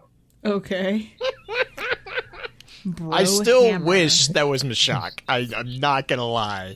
I was hoping, when I first heard him, I was like, and then it was like, no, it's not him. But no, back in Halo 1, the name of the pilot of the Pelican who always shuttled you all over the place was Foehammer. Oh, gotcha. And as a side note, in the script for the Halo movie, and yes, there was an actual script for a Halo movie, it was implied that Chief and Foehammer had some type of relationship. Oh, really? Yep. Fanfiction.net. What? All right then. Well, I mean, it was very loosely, or they were very close friends at the very least. I mean, considering how Chief doesn't really. Anyway, I'm gonna move on from that. Yes. Okay. So, in any event, the Halo community started because we didn't have the pilot's name, so they started calling him Brohammer. As you do. Yeah, as you do. So, that's kind of where, and I totally lost my train of thought. Sorry. Okay. No, it's you okay. You have possibility of Brohammer shuttling Chief to the installation, but if that's just a theory at the moment, or do we, like you said, that wasn't kind of sort of in the trailer that everyone at E3? Yes.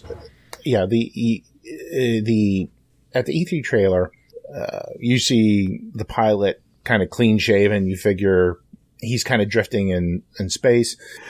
He's fairly clean, so you figure this probably isn't that long after, I guess, the initial battle. Okay. And then the way the scene goes is you see there's like a little holographic thing that's, I guess, his wife and his kid talking, and it kind of circles it, and you can kind of see that it has a ring that shows how much charge is in the battery, and it's draining. And when it goes all the way back around, you see him with a full beard, and like he looks like he hasn't had a shave and a haircut in probably a couple of months. Sure. There's an alert, a beeping outside of it detecting something. He thinks it's someone coming to save him, and he starts trying to call out. He wipes the frost off the window, and that's when you see Chief floating outside. He brings him in, charges the suit back up. We also get, and the other thing in the boot screen that appears, there's if you stop it and you look, there's something called Spider, SPDR. That is actually a reference to something that occurred in I Love Bees, which was the ARG for Halo 3. Yeah, Halo 3 was the ARG for I Love Bees. Essentially, it is a program used to recompile an AI that has been damaged. Okay, then. And also in that particular, in what someone else found in that boot sequence was a barcode, or a QR code, I should say, that when you scan, took you to a piece of audio that was Jen Taylor as Cortana saying, "This is a piece of me, but, this is familiar. It's a piece of me." And it sounds much younger than what you were used to Cortana being. So some people believe that we have either Halsey creates another Cortana clone from her brain. Right.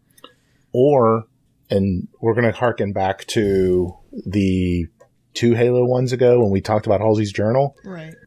The reason Cortana is so different from other smart AI is that normally when you create a smart AI, it is from a human brain, but it's someone who's deceased. Right. Halsey created Cortana by cloning her own brain and then mapping all of her, like the brain patterns over, and then generated it. Now, the thing is, she didn't just generate one. I think she generated a dozen clone brains. So it's possible that what Chief and Blue Team do is they go to Reach to recover one of the brains to allow another Cortana to be created. So where is Halsey at this point? Her last position would have been on the actually would have been on Sanghelios. At the end of Halo 5, as I mentioned before, the final cutscene is Team Osiris and Blue Team coming off of a Pelican and meeting up with the Arbiter, Sarah Palmer, and Halsey. And the final line is a line from Halsey. It says, "Took you long enough," when she's speaking directly to John. Because this would have been the first time in, let's see, 2552, 8 years. This would have been the first time in 8 years that Halsey and John have been together. Okay. And I so want a story of that meeting. Like when they meet back up for the first time? That's kind of just left out there. There's nothing specific. It's touched on in the book Bad Blood, which focuses mainly on Buck.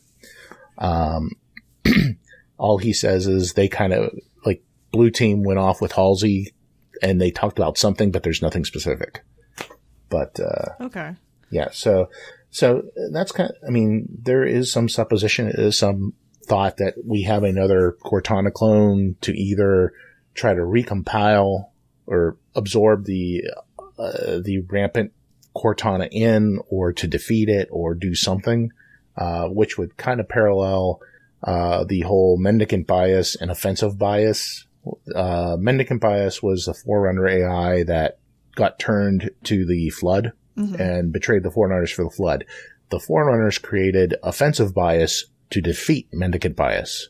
So it's not out of the realm of possibility that the UNSC is going to create a Cortana clone AI to defeat the rampant Cortana that is the leader of the created.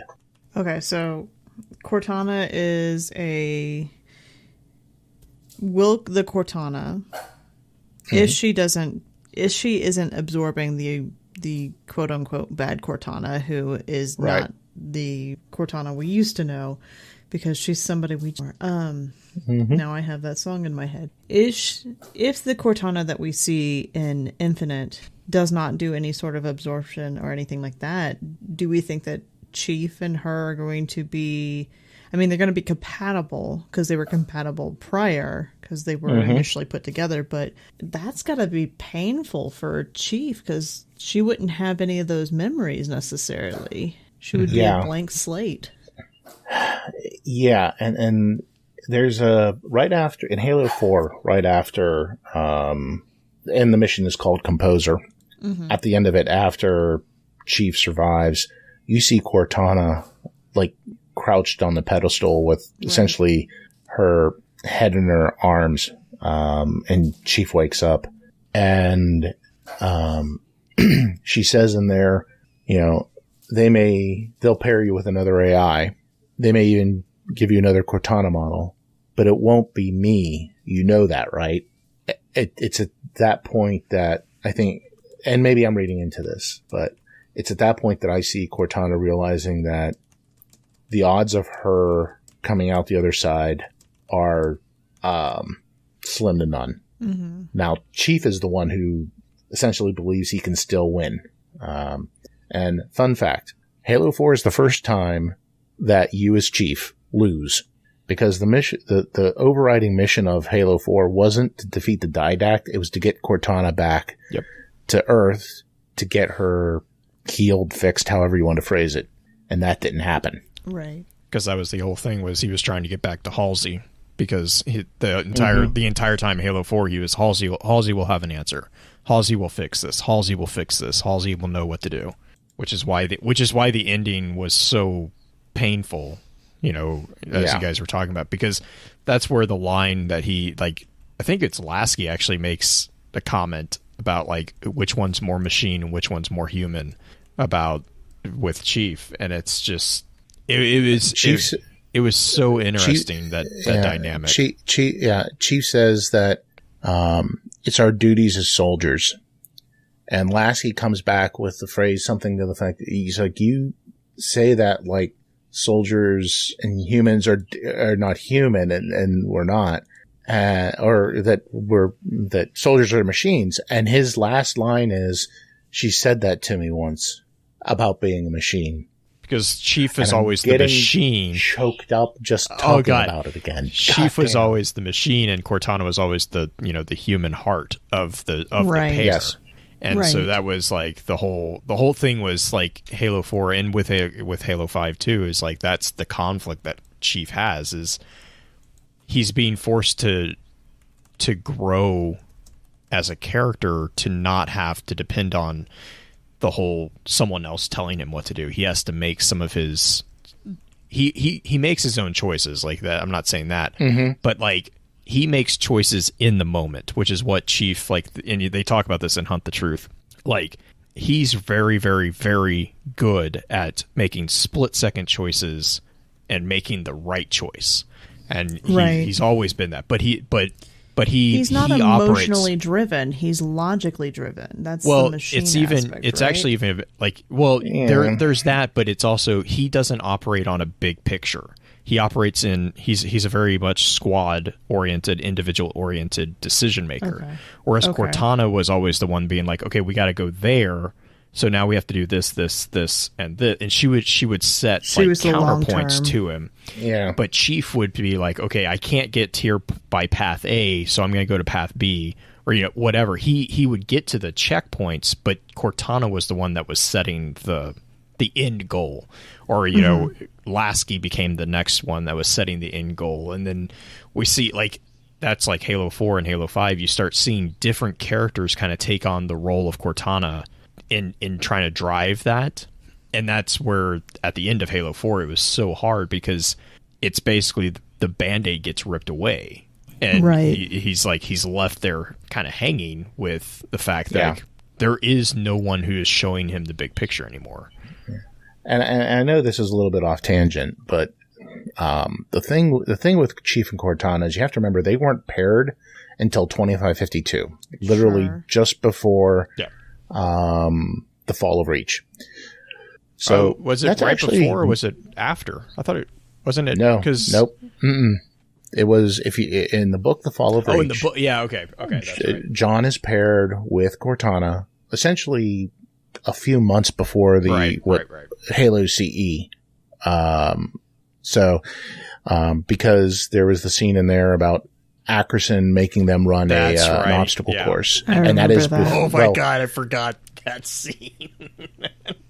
using the armor, or getting ready to use the armor. Yeah, that's actually when he got the updated Mjolnir armor. Yeah, right. That's also when you saw how scary Cortana could be when she gets territorial about Chief.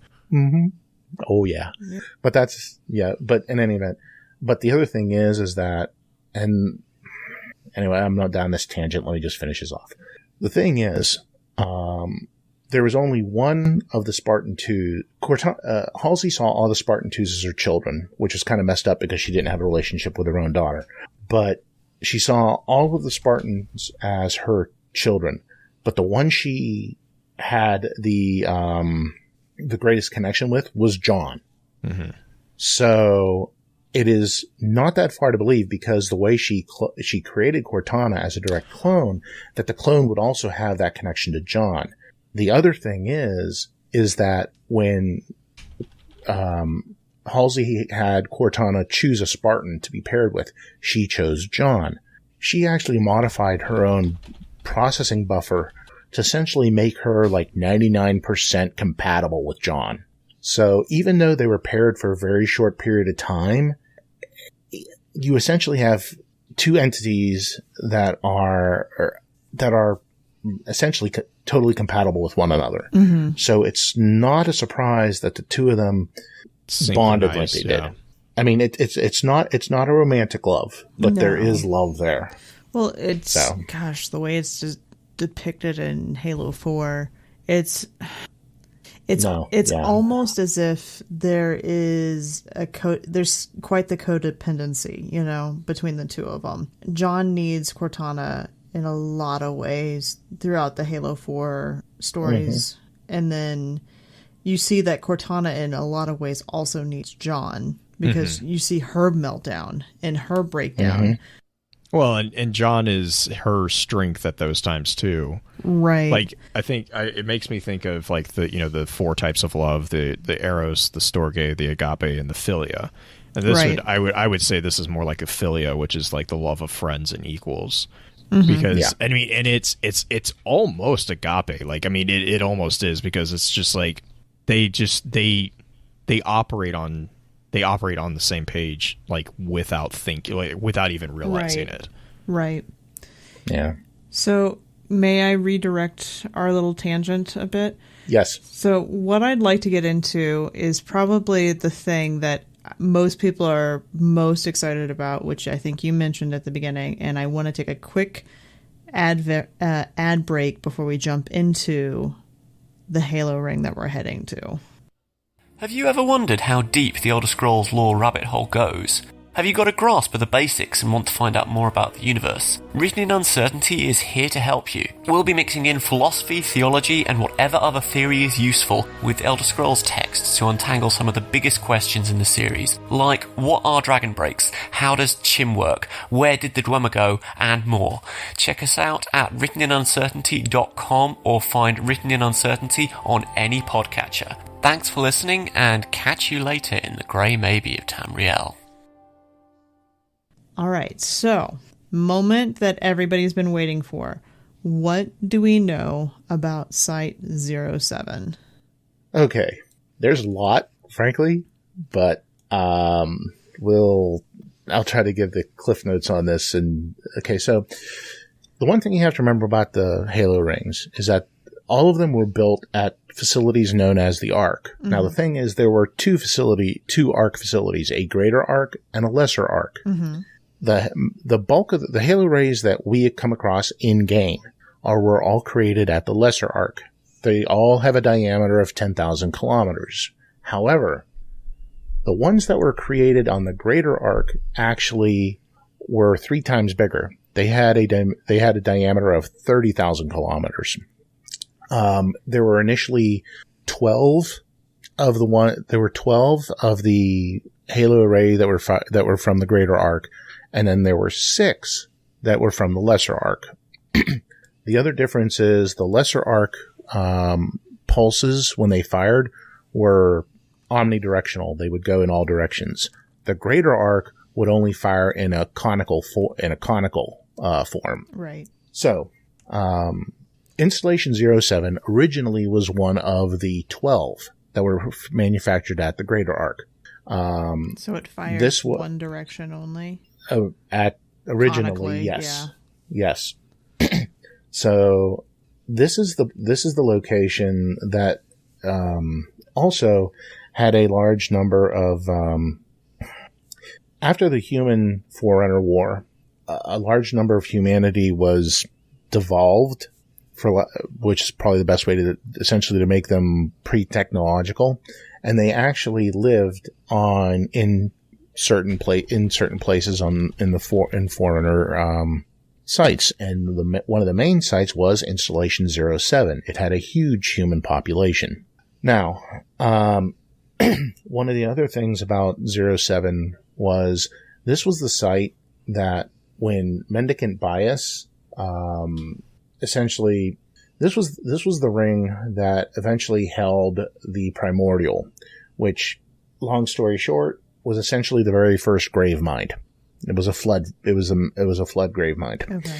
This is the thing that actually, after 40 some years of discussion, turned Mendicant Bias against the Forerunners. It also was the one where, in the Human Covenant War, it was found that the reason the humans were pushing into Forerunner space was because the flood was attacking them. But the flood turned around and stopped. Well, it ended up that they thought that humanity had genetically modified like 1/3 of its population and essentially fed them to the flood, and they thought that's what stopped it. So, and then of course with that done, and after what the Forerunners did to humanity in devolving them, the flood started coming after the Forerunners. So the Forerunners wanted to figure out what the humans did. Mm-hmm. Well, they used 07 as a site to test humans for what genetic part of humanity will allow the flood to be stopped. So this all happens in Halo Primordium, which is the second book in the Forerunner series. Essentially, the Forerunners perform a lot of horrific acts against the humans there to try to figure out why they, how they were able to turn the flood back.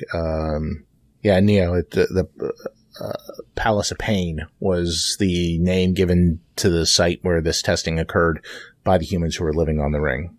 It ended up that the Master Builder, who was the one who had decided to perform these acts, he was put on trial by the Forerunners.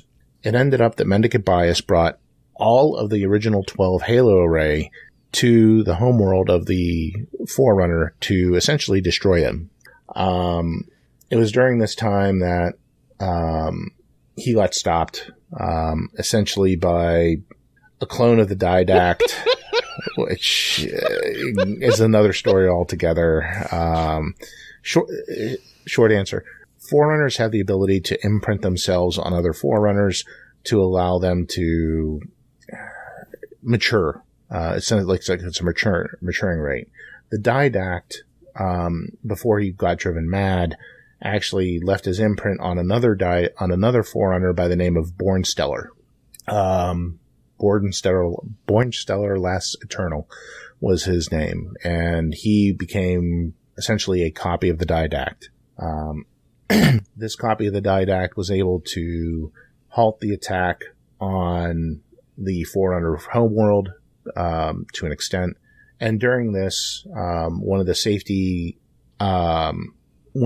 features of the ring was when they came under attack, they would escape. So when 07 went to escape, it ended up getting destroyed, and it essentially the Forerunners reconfigured it to shrink it down from a 30,000 kilometer array to a 10,000 kilometer array, and adjusted its firing so it would be omnidirectional, not a conical firing. So even though it's part of the original 12, it functions and looks mostly like the newer ones that we deal with, that are the omnidirectional arrays that we deal with originally. Okay, so why did they shrink it down? To try to hide it, possibly, or? Because a huge section got damaged when it was escaping. So instead of and they had lost, at that point in time, no, they hadn't lost the greater arc yet, but they couldn't repair it at the greater arc. So they just essentially said, okay, we're going to lop this section off and shrink it down. They basically resized it for a wedding ring. Okay. Mm-hmm. Yeah, that's how we got all the Lego sets. Well, actually, Neo mentions it in chat that part of its part of the safety thing to try to prevent it from falling into enemy hands was to essentially send it crashing into a planet. However, Mendicant Bias was able to change it so it would pass around the planet, not through it. Okay. But there was enough gravitational shearing that took place that damaged it. Okay. Yeah. And that's what, and it ended up getting shrunk in that. So pretty much, and then again, it was it was then renamed 07 to make it the 7th of the 10,000 array, 10,000 kilometer diameter array. It went through its firing sequence whenever when the copy didact fired. The ISO didact. Actually, his ISO didact the ore didact was the one that was driven mad by the flood. That's the one we came across in Halo 4. The ISO didact was the good one, his copy. Okay. He was the one who actually initiated the firing of the Halo array. And Installation 07 was the last one to be found. Like I said, it was 2553.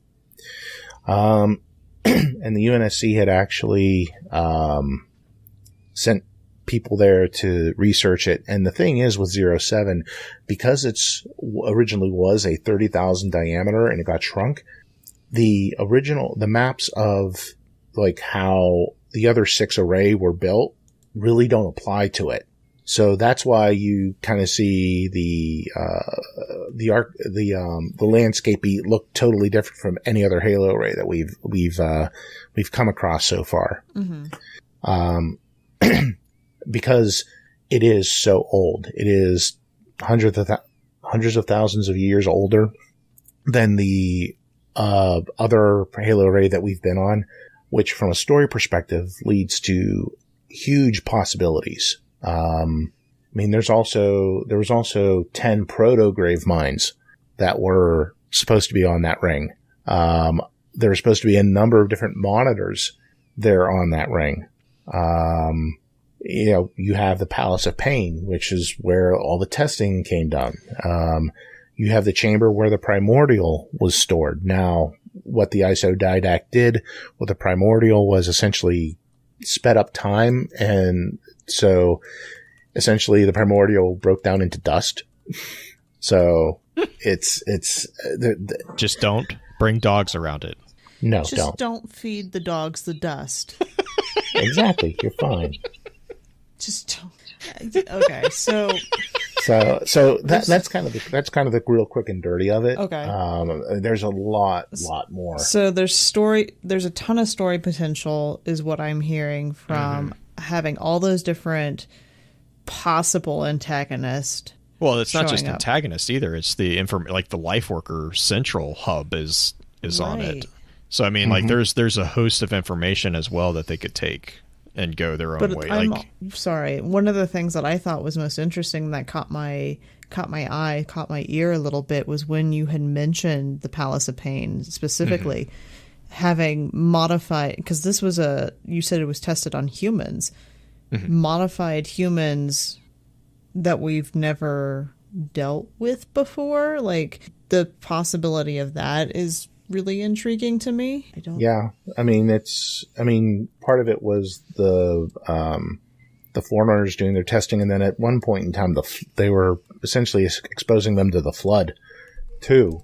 So, well, and that's also when you got to see the beacons, like mind controlling, or not mind controlling, but subduing. Yeah.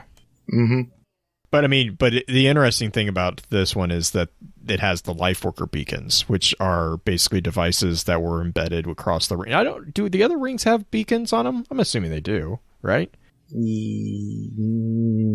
I can't remember right now. But anyway, so like beacons are basically the devices that it basically it with a subtle it basically hijacks entities, what they refer to as Gias, which is basically their instincts, and you can control them through that. So it's a really interesting kind of manipulation of like an instinctual sense of a being by the the Life Workers, or the Forerunners, to control them, which is how they were able to control them with the Palace of Pain. They actually would just round them up and just basically herd them with these beacons. Yeah. I mean, that one is specifically mentioned on 07, but I don't think I've seen it referenced on any other ring. But that's I mean, that's like I said before, that's one of the things I'm really looking forward to finding out is the history. That ring is unlike any other ring that we've come across. And admittedly, there's Alpha and Delta Halo, which is the rings from CE and 2 respectively.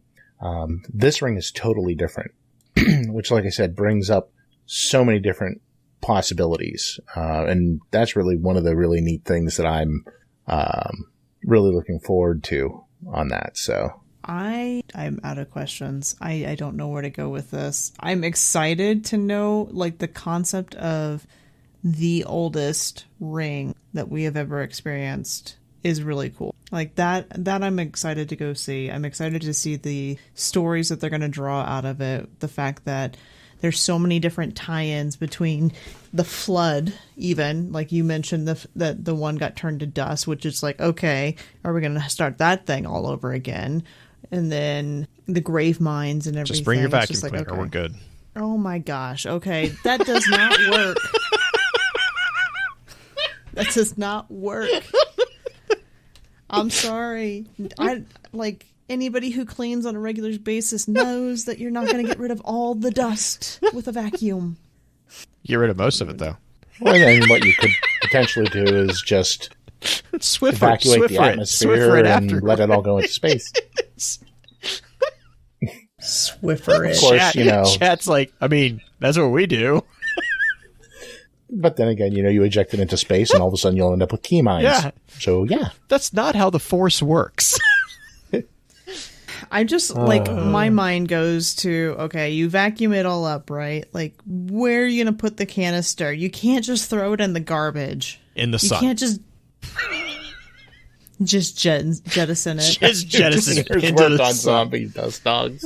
Then it turns into, like, a rabbit embryo and strikes somebody on the head, killing them, kicking off the whole awoken, like, Mara's, like, trauma as a child. Nope. Then we dip into Star Wars and get the Sun Crusher. Yes. All of this. Kip boy. Kip Durin, let's go. All right. There is a lot of streams being crossed right now. That's when the fun starts. So anyway, shout outs. Marshmallow Man. Oh. Tasty. Yes. Okay, shout outs for the advanced episode. Shout outs to live chat. Shout out also to Miss Reyes, who is in chat, as well as Wicked. Raz in particular, who is back home feeling much better. And then shout out to Wicked, who got a shout out during the episode without even being here, because you're getting blamed for something you didn't even do, but you're still getting blamed for it. So shout out. Exactly. I love how she told on us. Yep, absolutely, because they're here now to hear it. I was going to tell him anyway. Oh, okay. Fair enough. Besides, he knows he's always at fault. That's true. Pins, what about you? You have any shout outs for the advanced session? I'm going to give a shout out to 343. And there's a lot going on in the world and whatnot. And I know that they have people there, just like at any major studio, who all they really want to do is put out the best possible game. And having read through some of the reactions of people and frankly some of the stupidity that some people have said and done, I just want to say to them that I can't wait to see what they put out, and I'm going to withhold any judgment on that until I get my hands on it. I just wish them the best, and that whatever they put out, I'm sure that they put their heart behind it. And then also, like I said before, just thanks again for having me on. I know I tend to ramble and kind of start chasing squirrels here and there. But there's a lot of that with the Halo universe. I find myself just going, oh, then there's this, which depends on that, which depends on that. And just thanks everyone for being patient, for everyone who came out to listen and who does listen to this. So thanks a lot. I really appreciate it. No, I mean, really, I'm just going to double down on what you said, especially about 343. You know, I know a lot of people love to take sides and make judgments about stuff that they don't do. It's not a simple switch that gets flipped to make these things. And I mean, I agree. I think if you're gonna be judgmental about something, at least give it the decency to wait until you actually experience it. That's my 2 cents. I'm not saying you have to love it, but at least try it out before you knock it. But that, and also, you know, again, big thank you to you for putting you basically put the show together this week. So yep, it was easy for us. We just showed up and hit stream. I can't remember. I know you said it in the past, like, okay, we're talking Halo. Okay, go ahead, Pence. Yeah, you just run with it. Yeah, go. You got it. I also am just grateful that you sent me the show notes ahead of time so I could look them over and start looking up some of these names and terms. I'm impressed. I'm impressed with Skype's little subtext keeping up with the saying Helios names. Like, yeah. Well, it is Microsoft, so you know there's probably some Halo fans. Fair. You know, fair. I did not even think about that, but that's fair. That's fair. So as always, thank you for your time, and until next time, remember, with wisdom we conquer, stand strong, stand tall, and keep exploring. With that, we'll begin to wrap the chat up. Thank you again to those over on Twitch for coming to spend your evening with us. If you'd like to join us for the live streaming of the episodes, please be sure to give us a follow over on twitch.tv/FocusFireChat. Links to all our episode archives can be found at www.thelorenetwork.com. Please be sure to email us at focusfirechat@gmail.com with any comments and or questions for the team concerning the podcast, and let us know how we're doing by giving us some feedback and a rating over on iTunes as well. So until next time, focus your fire and may your light shine bright. You've been listening to a Robots Radio podcast. Smart shows for interesting people. Check out all the shows at robotsradio.net.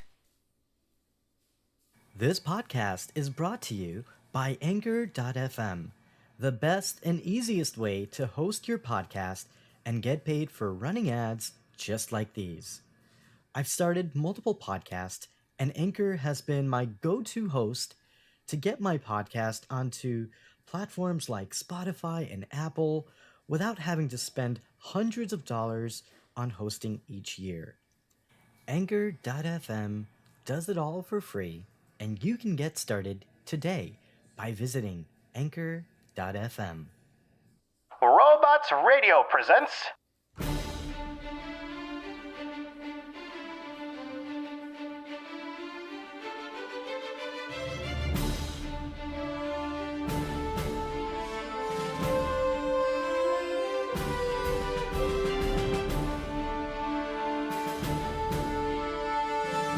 Hello, Guardians, and welcome to the Destiny Show podcast. This is episode 48, and I am Cornholio. On tonight's episode, we have a lot to talk about. We welcome Sin from Clan Nocturnal, from Destiny Tracker, and from the most respected group in the Destiny community, Planet Destiny. We're going to put Sin on the hot seat tonight for our discussion with the Guardians. We're going to talk about Solstice of Heroes. We're going to talk about Destiny Content Vault and all of the new information that we just got from this week at Bungie. And we're going to talk about how to level up your Season Pass this season with Season of Arrivals. And also Shadow Price returns from vacation. This is the Countdown to 50. And you're listening to the Destiny Show podcast. We also have another special returning guest host, and he is our former clan member, I guess, compadre, the guardian of all trades, the master of crushing the ranks of Seasons in Destiny. He is the member of IGN's Destiny clan and one of the nicest and most genuine guardians in the community. He is a Warlock main, and we welcome back to the show, I Love Your Movies. Welcome back, my friend. It's so great to have you. It's great to be here. Yeah, and you're just always crushing it in the world of Destiny. You play so much of Destiny, and you are the most optimal man when it comes to everything in Destiny, whether it be your leveling, whether it be the loadouts that you have. So excited to have you back on the show to talk about so many things that are happening in the world of Destiny today. And also, Shadow Price returns. Welcome back, Shadow Price. How are you doing tonight, my friend? Hey, yeah, I'm back. Back from my mini excursion. I wouldn't call it so much a vacation. I was just in Connecticut for a few days. I needed to unplug my brain a little bit, just kind of get away. And it was great. I had an awesome time. I went kayaking. I was able to just visit the city where I was at in Connecticut and just go to the ocean. Oh, it was so awesome being in the ocean and just seeing all the different, sights and just soaking it in for a couple days. But I'm happy to be back now and get the show on the road. Yeah, it's always good to take a break and relax and go on vacation and just not have to worry about anything. And especially 2020 is the year when we all need a vacation. It's been a rough year, to say the least.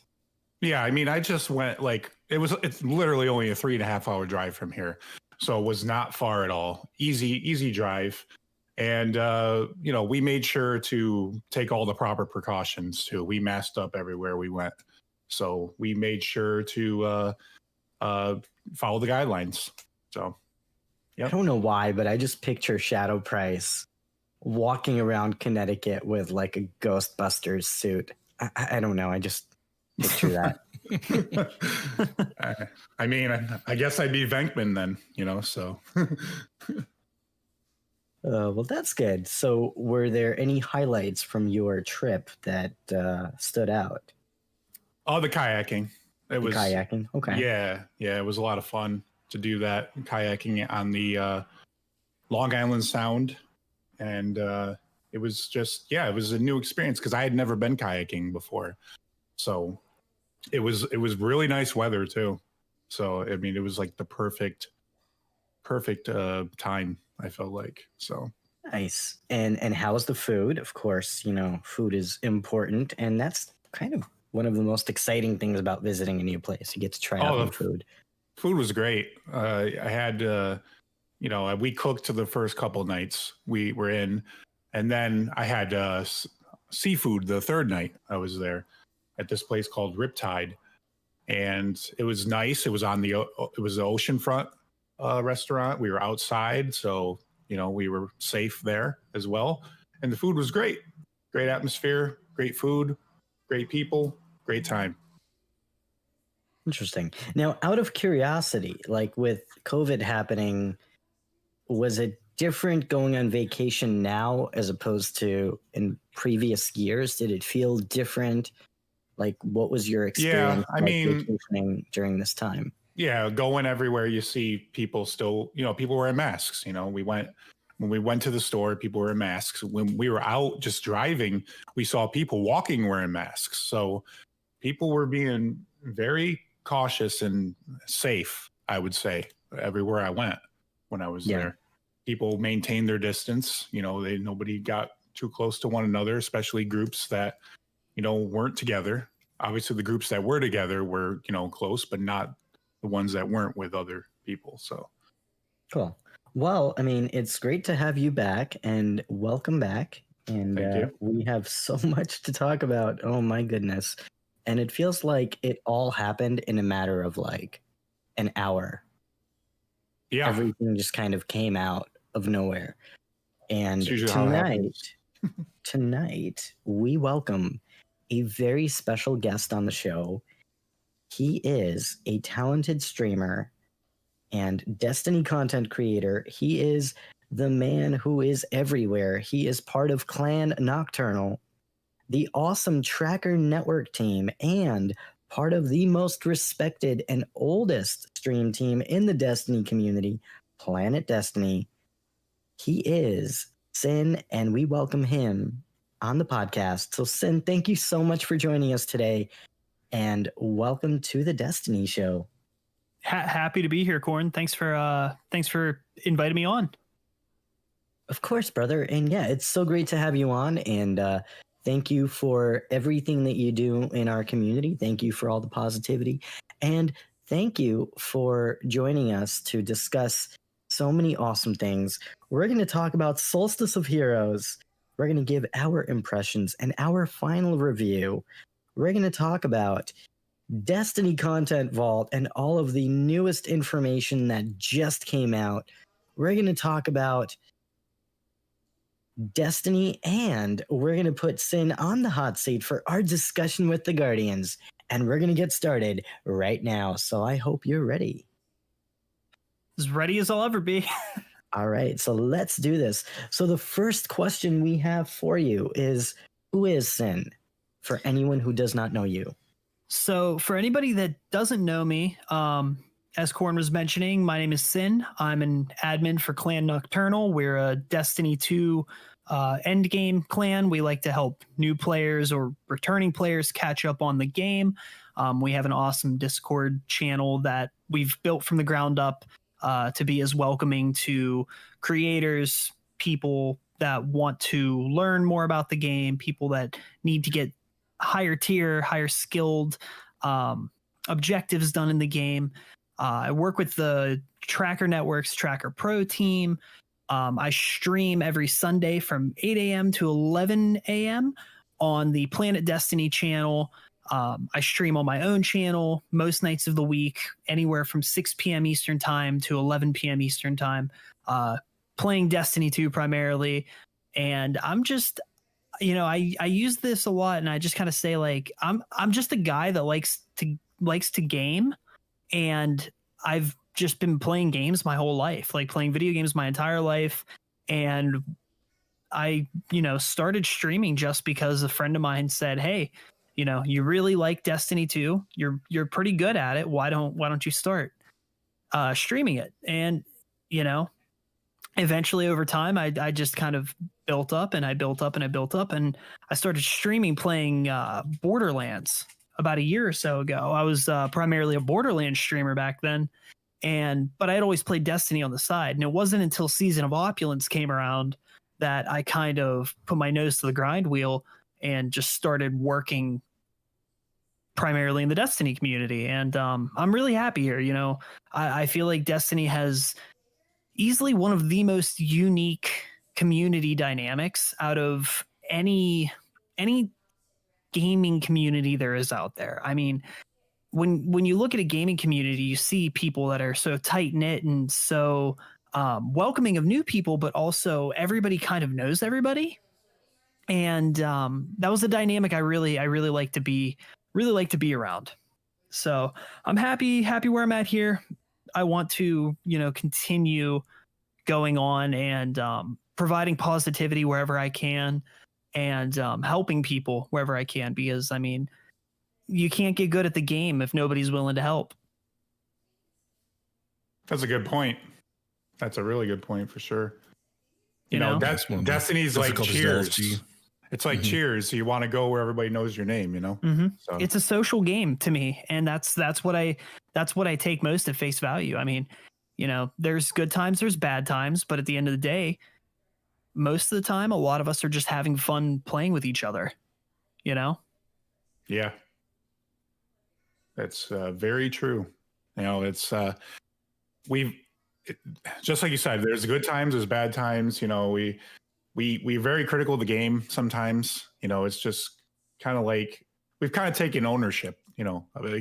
We've been in the community, we've been in the game, and just playing this game for as long as we have, we kind of feel like we have a kind of a piece of it. It's kind of like a part of it. Yeah. So. I mean, I have so many memories just tied to Destiny. Like, I can't recall. I think the last game that I had played growing up where I can say that I've had as many memories of Destiny as I've had was probably like World of Warcraft or something like that, you know? Oh yeah. I mean, that's the last time I had really felt there was like this huge social dynamic around a game. And then here comes along Destiny, and here we are now. Yeah, and I keep saying this all the time. I sometimes I feel like Bungie does not know what they had really, like, at first. You know, they didn't. I don't think they even knew that it was going to blow up as big as it did, and people were going to devour content that the way that they do. You know, No. Yeah. And it's crazy because the game just, as the game goes on and with where we're heading with it, it seems like it's only getting larger. It's only growing in popularity, and which is odd to see because you know, we've been around to see it kind of hit those dips and hit those turns along the way, and we've seen it bounce back how many times.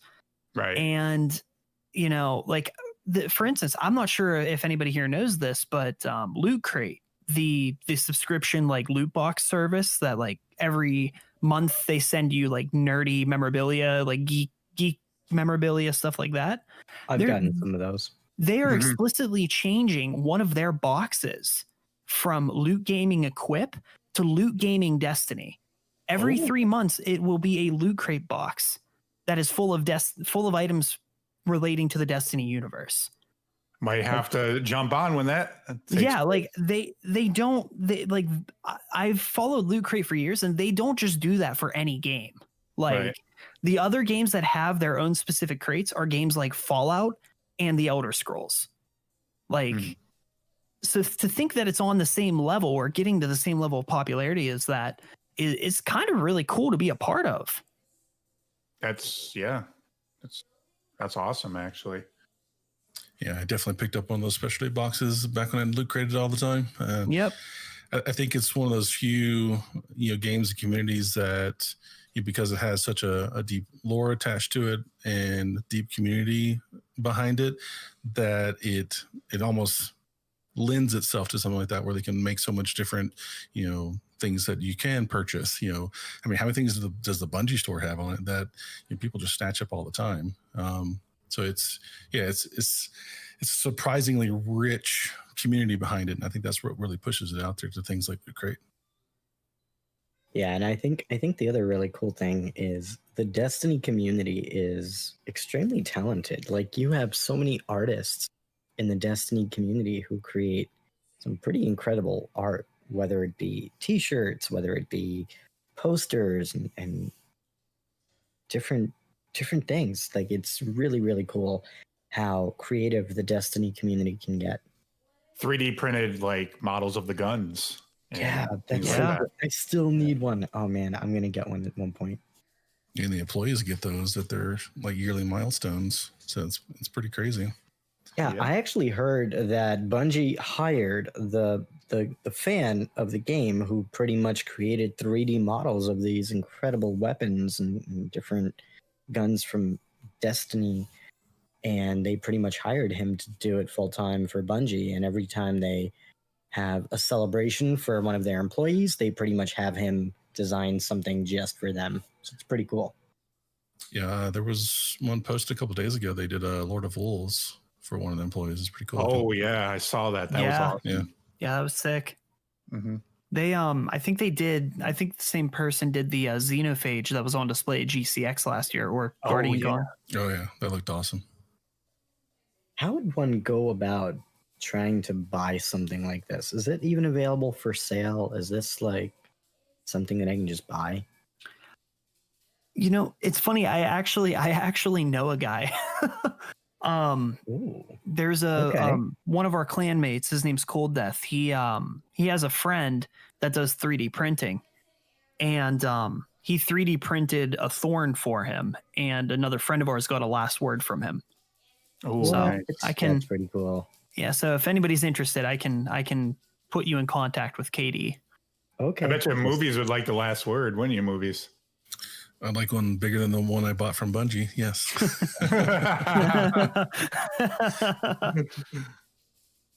That's awesome. Yeah, I missed out on all of the Bungie model replica weapons, and I wish I picked them up when they were available. How small are they? That's what she said. Yeah, right. They're like yeah, they're like 5-6 inches length, maybe. Yeah. They're not very big. She said. Still bigger than I thought, though. So, This is getting better and better. Man. Welcome to That's What She Said episode.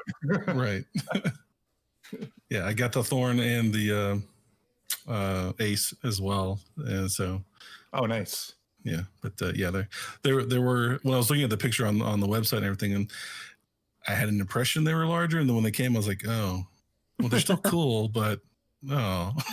I want a 3D printed Hawkmoon like that. Now that it's coming back in the fall, I freaking love Hawkmoon. Oh my god. Yeah. So real quick, on the subject of Destiny art, I have to give a shout out to our good friend Brian Monkis, who celebrated 3,000 subscribers. You want to give him a shout out. He is extremely talented, super talented artist, and he creates incredible, incredible art.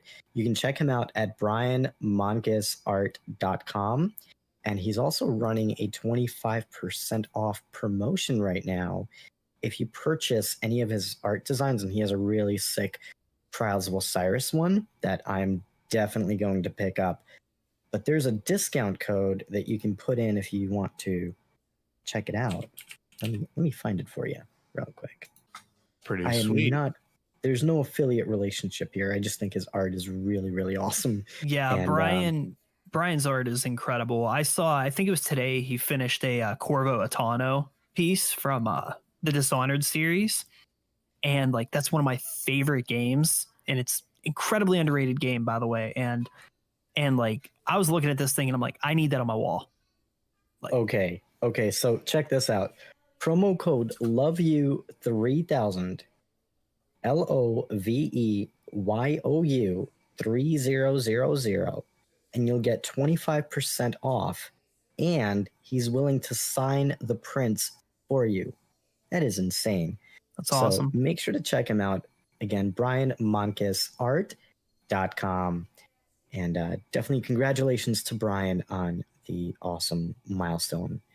So on that note, Sin, how did you end up working with Planet Destiny? I mean, that's one of the most respected organizations in our community. It's really not like a glamorous story of, it was actually a right place, right time kind of thing. Back in, I think it was right around the time I had gotten back into Destiny for like streaming purposes. They had done an open application type of thing. And even though I like didn't meet their requirements, because there are requirements naturally, and I didn't meet the requirements and I kind of applied anyways. I actually got denied my first attempt at it. And, I just kind of kept with the mentality of like, all right, well, it'll come around again. And it did. It came around again towards the end of Season of Dawn. And at that point, the channel, the community that I was trying to build myself had surpassed the requirements. And that was, a 4 or 5 month span of time.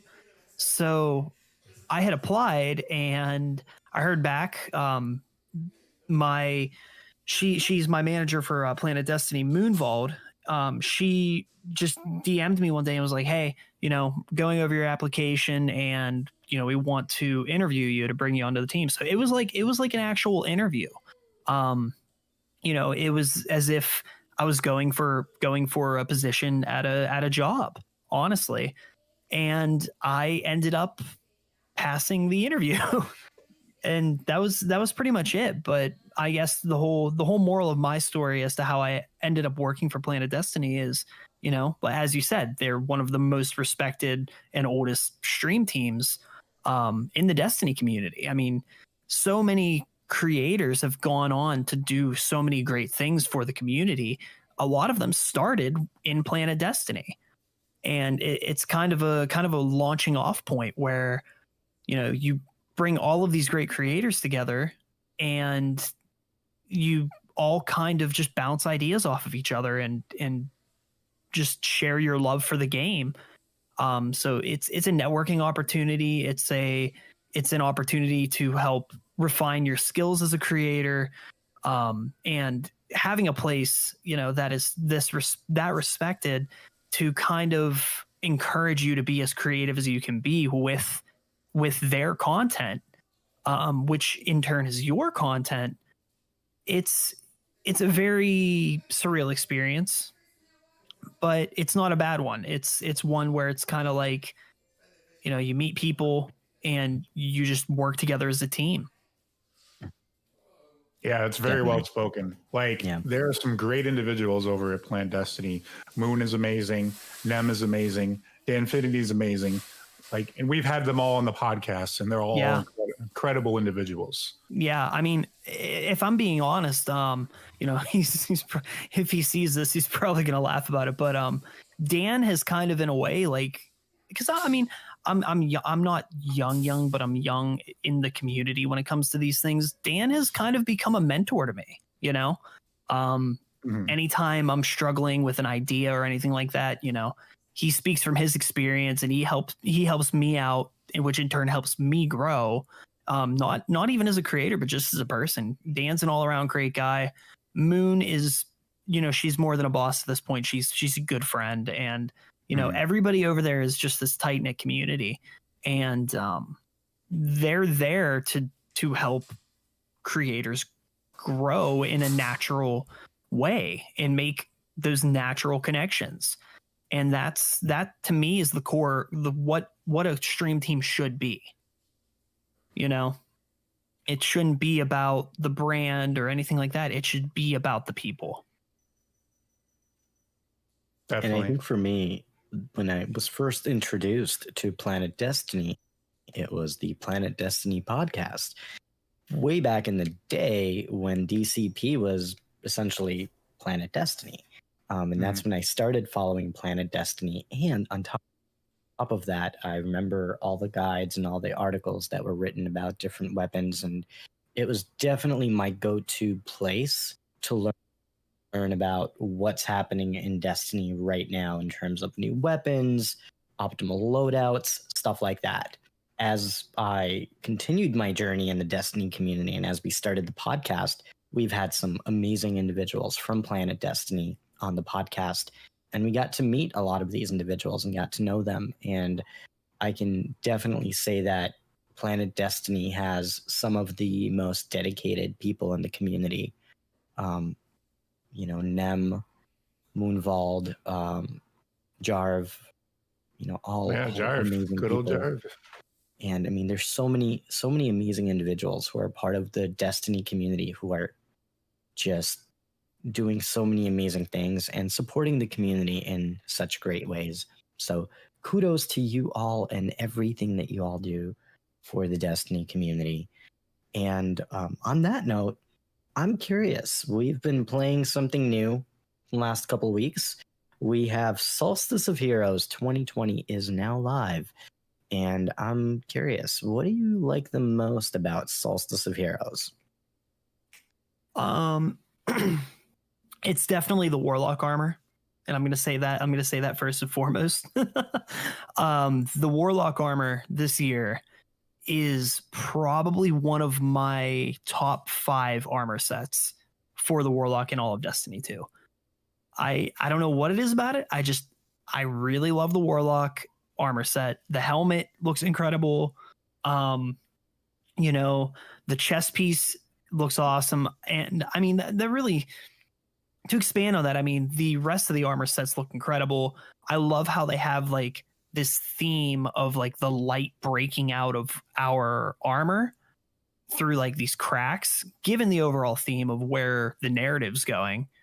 I think the art team at Bungie really nailed the designs on these armor sets this time around. Doesn't it almost have like an appeal from Destiny 1? Like when we got the ornaments from, I think it was King's Fall, right? Yeah. Because those were also like, it seemed like the light was breaking out of that armor. You know, so yeah, I think it looks like fantastic on the hunter so far. But yeah, damn, I guess I gotta play my warlock too for it. Yeah. See, I'm a warlock main, so that was my first Warlocks dive for in right life. there. Heck yeah. Floaty boys. Floaty right. boy life. We might never be able to stand on a ledge, but otherwise we're awesome. No, bro. Hunter main for life. Forever. Forever hunter main. Right, We Shadow are Price? the Destiny community's only AC 130. So I mean, yeah. Nice. So I'm curious, what do the rest of you think of Solstice of Heroes? What are some good things that we think about Solstice? Let's be positive. We're going to talk about some negatives later on in the show, but for now, we're going to stick to some positivity. What do you think, Shadow Price? Well, I finished one blue set so far, so I'm look on at to you the. go. You already finished your first blue set? You Yeah, were so- like, just getting started yesterday. Yeah, I mean, I got on. I was working today, you know, but Let me ask you this: Did you get a positive glitch for the first time ever? Like you actually get something going in your favor? Because for me, the blue armor, I felt like it progressed 3 times as fast as it should. It did. Okay. Yeah. Okay. 3. Each thing counted as 3 completions. Yeah. yeah, there's a modifier on it. So yeah, I was like, okay, this is awesome. So I mean, it looks like the next set's going to be. I mean, you know, it's only the second one, but it's definitely a little bit more grindy. But you know, it looks cool though. So I guess it feels better than last year. I don't know. Something feels better about it this year, I guess. Not sure what though. Yeah, I think definitely the armor. Armor overall, because you know I've done like the past 2, so it looks a little more polished in my opinion. Like the previous ones, if you really looked at it closely, there was a couple of design flaws and things like this. This year's armor actually looks really good. As far as the actual grind itself, there's definitely been improvements this time around. I can tell you one that I don't miss from last time was the mini bosses and the EAZ. I don't know if anybody else had to basically cheese that whole thing with the. I remember. I'm just getting flashbacks to last year. I mean, oh geez. there remember was that, that yes. one, and then wasn't it like 20 patrols on Titan or like 20 patrols somewhere else? Yeah. My gosh, it was ridiculous. Did you have to get invader kills or something too, or something too? Yeah, last year? you did. Yeah. You did Yeah, actually. yeah. Yeah. So the actual grind is definitely easier this time around. And I'm on. So I've got Magnificent. I'm working on that Magnificent on all 3 at this point. I've actually got 1 done except for Trials completely. I was actually going to wait till all 3 because of the whole, completed it once, but then I had a friend that hopped on and asked for help. So I actually have 1 character almost completely done, and the other 2 are Magnificent, but definitely easier, especially with the modifiers. That was definitely a great change to add the modifiers in there. But just there was a little more synergy, I think, in a lot of the different goals that you have. I distinctly remember last year where I basically did everything, and then I still had to go back and grind orbs for like hours just to get that completed. It feels like this time around, you kind of naturally get them all completed as you go through the different activities. So just a lot easier and more synergy to it for sure.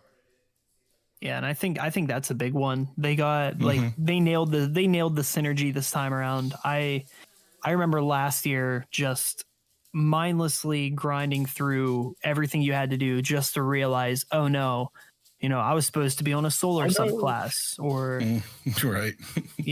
So I mean, they definitely improve the grind when it comes to the objectives. I know the community's talking about Gambit, but I mean, I don't mind 10 games of Gambit's 10 games of Gambit.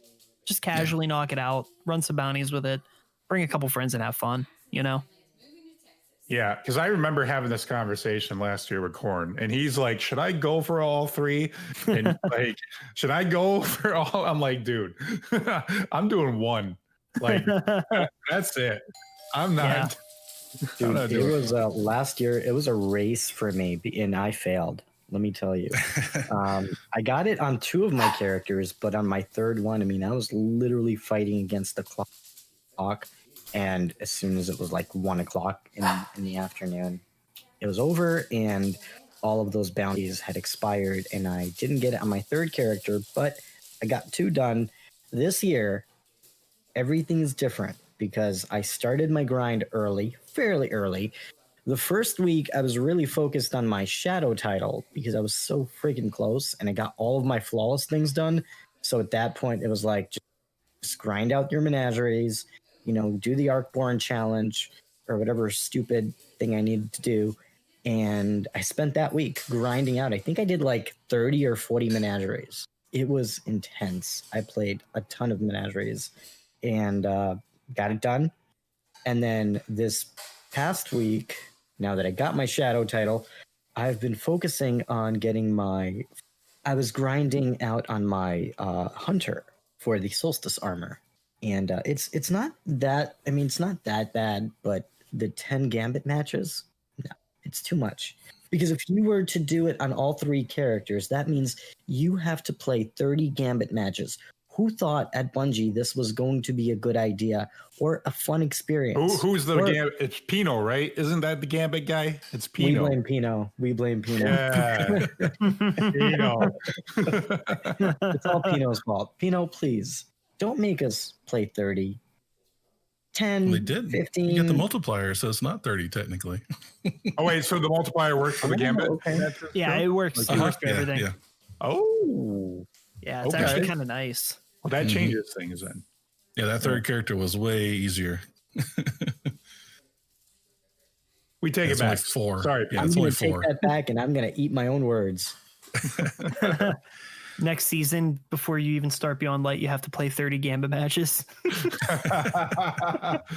Separate the strong from the weak. Just because I said something. And that's going to be like a special package for Cornholio from Pino. Well, there's going to be a new version, so they might require that. I wouldn't be surprised. Yeah, that's a thing. Yeah. So to segue just a little bit, Sin, if Destiny did not exist, I know it's hard to believe, what would you be playing right now? See, that's actually kind of easy for me. I mentioned earlier that I was a pretty big World of Warcraft player back in like the mid 2000s, but I don't know. Right now, I've been falling pretty deep into Digital Extremes' free-to-play game Warframe. I don't know if anybody's familiar. But I've been playing a lot of Warframe off stream, a lot of Warframe on the side. I actually did a little kind of test the water stream a couple days ago of it, and it went pretty well. And it's a game that I feel like if Destiny just for whatever reason never existed or didn't exist, I probably would have picked it up a lot earlier because it kind of sates the want to play an MMO, but not wanting to put in the time of a game like World of Warcraft with like all the complexity and all the little nuances that come with it, and kind of waters it down in the same way as like an action RPG like Diablo or Path of Exile does, or Borderlands even, So it's a game that I feel like would kind of hit all the right notes for me. If Destiny 2 did not exist, I'd probably be sitting in the Warframe directory constantly. Does Warframe have raids at all? So it did, and this was one thing I looked up. For some reason, I'm obsessed with raids. So it's like if I see an action RPG, I'm like naturally, all right, is there any kind of raid-like activity? So there used to be one in it, and this is really weird, but there used to be a raid in Warframe back in like 2016, 2017, when they had started releasing story beats for the game. And it did not do well. It did not do well. So they actually went as far as removing the raid from the game completely. And they just never brought it back. Wow. But the end game of the game is really that, you know, you build, there's 40 plus different like alien armored suits that you roll around the galaxy with, and you just kind of knock enemies down left and right. You know, you have to put your nose to the grind wheel and like target grind these, you know, parts, these pieces of these warframes and build them. So, I mean, there is an end game. There's 3 open world areas, which are massive, and just different objectives to do on those in those environments. And I think once again, it's the social aspect. You know, there's a social piece of it that's like, all right, well, you know, we're gonna go spend the night running this mission 1,000 times over, trying to get, you know, the super rare part for this super rare thing. So I feel like that would be the game that would occupy my time the most, if Destiny had never been created. And man, the story elements are really great, but they take a while to get to. It's kind of like a trial by fire sort of thing. You either play enough of the game to get to the good stuff, or you fall off of it. And it's kind of sad to see, but it's just the nature of the game, I guess. It's an older game too. Yeah, it came out a year before Destiny. Yeah. If I'm not mistaken. Yeah. So it has a lot of horizontal progression in it, sounds like. Yeah. It's like horizontal progression. You know, you kind of do this, you do that. There are challenges that are kind of like, you know, these big giant alien monsters in this open world area that can randomly spawn, and like you and 3 other people, if you even want to think about taking them down, you need to be specced out to the teeth with like correct mods, like, you know, the correct weapons that do the correct damage type. Like there's definitely end game aspects, but I wouldn't say it has like a true end game. The game just kind of keeps going. How many people are in the social area at once? I mean, how many people can be out in the open world at once? Out in the open world? Yeah. So out in the open world, it's a party of 4. However, in the social hub area, we're talking anywhere from like 30 to 50 people. They have them split up by servers. So you know how like Destiny 2 has like 9 people that can be like out in the world at once? Is it like the same like that? Or can there be more than that? It is not. It's instanced. So like you would go to the main social hub of the area, and then you basically walk up to a door. It opens up. You walk in. That door closes, and then it instances you into your own like instance of that open world area. Okay, so you won't see others from outside your instance. Okay, so that's what differs from Destiny. Yeah. Warframe.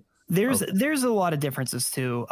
You know, Warframe is more akin to a game like Diablo or Borderlands, I would say, where you're just searching. You're basically grinding different procedurally generated levels. You know, where Destiny is more of like a hub and spoke. Like it's a grind, but it's not a grind in the sense of like a game like Diablo or Borderlands, where you get all this loot dropping constantly. It's more of a, I don't even know how to put it. Like, trying to think of and that's just it. I can't even think of a game to compare Destiny to. Like, that's the thing. Like, that's the thing.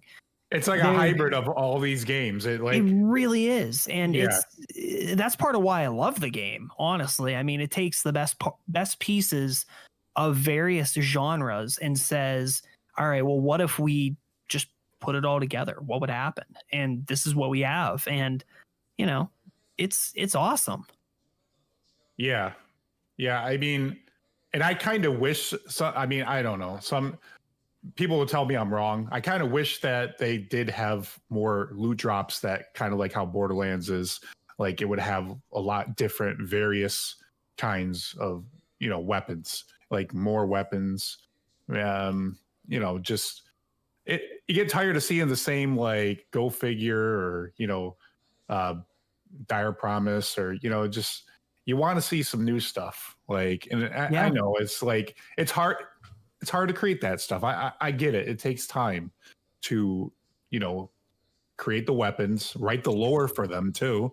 You know, they seem to have lore and everything as well. And, you know, that all takes time I guess. So, I mean, how does Warframe do it? Is there a lot of different loot drops in that too? So it's kind of weird. Like Warframe takes a very strange approach to how it kind of gives loot out. Like you are actively grinding for resources to build parts for weapons based off of like a blueprint for that weapon. Like for instance, for a Warframe itself, you need to get the blueprint for that Warframe, the Neuroptics blueprint for the Warframe, the chassis blueprint, and the systems blueprint. All of those take any variation of random for random 4 resources that you can grind throughout the different levels. And then you have to build those 3 pieces. Once those 3 pieces are done building, then you can build the Warframe. Like, so it's a game that you don't have to play every single day if you have the ball rolling and you just have a bunch of items cooking. But the goal is to craft these really rare weapons, build those weapons, and then level the weapons up to their max rank. So it's just this cycle. It's a cycle, honestly. But you know, I'm constantly finding new things in the game to do, which is nice, you know? Right. So you become attached to those weapons. It's like a synergy, basically. Yeah. And every weapon type, there's various weapon types. Every weapon type has different mods that can go on them.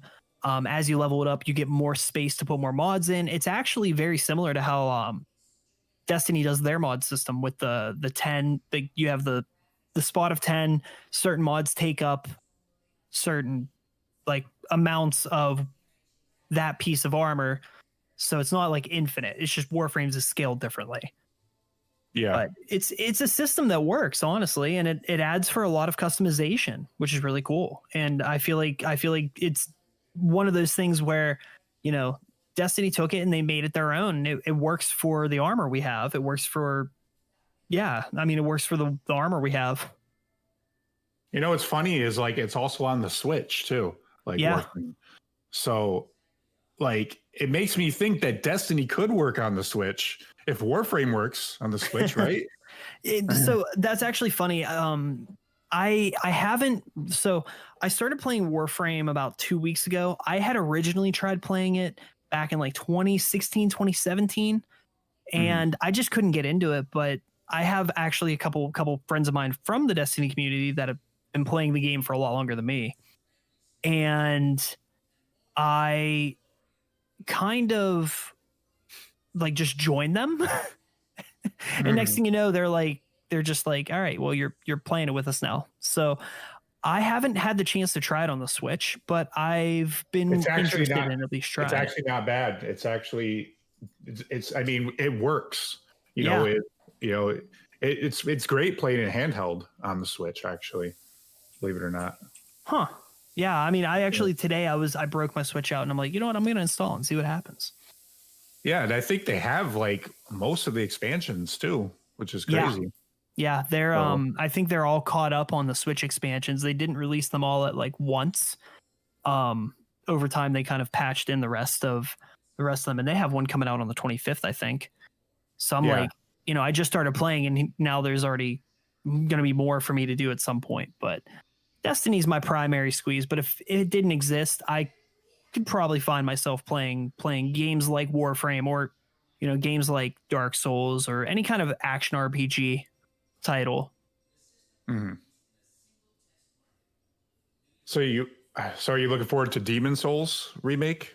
I've never actually had the opportunity to play Demon Souls, like the original, so I'm excited for that. Because I'll get to experience it for the first time. So you're gonna get a PS5 then?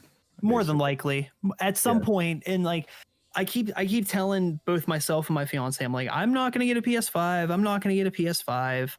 But I know how I am, and at some point in time, I will come into possession of a PlayStation 5. Don't know when, don't know how, but it will inevitably happen. So, same with us. I'm going to be picking up a PS5.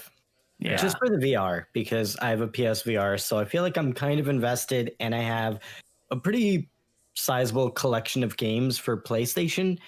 Death Stranding, amazing game. Yep.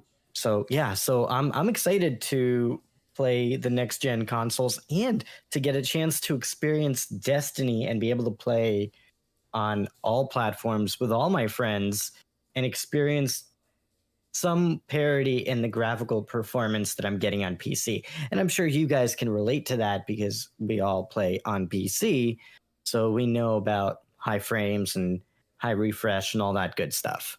Oh yeah. Mm-hmm. Yeah, it's gonna be a cool time, you know. Oh, definitely. So on that note, Sin, who inspired you to create content and why did you create content? So it wasn't really an inspiration. I think it was more of like a life circumstance. I gamed a lot throughout high school, gamed a lot throughout college. After I left college, I ended up, well, actually in college, I tried streaming. I think I did like 1 or 2 like Far Cry and like Outlast streams under the name Sin Trigger 96, which I don't go by anymore. And I kind of dropped it from there. And I left college, started a band. I used to make music. I used to be in a metal band, and we were together for about a year or so. And then I left that and I started working like, a typical old 9-to-5 sort of deal. And I needed a hobby that really just kind of clicked with me. So, I had a friend, he would come over, we'd chill all the time. We'd just play video games. And I remember it was when Forsaken came out. When Forsaken came out, he came over the first day and we kind of just chilled on the couch and played through the campaign and, went through all that. And, he saw how I was playing and he was like, hey, like, obviously play a lot of this. He's like, why don't you try like Twitch streaming? So, a couple days later, I went out and bought a PlayStation camera, one of Sony's just PlayStation cameras. And I streamed just using the native built-in software on the PlayStation. And ever since then, it was just kind of like, okay, well, I have enough money to invest in a decent webcam. I have a laptop, got a capture card, and then I started streaming on PlayStation. Moved into Borderlands for a little bit, started growing the channel there, and it just kind of started a snowball effect. And now here I am. It's like I moved to PC when Shadowkeep came out, and I've been there primarily ever since. Just kind of keeping on doing what I'm doing. So, fun fact about Borderlands, that was actually a game that I kind of started playing with, when I started playing PvE content. It was me and one of my old friends, and we just played Borderlands all the time, starting with the first one, and it was such an awesome game. And I think it was like one of the first cooperative games that just felt like very, very immersive, and it had such good co-op. And that really got me into gaming, really. And since then, I've been playing video games myself too, so I can very much relate to that. Yeah, I mean, it's Borderlands was kind of my first love when it came to like looter shooters, because I mean, it really was like the first looter shooter, and it just kind of born this like love in me of like, hey, I just want to play to just see what I get, like that adrenaline rush of like random roll drops, like taking down this huge boss and getting really cool weapons and all of this stuff. And so I eventually just revisited Borderlands, spun up a couple streams of it. Next thing you knew, I hit affiliate on Twitch, and that was pretty much it. Like I was playing Destiny on the side at the time, and I was still streaming it, but I wasn't playing it as like my primary focus. And then something just clicked in Season of Opulence. I said, you know what? Like I've played Borderlands to death. I think it's time to give it a go. And I just put everything into one basket and said, Destiny's my thing. This is what we're doing from now on. And yeah, I met through mutual friends, like mutual like real life friends. I met I see he's in chat, Tyler McMuffin. He's a good friend of mine in real life, and he was part of a PC clan called Violent Horizon at the time, and I joined a couple months later. Their old leadership stepped down, he stepped up, and I became an admin of that clan, and we rebranded as Clan Nocturnal. We've just been building from there.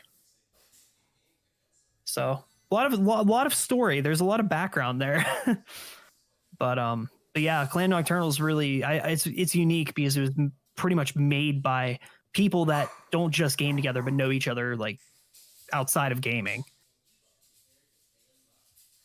Nice. That's really cool. Yeah.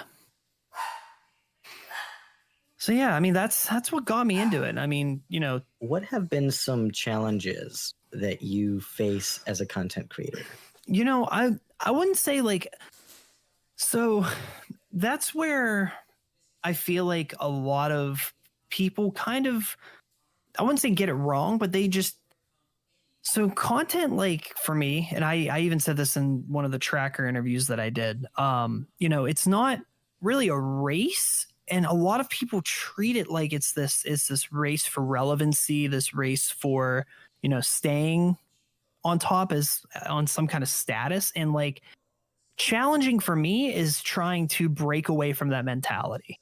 You know, it's I'm successful in it most of the time, but sometimes it's hard as a creator to not sit back and think like, am I doing enough? Like, am I being as productive as I could be? And I think that's my big drawback is I kind of psych myself out, you know? So it's challenging to overcome that. It's challenging to, you know, some days it's like you just don't feel like streaming or you don't feel like making a video or something. And personally, I sometimes tend to feel guilty for feeling that way when really, I mean, we're all human and you shouldn't feel guilty about that, but it happens. You know, and I think that's the biggest challenge is, you know, sometimes feeling that guilt of letting people down for not streaming or not being active when really you're just taking care of yourself sometimes. That's a really good point. I was thinking the exact same thing. You gotta take care of yourself. You know, that's why I needed that just mini excursion. I had to unplug my brain, like I said, for a few days, you know, just to kind of get away from it, you know, just to enjoy what the outside had to offer from what I could enjoy in the midst of a pandemic. Yeah, exactly. I mean, it's, you know, I even said, I'm like, man, I need a break, not just from the 9 to 5, but a break from, you know, I wouldn't say creation, but yeah, I'm going to enjoy, like I'm going to Massachusetts here in at the end of September. So, you know, honestly, it's the first weekend getaway I've had since I was in college, like 4 years ago. No, not even college. It was actually high school. I haven't really been away since high school, and I'm so excited to just not be in town where I'm at, and you know, just being somewhere else for even a weekend. Yeah, you know? It's always nice to get away and just to, you know, see something new and explore a different scene than what you're normally used to. So I can definitely agree with that. Exactly. And it's like the entire time my fiance and I have been together, we haven't even taken a vacation or anything together. So it's like, it's going to be nice for us, you know? So I'm looking forward to it. It's going to be a good time. So I think this is a good segue. What do you do when you're not grinding out Destiny or when you're not streaming or playing the game? So typically I'm just kind of hanging around. I'm a big like nerd for pop culture. So if there's like a TV show that's big right now that everyone's talking about, you know, you'll find me just kind of hanging out on the couch watching it, you know. You know, I work my 9 to 5, as I said before. I do technical work. I'm a systems administrator. And I spend time with my fiance. I spend time with my family, you know, just the typical the typical life stuff, typical life things, honestly. You know, every so often, well, not so much now because of everything that's going on in the world, but you know, I'd go hang out with a buddy's house over a weekend, have a couple drinks, hang out, you know, same stuff. And if I'm not playing, or if I'm not creating anything, or I'm not streaming, oftentimes I'm just playing video games. Because I mean, thankfully, I mean, my fiance, she's a pretty big gamer herself, so it's kind of like that's just our bonding time sometimes. You know? What instrument did you play when you were in your band? I did vocals. I did vocals nice. for a hardcore metal band called Remission out of Pittsburgh, Pennsylvania. Oh wow, So cool. Did that for about a year. You know, we didn't really break out of the local scene, but we put out a couple EPs and a couple singles, and you know, just had fun with it because we were kids. You know. Mm-hmm. We just liked playing wild music and hitting each other. So on that note, Sin, what is next for you? What's next for me? I guess that depends on what's next in Beyond Light, honestly. I mean, I'm looking forward to it. I just have a gut feeling like this is the year where, you know, I'm going to do everything I can. I'm going to push to get my name out there, to get the Planet Destiny brand out there, even more so than it already is. You know, I'm working with the Tracker Network. I'm working with that team over there to build their brand and kind of just be a representative of that. But most of all, my Destiny clan, Nocturnal. You know, there's a ton of great people that are fantastic players that aren't content creators over there. You know, they're just players. You know, and bringing them along for whatever ride we're all on, you know, is going to be awesome. You know, I'm going to be coordinating with Tyler and a couple other members over there to start putting together our world's first race team. We're going to be going after that. And this is the first year that I think, you know, we are going to stand a chance. So I know those are bold words, but we have some really good people in our corner, you know, so I'm excited for that. I'm excited to see what happens there. I have a feeling the directory is going to explode when Beyond Light comes out. Oh yeah. You know, I have a feeling it always does. Yeah, I have a feeling that Beyond Light is going to change the face of I don't think the Destiny 2 that we knew from the beginning up until Shadowkeep will still be there. But under the surface, I have a feeling it's going to feel like a brand new game. Yeah, I feel like it's going to be what Bungie wanted it to be all along. Mm-hmm. You know, like they're bringing back the greatest hits of Destiny 1. You know, they're merging that into that, you know, to become, you know, into Destiny 2, but it's going to feel like Destiny. I feel like, you know, having the Cosmodrome back, having VOG come back next year. You know? So. No, you're right. It's going to be a really interesting time to see what Bungie has been working on, and on their own, with their own creative direction, without the control of any outside publisher or any creative responsibilities. They can create their own path and their own destiny. And I'm excited about that. Mm-hmm. Yeah, I am as well. I have a gut feeling, and sometimes my gut lies to me. Sometimes it doesn't. Depends on how hungry I am. I like that. So I think this is a good segue to talk about something a little bit different. And my goodness, and thank you so much for sharing your journey and for opening up about who you are and what you do in the community and sharing some of the things that you learn along the way. So that's really cool. And I think it's a good segue to talk about some other things. And we also have seasonal ranks in Destiny that are happening right now. And if you're like me, you're probably still climbing that rank because you got a GG like myself. And I'm currently at season rank 75, so I'm getting there. I'm getting close. But we invited a really special individual in the community who is crushing it when it comes to seasons in Destiny. And every season, he's like season rank 300 plus. It's insane. I don't know how he does it. He is a leveling machine. And I Love Your Movies is one of the best Destiny players that I've met in the community.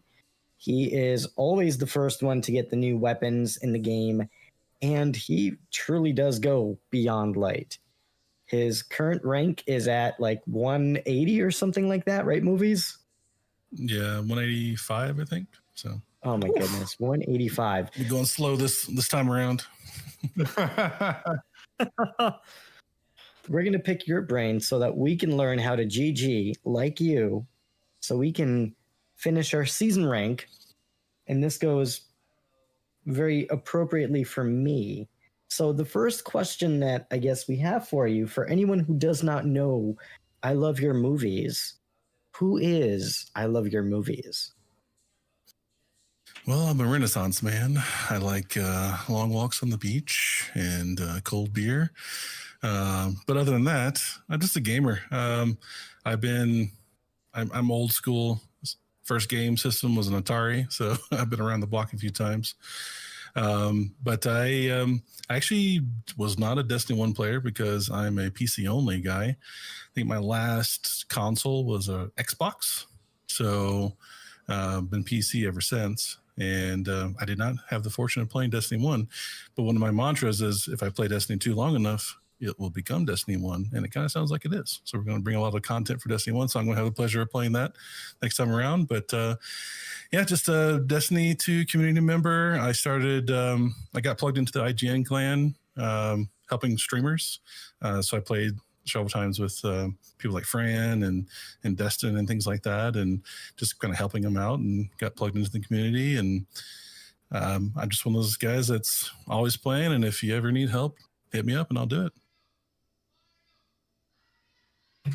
Very, very cool. And yeah, it's really cool. You're definitely one of the most dedicated and hardcore players. I feel like every time I'm online, you're on playing every time. Like, you play Destiny pretty religiously. How many hours do you have in Destiny 2? I'm curious. I was actually curious, and I looked right before we joined the stream, and I'm at over 2,700 hours at this point on Destiny 2. 2,700? Oh my goodness. That's insanity. What? Wow. So what's your favorite I'm not a streamer, activity? which is sad.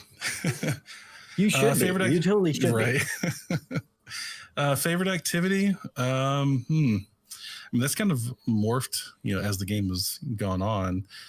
I mean, I'm a grinder, so a lot of times I like to just put my head down and pound things out. So, something as simple as strikes, I actually have fun doing. But I think right now, probably the Prophecy Dungeon is one of the most unique things that's going on right now that I'm having a lot of fun with. Just loving the kind of the whole 80s kind of style it pulled off, and a lot of the new mechanics with the light and the dark modes and things like that.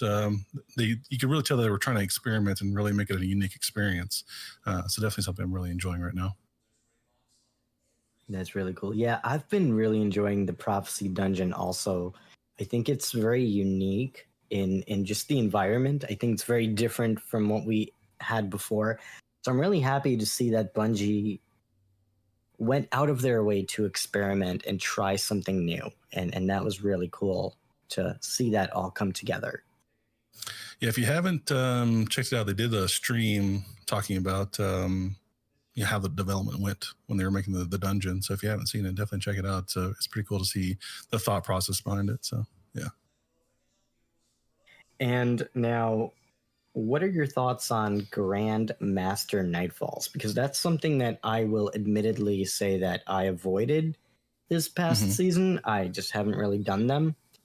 I felt like I haven't been ready for them. So have you done any of the Grand Master Nightfalls? And if so, what's your experience like with those activities? It's one that I haven't really dove into much. I do like the master ones quite a bit, but the grandmasters, it hasn't been a big drive for me to do them, mostly because of the rewards and things like that, the time investment, and actually getting people together that high enough level and skilled enough to do them is a little tougher. Yeah, it's I think it's a good idea. I think the reward structure probably needs to be looked at a little bit for it. But it does do one thing really well. It really kind of changes the play style, because it almost becomes like a cover shooter because you are quite weak when you go into those things. So you have to be much more measured, and you have to really concentrate on your loadouts a lot more. So it does offer a completely different play style than any of their content in the game, because even some of the like raids and things like that, if you're skilled, it almost doesn't matter what you're carrying with it, you can get it done. I mean, there's more ways to get it done efficiently, but there's a lot more teamwork involved in the Grandmasters, so it successfully made a new play style, and I think that's something that should be applauded for. I think just the reward structure probably needs to be fixed a little bit. Yeah, I agree with you on that. I think the rewards, just overall, I think that Bungie has been struggling with the rewards in the game. Certainly Indeed 2. I think in Destiny 1, they had a pretty good grasp on the rewards, although arguably the earlier expansions and content releases had better rewards during endgame, at least. But that's something that I really wish that Bungie took more effort to make special, because I think it is important to motivate players to grind out difficult activities and to keep playing your game. So I think it is very much important. Yeah, they had elemental primaries in D1. Yeah, remember that? Yeah. And then what happened?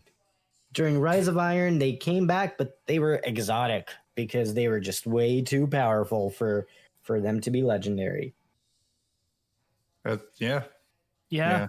Adept weapons, but not. Do you think we'll see them again? Do you think they'll go back to that well? No. I'm gonna say no. Hard no. I think they might. I don't know.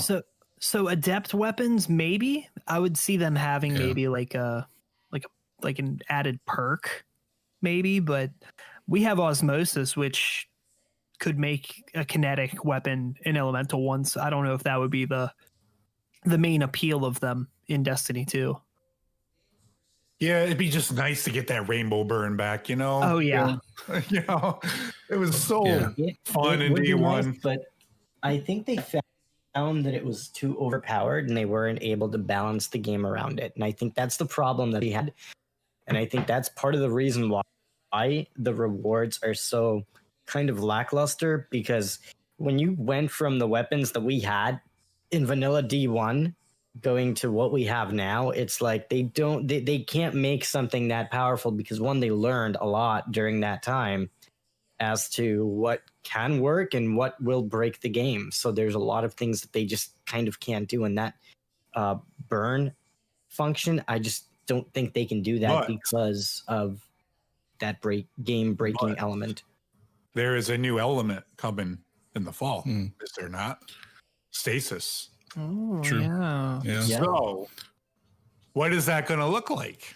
Could we see somewhat of a return of elemental primaries then, with a new element coming into the picture? It's funny. I'm a big Borderlands person, and I played all of those. And the first thing I thought of was Borderlands pre-sequel, because all the ice weapons in that game. But it's one of those things where that was one of the struggles I had in Destiny, especially when they went to all of the shield breaks and things like that. I was used to playing Borderlands where I could put any weapon on and do any combination of rainbows of elements and things like that to tackle anything I was up against. So it always almost felt a little bit limiting. So the osmosis was kind of liberating for me, and I actually use that a ton on my Warlock, because I have a one of those crazy super generating builds that I use osmosis on, and with grenades and stuff like that. So that was actually really awesome. So I'm kind of excited to see, because they're already talking about expanding even just the skill tree within the stasis. That's so right. if they're willing to go stretch it there, hopefully they're willing to stretch it in the weapon side too. So I'm definitely excited to see what they do. Mm-hmm. But I think the problem we're in right now is they are kind of limited by PvP a little bit because they can only go so far before it breaks PvP or the community says, hold up, wait a minute. I can't be getting my face ripped off by Lord of Wolves, So it's a fine line. I feel like they feel a little comfortable with where the balance is right now, even though for the community, I feel like they're starting to feel like it's feeling a little bland, like Destiny 2 launch, where everything was really balanced. So I think that I'm excited to see what they do, but it's cautious optimism, I think. Mm-hmm. Yeah, I see what Tyler's saying in the chat. He's saying we already have energy primaries. Yes, that's true, but it's not true elemental primaries like we had in D1. It's not like in your first slot you can have a void weapon, or you can have arc or solar. I miss that. I don't know. There's just something about I don't know. It's the nostalgia, I guess. No, I get you. I think, like I said, we already have it in some capacity. If adept weapons even just came with osmosis, intrinsically on them, it would be the same thing, realistically. The drawback would throw just a grenade, though, don't you? You gotta The drawback would just be you would need to use a grenade. Yeah, but I don't know. It'd be interesting to see what they would do. Yeah. Oh yeah, the demolition. Yeah, to get your grenade back quicker, right? Yep. Yeah. And I will say one thing. One of the positive things about sunsetting is that it forces Bungie to give us a lot of stuff. Now the question is, what will they give us? Are they going to give us old weapons and old things from Destiny 2 that have just a higher expiration date, or are they going to give us just completely new things? And I hope that why they're taking the extra time, revamp of the weapon system, possibly? Weapons 2.0, maybe? Is that a possibility? You think it's on the table? Mm-hmm. And I know that in a couple of different interviews and things like that, it wasn't in the near future, according to a couple of different interviews that they've done. It's something that's on the roadmap at some point, but there was a lot more other things that were taken care of before then. So I doubt it initially, but eventually I think it'll get there. It'll probably almost have to with a whole new stasis and a whole new element to work with. There's probably going to be a lot of different changes that happen, but I don't think at launch. I'm going to make a guess, and I'm going to say that with Beyond Light, more than likely, it's not going to be a large and substantial content piece.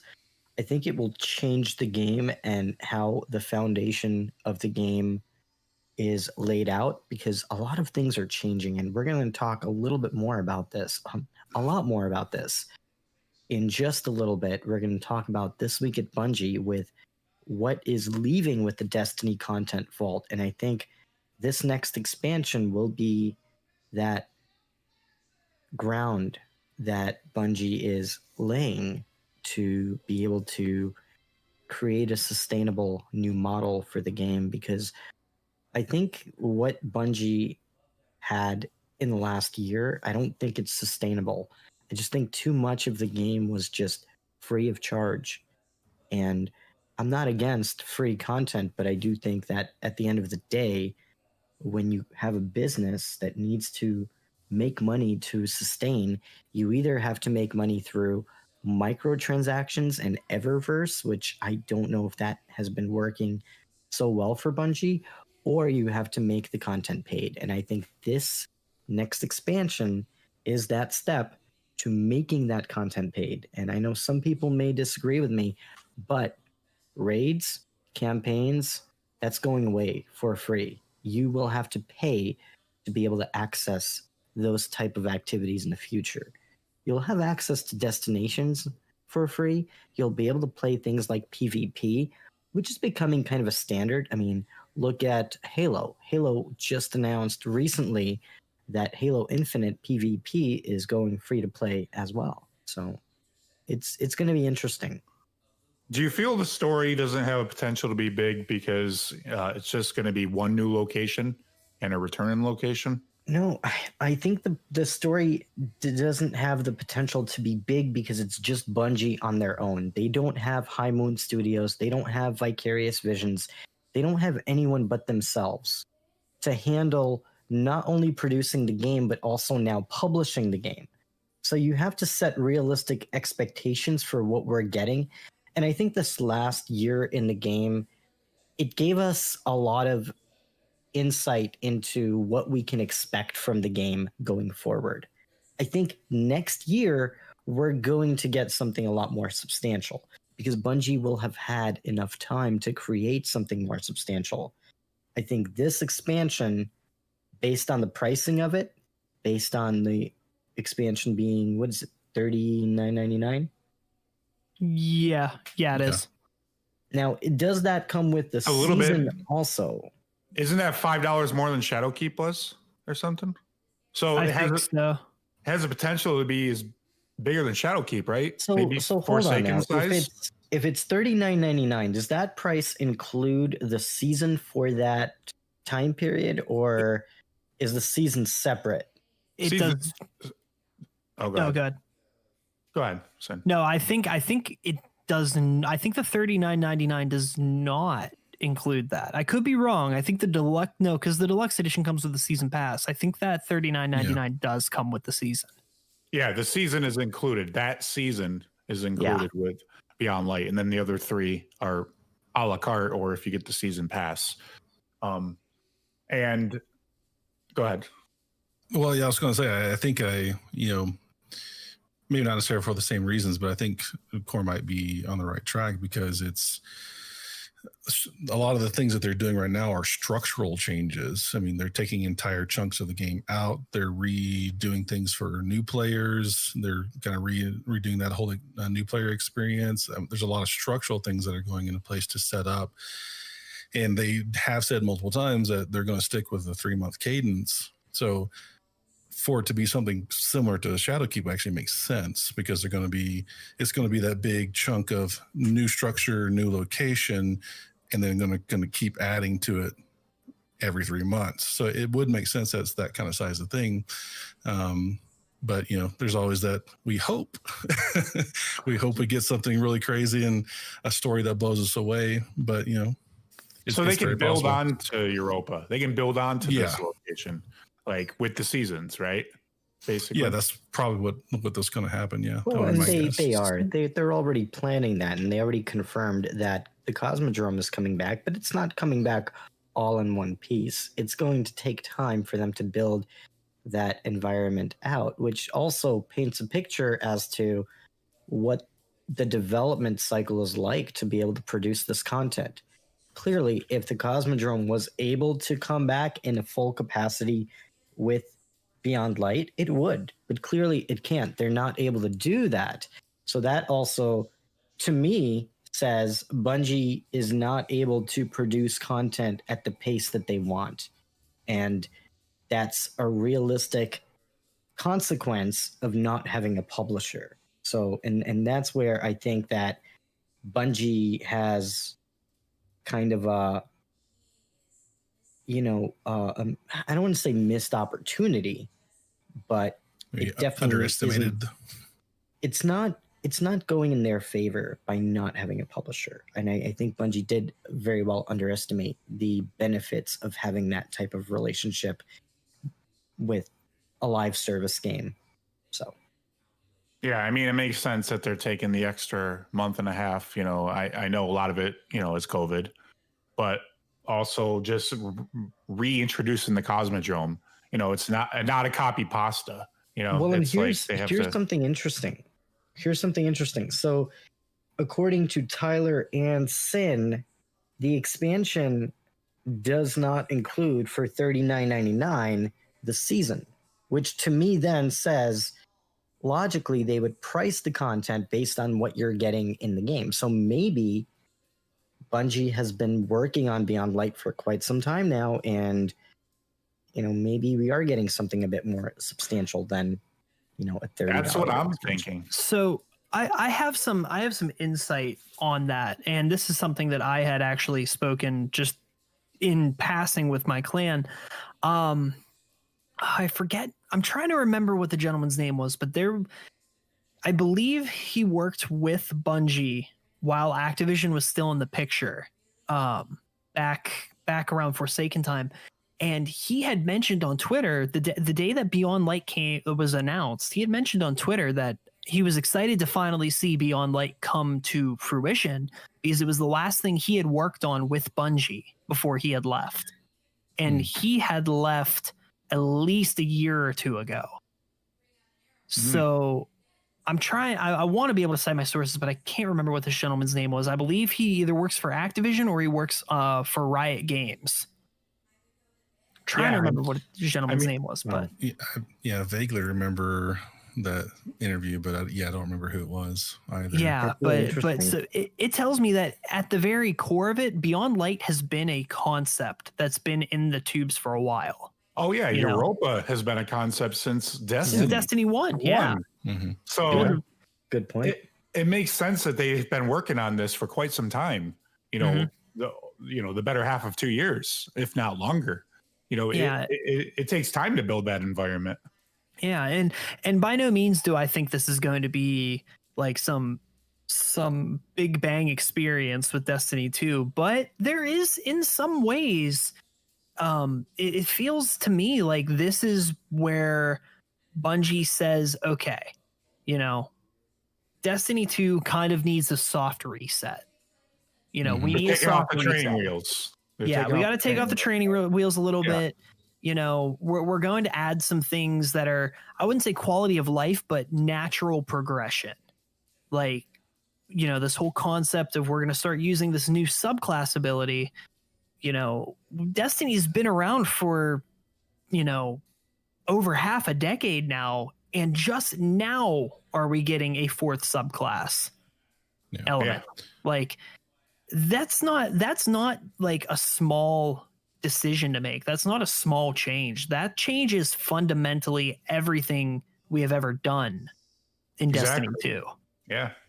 So it's going to be interesting to see how they expand on that. And even more so for me, I just, we're being told that we're going to be able to see these places that we've only heard about in the lore that were introduced in Destiny 1. Like, this is something new. And it's like new.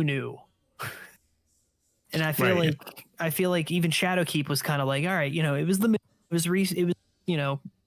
You're right. That is a great point. Like, yes, this is in theory a concept from Destiny 1 because we knew about this area from Destiny 1 from the concept art, but in practice, it's going to be a new destination for us. I mean, even Forsaken, Dreaming City was a new destination, but that was just a continuation of the Taken King storyline in a way. This is essentially the start of a brand new storyline. And where's the stranger been for 5 years? Yeah, we're getting all of these fundamental things that we're seeing. And I mean, my only hope is that they're presented to us in a way that feels worthwhile, cautiously optimistic, but still like excited for the changes.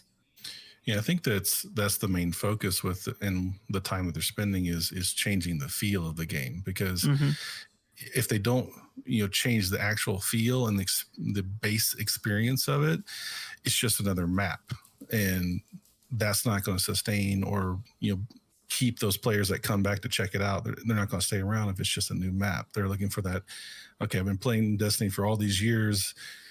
I need a new feeling, and I think that is going to happen. Not only with the new stasis. I mean, that's going to be a game changer right there. As far as the feel, it's something brand new to really work with. It's new skill tree, so new something to work with. But with them changing all these structural things underneath, you can't help but change the feeling of the game, and that's what makes me excited and hopeful that we're going to see a bunch of people come back and stay. And I don't think it's, reasonable to think that it's going to be this gigantic, story driven, because that's not what their focus really is. It's really about getting that base experience to feel new again. Yeah. Yeah. Just the return of the stranger, return of the Cosmodrome, paying off some of those old story beats. It's like the stranger is one of the most iconic characters in Destiny, even though we haven't seen her in over 5 years. Yeah. So no, great points. No, absolutely. It's going to be really interesting to see what Bungie comes up with this fall. And, I think the extra time will really help them to polish the content and to flush everything out. And I think that knowing Bungie and their history, they are very active with the community and responding to our feedback. So the things that will make the game better, I think they are in the back of their minds thinking about it and working on implementing the changes as quickly as they are able. Yeah, really interested to see that PvP stream. What the hell they're doing with PvP? Yeah. Yeah. And we're going to talk about PvP in just a little bit. We're going to dive into all of the changes that we can expect this November. But before we do, I do want to touch on a few other things. Now, I love your movies. We did learn that you are a complete badass when it comes to leveling up your character. So on that note, I'm curious, do you have any tips that you can share with our listeners as far as how we can level up? Because I'm 75 right now and I don't have too much time. I have a few months. Right. What can a scrub like me do to level up and get good? All right. So kind of top 5 it, I guess. Well, I mean, it's a little too late for you to do this trick, but one of the biggest things and, most divisive things in the community is stacking bounties. So the season pass has multiple XP boosts spread out throughout the season pass. And one of the first ones you get is the fire team boost, which is at level 5. And kind of your goal is to get there as quickly as possible. So one of the easiest ways to do that is to stack bounties in the previous season. Because typically I get to 200 and then it just kind of coast to 300 after that. And because I'm not too concerned at that point. So I spend that last 100 actually stacking bounties typically and getting prepared for the next season. So unfortunately that's not going to help you because you're already in the middle of the season, but those XP boosts are something that is very important. So some of the things in the season pass, you've got, you actually have 6 like 2% boosts just for XP boosts as you go through the season pass, and you have 4 fire team boosts. Now the fire team boost is the one that you definitely want to look at and make sure you're treating that one correctly. So the fire team boost, you need to be in a fire team, as it says. Okay. Now, where do you get those? So that's just as you rank up through the season pass. So there's one at level 5, one at 26, one at 56, and one at 86, and they're 2% each. So the key that everybody messes up on is you have to be in the fire team, boots on the ground for it to actually count. So you have to look for the little, when you look at in the interface, you'll see the little actual bonus next to your guns. It'll actually have it sitting there. Make sure that pops up before you turn in your bounties. But that's an easy extra bit of experience that you can get from that. The other easy tip is gear. Make sure that you're optimizing everything you're doing with your gear. You've got ghosts with guiding light on them. Make sure you've got one on at all times. That's a 10% XP boost. You want to do these things as fast and as efficiently as possible. So you want to look at having some specialized builds that are meant for that grinding. So things that are going to get your super back fast, get your grenade back fast, get your melee back fast. So things like certain exotics like Nezarec Sin, Shards Galanor, things like that are all things that are centered around getting your super back faster. Weapons, you've got Osmosis and Demolitionist. Those are going to be things that get your grenades and melees back as quick as possible. You've got mods like Hands-On and Ashes to Assets. So get a good build that's specifically for that grinding, which luckily those builds will help you out in other activities too. They're great for strikes, great for raids, things like that, because getting your super and all that stuff back quickly is good anywhere in the game. But the elephant in the room and the necessary evil is bounties. We love to hate them at this point, but that is really the biggest key to getting your level up as fast as possible.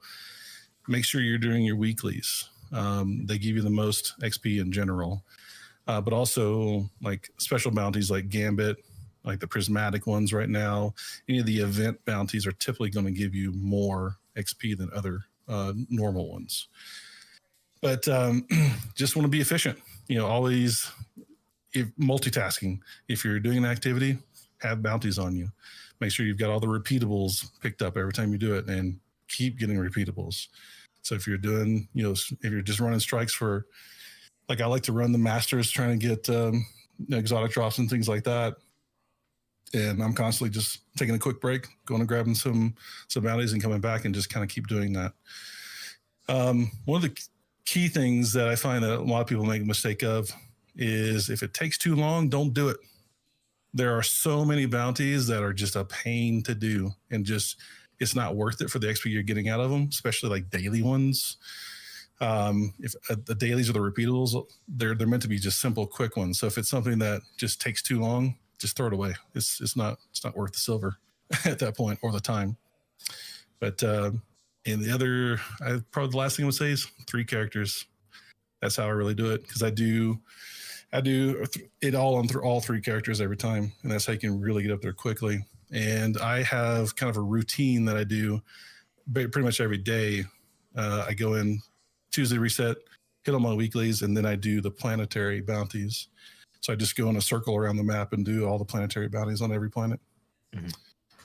So there's my top 5. That's great advice. Thank you for sharing that. And a lot of these things I need to take and apply to my own gameplay, because I don't grab bounties often enough, because sometimes, I did a bunch of stuff, I got my weeklies done, and then I just kind of get bountied out, where it's like, I've done it. So yeah, I definitely need to be more consistent with grabbing bounties every time I turn whatever previous bounties in again. I think one thing that would help with that process is not having to go to the tower to grab those bounties. I think having a system where I can just, from orbit, just quality of life improvement that will make that process more streamlined and will motivate me to just, grab my bounties, get into the activity, and go. Didn't Bungie say that they're going to have a solution for that? Like they have something in the works, I think. Coming 2022, Guardians. Right. Yeah. I actually heard someone on another podcast. They were talking about that, and they were talking about how it would be cool if you were doing bounties in like Crucible, and then just Shaxx just comes up over the mic and is like, hey, we've got these bounties you can do, and you could just go into a menu and pick up some more repeatables while you're in orbit waiting to go into the next match. I'm like, that would be nice. That'd be make that much easier for sure. So. I feel like things are going to change once these next gen consoles come out. Once they ditch those freaking Jaguar cores, get that trash out of here. Get that 30 frame trash out of here. Yeah. Hey man, I just got an Xbox One X. It's my trash. I love my trash. I mean, I think next gen's going to introduce a lot of quality of life changes that they just weren't able to make on the old hardware. So like, for instance, I don't know if anybody noticed, but in the Stasis trailer, like, did you see that the snow around the Guardian's feet actually gets displaced? Like, I don't think we've really had that in the game ever.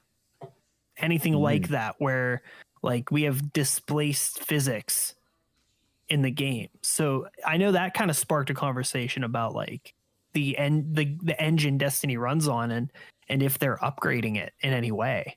They could be doing it behind the scenes. Yeah, they could be doing engine work.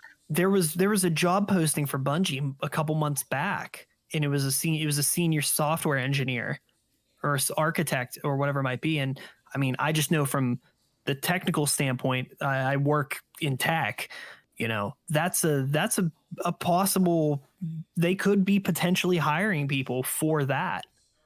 I mean, look at the prophecy dungeon going away. For, yeah. You know, a technical update, right? I'm going to throw out some conspiracy theories here.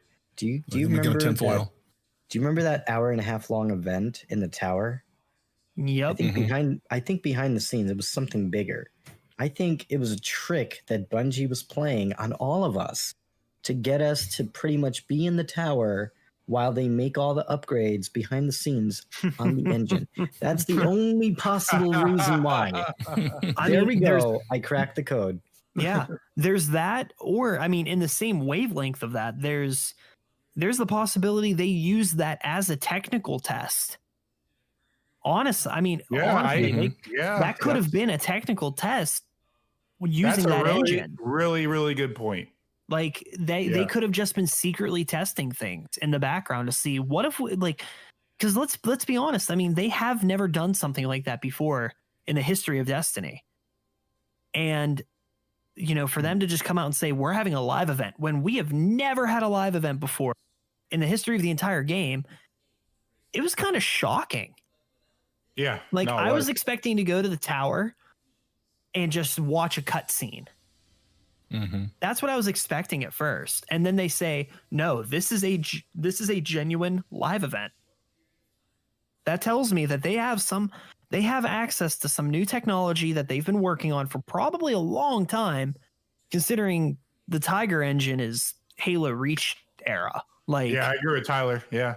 Yeah. I mean, Tiger Engine's Halo, they built Halo Reach on that. Yeah. Like that thing, like I was in middle school when they were building on that thing. I am an adult now and I'm getting married and they're still using it for Destiny 2. That's just the perspective of time. Now, like, come I feel on. really old. Well, hey, I'm just saying. But like time perspective, honestly, like if they're going to move Destiny 2 to the next gen consoles, they can't wait another console generation after that to finally do a facelift. It's gotta happen. Absolutely correct. It's gotta happen. They can't. I mean, obviously, Tiger has been updated a little bit, but I mean, not to the. You can't put that on the new consoles like the way that it is in its. No, I mean that would be like using Unreal Engine 3 or 4 when Unreal Engine 5's coming out for next gen. Like, you know, I think just they're not. definitely. It's just not something that I feel like that they would do if they had the resources to make it so they didn't have to. Like, if the resources are there, I see that as something that they would be like, it's time. No, definitely agree with you on that. It's interesting because, I mean, they're definitely working on something under the hood. I mean, especially with new consoles on the horizon, they have to be working on some kind of upgrades, even if the upgrades won't be coming out right away. Right. Maybe it will take some time for them to roll out those updates, but I'm sure they're working on something to upgrade the aging Tiger engine. So great points. I think it's going to also be able to allow more people in the environments at once too. Like once they do. I think that's what they're really testing. Yeah. See if they can get an instance. Yeah, and crossplay. Like, are we going to get a battle royale in Destiny? Guardian.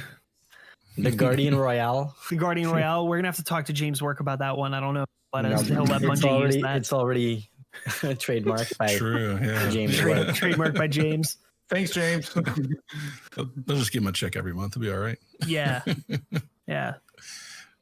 So that's how you play the game. Exactly. James Work is a smart man. Yeah, so he is. Guardians, let's segue a little bit. We're playing something new / old / kind of familiar. Solstice of Heroes 2020 is live. Shadow Price took a week off, so he probably doesn't even know it exists. But yes, Shadow Price, there is something called Solstice of Heroes. Don't get too excited. because you might remember it from last year. And for anyone who does not remember, Solstice of Heroes is the seasonal event to celebrate our guardians and everything that we have accomplished. And we have the European Aerial Zone that is back in the game, where we pretty much feel like Indiana Jones, pretty much going from roof to roof, collecting different items and killing bosses. And then finally, lastly, we get to farm a ton of chests based on how many enemies you killed. And then you get a grindy set of activities that you have to complete on a set of given armor, and you get rewarded for your time. Possibly. Potentially. We're going to talk more about that to see if it is worth our time for the rewards that we get. So, on that note, what do we all think about Solstice of Heroes 2020? And Sin, as our guest, do you want to kick things off and share your thoughts? I'm neutral. I'm neutral on my feelings for it. You know, I don't speak for everyone. Obviously, it's more of an opinion. It's like, I like what they did with the armor, where, you know, the armor looks good and the armor is not getting kind of sunset or pushed to the side, you know, a couple months after Solstice is over. You know, you have the option to purchase the glows through the, I don't want to call it transmog, but like the ornament system through Eververse. I feel like it's great. I would have liked to see a little more incentive on like getting 3 characters to like the fully maxed out. Some, even if it was a Sparrow or a Ghost or something that's just like to show, hey, I did this. You know, I feel like the incentive, you know, was there last year. I think it was the Void Streak that you got if you you know, leveled up all three of them. But you know, it's weird to me. It's weird to me that you're able to purchase the Eververse ornaments immediately after the blue set. And it kind of almost de-incentivizes you to grind out the rest of them. At least for me.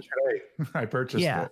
At least for me, like I did my blue set and I purchased the ornament, and I already have high stat rolls on gear that I like that are not going to be sunset, that I'm kind of sitting here like, do I really need to go through the rest of this to then unlock them in the packages and then grind out the Solstice keys and the Solstice boxes to get maybe a high stat roll on a helmet or gloves or whatever it might be.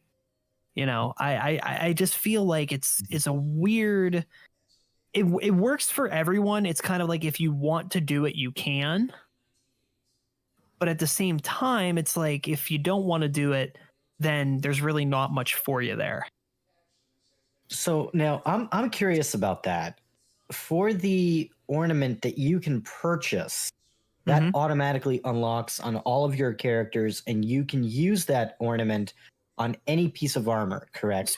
So it that ornament unlocks, it's class based. So you change your subclass and it goes with that glow. Correct. It's a universal ornament, though. It's a universal ornament, yes. Okay. Yeah. Now, the one that you acquire from playing the game, is that also universal, or is that not universal? No. And how do you get that one? You get that by going all the way through the masterwork. So I think it went like Magnificent then Majestic. I think it was Magnificent then Majestic for the purple. So like if you go from the blue set to the purple set, and then you do all of the objectives for the purple set, then you masterwork that purple set, and it gives you a white glow on that armor. So the white glow is for masterworking the entire set.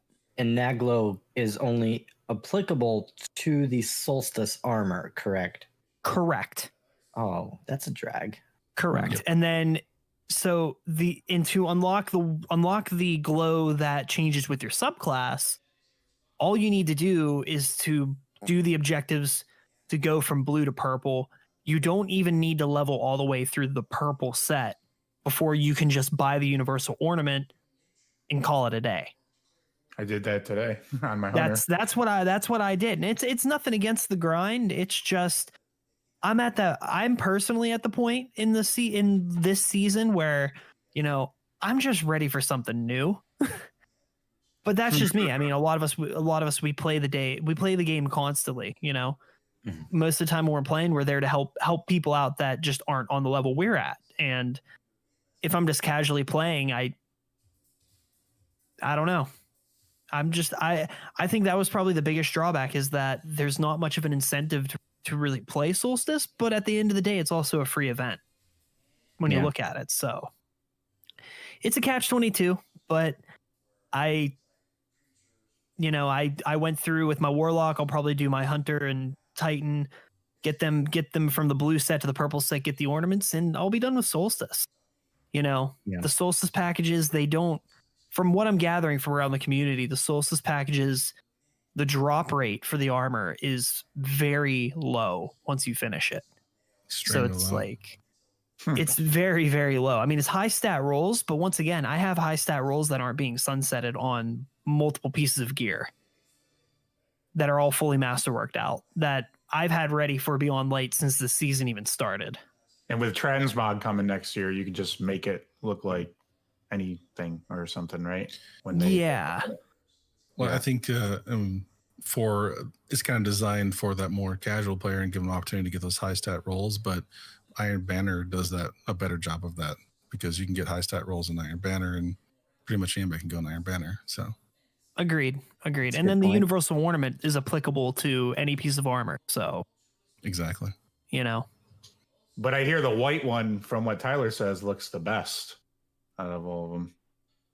Yeah, it does. And I think Bungie even said that they were going to investigate the elemental glows, because if you look at the trailers for those glows, they're a lot brighter than they are in the actual game right now. Yeah, they mentioned it in the TWAB. They actually said that it's not working as intended.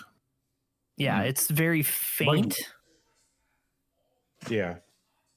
Didn't they say, like, the closer you are to your super, don't they glow more brilliant? Or is that the white? Yeah. Mm-hmm. Oh. They're not brilliant enough. We want more brilliance. Come on, Bungie. Step your game up. All the brilliance. All the brilliance. We want all the brilliance. Brilliant. And an important note is that once Stasis comes out, that will be included in the armor glow as well. Yeah, they're doing a dark blue armor glow. Is that if you purchase it or if you No, it'll be included on the universal version of the Solstice armor. So you have to pretty much pony up the bright dust. Pony up the bright dust or the silver, whichever tickles your fancy. And it's 6,000 bright dust, by the way. Yeah.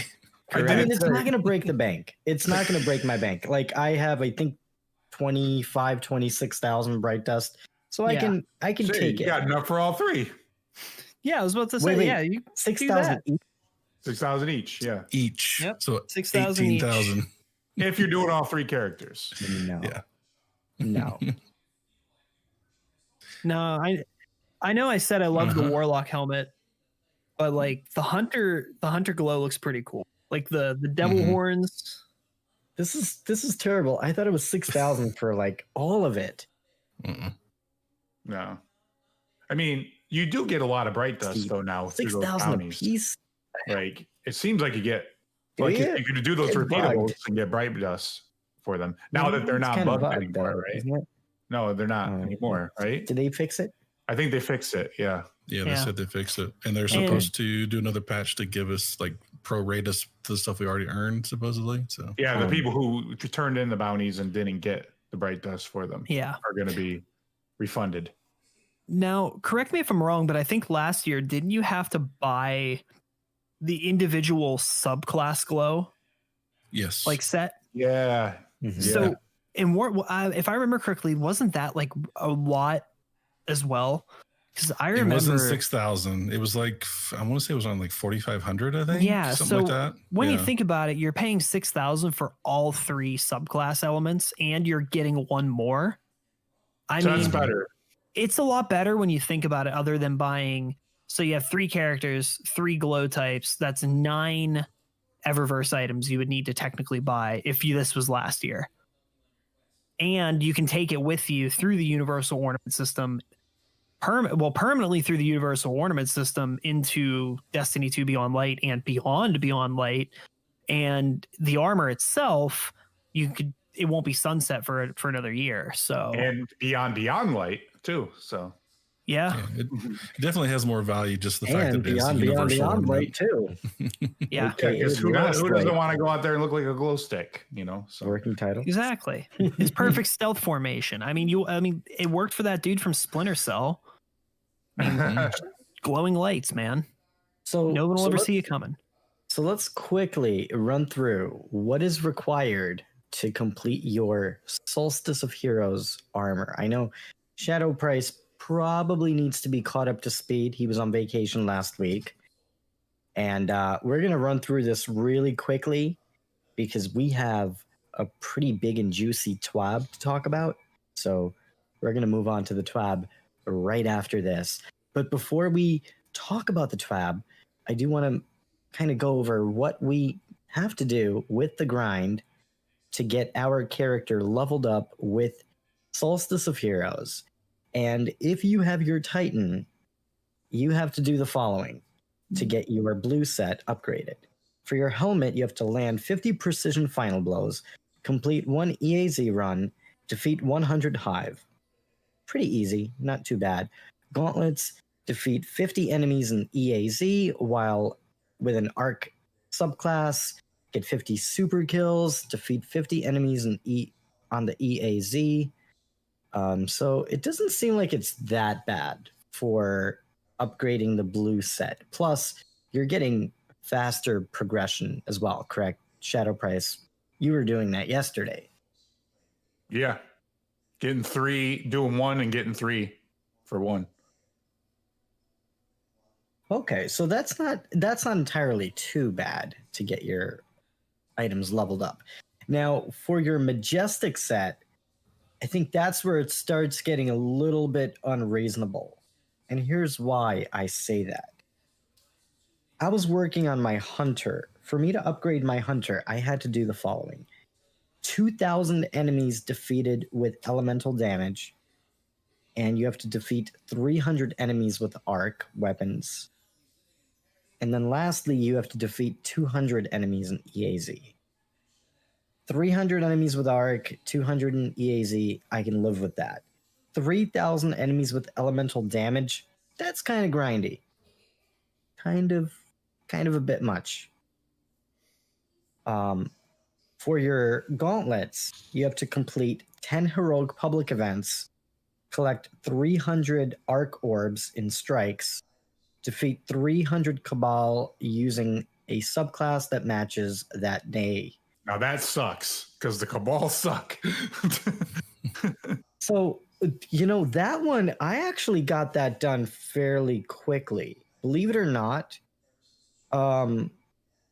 you can get Cabal doing strikes. You can find Cabal on the EAZ. So that wasn't so bad. You could do Volunder Forge when it comes up. Mm. Yeah, that's a good one too. True. The next Me thing, being the efficiency guy, I would suggest not though. I would say like I've already done all 3, and generally speaking, I only needed about 200 more as long as I did just the activities that were needed for all the other pieces of armor. So it's a good place to finish that last 200, but I wouldn't start there for sure. Mm-hmm. Can you do the Castellum? Does that count? Yeah. Oh, well, there you go. Lots of yeah. there. I don't know why I totally forgot about that. I guess I'm going to Castellum if I'm going to that's proceed on that. The only place I know for sure that doesn't drop on some of these is Gambit Prime. Gambit Prime won't drop orbs. Yeah. Now, here is a pro tip. Because the next thing that Bungie wants us to do, it is a bitch. I'm going to come out and say that. We have to play 10 Gambit matches. That's not too bad. I mean, based on the multiplier, it's actually not that bad, right? So here's the thing. The first time that you do it, it is a drag. It is not a fun experience because here's the thing about Gambit. Gambit takes a long time to complete every single match. So I would say the one activity that's going to take you the longest amount of time, it's going to be Gambit because you can't really make the activity shorter or go any quicker unless you're playing with a team that goes in and just throwing and you're throwing in the towel. And at that point, you're ruining the purpose of playing the game to begin with. And that's just bad game design, in my opinion. And to force, even if it's not 30 Gambit matches, maybe it's like 15, 16, 17, even then. Think about the process of having to go through that. For me, it was pretty tedious. And I would recommend going into Gambit Prime or Gambit First and doing that as the first thing because you're going to have to do 10 matches. You might as well do that and get other things completed while you're doing that. So you're going to have Cabal that you're going to have to kill. You're going to get the orbs and elemental kills that you need to progress your other armor pieces along the way. And Movies, do you have any thoughts or any advice on leveling up Solstice? Because you are ahead of all of us, I think. I don't know how far Sin has gotten into his Solstice. Not far. not too far. Yeah, I'm magnificent on all three, and You are magnificent. There you go. Oh, you can stop right there. I am magnificent. Yes. First tip, blue gear right off the bat. Do your helmet as quick as possible so you can go ahead and get the other 5 pieces. So don't waste any time doing anything else. Just bang out the helmet real fast so you can get all the other stuff. So you can start getting that efficiency. Other than that, it's paying attention. This is the hardest part with Solstice every time is paying attention to multitasking all the different things that are required and trying to do as many as you can at once. I think one of the biggest things is just missing what the requirements are. So the key is, actually going into the details of armor and reading the actual what it wants from you instead of just the super short version that it has in your basic preview window. But yeah, like I said before, with like the elemental kills, every time I did it, I was typically only had like 200 more elemental kills to do. And that was after I'd kind of done all the other activities. So there wasn't really that need. Like a lot of people are going blind well farming in strikes, and you're almost wasting time when you do that because you spend way more time in there than you had you just gone and done the other activities. So I wouldn't focus that, down to that one thing to try to nail it out. Try to do 3 or 4 things at once. And you'll naturally progress the orbs and the elemental kills on their own. Definitely pay attention to the daily burn, the singe, because that is a requirement, and it will help you out. Other big tip, do it with other people on the same step for sure, because that's going to help you out with getting the same elemental orbs done a lot faster and all that stuff. So that'd probably be my big tips. Yeah, no, that's great advice.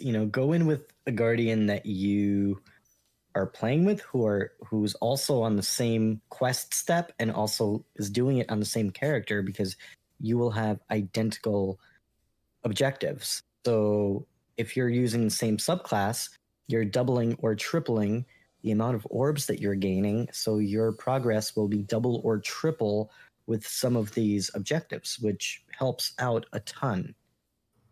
Yeah, I think that also it helps you get through it. If you've got a friend you're playing with, you're not going to be so concentrated on, I got to do another Gambit match. Mm-hmm. So I think it'll help you just with the grind in general, just to have friends doing it with you. Yeah, I pretty much my friend during the Gambit grind was Apple Music. I was listening to music the entire time because nobody was on, and generally it's really hard to find people to play with these days because a lot of people just tuned out. They played Solstice the first week. I was focused on my Shadow title the first week. The second week, everybody's gone. It's crickets, man. Like, so getting things done can be a bit of a challenge if you don't have a dedicated fire team. But definitely recommended. Go out on LFG, go to the Bungie forums. You can find people to play with. You don't have to be a scrub like me. You can find people to play with if you put some effort in. And that is some great, great advice. So to wrap things up with the magnificent armor, because you are pretty magnificent with your accomplishments. What do you have to do in order to get your final set of armor upgraded on that final stretch? And how bad of a grind is it? That's not too bad at all because it's just singular activities. So you have to do a Master Nightfall, a Prophecy. No, not Prophecy. What's the other dungeon? Pit of Heresy? Yes, Pit of Heresy. Pit of Heresy, just get a checkpoint. That's the easiest way to do it. You can even LFG that. There's tons of people in LFGs that have checkpoints for the boss. That's going to get it done the fastest for you. Master Nightfall, Pit of Heresy, yeah, that one. And what was the biggest one, and which one I still have not done yet, is the 7 Winds and Trials. And that one's going to be fun to try to tackle. But everything else, I'm ready. Whenever you ready? You know, I'll play whenever, man. I love Trials. I mean, I love the spirit of Trials, not so much the cheating. I love what Trials. Spirit, he doesn't love the losing. That's the part that's not so fun. Neither does his desk or his keyboard. At first, it's great, but like give him about an hour or two, and we'll see how it feels. Yeah, I was gonna say I'm not a fan of those runs where it's just you just feel like you're banging your head off of a wall just to get a win. Like those sessions, not the greatest, but it's the spirit of it. The spirit of losing, the spirit of losing with people you care about. Exactly. Isn't that what playing Destiny is all about? Come on. That's right. At its core, yeah. Yeah, it's the friend game, remember? Come on. Yeah, it's a social game. Yeah. I'll tell you the one thing for the Magnificent that a lot of people don't realize, it's kind of, I don't know, not really explained very well. It's the Altar of Sorrows one. You actually only have to do just one full run of Altar of Sorrows. Just go all the way up through all, was it 6 tiers, I think, total? Nice. Yeah. Do it once and it's done. It's just done. Because it mentions like having to do 5 3 times or some. Tier 5 3 times. Yeah. Yeah. You just do it one full one and that completes it. Good to know. Yep. Really good advice. Yeah. Great. I wish I knew Super good advice. Super good advice. Almost magnificent. Almost magnificent advice. We're getting there. So on the topic of magnificent advice, play the Gambit first. Do the Gambit first. Get it over with. Just get it done. Play with friends. Listen to music to maintain your sanity because that's important. Maximize your orbs. Make sure you're equipping the right exotics to give you more orbs. If you're, for example, using Arc Strider and you're on a hunter and it's Arc Day, make sure you're using the the chest piece. What is it called? Radiant Flux. Thank you. Stuff like that, and make sure you are running the subclass that is appropriate to the day that you are playing. I think during strikes, what worked for me is to visit the blind well or play on a strike where I can also do heroic public events. So essentially you're killing 2 birds with 1 stone. And I wouldn't necessarily go into strikes first. I would maybe do that like as a last thing, because you can get everything else done before it. And if you need to finish up any additional orbs, you can do that in the blind well. And it's a pretty simple process to get that done. And I feel like for me, my progress was the quickest to get my orbs during the blind well, because you kept getting your supers pretty quickly, and there were a ton of enemies.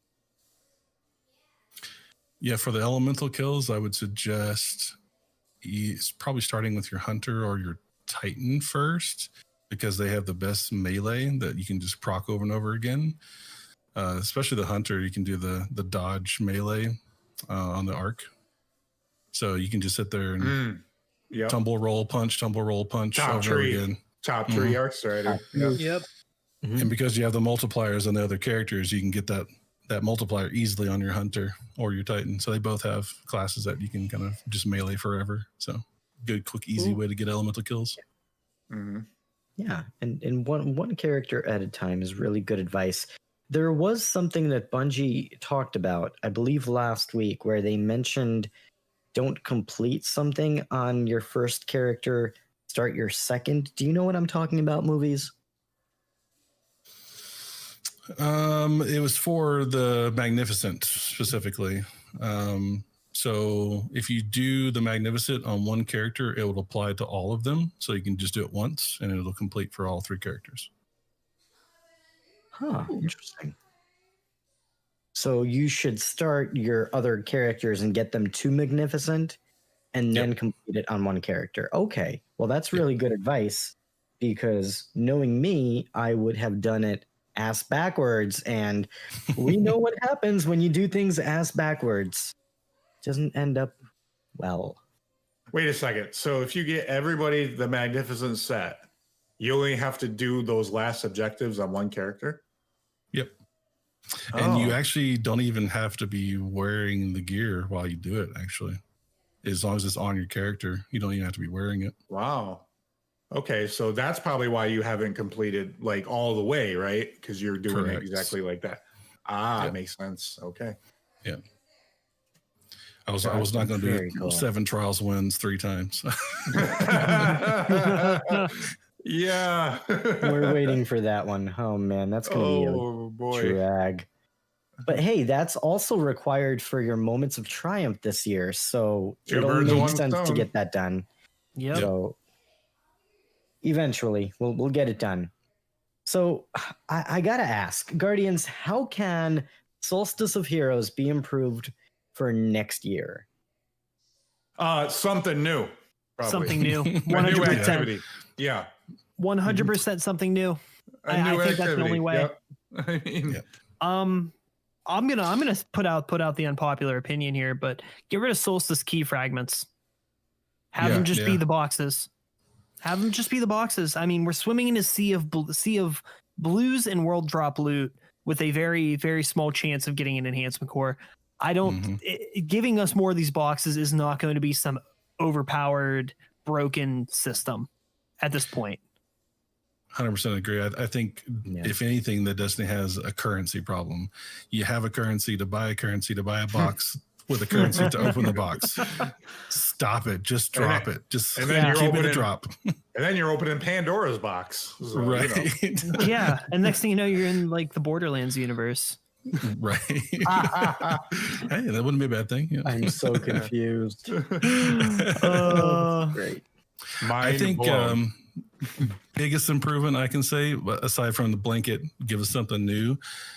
Give us activities that are outside of the crap we do on a daily basis. Yeah. Stop sending me to Lost Sectors. Stop sending me to strikes. Give me something new to do. I think that was what was successful with last year with EAZ. It was at least a new environment and a new activity. We still had to do all the old crap on top of it, but we had something that was a new activity. So that would be my big win if they do that. Or something that's like, new to Destiny 2 that we haven't seen in it. Like maybe like bring back Prison of Elders for next Solstice. That would be pretty cool. I would like that. Something. I mean, I what was it? Oh man, I was gonna say something. I can't remember what it was. There was yeah, I don't know.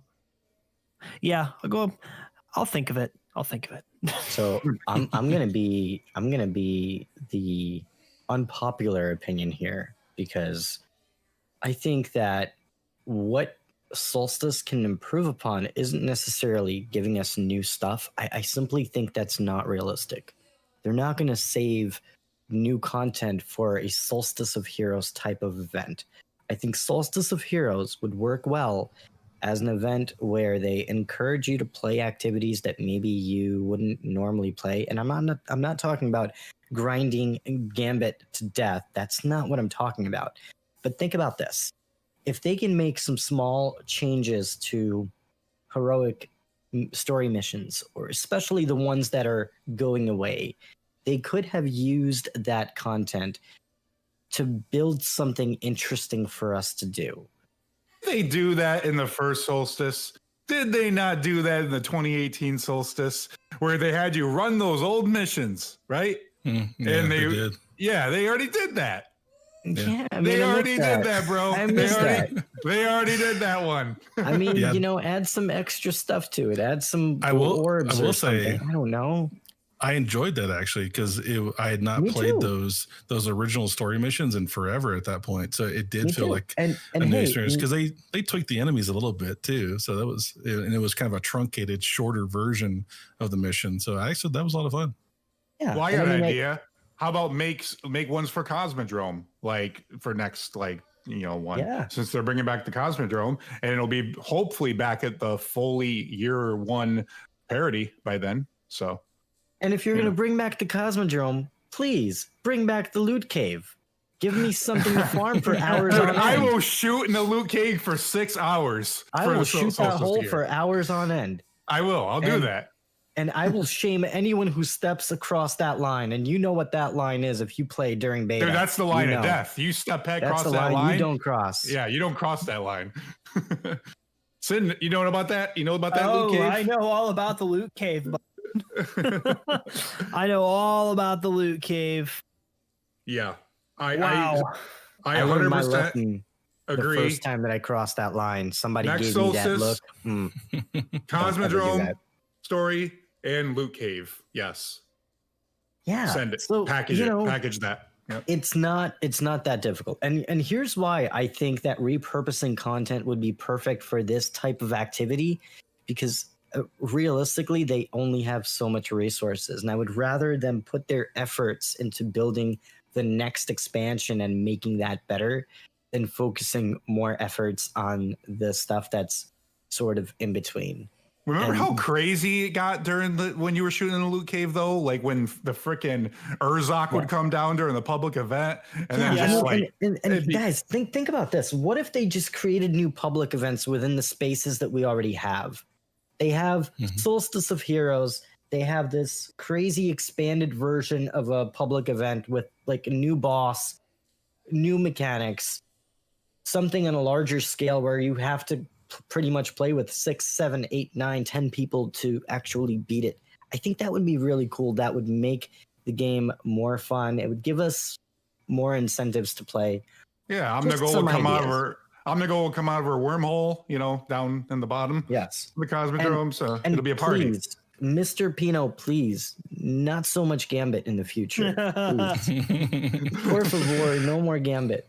I don't want to play Gambit.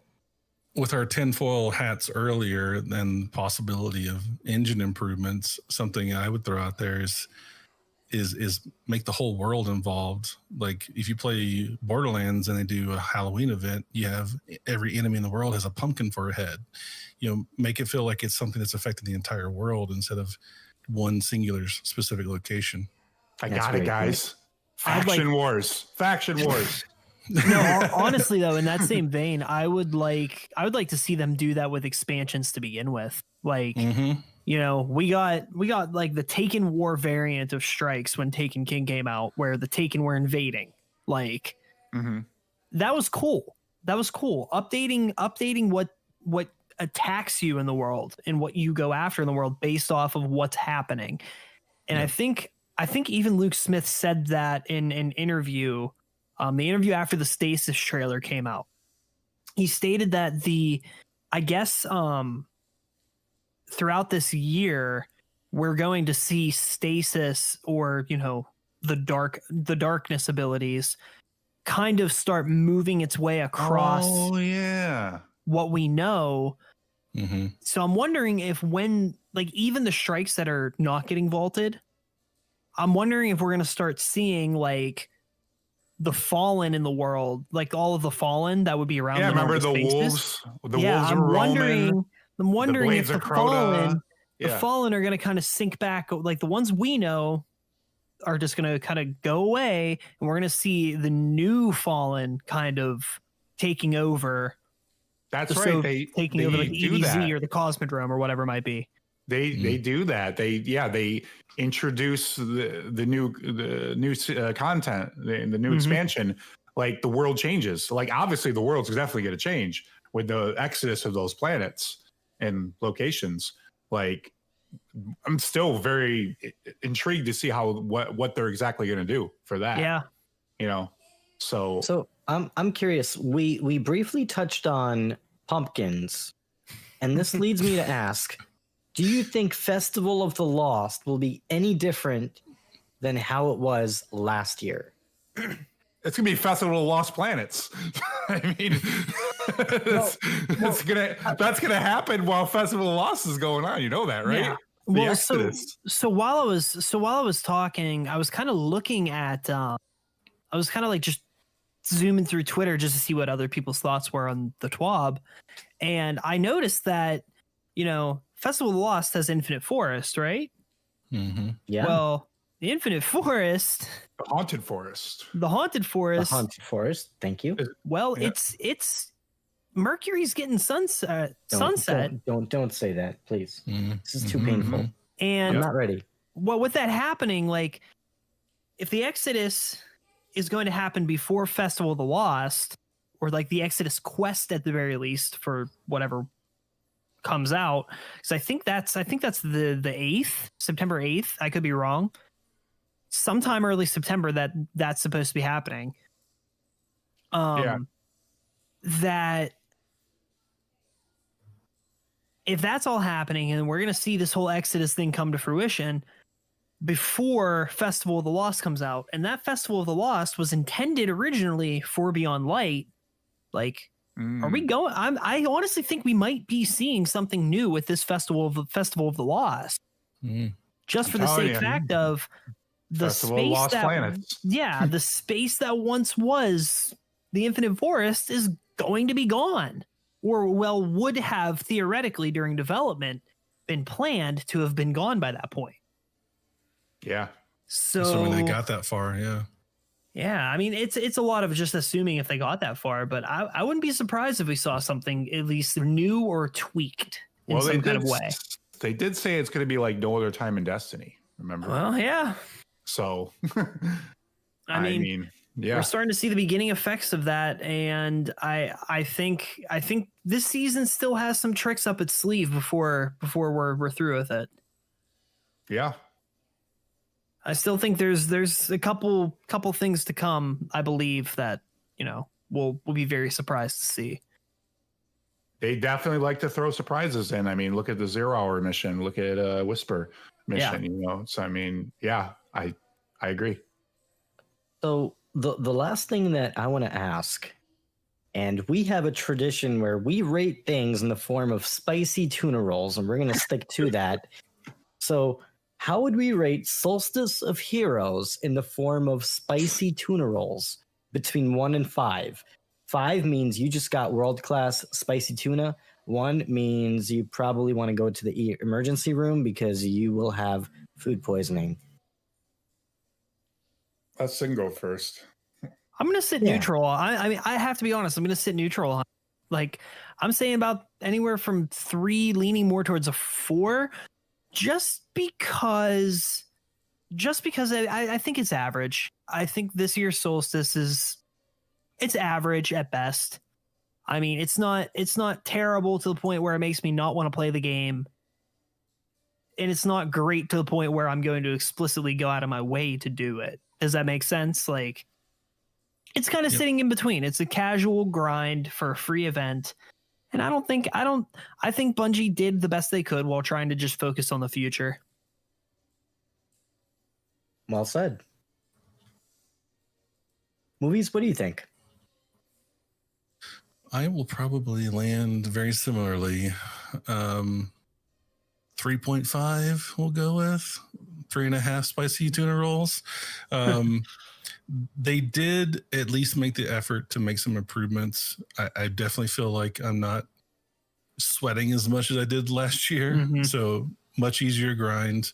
So that's helpful. I think they realize if they tried to put in a grind like last year, people would just revolt and just not do it at this point. But yeah, I mean, the state that we're in at this point, couldn't really expect them to do a ton with it and make changes, but they did at least try and make some quality of life, changes. So, but still, the rewards, the fact that the terribly low percentage chance of actually dropping gear that you'll want to use is, you don't really have a lot of reason to do it except for, people like me that are completionists and like to, do everything that's in the game. So, if you just want to have something to hang out and do with a friend, it's a good time. You'll get some cool looking armor, but other than that, it's just something to bide our time until the next drop. Definitely. And Shadow Price, what are you saying? I think Nightbot needs a little timeout. He's being a dick right now to sit on. I saw that. So I think Nightbot needs to have a seat. I saw that. Oh man. Yeah. But as far as Solstice goes, I'm going to land very similarly as well. I'm thinking also 3.5 because I actually might complete one character all the way this time. So I'm only going to dock it for not having new activity. I mean, like Movies said, they did the best they could with the time they have allotted while they were still working with Beyond Light and working within their means and, the pandemic. And definitely improvements. Would like to see it improve further, hopefully next year. But yeah, 3.5. Okay. So I was going to give it a 3.5, but Gambit. So I'm going to give it 3 out of 5 spicy tuna rolls because Gambit. 10, not necessary. Too much. But other than that, not Gambit. Gambit did not bring me back to the game. Solstice got me back into Destiny, and it got me playing a lot more consistently. So in that respect, Bungie gave me enough incentives to make me play the activity. And considering that it's a month-long activity in between the next thing, I think this is the best that we can expect from Bungie for what it is and for the time that they had to produce the content. I wish they changed the path to achieving the armor. I wish it was a little bit different. I wish we played more story activities rather than just play Gambit. But other than that, I'm enjoying it, and I'm excited to get my Solstice armor. What is it? Majestic or magnificent on all 3 characters, and I will be grinding out later this weekend, and hopefully I'll get my alt characters finished up. So I'm gonna give it a 3 out of 5 spicy tuna rolls. Again, Gambit. But other than that, it was great. So that's my take. And Guardians, on that note, we're going to talk about something really hot and juicy, hot off the presses. This week at Bungie was released earlier today, a few hours before our rambling began on the Destiny show. And this week at Bungie, we learned more about the Destiny Content Vault, aka an approach to evolving the game that will allow us to add new content bring back some Destiny's greatest hits from the past, and support Destiny 2 for years to come. And this is a really big twab. We learned so much about what's staying, what's going, and we got a lot of clarity about what Guardians can expect this November. We do know that Titan, Mars, Mercury, and the Leviathan are all going bye-bye.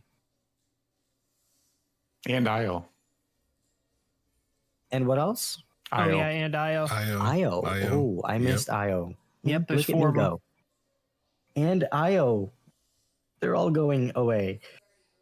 Any thoughts on that? Any negative feelings, positive feelings? What do you guys think? Hi, Felicia.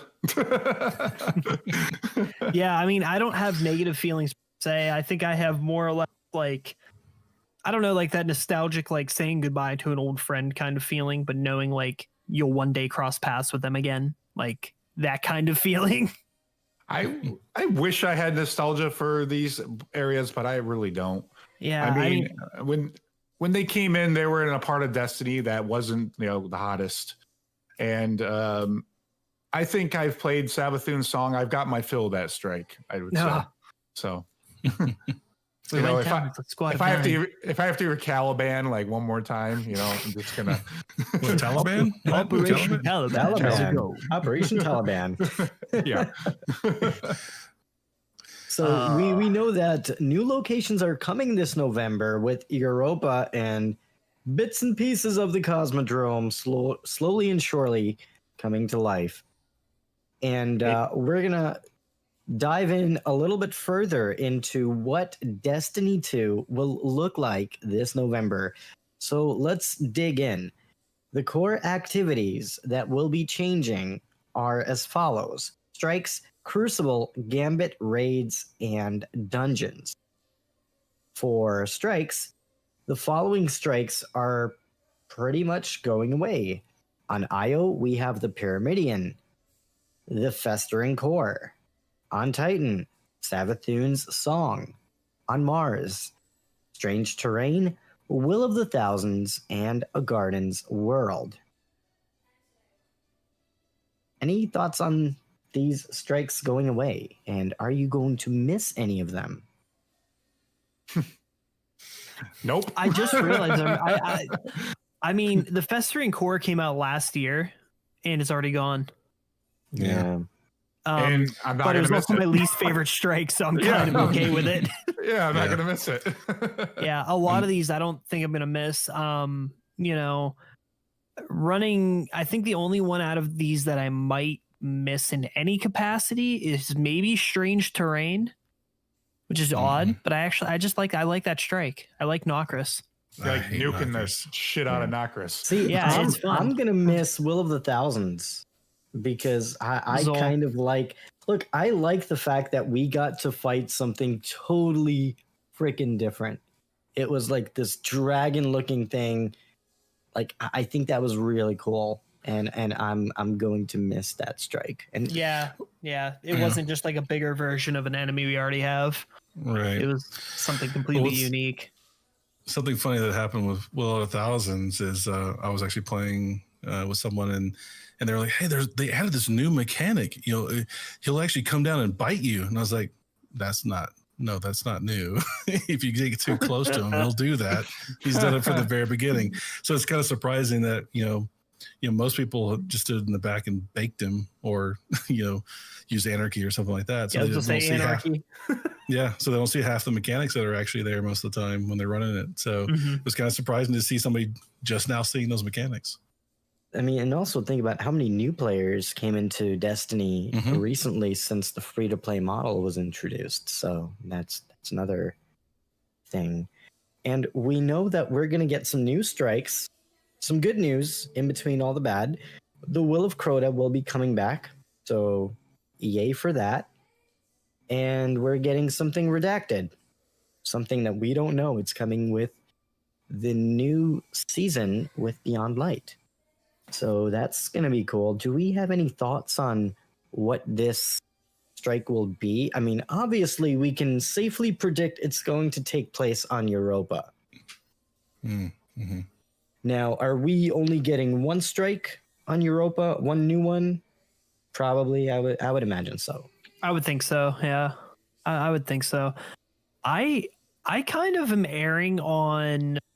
So, you know, I'm one that whenever not new content, but like new trailers come out, new videos or promotional material comes out, like I analyze and dissect the hell out of it.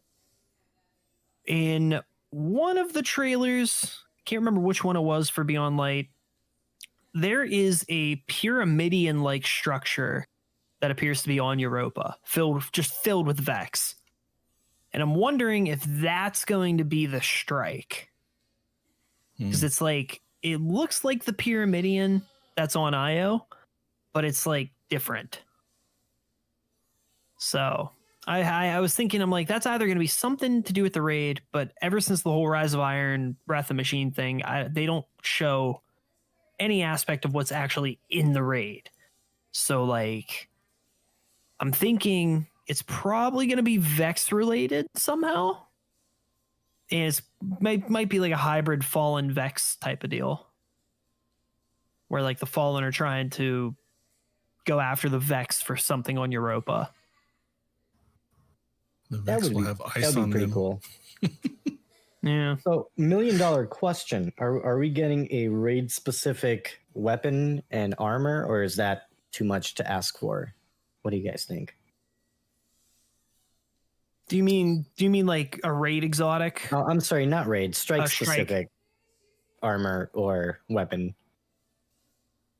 I think it would be a good. I definitely wouldn't not want them to. I think that would be. I still think that's the logical next step for grinding. Like if you're going to remove all of this from the game, right? Like if you're going to sunset a lot of what we have in the game that gives us armor, that gives us all of this, and you want to focus on the core gameplay playlists like Crucible, Gambit, Strikes, you know, there needs to be some type of actual incentive there to completely rerun those over and over again. And I feel like that's the natural progression of where this is going. I mean, I could be wrong. I could be way off. It might be a fever dream, but I feel like that would be something that I could see happening. I could see them doing at least maybe weapon specific for Strike. The armor, just because of what they've talked about, you know, the changes to kind of the singular armor that has the different stickers you put on it per vendor and that type of thing, and how they're kind of trying to streamline the different armors that are available, would almost make me think that they probably wouldn't go that far to do a whole armor set for the Strike. But weapon, I could see them doing that, because that's something that the community has been asking for a while. And since they're sunsetting a lot of the previously Strike specific weapons, it would make sense for them to try to replace that. Definitely. And lastly, we do know that eventually the Devil's Lair and the Fallen Saber Strikes are both coming back. And I know Shadow Price will be excited about getting to replay those on PC. Oh, yeah, absolutely. Yeah, I mean, Sepix on, you know, with high frame rates, and, you know, that's gonna feel really, really, really cool. Yeah, I'm excited for that. Now, do we have any hint as to when those strikes are going to be coming to Destiny 2? Sometime in season 13, I think. Because season 12 is the fall, right? I mean, that's Beyond Light. That's season 12, if I'm not mistaken. I think, yeah. Yeah, I think season 13. I think the season after. So this is actually pretty interesting, because it almost makes me feel like the new approach that Bungie is taking on with seasons is to give us some new strikes during the seasons, rather than the approach that they had in the past that they kind of confirmed wasn't quite hitting the mark the way they expected. Yeah, And- hopefully Yeah. they Yeah. Hopefully be on a So- more quick cadence as well. Like they'll keep adding them. Definitely. And then also we have some other stuff that was discussed during the Bungie weekly update, and I'm kind of boycotting this next one. So Shadow Price, do you want to talk about this next thing that I don't want to talk about? Oh yeah, would that be Gambit and Gambit Prime? Yes, that would be the one. Your favorite thing in the world? my new favorite thing to not ever talk about. Yeah, they go on to say that as a reminder, Gambit and Gambit Prime will be merging into a single experience. So when Year 4 kicks off on November 10th, the new version of Gambit will be similar to Gambit Prime, and it'll be a single round face-off with tweaked blockers, heavy remote drain, and some changes to Primeval Fight. And they'll give more details and updates before the revamped mode goes live this season. They said, unlike strikes and other PvE content, the Year 4 Gambit playlist map selection is the best of lists and is one of those edge cases we mentioned before. And then they felt that it was important to keep the select Gambit maps in rotation for the best competitive play, regardless of their destination's fictional state. So on November 10th, the available Gambit maps that will be in on Beyond Light will be the Emerald Coast on the EDZ, Legion's Folly on Nessus, Deep Six on Titan, and New Arcadia on Mars. And the ones going into the DCV are Cathedral of Scars from the Dreaming City and the Kel's Grave on the Tangled Shore. And they go on to say there's a note: as we perform maintenance on the activity, Gambit Prime armor will be deprecated. We are exploring ways to rebalance and introduce some of these perks as the armor mods in the future. Alongside these changes, we'll be rotating some maps into the DCV while retaining popular arenas for the mode. Thoughts? The comment about heavier moat drain caught my eye. I'm kind of curious what that exactly is going to be like. Honestly, I've kind of had a lot of speculation conversations about the new Gambit Perfected. And one of the things that I would like to see, and what I think might happen, hopefully, fingers crossed, because of all the sunsetting with the armors, how they're going to take care of the Gambit specific armor. I would hope they would change it into kind of a class type thing where the armor sets kind of, you choose what role you want to play. Because I think there's been a lot of comments from people who played early on in Gambit and tested it, and they had restricted loadouts. And the common thread is that it was really fun when everybody was using the same stuff. And as soon as all the other gear got introduced, that's when it got crazy. So I think that would just be a cool, really different thing, and really would make Gambit stand out. It'd be the only mode in Destiny that has like class specific things going on, and they're really actual class specific. I think mods are the way to go too. I think that is a evolution of what Gambit was. It'll be nice to, hopefully it'll give it a fresh appeal too, a little bit. Yeah. Yeah, I think so. I mean, Prime in itself, to me, if they had adjusted some things with Prime, I feel like it would feel like the perfect version of Gambit. Mm-hmm. The one round is all you need. The whole 3-round thing in the traditional Gambit is just nobody has time for that. Mm-hmm. Not in Destiny, at least, and not for a core playlist mode. No. Yeah, it's I think one of the problems for me with Gambit is that it's too long of an activity for the reward. It almost feels like it's twice as long as it should be. So I hope that Bungie works on addressing that as they combine Gambit and Gambit Prime together, fusing some of the things that worked for both.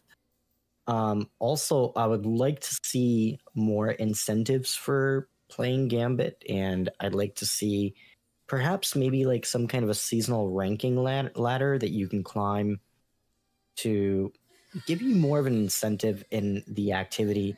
Also, the other thing that I think is kind of a missed opportunity here is to utilize the clan feature to allow people who are within the same clan to play together and to create like a team experience with different sets of loadouts based on what their role is within that group. And I think there's a lot of opportunities with Gambit to incorporate that and to make it into an activity that's fun and engaging and something that is well balanced, which I think that's one of the problems they have right now. Gotcha. Yeah, I think I would agree. Yeah, that's kind of what I was talking about with the set roles. So instead of you getting wrecked by that one team that actually has all the Gambit armor, you actually go in with roles that you kind of assign to you so that it's more of a level playing field and it feels more balanced and isn't steamrolled as easily. Yeah. So Shadow Price, what's happening in the world of Crucible coming this November? What's coming into the game? What's going and what's changing? So basically, they're going to have, again, a best of mix, and it's be pulled from Destiny 1 and 2's Legacy. And so the maps that are moving into the DCV on November 10th are going to be the following. It's going to be Meltdown, Solitude, Retribution. Kind of sad about that one. I kind of liked Retribution a little bit. The Citadel, Emperor's Respite, Equinox, Eternity. Those can die in a fire, though. Those two. Same thing with Firebase Echo. Get the crap out of here. Gambler's Ruin, Legion's Gulch, and Vostok. A little sad about Vostok, though. I kind of liked that one. So the maps that will be available on November 10th will be Bannerfall, Exodus Blue, Rusted Lands, Twilight Gap, and it says those are the Destiny maps. And then the Destiny 2 maps that are going to be available are Altar of Flame, the Anomaly, the Burnout, Cauldron, Convergence, the Dead Cliffs. And everybody disagrees with me, but I cannot stand Bannerfall. I was kind of hoping it would just go into the vault for now. I love Bannerfall. Oh man, I'm with you. I'm with you. I hate Bannerfall. I can't stand it. Oh, there's so many lanes, and I love the snipe. I love the snipe, so it suits my play style. Yeah, I don't know. Maybe I'm just bad. You know, you never really want to think that way, but maybe I'm just bad at it, and that's why I don't like it. I don't think it's that, because I am not the best Crucible player in the world. Just ask Shadow Price, and I love Bannerfall. It's one of my favorite maps, so I'm going to squash that theory right now. Well, there we go. It's a map I'm not down with. Yeah, same for me. I think for me it is. It's a variable. Like you like to have a plan and what you're going to do and how to kind of bounce back and things like that. And I feel like that map there's so many lanes, there's so many places you can get shot from. It's just chaos, and you can't really go in with a plan. You'll go in one match and kill 40. You'll go in the next match and get wrecked on the same exact match, and you don't know what happened that was different from one match to the other. I think that's what it is for me, because you've got those specific things that everybody goes to. Like you've got the balcony with the snipe, and then you've got B sitting right in the middle. It's like a fishbowl where everybody just shoots you from 12 different directions. And I can't stand B on that map. B's toxic for sure. Yeah. And then you have Guardians like me who run around like a headless chicken who does not know what the hell he's doing and just trying to get kills. Trying to keep my head above water. Just trying to stay alive, keep my KD positive. That's all I want. Yeah, I'm kind of agree. I think my top 10 of maps to get rid of, they pretty much hit those. I'm glad to see Citadel go. That's a oh map my god! It's just but choke points. It's a map of choke points. That map going away makes me happy. So happy. So happy. So am I the only one who's gonna miss Firebase Echo? Yeah, because I hated that map. Probably. I'm absolutely. not. Look, Corn, I'm not. I'm just verifying with you, but probably, yeah. Okay, I think that's the worst one. I think that was that's safe to assume. That was the worst one. I hated that map with a passion. Hated it. Okay, well, good to know. Good to know. So what's changing with the playlists? What's going away? What's staying? Shadow Price, what's happening with that? So their goal here with the way they're changing the PvP modes come November 10th, Beyond Light. So they go on to say, as year 4 starts, we're also taking the opportunity to focus the Crucible experience by reducing the number of PvP playlists and modes to those that receive the most play. It will increase the matchmaking pools for the remaining playlists and make it easier to find matches with better connections. And they'll have a full preview of Crucible changes later this season. Can't wait for that. But here's a preview of the modes that will be active and modes we will be transitioned into the DCV. So what will be going into the DCV, you ask? Supremacy will be going in there. Next will be Countdown. Bye, Felicia. Lockdown. Breakthrough. Doubles. Momentum Control. Kind of going to miss that one because that was like SWAT and Halo. Scorched. I don't care about that one. Scorched can go in there. Okay. And the ones that will be... Oh, did you want doubles? To say you know, I'm upset because I like days. doubles. Come on, like that was kind of a cool activity. Why, Bungie? Oh, actually, wait a minute. That might be okay because doubles is going into the DCV. It doesn't mean that by Valentine's Day it can't come back, right? They'll do Crimson Days. They do. Yeah, They'll probably bring it back. They'll bring it back for the event. Yeah, for the event, they'll bring it back. Okay, so in that case, I'm okay with it. So the ones that will be staying is Rumble, Clash, Control, Iron Banner Control, Elimination, Trials of Osiris, Showdown, Survival, and Mayhem Clash. I don't think I've played Showdown like once. I don't even know what that is. I was thinking the same exact thing. I'm like, what's Showdown? Because I'm trying to remember when I played Showdown. I can't remember. So that means that either it was a really long time ago or it wasn't very memorable. Yeah, same. Does anybody else know what that is? How do you guys feel about this change? Are you guys